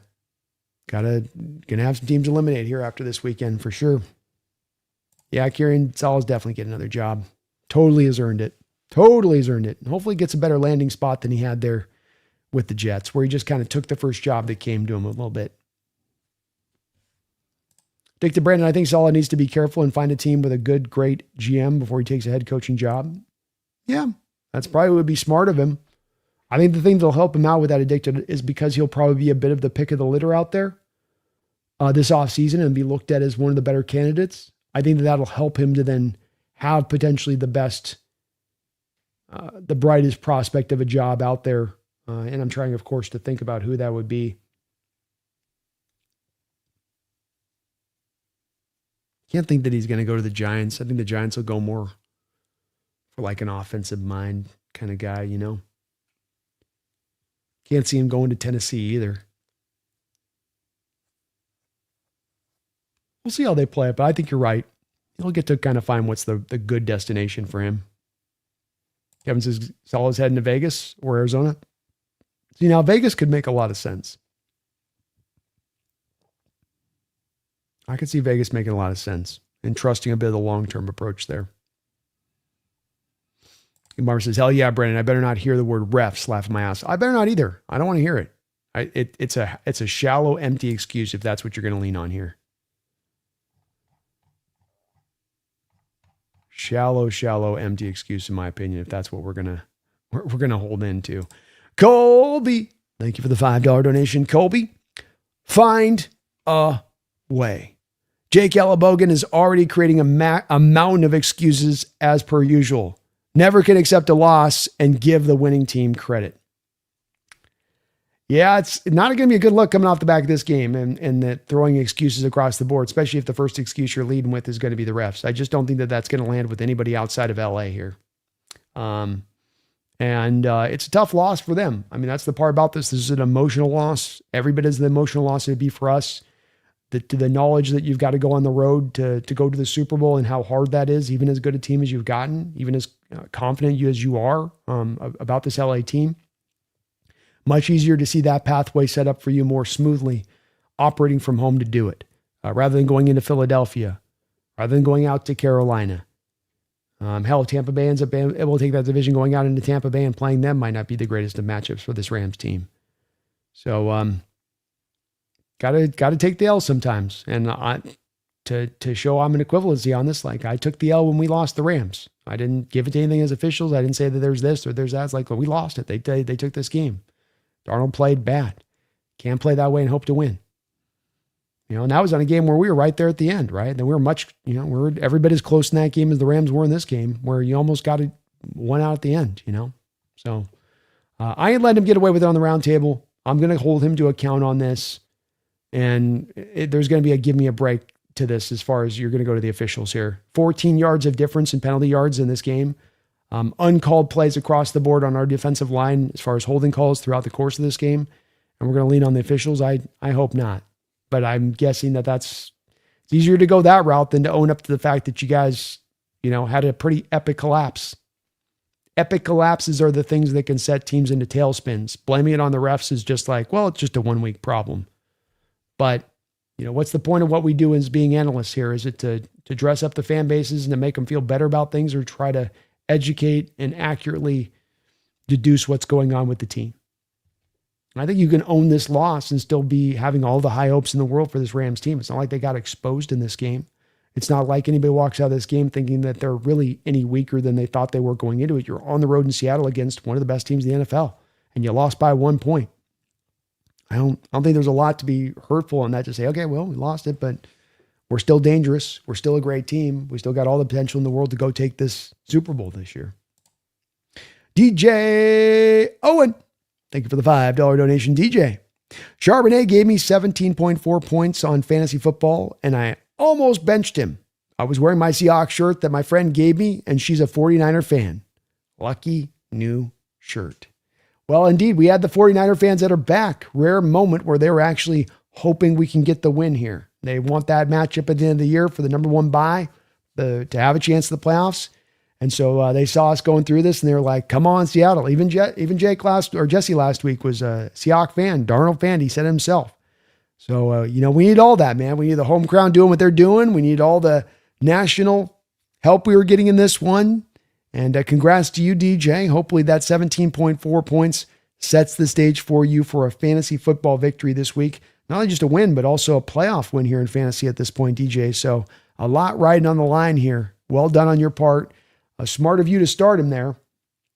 Only got you the 32 yards, but he gets you that tutty, right? He does get you that tutty, and that factors in big in fantasy. So, boy, I had a tough fantasy, and Megan got me last week. We had an epic back and forth. I started out with Kyle Pitts and thought I was on my way. She came back with Travis Etienne, and she went crazy on to getting the win on that one. So hopefully you get the dub this week, DJ. Thank you for the donation and the support. I really appreciate you for that, man. And congrats to you, man. Lucky shirt's lucky. Hold on to that thing for the playoffs, DJ. Keep that thing ready for the playoffs, or maybe just wear it through every game the rest of the season. You might just have to do that, and you might not be able to wash it. That's the other unfortunate part of it.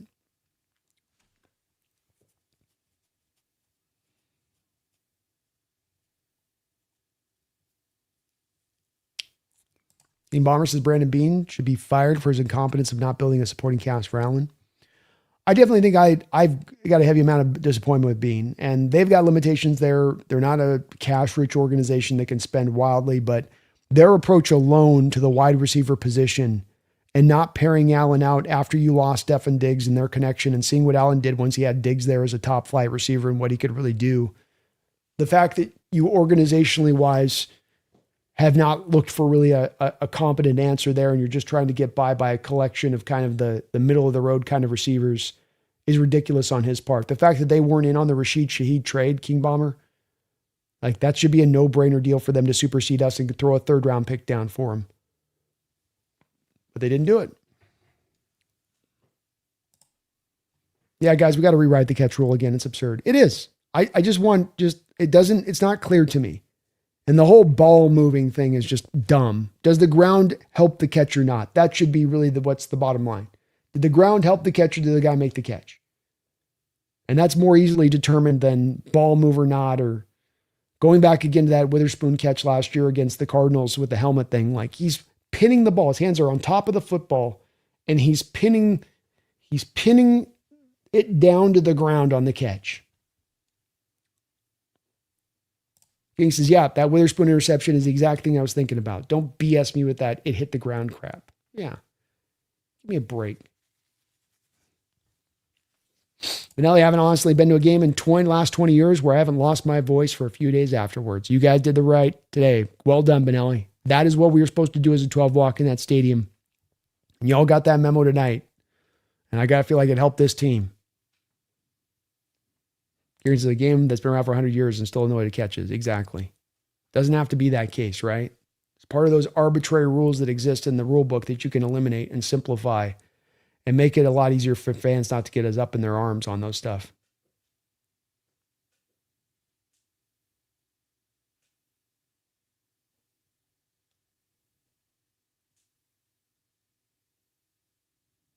Aaron says, and people literally acknowledge that it can hit the ground if it's pinned to your body and it doesn't move, kind of like the EJ pick tonight. Yeah, agreed. Kevin says, I think the Rams fall after this. Well, if they don't own up to why you lost the game and they're going to live on going against the reps, I think that's kind of proof to what you're talking about a bit. Very well a possibility. League wants LA to get in the Super Bowl. It's annoying. I do feel like they like that as an ideal. That's for sure. Kieran says the unis are ass, but the hats are swag. Let's go. Josh says these uniforms are of lore now, whether anyone likes it or not. Hang in there, Benelli. Get some honey on the vocal cords, man. You did God's good work tonight.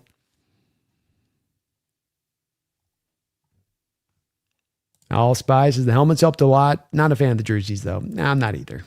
There's too much Oregon Duck in it. Just too much. King Bomber, McVay's press conference is BS. Check it out and find out what a hypocrite he is. Reporter asked about Puka's tweet, and he says he didn't know enough to comment on it. It then bitches about the 2-point conversion that was a backwards pass, which rules analysts confirmed was the correct call, by the way. Why don't you know more about that before you comment? Laughed my ass off. Yeah, I think somebody would have explained to him before we got to the presser too as to that. That's legit. You know, it's not like it's a bang play in the moment. They went back and had a chance to review it fully, right? So like all scoring plays, it gets fully reviewed. They're getting it checked down to the letter of the law.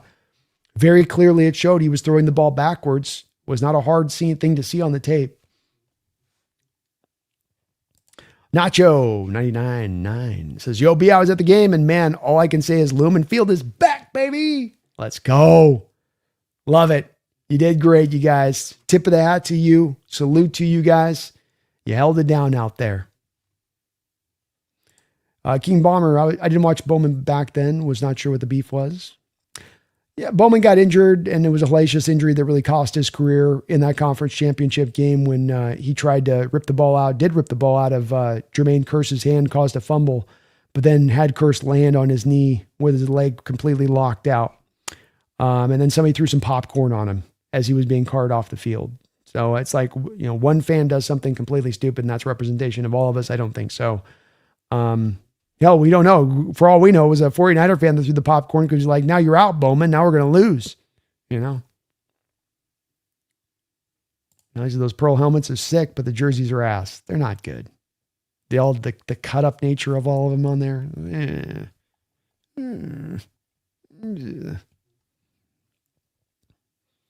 Dan says, the Rams fans don't realize that the 2-point conversion is exactly how Clint drew it up. And they thought Verse got the penetration from his strength. Don't make me laugh. Clint is a genius. Let's go. King says this is going to be the first time nearly the whole roster goes to the playoffs. Almost none of this roster has experienced a playoff win. Go do this S and take it all the way. Let's go, man. Ignorance is bliss. Don't know how bad losing is until you don't lose. Win that ring. To your point, King, let's add a little bit of fuel to your fire on this one. When you back and won the Super Bowl last time, you had the youngest roster in NFL history when you won that Super Bowl. Like you say, they don't know what they don't know. They haven't had their heart broken many times over. They're just playing loose and free, just playing wild and young. What do we have right now? The third youngest roster in the entire NFL. So you did it once. Why not again?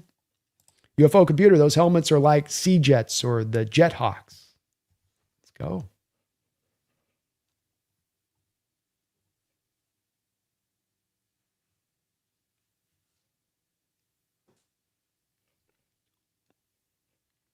I'll definitely check out that press conference, though, with McVay. King, I'm still in surreal mode. I thought that this was over. Thought we'd have to go 10 days with battling demons. Can't believe we won. Me neither, man. I'm still in awe as well on this one, where it's just like, I can't believe we got it. I'm going to be turning this over in the same way for days to come. But Alex says it's insane. so much louder in person than you'd ever think. You can feel it in your chest. The pressure is crazy. And I don't think it's always been there in recent years, Benelli. I think this was something special you guys drove up tonight. It's been coming along throughout this year, getting bit by bit better. But tonight felt like a culmination of that reinvention of that 12th spirit in that stadium, which factors so heavily and can swing games. It can bring victories about. We've seen it time and time again. Kingston's McVay's press conference is hilarious, man. I got to go check the comments. I'll have to check those out too. UFO Computers. Brandon, your realization on the backwards pass is great.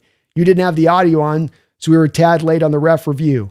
Amazing. Oh, thank you, UFO Computers. I couldn't believe it either. And I was like, wait, we're in this game back now? Like we're actually in the, I swung all over the place emotionally in this game. I'm still not back. I'm still in kind of that frayed 1,000-yard stare kind of feel to things right now. It was amazing, man. Hopefully it was at least entertaining. If my celebration, pain, and confusion, at least it can hopefully bear out to a little bit of some entertainment there. Thank you though, UFO. I think Docs, Brandon, it'd be cool to see some stats on the win-loss rate of the defense when opponents are going forward on 4.5 yard, 4th and goal. I'll see if I can kind of put something together for the round table in regards to that, Addicted. See if we can kind of dial something up. It's a good suggestion. Definitely had a lot of teams going forward on 4th down for us. And whether it be 4th and goal, 4th and 1, 4th and 2. I wouldn't be surprised if we're the team that's had the most 4th down attempts against us this season. Jeb says, Brandon, how long is the Super Bowl stream going to be? It's probably 24 hours. I will probably, if it's especially a Super Bowl victory, it's probably going to be going throughout the whole night through. How can I not? We'll have so many people in here. I have to. I'll be riding so high too. I'll be so just happy and just like, yeah. Omar says it's obvious that the Rams defense was very exhausted during overtime. A lot of plays in this game, man. I know we got 90 in, but offensively we found another way to run. What do we run here? 9. So you got yourself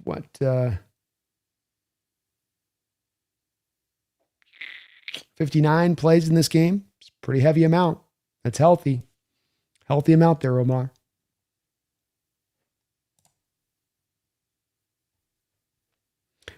Alice B says, Terry McLaurin tweeted about this. The whistle blowing is irrelevant on the review of the 2-point conversion.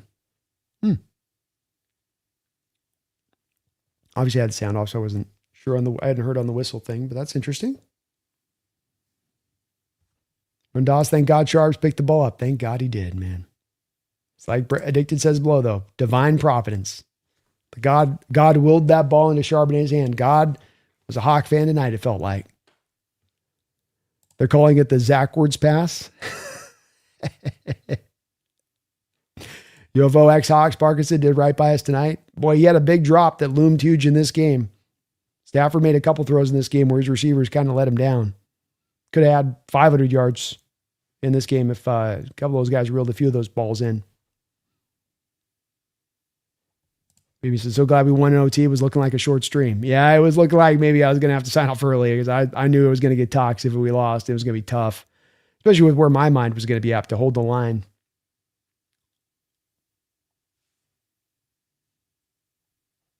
The Rams over Seahawks 2023 week 1 was a long stream. That one was a long one, yeah. When was the 13-hour stream? Yeah, I missed that. Let's see. Let's set a new one on this season. I'm going to start clocking these post-game streams.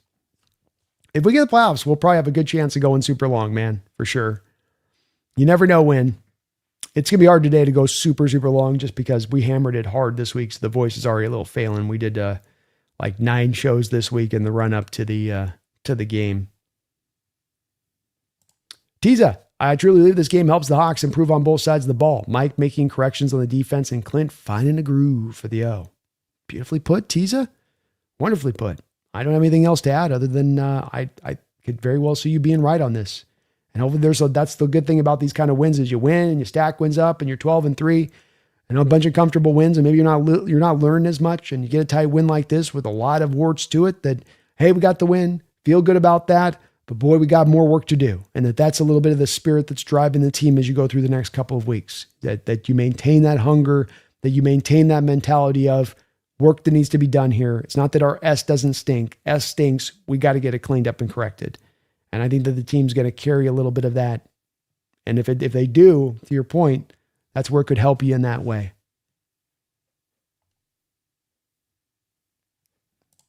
Florin says the Niners lose to the Bears, the Colts, and we beat the Panthers.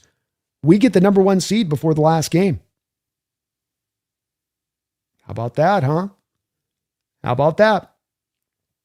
So it's another key. I'm trying not to be Florin. I'm not trying to be greedy, but I kind of want to be greedy.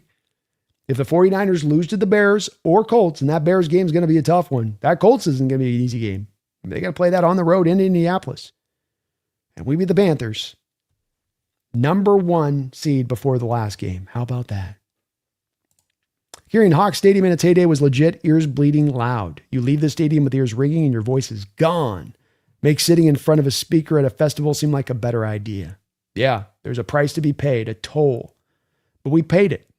And I love that about us, and that everybody knew what time it was. Didn't matter whether you're a person that's you got some money in the bank, maybe you're a little bit poor coming to that stadium. It's the community spirit that I love about this. And I love this about this team, and that so much of this modern age is about us having our differences and being pushed apart by our differences. But that stadium and that spirit and knowing what that is at stake when you walk into that, and knowing it doesn't matter what background you come from, don't matter how fluent a background you come from, don't matter. Everybody walks in there tapping in. Everybody walks in there clocking in for what they need to do. And if you can do that, you have that effect on the game in the way that we've seen so many times over before. And it's drained away at times in recent years, but it does feel like it's coming back. Tonight felt like it was coming back in a big way. And if you can carrying into the playoffs with that home field advantage, that's why those 3 times with that home field advantage that you've gotten to the Super Bowl. You have a team come in, and you can have a team that's a quality team come in, like 05, Carolina came in that conference championship game. Steve Smith, unstoppable at the time, in his prime. And yet that stadium, that crowd, that feeling, you just felt like they aren't going to have a chance today. They got no shot today. The Saints coming in the playoffs, who's Jimmy game? They don't got no chance today. We got this game. They got no shot today. That's what that gives you, that feeling at times when that stadium is rocking like that. And you kind of build up to it, I think, as much as the playoff experience here with that, Kyrian. It's one that doesn't just flip like the light switch, but you got to build it up to it and recapture that spirit. Spaces, the chat was overran with Rams fans talking a lot of smack. They were, man. They were feeling themselves. I saw that as well. Nacho B, this might be a weird question, but where are you located? I noticed you and the other guys in the round table, except Mike, refer to all your teams as away. Yeah, I'm down in San Diego, Nacho. I do think I'll be back in the Pacific Northwest eventually. That's going to be where I end up landing back when it's all said and done. It just does kind of feel like inevitable for me. But I'm in San Diego specifically as much, not just because of the weather, but because this is where my family's at. And so this was moving down here, an opportunity to be really close to the family, whereas we've all been kind of spread out for many years, and it's made it hard to kind of get together as much. So back in Lock Toe in that way, but I'll probably be back in the Seattle when it's all said and done. But I'm down in San Diego as it currently stands. King Bomber, it's so odd. When the team is comfortable, they play really free. The offense played like it had handcuffs on until 30-14, where they started to let it rip. Very much was possibly the case a bit. Kubiak trying to be protective, and I think you had a 3-to-1 pass to run, a 3-to-1 run to pass ratio in that first half. I think, King, to your point on that with the conservative nature. So yeah, a little bit there.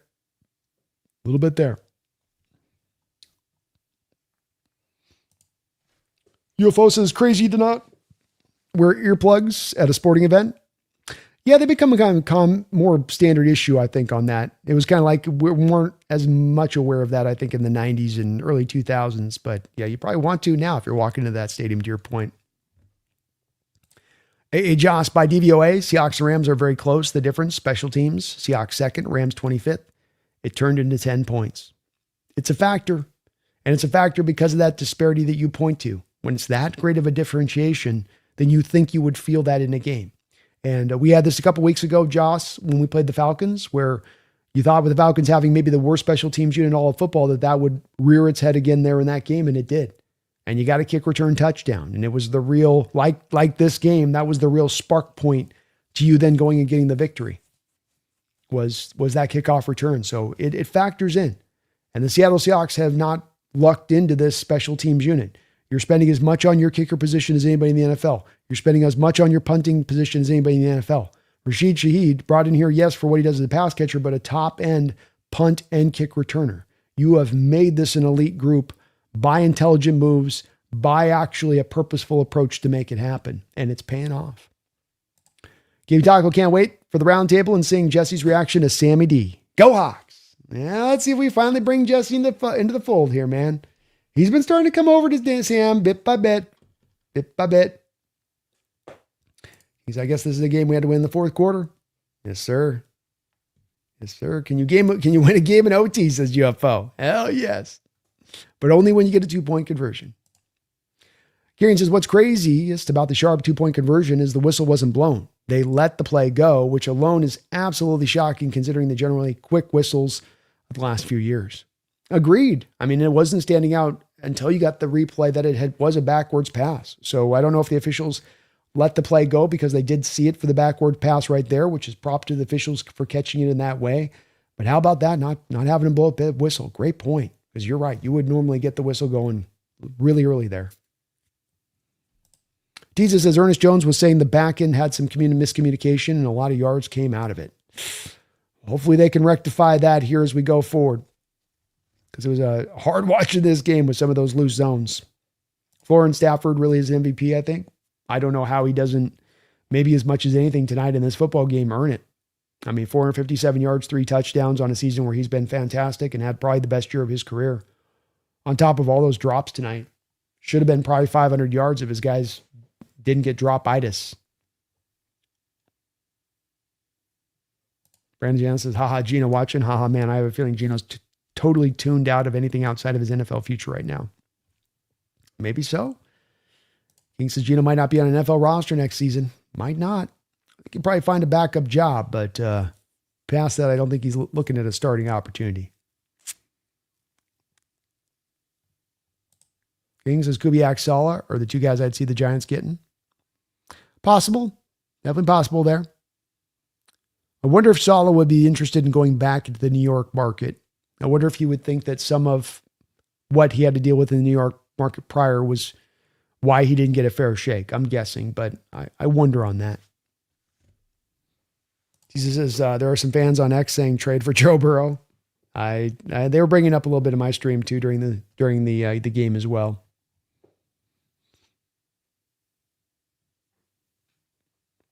What are you going to do, you know? People get hyper-concentrated, tease on the quarterback position. It says Gino, double finger guns. Daniel, in the past 5 days, we got what many felt like we were missing, grinding out a close win against a good to great opponent. Super Bowl aspirations are real this season. Wonderfully said, Daniel. Can't put it any better than that, man.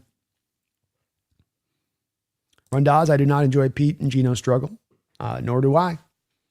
Those guys went into a really tough environment, and Pete's really going through it there with that team. It's a bad organization, and nobody was going to get that thing right instantaneously.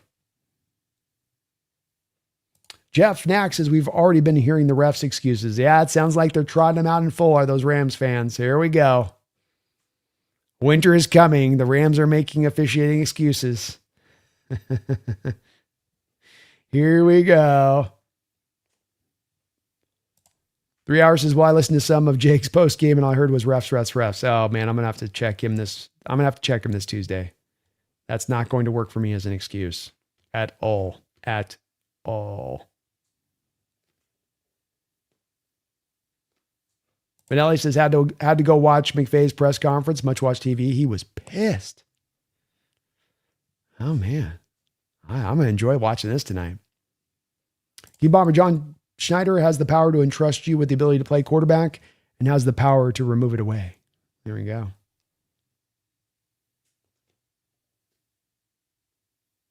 King says Gino and Russ thought he was bluffing and called him out, and then they lost their ability to quarterback.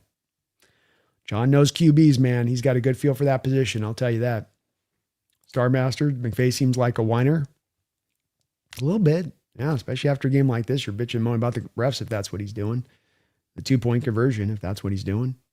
Daniel B., your hat bet jinx might still be in effect. Today, it might have just not been as strong enough to overturn the curse wheel. I'm keeping an eye on you laughing out loud. All that being said, Daniel, I might be retiring the hat bets after this year. We played a little bit too close to the sun on this one. I feel like the Greek god with the wax wings flying a little bit too high in the sky. You know what I mean? I gotta stop riding hats bets my ass can't check. Jesus says, if they're talking about the refs, what about the Lions game? Yeah. Phantom touchdowns in that one and phantom calls at the end. Huh? Come on, Ram fans, just own it. It's a loss. Eat it. Take it. Move on. Kings, these last 3 years, we've been thinking of crazy scenarios to get in the playoffs. Last second. Now all we have to do is win out. We're the number 1 seed. Feels good, man. Feels great. That's that savoring part of it, and that we do a lot of critiquing here on the channel, and we do as a community, and I do, and we get into the spots of picking at the team to where they can improve and where they can get better, and don't always concentrate on the stuff that is good as much as maybe we should at times, because we are in the sideline of looking to be great and not just be good.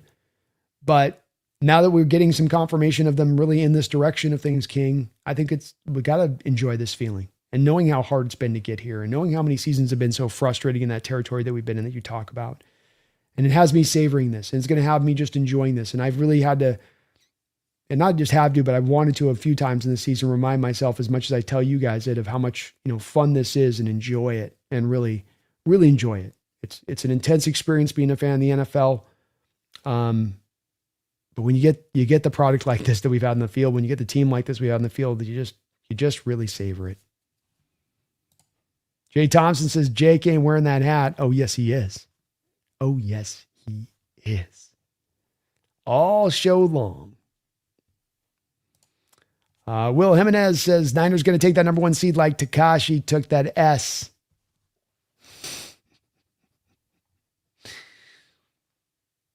Manelli McVay's a stud. Beating him is not easy for anybody ever. Huge win for our young roster. Indeed. Grade A coach, man.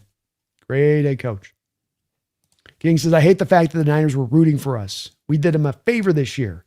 They didn't have our back last year when we needed them to win. Oh, hate helping the Niners.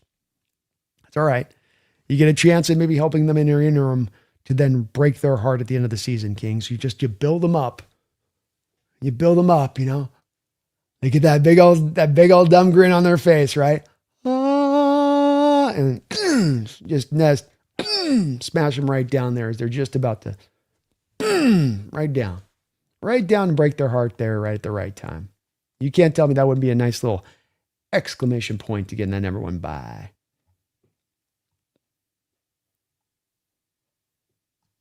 Jack says, Ram fans blaming the refs, missed the Okada hit and Ernest pick. S happens.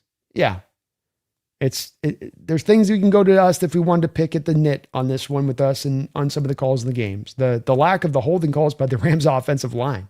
We couldn't get a holding call for our life in that game. I mean, there was one point with Reem and Wari, they finally called it, and that was only because it was right there in the open and right there straight on for the official to see what was going on there. So you could throw that into the mix here too. I think the officials were letting the players play. They had 2 top-end teams. I think that there was probably a note from the NFL on this one of, we don't want this game decided by officials. That's going to be a bad look in prime time. Let them play. So you let them get away with a little bit extra both sides of the ball, and it played out that way. Penalties weren't a major part of what was happening here. It wasn't like both teams ended up with 100 yards in penalties. Each team had about 50 yards in penalties, Imam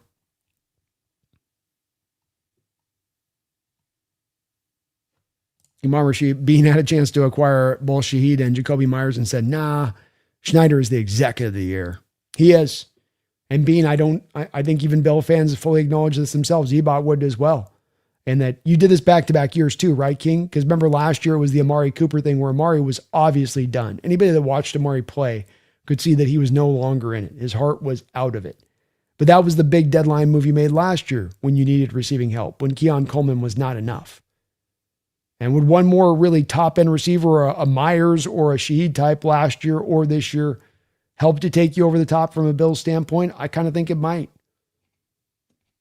And Billy really can't lean back on and be like, well, we're just really poor. It's like, no, you're just really lack of aggressive here. You're not willing to put your big balls on the line and let it rip.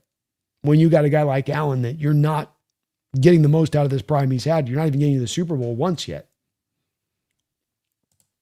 Kieran says, yeah, the time I was down at the field level. I was there at the Coliseum when the Rams didn't have a stadium yet. Ooh.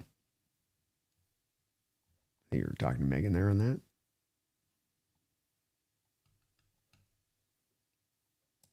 Ryu, Ken, you still going, bro? You a beast. Thank you, Ryu. I'm hyped up, man. I'm feeling good. But now the Rams didn't necessarily lose this game. The Hawks just took it. Their backs were against a wall, and they showed what they're made of. That's what I feel like here. You know, I think the Rams gave a great punch and played a great game. And I don't think the Rams, part of why I think I'm harping on them a bit about this ref thing is like, don't get caught up in that. Team played a great game, had an opportunity to put us away, didn't put us away. Doesn't make you any less dangerous during the course of this season. Doesn't take away from the fact you got every bit of a chance to still go get to the Super Bowl.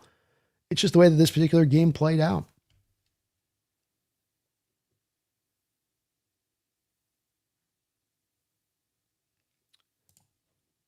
Chaco says the blew the whistle, the rest blew that 2-point conversion. My understanding is people were saying in the chat the whistle was not blown. But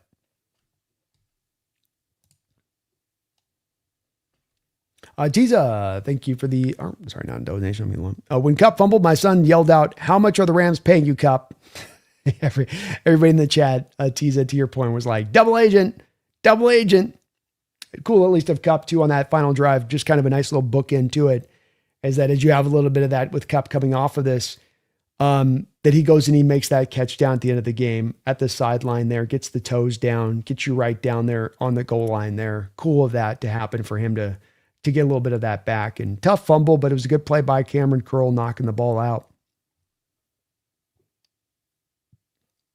So again here, Chaco, here's just a confirmation. Joss says they confirmed on the broadcast, no whistle was blown on the 2-point conversion. So there is no whistle there blown. The ball is live at that point. The officials seem to have recognized it was a behind the line of scrimmage throw. So it's a live point there, you know? Yeah, I can't let you guys blame the refs on this one, Chaco. I don't know how many times I've had to play your guys' team, and I can go through game by game. I'm playing your Rams team through the last couple of years with you guys getting a high benefit of the amount of calls worked in your favor. You had 14 more penalty yards than us in this game. The whistle was not blown on the 2-point conversion. I can go to a couple plays where you guys got the benefit of the doubt to you guys by the officials too.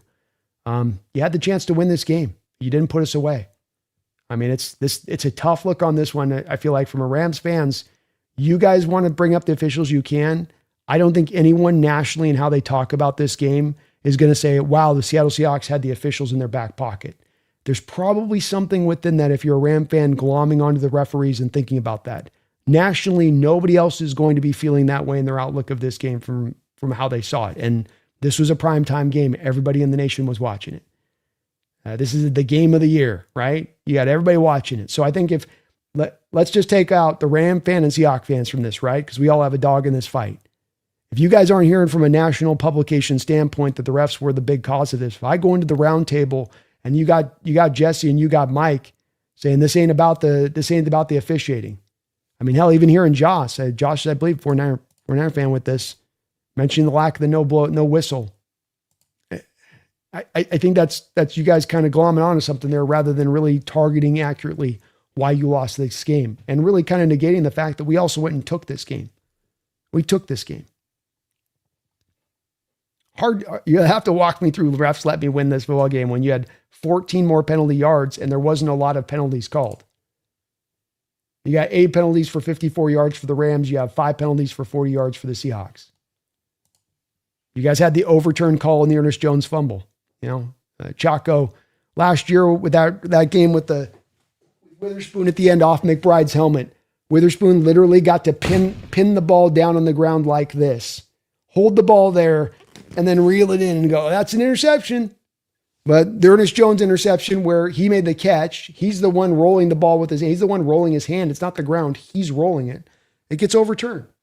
You know, there's It's the way these games go. You'll have calls go in your favor, you'll have calls not go in your favor. I don't think there was anything egregious here, man.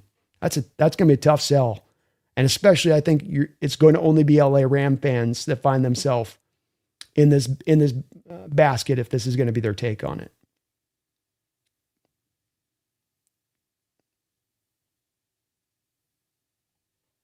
Kieran says, I'll admit, popcorn thrown on you when you just blow out your knee is effed.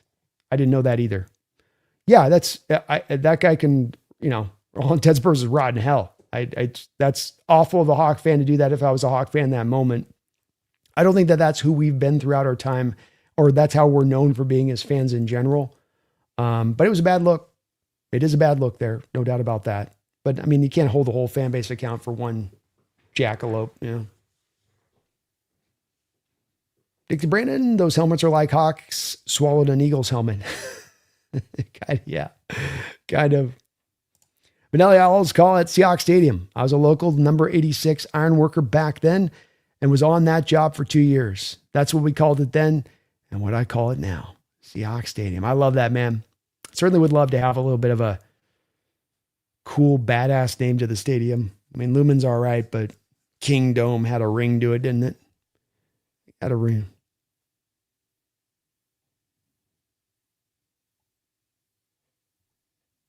I'd love to hear, Chaco, you just got corrected on that. Niner fan himself presented it. It wasn't a Hawk fan presented it to you. The telecast confirmed no whistle was blown. So you don't have that call to go on to say, well, that means the officials were in your back pocket. So you'll have to make more of a case than that at that point if you're going to make that case, especially with only 14 more penalty yards as a whole when it's really all said.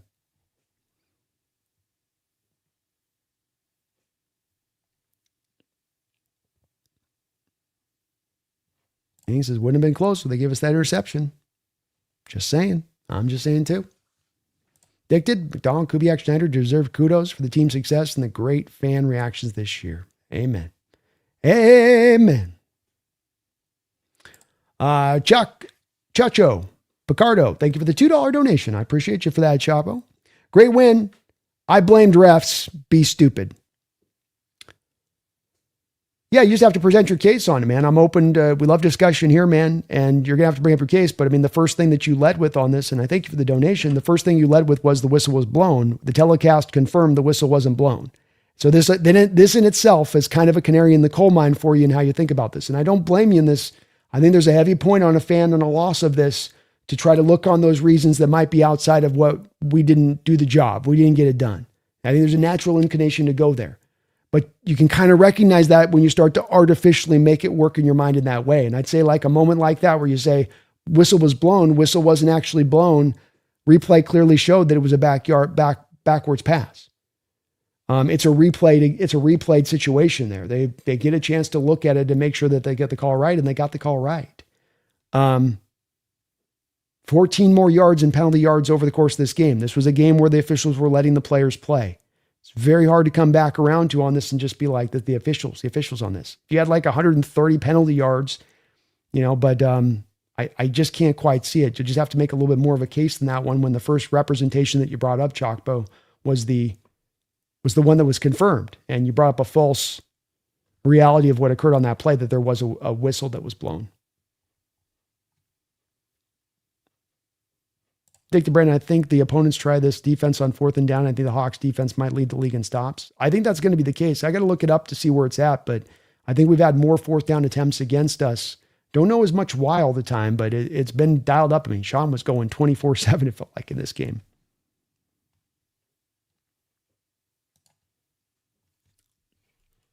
Yeah, Chacho, I think the refs were letting the players play. I think you get hyper fixated a little bit on what's happening to your guys, but it's like, let's take the offensive line. I think they were letting both offensive lines play in this game, Chacho. And so letting both offensive lines play in this game meant that there was going to be a lot of plays that you're going to get to see where, hey, that looked like that was holding on my guy. That looked like that was holding on my guy. We're letting the offensive line play. The key on that one then becomes, Chacho, do they call it equivalent on both sides? Do they let both sides then play and let loose and free? In my opinion, yeah, they kind of did. They let them both go at it in that way as far as that goes. So you can't really just point to, well, we got to hold on to your guys and you didn't. It went both ways. I was watching plenty of plays in this game where our guys were getting held to the other side. I think that rather than it being the fix was in there, I think the NFL a primetime matchup in the game of the year. They did not want the story coming out of this game that the officials over officiated the game. So it was not in the spirit of fixing the game to the Seahawks or Rams' favor. It was in the spirit of having a great game where the players decided what happened. The players decided what happened in this game. You had an opportunity to put us away. You had multiple opportunities to put us away. You didn't do it. You guys should just own it, quite frankly. And frankly, as well, if this, your Rams team and McVay and Stafford as the leaders on this team are going to, or not Stafford on this, but at least McVay and Puka Nacua come leading out the end of this game of, they're going to lean on the officiating excuse. You ain't going to learn the lessons for why you really lost this football game. You're going to get lost in the sauce, and that could be troublesome for you in correcting what went wrong in this game and for why the Hawks were able to go get the win. But that's just my opinion. I appreciate where you're coming from too. And I thank you for the donation.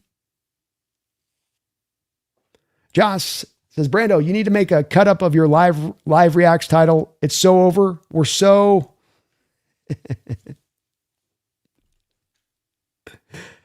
I do need to do that. It'd be pretty entertaining for some, I would bet. Jordan said they lost to the Panthers. Also blame the refs. Did they? Oh my gosh. Come on, Rams fans.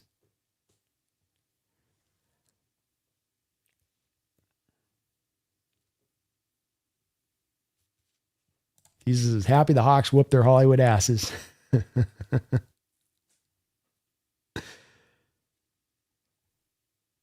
Jordan Clark, how good's AJ Barner? He has become one of my favorite players on offense and defense. On offense and out exceeded expectations since we drafted him.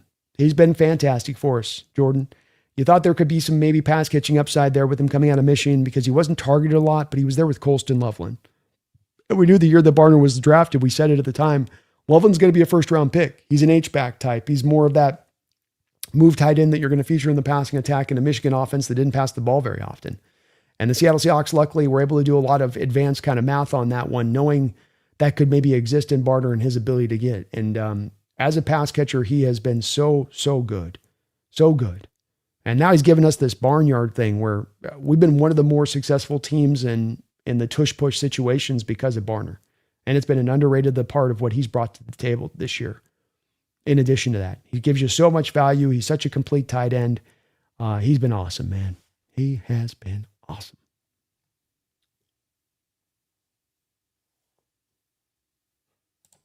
Joshua says both ways, one way or another, dude. Let me tell you how many times the ref has screwed my team over. How many times this year? It's a tough argument you're making to the Hawk fans on this one, Chacho, I think, as much because I've got moments like I've been showing right here, Chacho. I've got so many games against your Rams team like this moment with DJ Dallas a couple of years ago, where this is a freeze frame. This is a pass. Your Rams defender is absolutely riding into DJ Dallas on a play that would have been about 20-yard reception, a first down, and allowed Seattle a chance to go win that game. Uncalled. I could go through so many games with your Rams teams over these last few years where you guys have gotten absolutely, stridently, clearly benefits of the doubt. There's a game against us, last year? I want to say in Rams Stadium. We get you guys on a stop on a third down, fourth down. We're going to get the ball back. We're going to cut for it. You guys have a phantom holding call on Devin Witherspoon to give you guys a whole reset of downs. I can almost game by game and how we've played you over the years find these moments. So to say you get screwed in all these games officiating wise, you're not getting the benefit of the doubt. Just when last week you have a phantom touchdown that I heard so many Rams fans themselves talk about the fact, Chacho, that shouldn't have been a touchdown. I mean, literally last week against that Lions team, you're getting the exact benefit of the doubt to it. So I think this is a thing that tends to play out pretty true over a year where there'll be some good games and bad games. But this is one again where I think my bottom line proof on this one's going to be this, Chacho. If you are right, and this is such an awful officiated game, and the Rams just got screwed, then you should be hearing from somebody, one person, somebody, ESPN, Fox, somebody, Cowherd, somebody should be saying nationally then, at that point, you guys got screwed in this fashion. If you Ram fans are correct, right? So let's remove us Ram fans. Let's remove Seahawks fans. If you guys are right on this, let's go take the unbiased on this. Let's go take those that have no dog in this fight, who just watched this game and now are going to tell you the story of this game. Is there going to be one national pundit that comes after this game tomorrow and is talking in the least about the officials, the answer is N and O. It's only going to be Ram fans talking about it. There's an indicator in that. There should be something that kind of opens up a Rams fan's eyes who might be thoroughly and you might be fully emotionally in that state of, we got screwed. The refs messed us up. If not for the refs, we got this win. You aren't hearing any of that nationally speaking at that point. You got to put it that way, one away. You at least would get one guy, wouldn't you? All the smart minds that watch this sport, all the former players watching this primetime matchup, you'd get one, right? Tomorrow, we'll hear from one. Rex Ryan will pop up over there on ESPN, or Orlovsky will say something, right? That'll definitely happen tomorrow if you're correct. I don't think it will, and I think you know that's not going to be the case. I think you know no one's going to say that. They're going to say it's a great game, back and forth. Rams had opportunity. That's what you're going to hear to a man. That's where you're going to hear pundit after pundit after pundit say, which is the exact same thing I'm telling you right now. You had an opportunity, you had a chance, and you blew it. And you got to own that. And you can lean on the refs as much as you want, but that's the bottom line here, and that's going to be the outlook of everybody nationally for this game. So I don't think that your team will do itself any favors if that's going to be their outlook of it. I appreciate where you are coming from on this, but I think that's going to be a hard sell. If you could maybe have me with an answer of a yes, I know there'll be a couple of pundits that actually say this, then maybe you can bring me aboard there, but I don't think you're going to get any of that. I think it's going to be dead silence when it comes to the refs off this game, because they're going to acknowledge the same thing I'm trying to tell you, which is that they let those guys play. They let the players decide it, and the players decided it. But Matthew Stafford is phenomenal. He deserves the MVP 100%. 100%.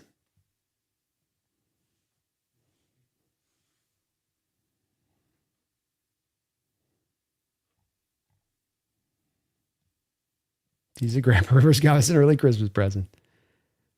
Let me go.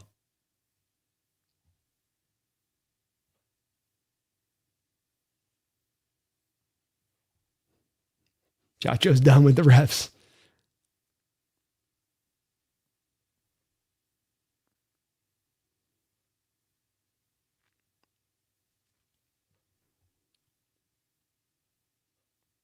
Andy says, what part of SD? Andy got arrested after the third quarter. Well, able to get out quickly. That's good to hear. He's got bailed out of jail. What happened, Andy? What happened, man? And I'm down in out in the east side, San Diego, kind of out near kind of the Escondidos areas, kind of out there, Andy. Pacific Beach's awesome. Pacific Beach, La Jolla. There's some great places out here, Benelli. Great places out here. Geez, I could see Jonathan Taylor having some success against this Rams front, man. They're going to stay committed to run the ball. They're not going to get away from it as that Colts team. Or, 49ers, sorry. They're going to get after it in that Niner team.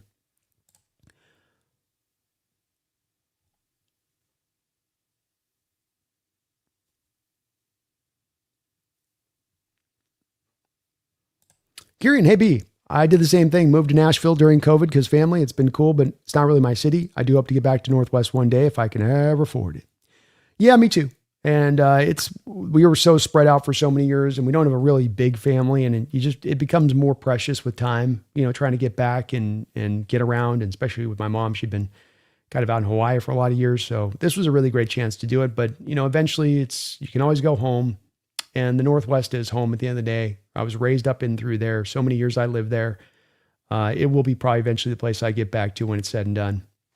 But you got to do what you got to do family-wise sometimes, right? Got to do what you got to do. DJ Owen, thank you for the $5 donation, DJ. I have a hard time deciding if Darnold that has a slow start or Kubiak. I'm a fan of both. I love my Seahawks, especially our defense, win or lose. I would point a little bit more to a degree to Kubiak here in this one. DJ, I think that the big problem when we look at it in the first half, slow starts, is let's unpack this. You had 4 possessions in the first half, and the defense was living on the football field. You're burning through clock. You're squeezing down the game. You're eliminating possessions when you're allowing that Rams offense to just kind of live with the ball early through the part of the game. So first drive of the game, DJ, touchdown drive, you get right back up the field. Next 2 drives, 3 and out, 5 and out. Those aren't good. Those drives were head scratching. Those drives were a little bit frustrating. I probably would go a little more to Kubiak on those drives. For instance, I think that the first 3 and out, I want to say you throw the ball 3 straight times, which was kind of weird. But then you came back in the 4th drive of that half, DJ, and you had a drive working. Like you just had gotten the throw down to Cooper Kupp on, I think it was the 17-yarder. You get the ball up to him, and then he has the fumble knocked out. Like you're driving down to score in that moment. If you even get a field goal there, we're looking at saying, okay, we got 10 points in the half. We had 4 drives and we scored on 2 of them, which it's, maybe like even more than that, but that's not bad, Second half was at times a little bit rougher in that with some of what was happening there. The wanting to throw too much at times, I felt like the going away from Walker after he found some success. But then you can go back to Darnold a little bit with some of the frustrations in the play on the interceptions. The pick 6, for instance. I mean, that's inexcusable. That's one where it's like this, you can't have that in this game. It's him trying to do too much, him forcing a pass there, him getting locked onto a target prior to the snap and determining that's where he's going to throw it. But I didn't love Kubiak's game plan today, TJ. Loved the first drive. Thought he was on point with that, but I thought he was a little bit weird and squirrely at times in some of how he went about it through the other ways and means here.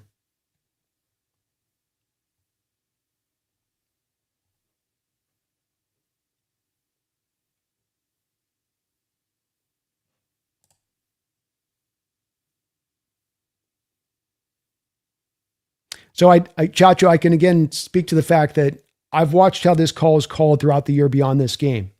The officials this year have made it a point of emphasis not allowing those offensive linemen to go up the field. You have Kevin Dotson go off the field. You have a backup offensive lineman on the field. He's not thinking about all those intricate details in that moment. He's just trying to keep his guy blocked. He gets a little bit too far down the football field there past the line of scrimmage, they call it. My defense has had that my offense has had that called on us twice this year. Right on plays just like that, Chacho, where it wasn't egregious. He's not 15 yards down the field. It's literally just that 1 yard further than you're allowed to be. But that's how the rule book lines up on that, is that you cannot get past that line of scrimmage when you're in pass pro. So it's just to show you I'm consistent on this. Our team's been called on it on those exact same plays. On those exact same plays this year. They've been consistent in calling that. You can't get up the field if you're in pass protection. You got to stay at the line of scrimmage. It's one we've dealt with ourselves this year, Chacho. They've been consistent in calling it. He was downfield. You can't get past the line of scrimmage and being pushed or whatever that may be with it. It's irrelevant. Offensive linemen can't be down that far in the field on a pass play. It's not allowed. It's going to be called. Joe, wow, you're still live? Still live, Joe? Still live.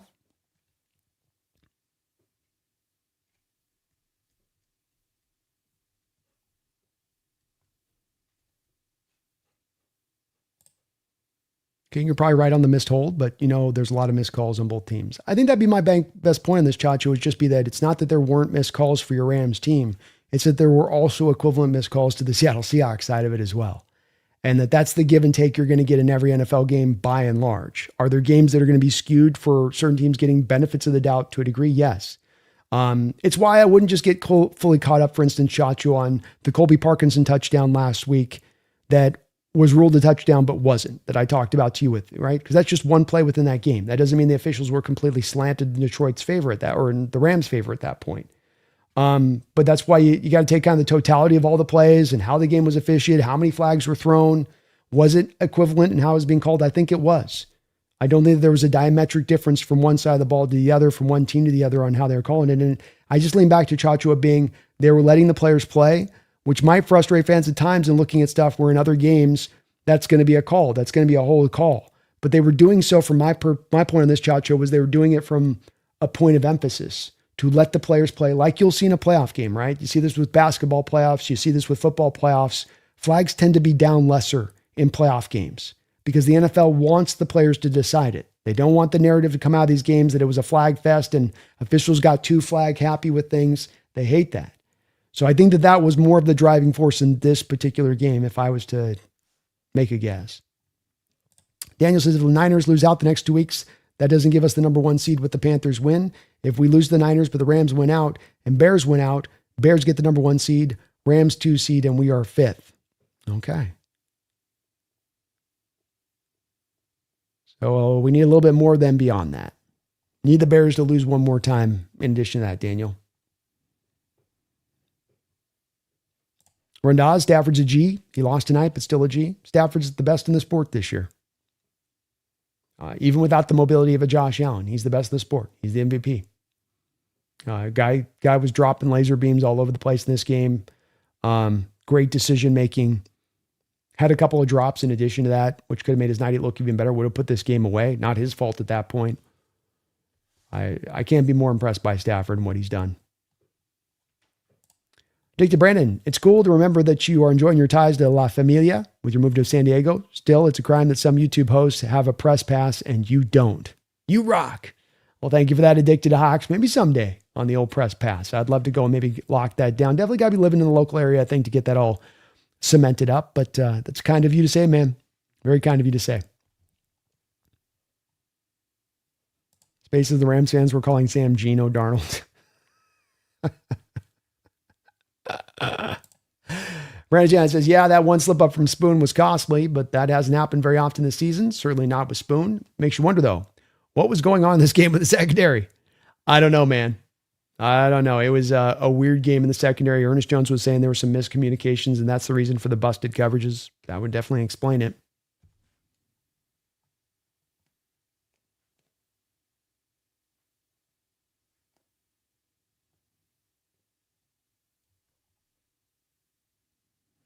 Jesus says, just my observation, but once she got more involved, I thought the offense really started to click, distributed the ball to everyone, and opened the offense in a sense. Agreed. Definitely shot some life into this team, man. It gave them just what they were needing in that moment.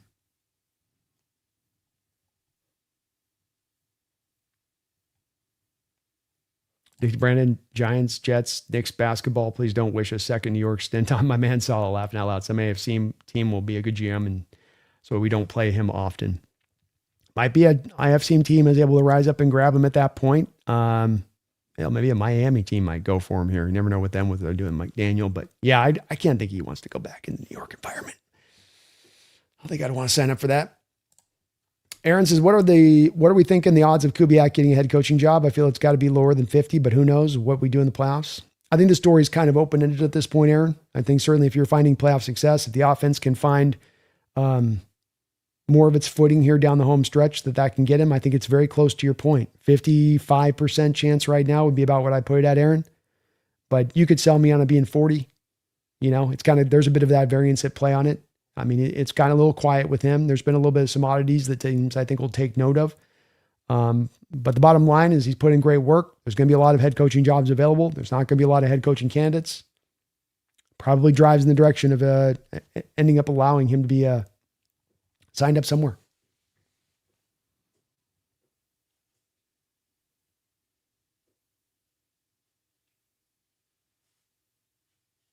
Florence says Rams fans also complained with Dixon punted twice in the same play because the first one got blocked. Perfectly legal.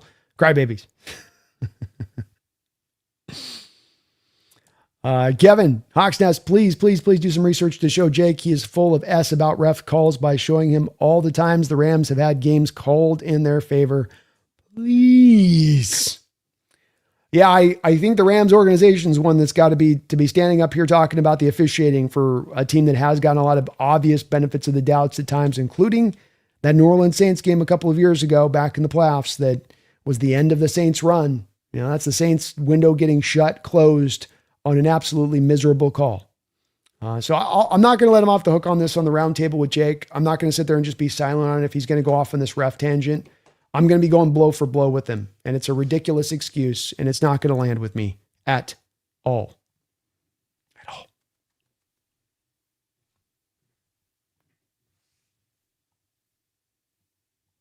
Joe, I feel like the football gods blessed me. JSN, Cooper, AJ, plus 525. Puka, 3-leg at 223. Both hit for me. Let's go. Let's go.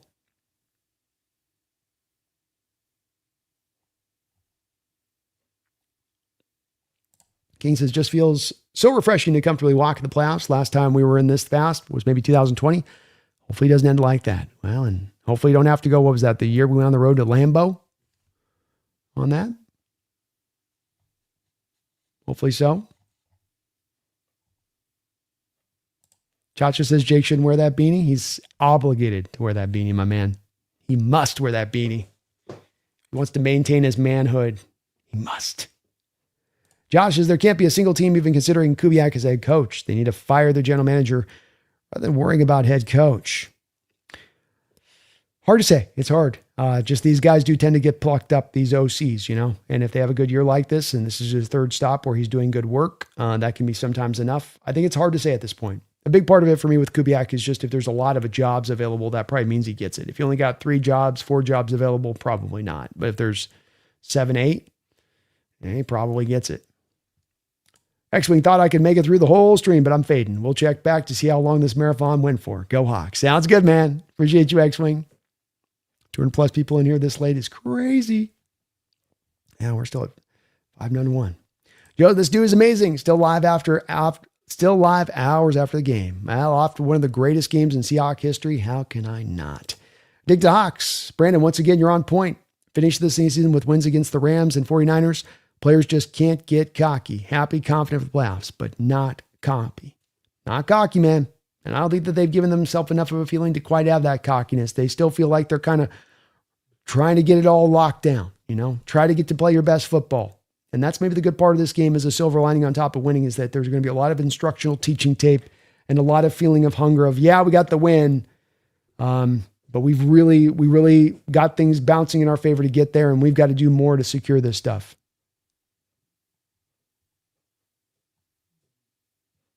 He can't take a dump on it, Chacho, because part of the agreement on this is that you have to keep the hat for life.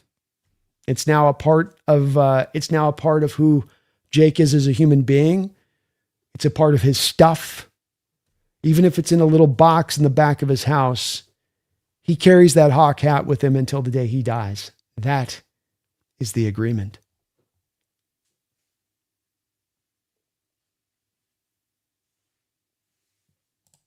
Coke and Jake saying the 2-point conversion just so happened to be after Puka called out the ref. We're getting him back now. Chacho says Jake was very pissed at the refs. He was very upset with him. Well, we're going to have a nice tete-a-tete on Tuesday with this one.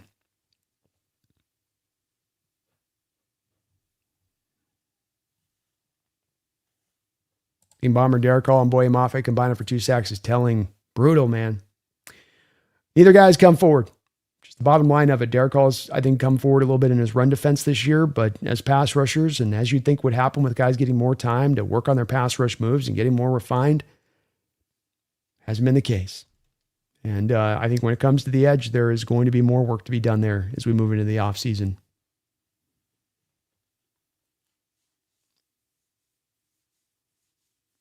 If I had to guess, that Atlanta-Tampa Bay game last week, for as terrible as that was last week, played a small factor into how this game was called. Very well could have, yeah. Koken says, Jake blaming the refs makes this win so much better. It kind of does.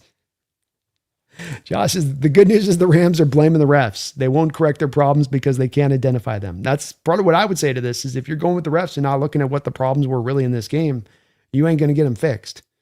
That's kind of what happens if you're going to throw this excuse out there, I think, a little bit.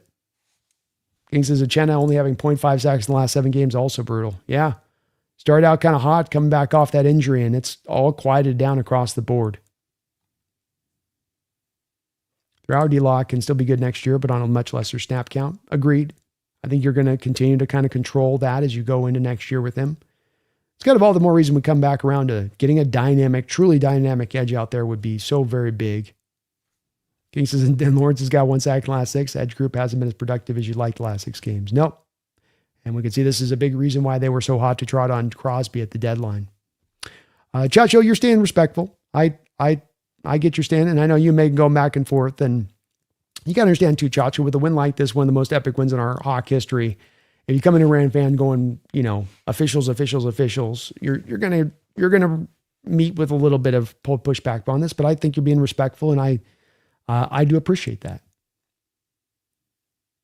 Kieran, I may watch this game again. I was too nervous, ready to give up. to enjoy it until I flipped out at the end, laughing out loud. Yeah, I probably will have to as well in that way. I always do the all 22, but maybe just watch the regular television copy one more time. Dig to Brandon, if Jake whines about the penalties from this game, remind him of the non-PI call 2 plays before Myers missed the field goal. Called that penalty. Hawks win that game, IMO. Yeah, it went back and forth in this one. King said the whistle was blown, by the way, but the rules analyst and the rules obviously have come out and confirmed that regardless of the whistle, recovering the ball is considered kudos to the ref for the no whistle.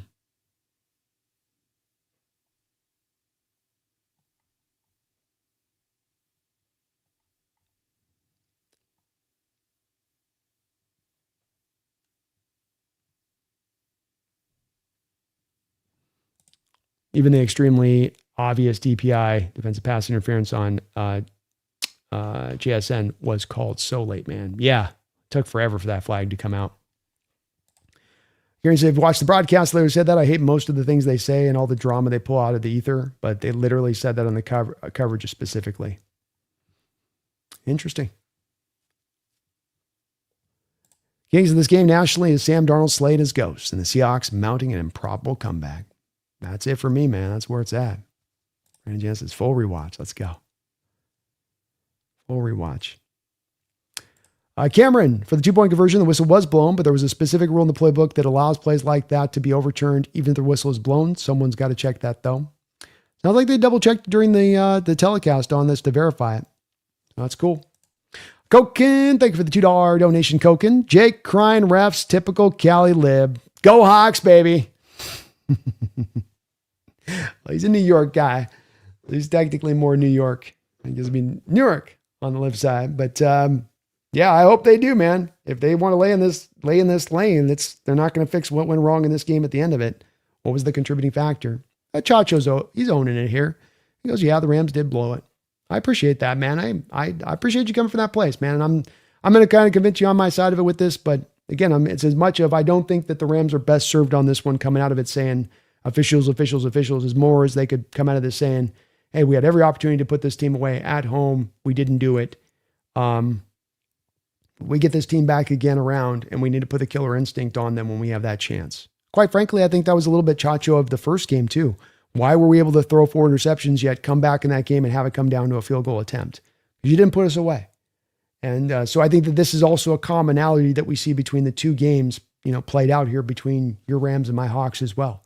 Didn't bite you in the butt on the first one, almost did, absolutely bite you in the butt. And that's where, okay, that's the lesson you got to learn. Be more aggressive, get back, get after it in these games. Don't try to just eke your way through to the win, and just kind of lean on the cruise control button, if you were.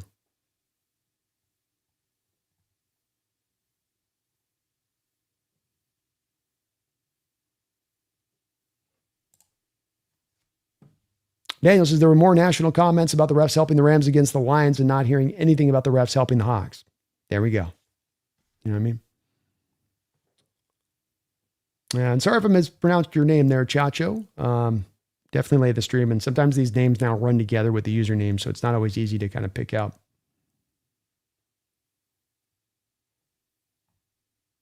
Definitely not trying to say your name wrong if I did.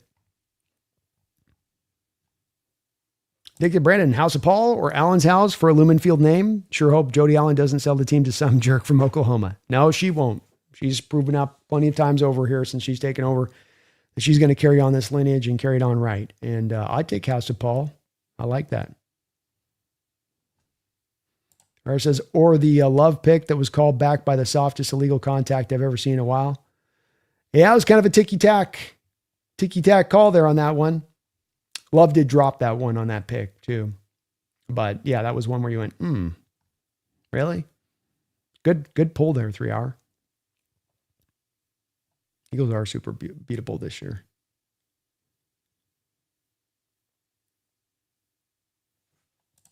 Chacho says, yes, it was replay, but the thing isn't the guy who supposedly was throwing the ball to, isn't he supposed to recover it? Or am I wrong on that?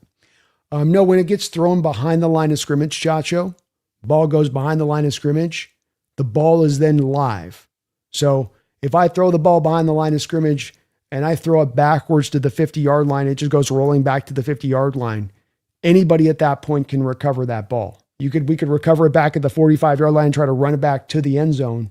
But the real key there is you throw it back behind the line of scrimmage. It's just a fully live ball. Anybody can get it, not just the intended receiver on that side of it. It's a free for all a little bit with that at that point.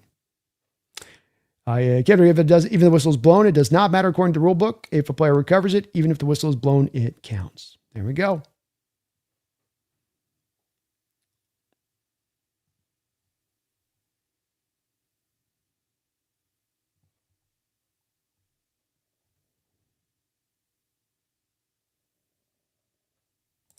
If I'm not mistaken, the reason why the ball was able to be recovered while going forward because it was hit verse and curl before it was covered by Charb. But I could be slightly wrong. It went backwards as a backwards pass. So when it hit his helmet, and they really showed this on the replay where it was clear, it hits versus helmet, and that's going backwards. Now it becomes a live ball. The very same way as you throw a backwards pass and it just gets tipped up by a hand. If it's backwards pass, you got to go get that recovery. You know, I think probably what throws Chacho off on this is that you see this play happen and it's let's say a bubble screen out to a player out in the flat, right? And it's thrown behind the line of scrimmage and the bubble screen player fumbles it and then they recover it a lot of those times when that happens. But this was one where the helmet sort of caught the ball before it got to the receiver.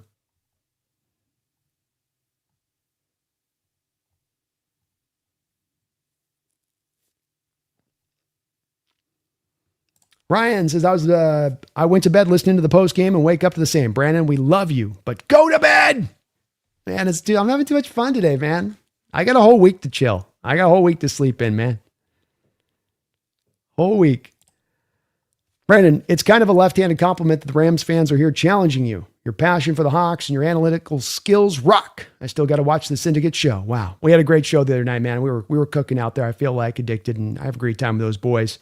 I appreciate Chacho's appearance. I always say with Ram fans, you guys come in, you do always tend to be very respectful. And even a loss like this, I think Chacho is.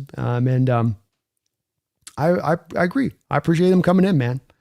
I don't mind being in a spot where we can bounce ideas off of each other and talk to each other. Brando, I'm talking about my Cowboys and Ravens. I'm talking about the Rams and the refs screwing that team over. Fair enough. Bomber, also, I just watched the holding call on Abe Lucas. What the F? How's that a hold? I might have to go through and get a couple clips ready for this roundtable just to have Z-Bot ready to post them up. 3 Hour, correct me if I'm wrong, because this kind of stuff confuses me a bit. So because the ball was fumbled behind the line, that means the offense can progress the ball forward. Yes. So the way that this works is because the ball is being progressed forward by the defender, though it's thrown behind the line of scrimmage. So it's hitting off the helmet, going backwards as a backwards pass, but it's going forward then, not on the back of an offensive player knocking it forward, right? So let's say that Verse didn't impact the play at all there, 3 Hour, and it's a throw out to Charbonnet out in the flat. And then let's say Charbonnet goes to make the catch behind the line of scrimmage, but then knocks the ball forward, and then the ball rolls forward, and then Charbonnet falls on the ball in the end zone. You can't knock the ball forward and progress it from an offensive player's perspective. But if a defensive player happens to be the cause for that ball essentially to go forward, quote unquote, then it's still just a live ball at that point. So that's easy to understand that this can get confusing because offensive players, this is the whole holy roller play that came into play from the Raiders back in the late 70s, where Casper came in and he knocked the ball forward. And then a Raider was able to come back in there and then recover in the end zone after he knocked the ball forward on the roll. That's why the penalty was created. But it was also created to make sure that a defensive player who happens to be maybe trying to go for the ball or have a ball knock off of them, that ball can then go forward at that point. But it's a very unusual play. You're never going to see a play maybe like that ever again in NFL history.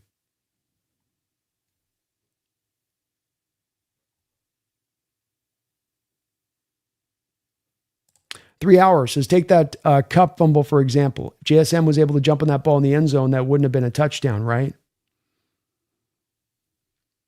As I understand it with that, you have the player, defensive player, essentially knocking that ball forward. So it's the defensive player knocking that out and forward. It's not, if it's Cup running with the ball and then no defender hits him and Cup fumbles the ball forward and he's then fumbling it forward and then JSN falls on it, that's right, no touchdown then, 3 Hour. They then set the ball back up where he started to fumble. But if it's a one where Cameron Kroll comes in there and knocks the ball out, and then the fumble after the forced fumble cause goes forward, and then JSN recovers it, yes, you're going to get forward progress on that play. The key on the rule 3 hours is that the offensive player is not pushing the ball forward. If there's a defensive player causing something to happen, if they punch it from behind, the ball goes forward. That's a different scenario from the offensive player trying to create that holy roller play where essentially you're trying to, roll the ball in there to go get you the touchdown, sort of change up against it. Moose is listening to Ram fans complain about the refs is so ironic. Still ignoring the Saints playoff game, huh?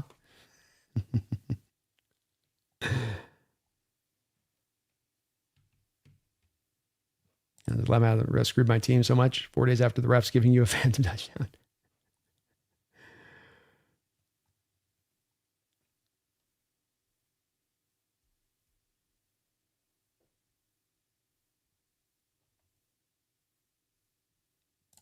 These are that unnecessary roughness on Witherspoon when we first played the Rams. The runner didn't get touched, so he went to tackle him. The flag kept their drive going when it should have been a 3-and-out. There's another one. Last game, definitely. That was a big play in that game. That was a bad call.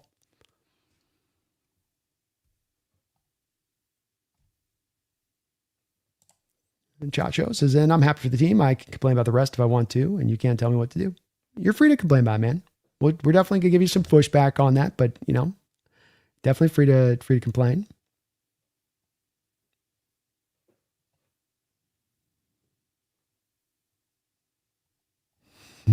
Megan's got the receipts. Robert Jimenez, attention Ram fans, stop blaming the referees on the loss tonight. Your team blew a 16-point lead in regulation and a 7-point lead in overtime. Shut the F up. Get him, Robert. Get him. Addicted Brandon, you should have been a lawyer. Great logic skills. Oh, thank you, Addicted. I appreciate that.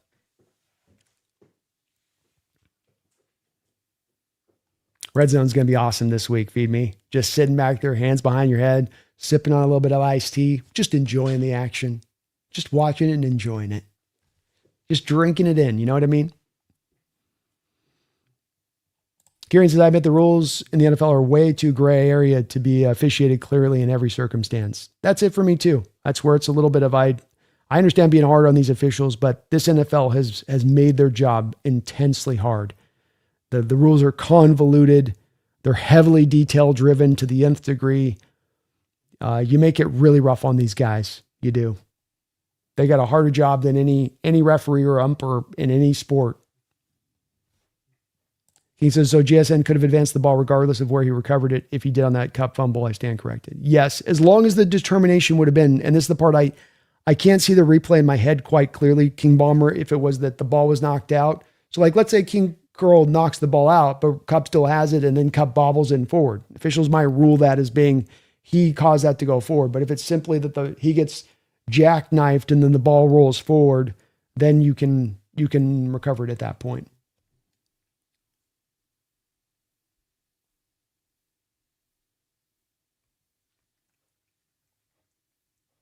Josh says, I'm winning my fantasy team, all the win the Super Bowl. I'm winning my fantasy team, all the winning the Super Bowl. I'm happy.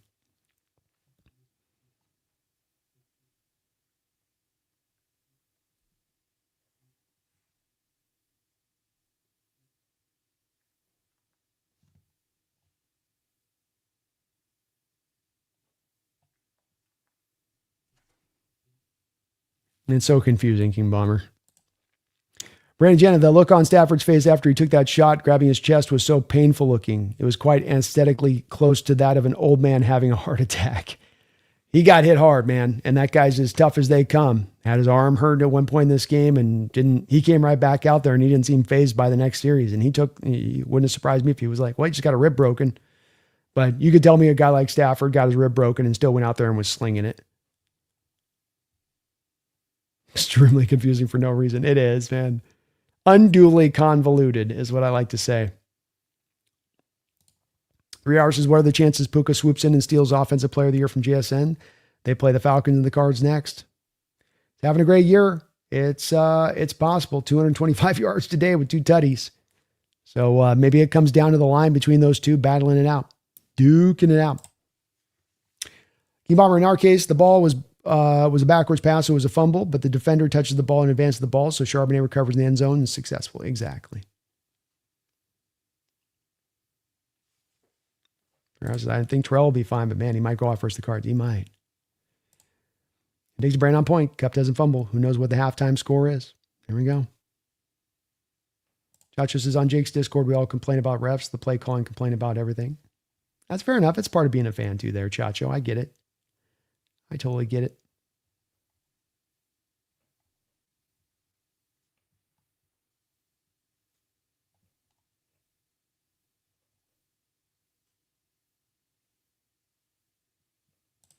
Kieran, I understand why it was a clear recovery, but why not? Why it could be a recovered forward for points? It's a rare circumstance at best, and I've never heard of it come up before.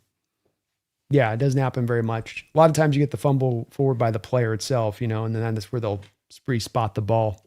They don't oftentimes get it that the defender forces the ball forward. It's kind of a weird angle with that. Plus, you need a kind of a hard enough hit to allow the ball to actually have the forward momentum to spin forward. Rundah's greatest Thursday night football win of all time. Go Seahawks. Game of the year.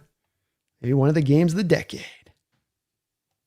Just love how B's destroying the points he's making. That's what I do out here sometimes, Megan. King says, yeah, usually the defender bats the ball towards the other's end zone, so it doesn't matter if it's recovered or not. But in this case, it gets batted into scoring territory. Exactly. Tends to go the other direction.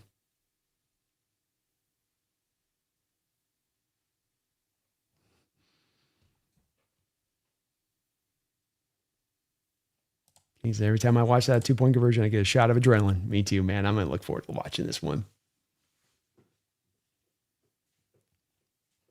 I hope Veras beat the Packers. Kieran says, God, how crazy it would be awesome to be a Super Bowl with the Bills and the Hawks. That'd be fun. I'd enjoy the hell out of that Super Bowl. I think the national audience would too. Dig to Brandon, is it me or does the word skewed sound weird? For that matter, does the word weird sound weird? Got me on. They are weird.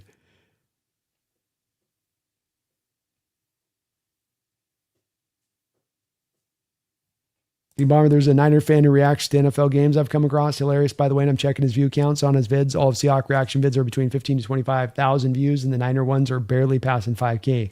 Bro is a closeted Hawk fan. We're bringing Niner fans over bit by bit, I'm telling you.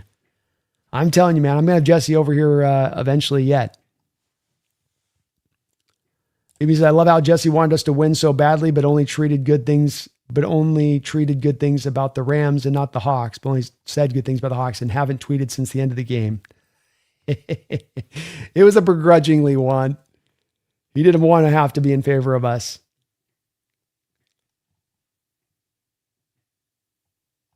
Cut Off Nate is his name.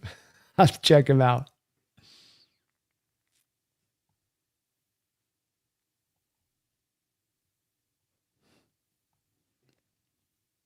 Miscommunication makes me feel better about the defense on a short week. Hope it doesn't happen again. Me too. Wonder if the stadium and noise a little bit started to factor in a little bit in a way that they hadn't been used to either. How loud it got. King says Niners reaction last week hasn't even cracked 2,000 views, and the Seahawks Colts game's at 10K. Our game already has 4K views. Let's go. Here we go. Seth says, you're still up streaming. Let's go. I remember mid-game saying you were excited to go to sleep. Yeah, I was thinking early. This is going to be an early night tonight, folks, the way that thing was going tonight. But got to celebrate the win, man. Dimebag Darnold stayed composed and didn't fold when the going got tough. It was great to see him overcome a game that matters, says Benelli. When all the marbles are in the line, Sam has a reputation for folding. He does, but did not so tonight. That is for true.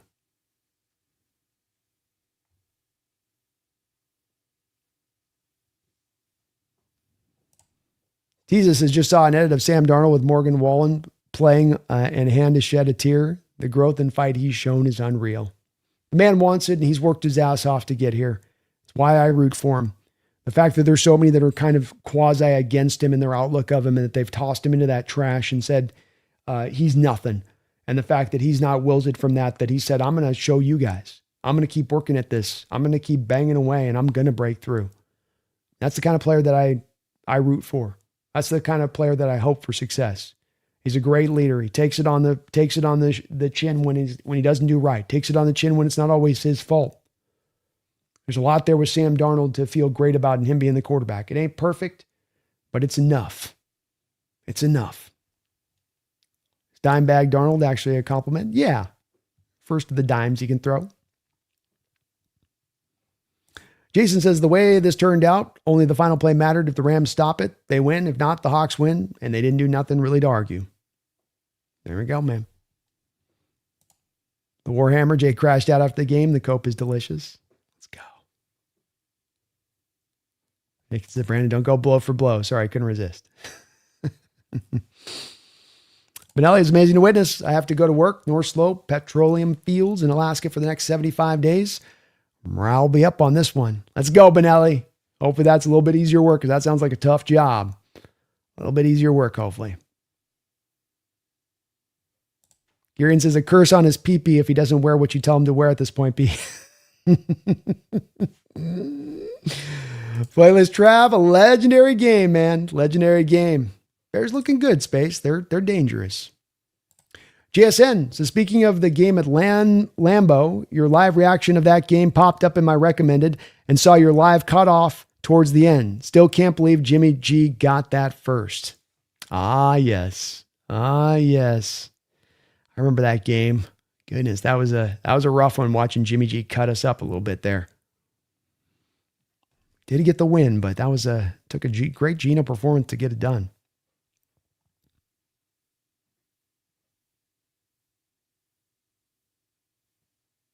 King Bomber having to keep the hat for life is diabolical. Hey, man, it's the reality of it. I'm going to remind, I don't think Jake remembers that little part of it, but he's going to be reminded of that on Tuesday. I'd want to burn after wearing it for an hour. I get it. That's the part of this bet. It's one thing just make a guy wear a hat for an hour, right?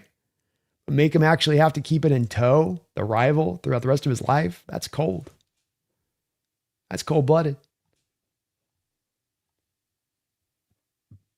The brand of the beanie is still part of Jake until the day he dies. Love it. Damn, I can't wait for the round table. Z-Bot's just going to have to let you guys slug it out, I think. Oh, Z-Bot's going to be over there with just a big old smile on his face. The whole show. I know it. He's going to be a kid in the candy store. He says Ben Johnson's turned out to be the difference maker, that he took that creativeness with him to the Bears while the Lions lost it. Definitely haven't been as good without him there. To your point, Benelli. I think the Frank Ragnow loss is also pretty big for them at the center position. As evidenced by them trying to bring him back this year. And that one hurt for them. Hard to replace a great offensive coordinator like that.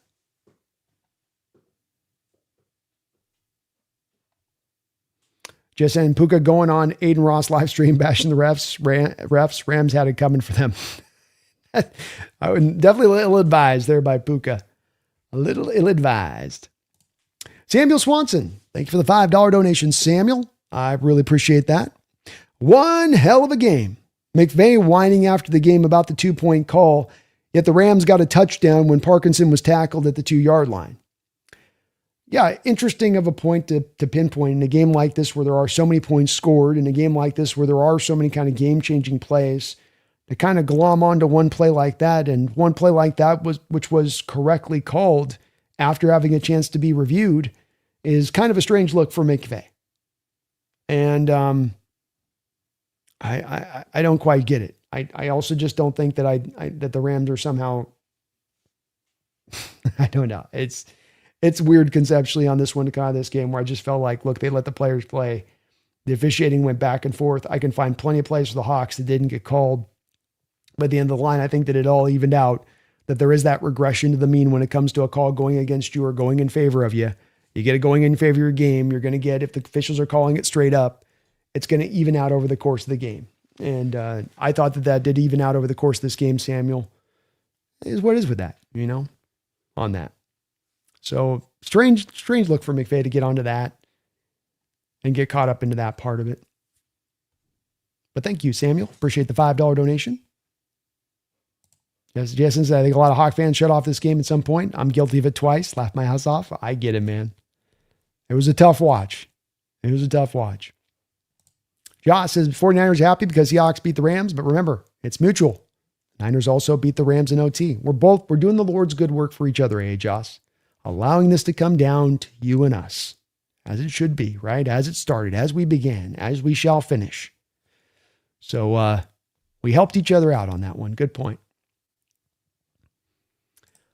92 till infinity. Thank you for the $5 donation. Love the username. Are turnovers a permanent blemish? Makeup defense special teams can only hold up for so long, especially in the playoffs. They're a bad sign, and they're a sign that has been consistent throughout the course of this year for the most part. I think that it's encouraging over the last 4 games since the 4 interception performance that Sam Darnold has been able to play a clean game and only have 1 interception over those 4 games. I think that shows that there's certainly some control in this and how they do take care of things. But the fumble problem has also been a part of it. It's not just been the Darnold thing. It's also been the fumbles that have happened from a variety of different players, be it Cooper Kupp or a Barner, a JSN. So is this just a little bit of a part and parcel of what we're going to get with this team? Oh, it's what they've been so far by and large, 92. So hard for me to say that this gets turned on its ear otherwise. I think the interceptions are somewhat controllable with Darnold. I don't think he's got to play a perfect game, but I think there's some stuff you can clean up with that. And I think especially with the fumbles, we got to get 2 hands on the ball here as we're in the open field at times. These guys are maybe a little bit loose and open with the ball, not as much under control with it. And maybe that's a little bit of something you can clean up as well. But we've got to acknowledge it's been an issue that's been kind of there throughout a lot of these games, and maybe just something that carries on throughout the whole course of this, season 92, which I hope it doesn't, but it has been a commonality, I would say. Thank you for the donation. Appreciate you. Brandon says, yeah, get him, BC. This is where Jake takes the cake for the best breakery this season. Should be fun. Ha ha ha. B, you're dedicated. I had about 3 hours of sleep and going to work and you're still streaming. I love it. Thank you, man. My pleasure, VP. I love what I do. I got the greatest job in the world, man. And it makes this very easy to go live and go along with you guys and just have fun. They says, Jake called me a sore loser when we lost to them 1921. Coke and Jake's a New York guy. Laughing out loud. So am I. Still soft.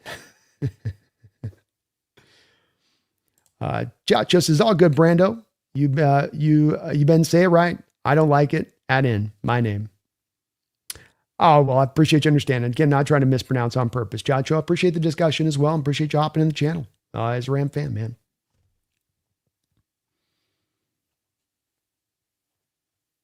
I've been saying it right. Don't like the at in my name. Oh, yeah. I'm not a fan of the at either. I wish YouTube changed the names here last couple of weeks and it squished everybody's username into just a mess. So trying to read it sometimes, especially deep into the stream, you're like, is that an A and B there? Did those separate? You start to run it all together a little bit.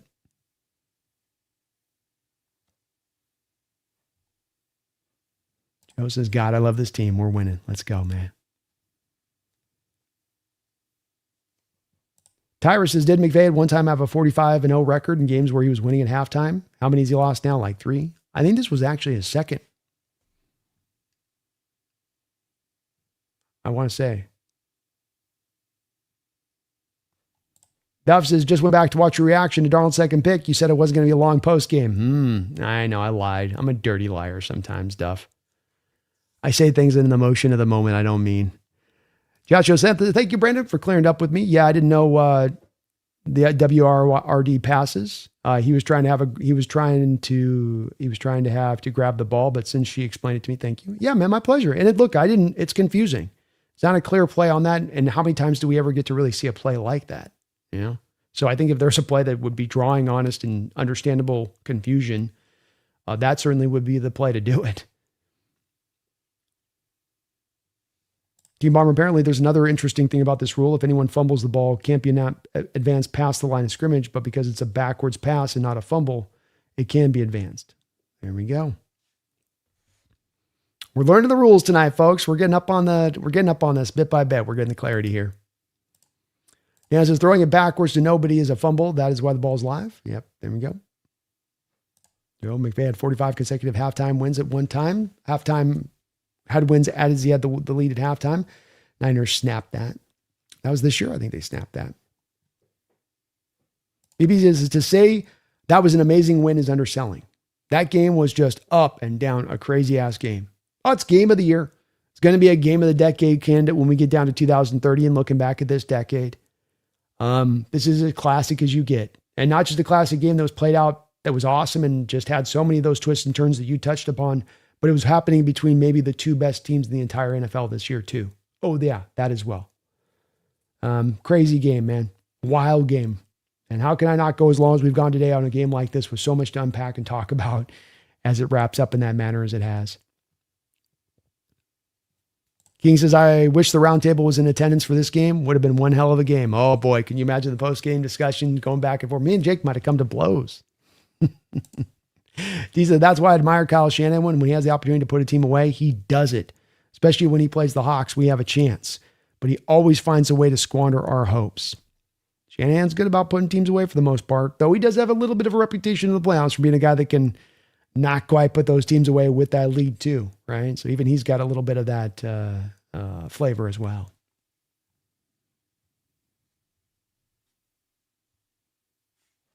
Josh says, no, Brandon, solely based on the commentary, the 2 points can't be advanced unless a Rams player touched it in the end zone, which they did. No, because it's a backwards pass and not a fumble, as they're kind of saying in the chat with this.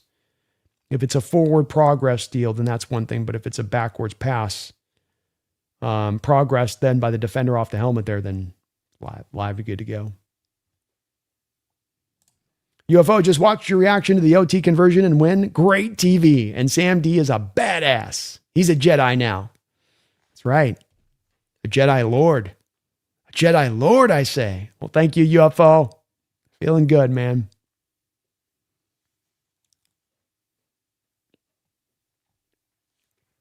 Kind of you to say there, Benelli. Appreciate you.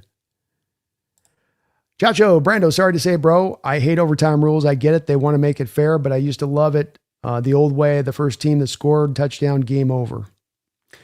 There's obviously something beautiful about sudden death to a degree on that point of it, Chacho. I think a game like this kind of shows the beauty of allowing both teams to have a chance because you get more on the line. You know, it doesn't come down to the luck of a coin flip, which is how it played out before. Did I call heads or tails right? I mean, that's not a skill.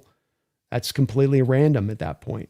And this brings this back more to you went and you actually took the win. You went in and you actually captured the victory. It wasn't that the coin flip and a couple of first downs and a kick from 56 yards got you the win, but that it took a little bit of extra. I think this game really shows how that shines in that way. And I would wonder, Chacho, if the foot was on, if the shoe was on the other, maybe you just don't like it. So I mean, you're consistent on your points. But I do like it for that reason. It tangibly feels like these teams have a chance on this one down the line to go win it or go lose it. And you got to play defense and you got to play offense. It's both sides kind of matter at the end on that. But you're not alone. There's others that definitely aren't in big favor of it. Jason's with you, though. He says they do need to go back to it. It makes more sense.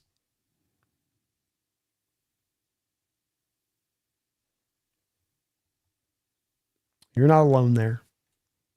King, I'm looking at Jake's Twitter right now. Seems like he's coping, retweeting the 2-point try everywhere. And I'm looking at comments and everyone is frying his post. I love this fan base. Let's go. Let's go. Still alive, Slopey One. You know how I do, man. Much love, Brandon. Go Hawks. Went to the casino after the game and won a few hundred. Go Hawks. Good job. Well done. What a great night for you, man. Hawks get a win a little bit of money. Let's go. Let's go. I love it.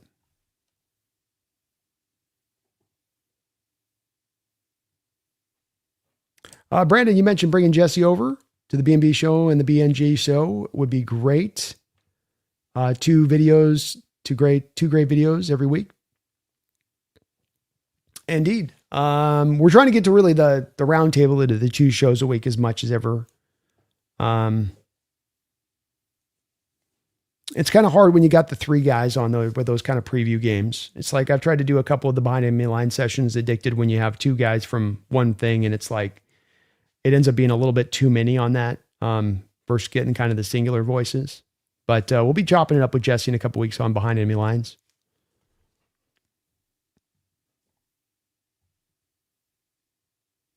Matthew Stafford's a warrior, 100%, man. He's a badass. And Jess says, dude, let's celebrate this one until, well, as long as we can. No lie. I'm going to pass out in like 1 hour. Let's go, man. Let's go, Brandon. I won the hat bat 187. I got it. Jakey's going to be wearing that beanie here. Jakey's going to be wearing that beanie, and he's going to be wearing it with pride. Looking good in that Hawk beanie. D-Docs, Brandon, no matter how good the Bears look, they still have a quarterback who went crying to his mom in that game. Shaking my head. Go Sam, go Coach Mike, go Clint. Not a great look in that moment there with Caleb. That's no doubt about that. And sometimes they win a little bit in spite him with the execution of the offense there, but Johnson's a great coordinator. Megan says, okay, B, I'll be babysitting all day tomorrow, and it's 10 p.m. in here. I haven't eaten all day and need to start bedtime routines. Bring on the round table and talk soon. Hawks Nest, go Hawks. Thank you, Megan. You have a great one. Mr. Isaac, bro, you're still going live? Hell yeah. I woke up to rock my newborn and get to listen to you. Hell yeah. Let's go, man. Hopefully he's sleeping well for you tonight. Probably put a button up on this pretty soon. Dan says, I like dime bag Darnold, but out here we like dub sacks over dime bags. I like dub sack Darnold even more since it gets us the dubs. It's got a little bit more of a ring to it, doesn't it? On that too. I like it. So Isaac also, dude, I went over to Jake's channel and told them to stop being lame about blaming the refs, and they banned me. I didn't swear or anything. They're a little touchy tonight, Mister. They're a little touchy tonight, it sounds like, Mr. Isaac. Dr. Brandon, I think Z-Bot will just say word wrestle and he'll let you and Jake slug it out. I think we'll probably be going toe-to-toe on this one. I'm going to have some very specific receipts in anticipation of this. So Jake better have some very specific receipts to back it up because I'm going to take this pretty far down the line based on what I'm kind of hearing from you guys on this. Josh says, just remind Jake, let all of your losses be lessons as he dons the hat. Josh has nailed it. Oh, I'll have this long debate with him. He'll be wearing the chat, and I'll finish it off with that final line. Let all of your losses be lessons, Jake. Just to, I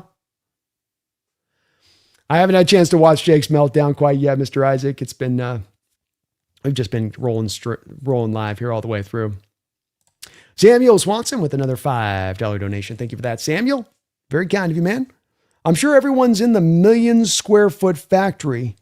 I'm sure everyone's in the 1 million square foot factory I work in heard me yell, "Let's effing go!" when we won. I mean, how could you not? You talk about an explosion of excitement, a release of emotion, a celebration for a win that you've wanted so bad. The culmination of all three of those things exploding like fireworks into the air. All of us were in that place, Samuel. I mean, it's not just a win. It's not just an epic win. It's not just an epic win on prime time. It is the buildup of this season, of the past couple of years, to this moment, to this key moment, to this key opportunity. And you were able to go snatch it and grab it when so many times over the past few years, so many opportunities over the past few years, you let that thing slip through your fingers. You let that chance just pitter away. Didn't do it today. Didn't allow that to happen today, Samuel. And I'm glad to hear you celebrate in that fashion. And hopefully that made everybody out there smile hearing it. And you're just walking on cloud 9 today, man. Let's go. Let's go. Thank you for all your donos. It's in his most recent videos. Funny, especially the comments on all the video. I'm going to definitely check it out. And boy, I'm going to enjoy it.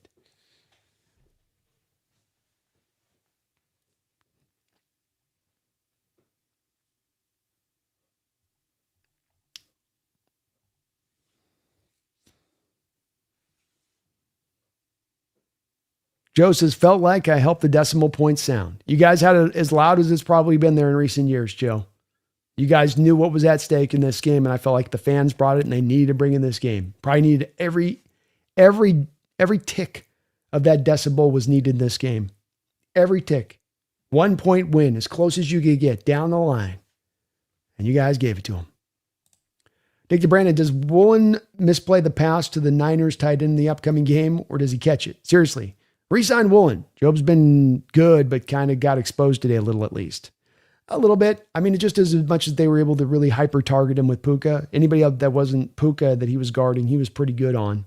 But Puka gives it to a lot of guys, in that way.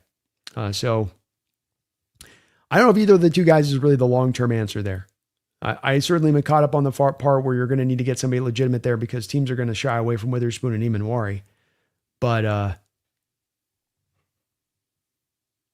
I don't think he would misplay that in the same way if this happened again, Addicted, to your point. I'd have a little more faith in him.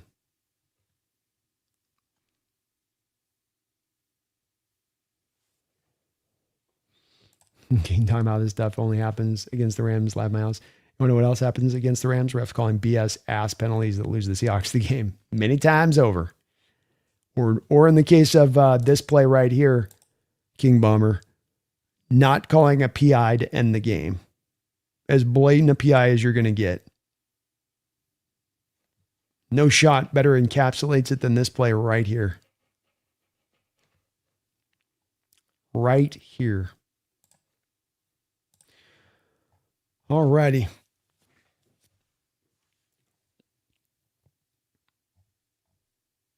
Bomber, I'm crying, man. Earplug, what the F? You've really been streaming for 9 hours? Indeed, I have. Well, no, we're up to 10. We're up to 10 hours. Daniel says Jake having a meltdown makes it so much sweeter. Josh says 9 hours is light work for B. It's true. I love what I get to do. I have a bucket below the table, so you can't see it. I'm just whipping it out and blowing it in the bucket all stream long. That's how I don't actually ever have to go for the pee. Joe with $350 profit today. Let's go, Joe. Sounds like some Hawk fans made some money on top of the team winning. I love to see that. Congratulations, laughing out loud. Thank you, man. Rams tears make me happy. They make me very happy as well. Satiated, you could say.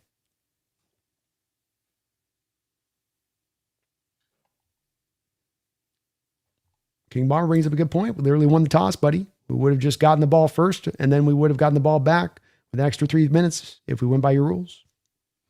Good point there, King. Good point. Hang on, Brandon. I'm so pumped up. Laugh my ass off. Jake's coping and seething is making this victory 100 times sweeter. Megan says, Hawks Nest, I got my dockets ready, and I will be naming names. Let's go, Megan. Let's go. Chacho, Brandon, much respect, man. Thanks for letting me stay in here. Good thing I didn't get banned. You ain't getting banned in here, Chacho. I like, and look, people are going to push back against you. You got to expect that, especially of us on this really nice win. I do appreciate your perspective. You're always welcome in here. Rams fans, 49er fans, this is an open door. And there'll be pushback, but I think you'll come to find that there's usually pretty respectful pushback on our side to it. Appreciate where you're coming from. And no matter whether we come down to a commonality here on our outlook of the officiating in this game or not, you got a hell of a team. We got a hell of a team. You're certainly capable of making noise on the road in the playoffs and getting back to once again seeing these teams face for a third time. It's something me and Jake have talked a lot about. Is a real, seemingly clear possibility that seems like a very close one to reality and how this thing's going to play out. You're going to get another chance at it. And so team is a great team, man. Still a Super Bowl made team. And the season's a long year and it goes through its twists and turns and ups and downs, and you never know how this thing will finish. So best of luck to you out there. Thanks for coming in, being respectful in the chat on that way, and best of luck on you with that. He says, Jake's meltdown's a sweet treat. Going to save this and refer back to it every time I feel sad. He said, get his gears going, B. I ain't going to let Jake do no officiating stuff. I don't care, you know. Is Jake still live? I don't think Jake's live anymore.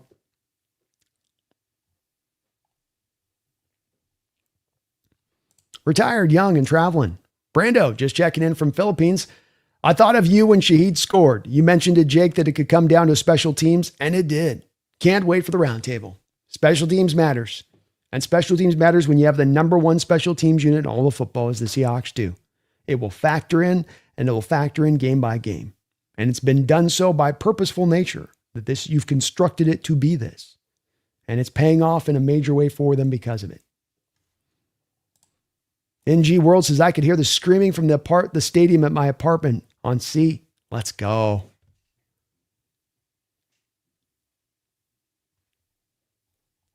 Let's go. Dicton Brandon Garth. I haven't seen the start of your stream, but surprised he's not here. Gar, yeah, where's Garth at? He's been a little bit quiet here this year.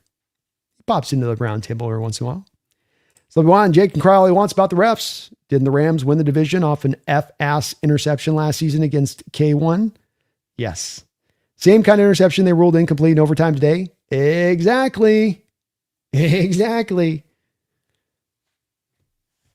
You're touching on it. King, what a stream, Brando. That Jake crash out's going to be the sweetest thing in my life. Good morning from Tampa, Italian night. How you doing, man? Joe says, this guy's amazing. 3 a.m. still live after the game. Greatest game in many years here recently in Seattle. Got the greatest team that we've had here in recently in Seattle. Yeah, I'm going to stay alive for that pretty deep. Pretty deep.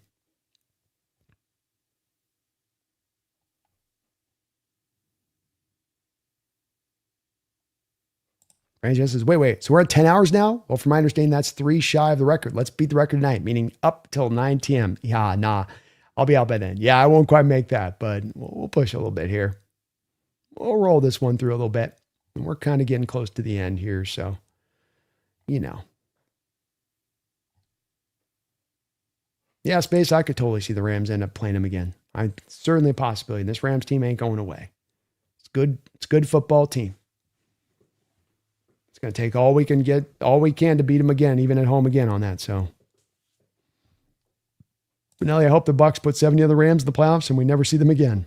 I certainly wouldn't mind not seeing the Rams again. This speaks to how dangerous this team is, how good this team is. I don't want to face them again. I'd love to face all of the rest of this weak-ass NFC to get our way through to the Super Bowl. If we can do that, I am perfectly happy. Oh, man, I'm like 4 minutes in and it's so sweet, man. 187's with me. He says, we will play 3 times, laughing out loud. I can see it. I can see it. King Bomber says, dude is referencing how Terry McCauley disagrees with the refs, then doesn't give Terry McCauley credit for disagreeing with the refs on the 2-point conversion. Hello. Benelli says, what's Jake's channel name? It's Jake Ellenbogen. Ellenbogen.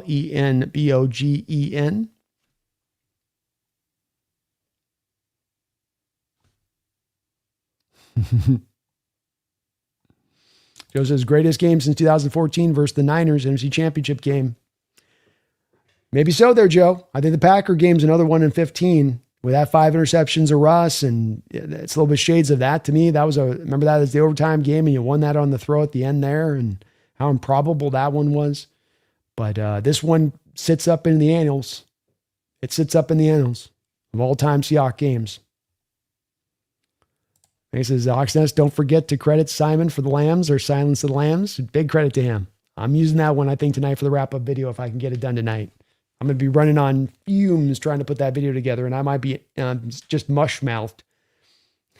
Everybody watches those wrap-up videos, and they're like, man, you so like laid back. Like, I'm just a beat on those videos, so they don't always have the most pop energy-wise.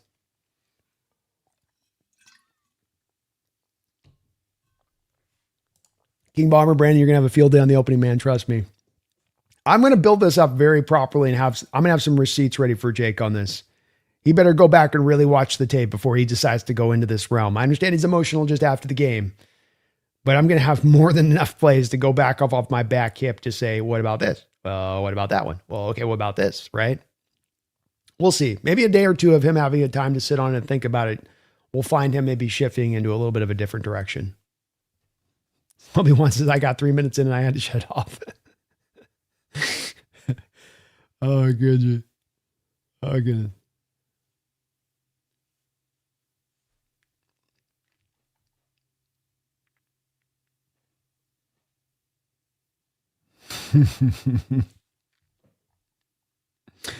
All right, well, we crossed 10 hours and 7 minutes into the show. I've got a wrap-up video that I still got to get recorded, edited, put all together here, and hopefully get it out by about 10 in the morning tomorrow here, as I'm in still for a very, very late night here on the Hawks Nest.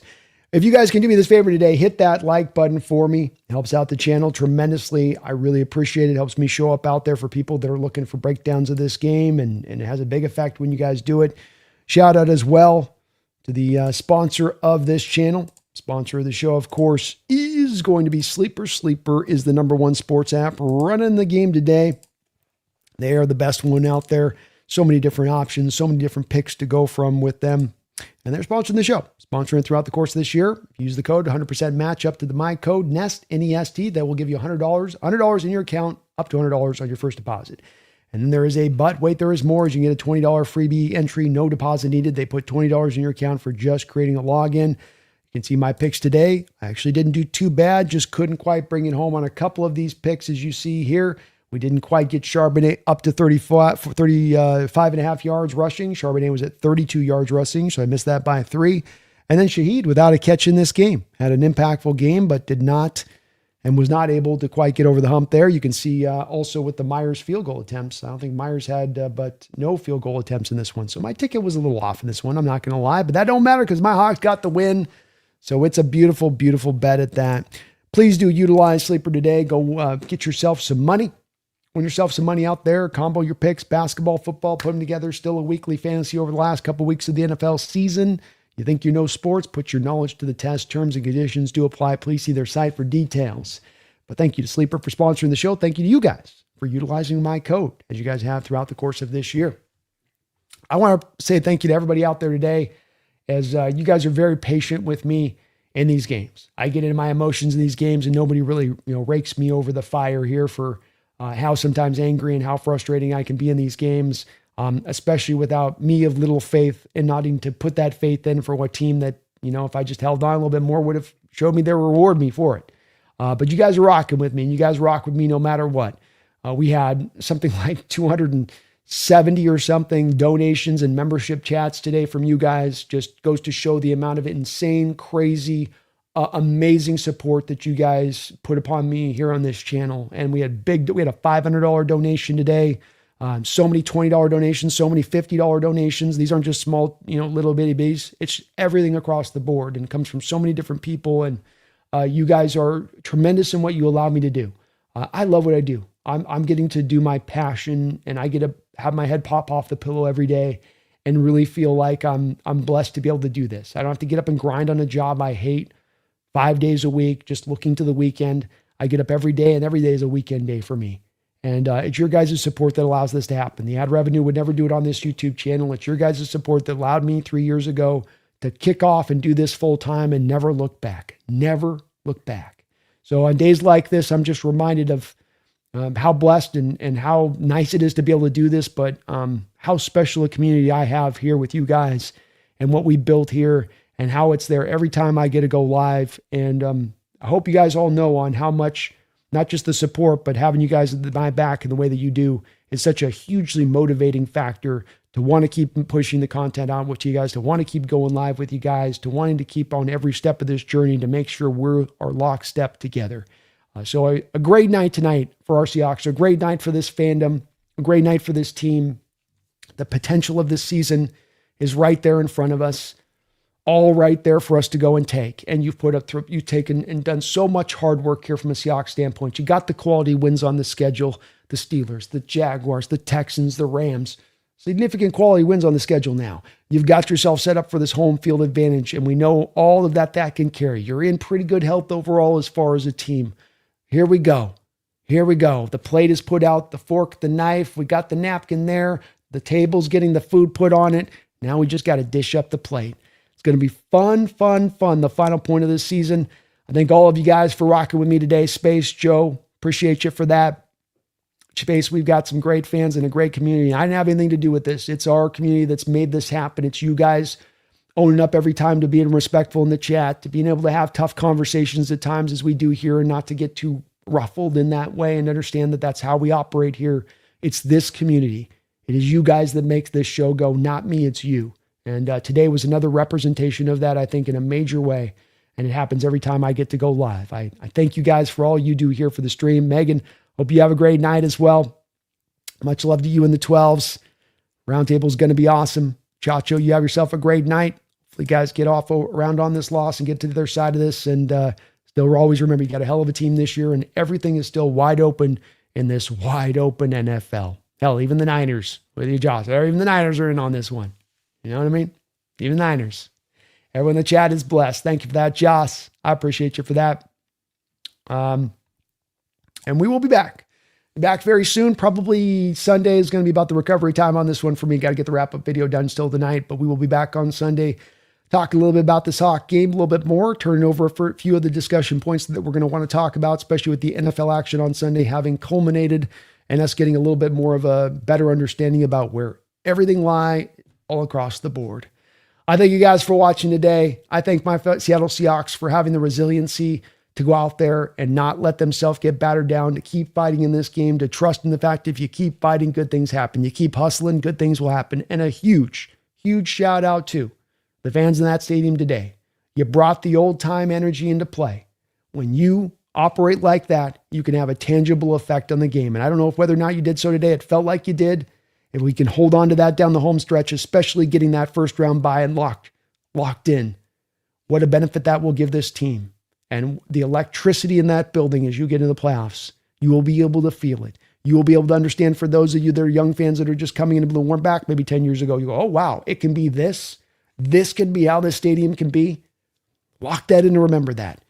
Remember what tonight was in the stadium and what you're able to drive. Remember that special spirit that comes when the 12th man is coming in full-throated like they were tonight. Let's carry this season through. And no matter what happens, it's been one hell of a ride to be able to get to experience this with you guys. Thank you to all of you who all donated so very much to this channel today and have put so much into this channel as far as your support, love, energy, and time. It is absolutely appreciated. Now let's see how this season finishes and see if we can go get this Super Bowl. It is there. It is no longer an empty-headed dream. It is no longer the dream of a fan in the opening season, the opening week of the season, when everyone's got the big dreams. You're deep on into this sucker now. You're 12 wins. You have the potential to put up a 14-win season for the first time in Seattle Seahawks history. It's right there for the taking. Got to complete the process, but it's right there for the taking. Let's go get it. Thank you for watching, Seahawks fans. Celebrate tonight this win. It's as big as you get. You don't get epic games like this running off the back end of every schedule, every season. You might not get a game like this once every 10 years. So savor that flavor, savor this team, celebrate this victory, and let's go get this Super Bowl. I appreciate you watching. Hit that like button on the way out of town if you can for me. Help me out tremendously. Maybe sub on up as we're on the road here to 30,000 this year. But above all else, don't you ever forget. Shouldn't have to remind you after a night like this. Shouldn't have to remind you with the first round bye in tow. Shouldn't have to remind you after you took down your division rival. But I'm going to do so anyway. Don't you ever forget. Go Hawks.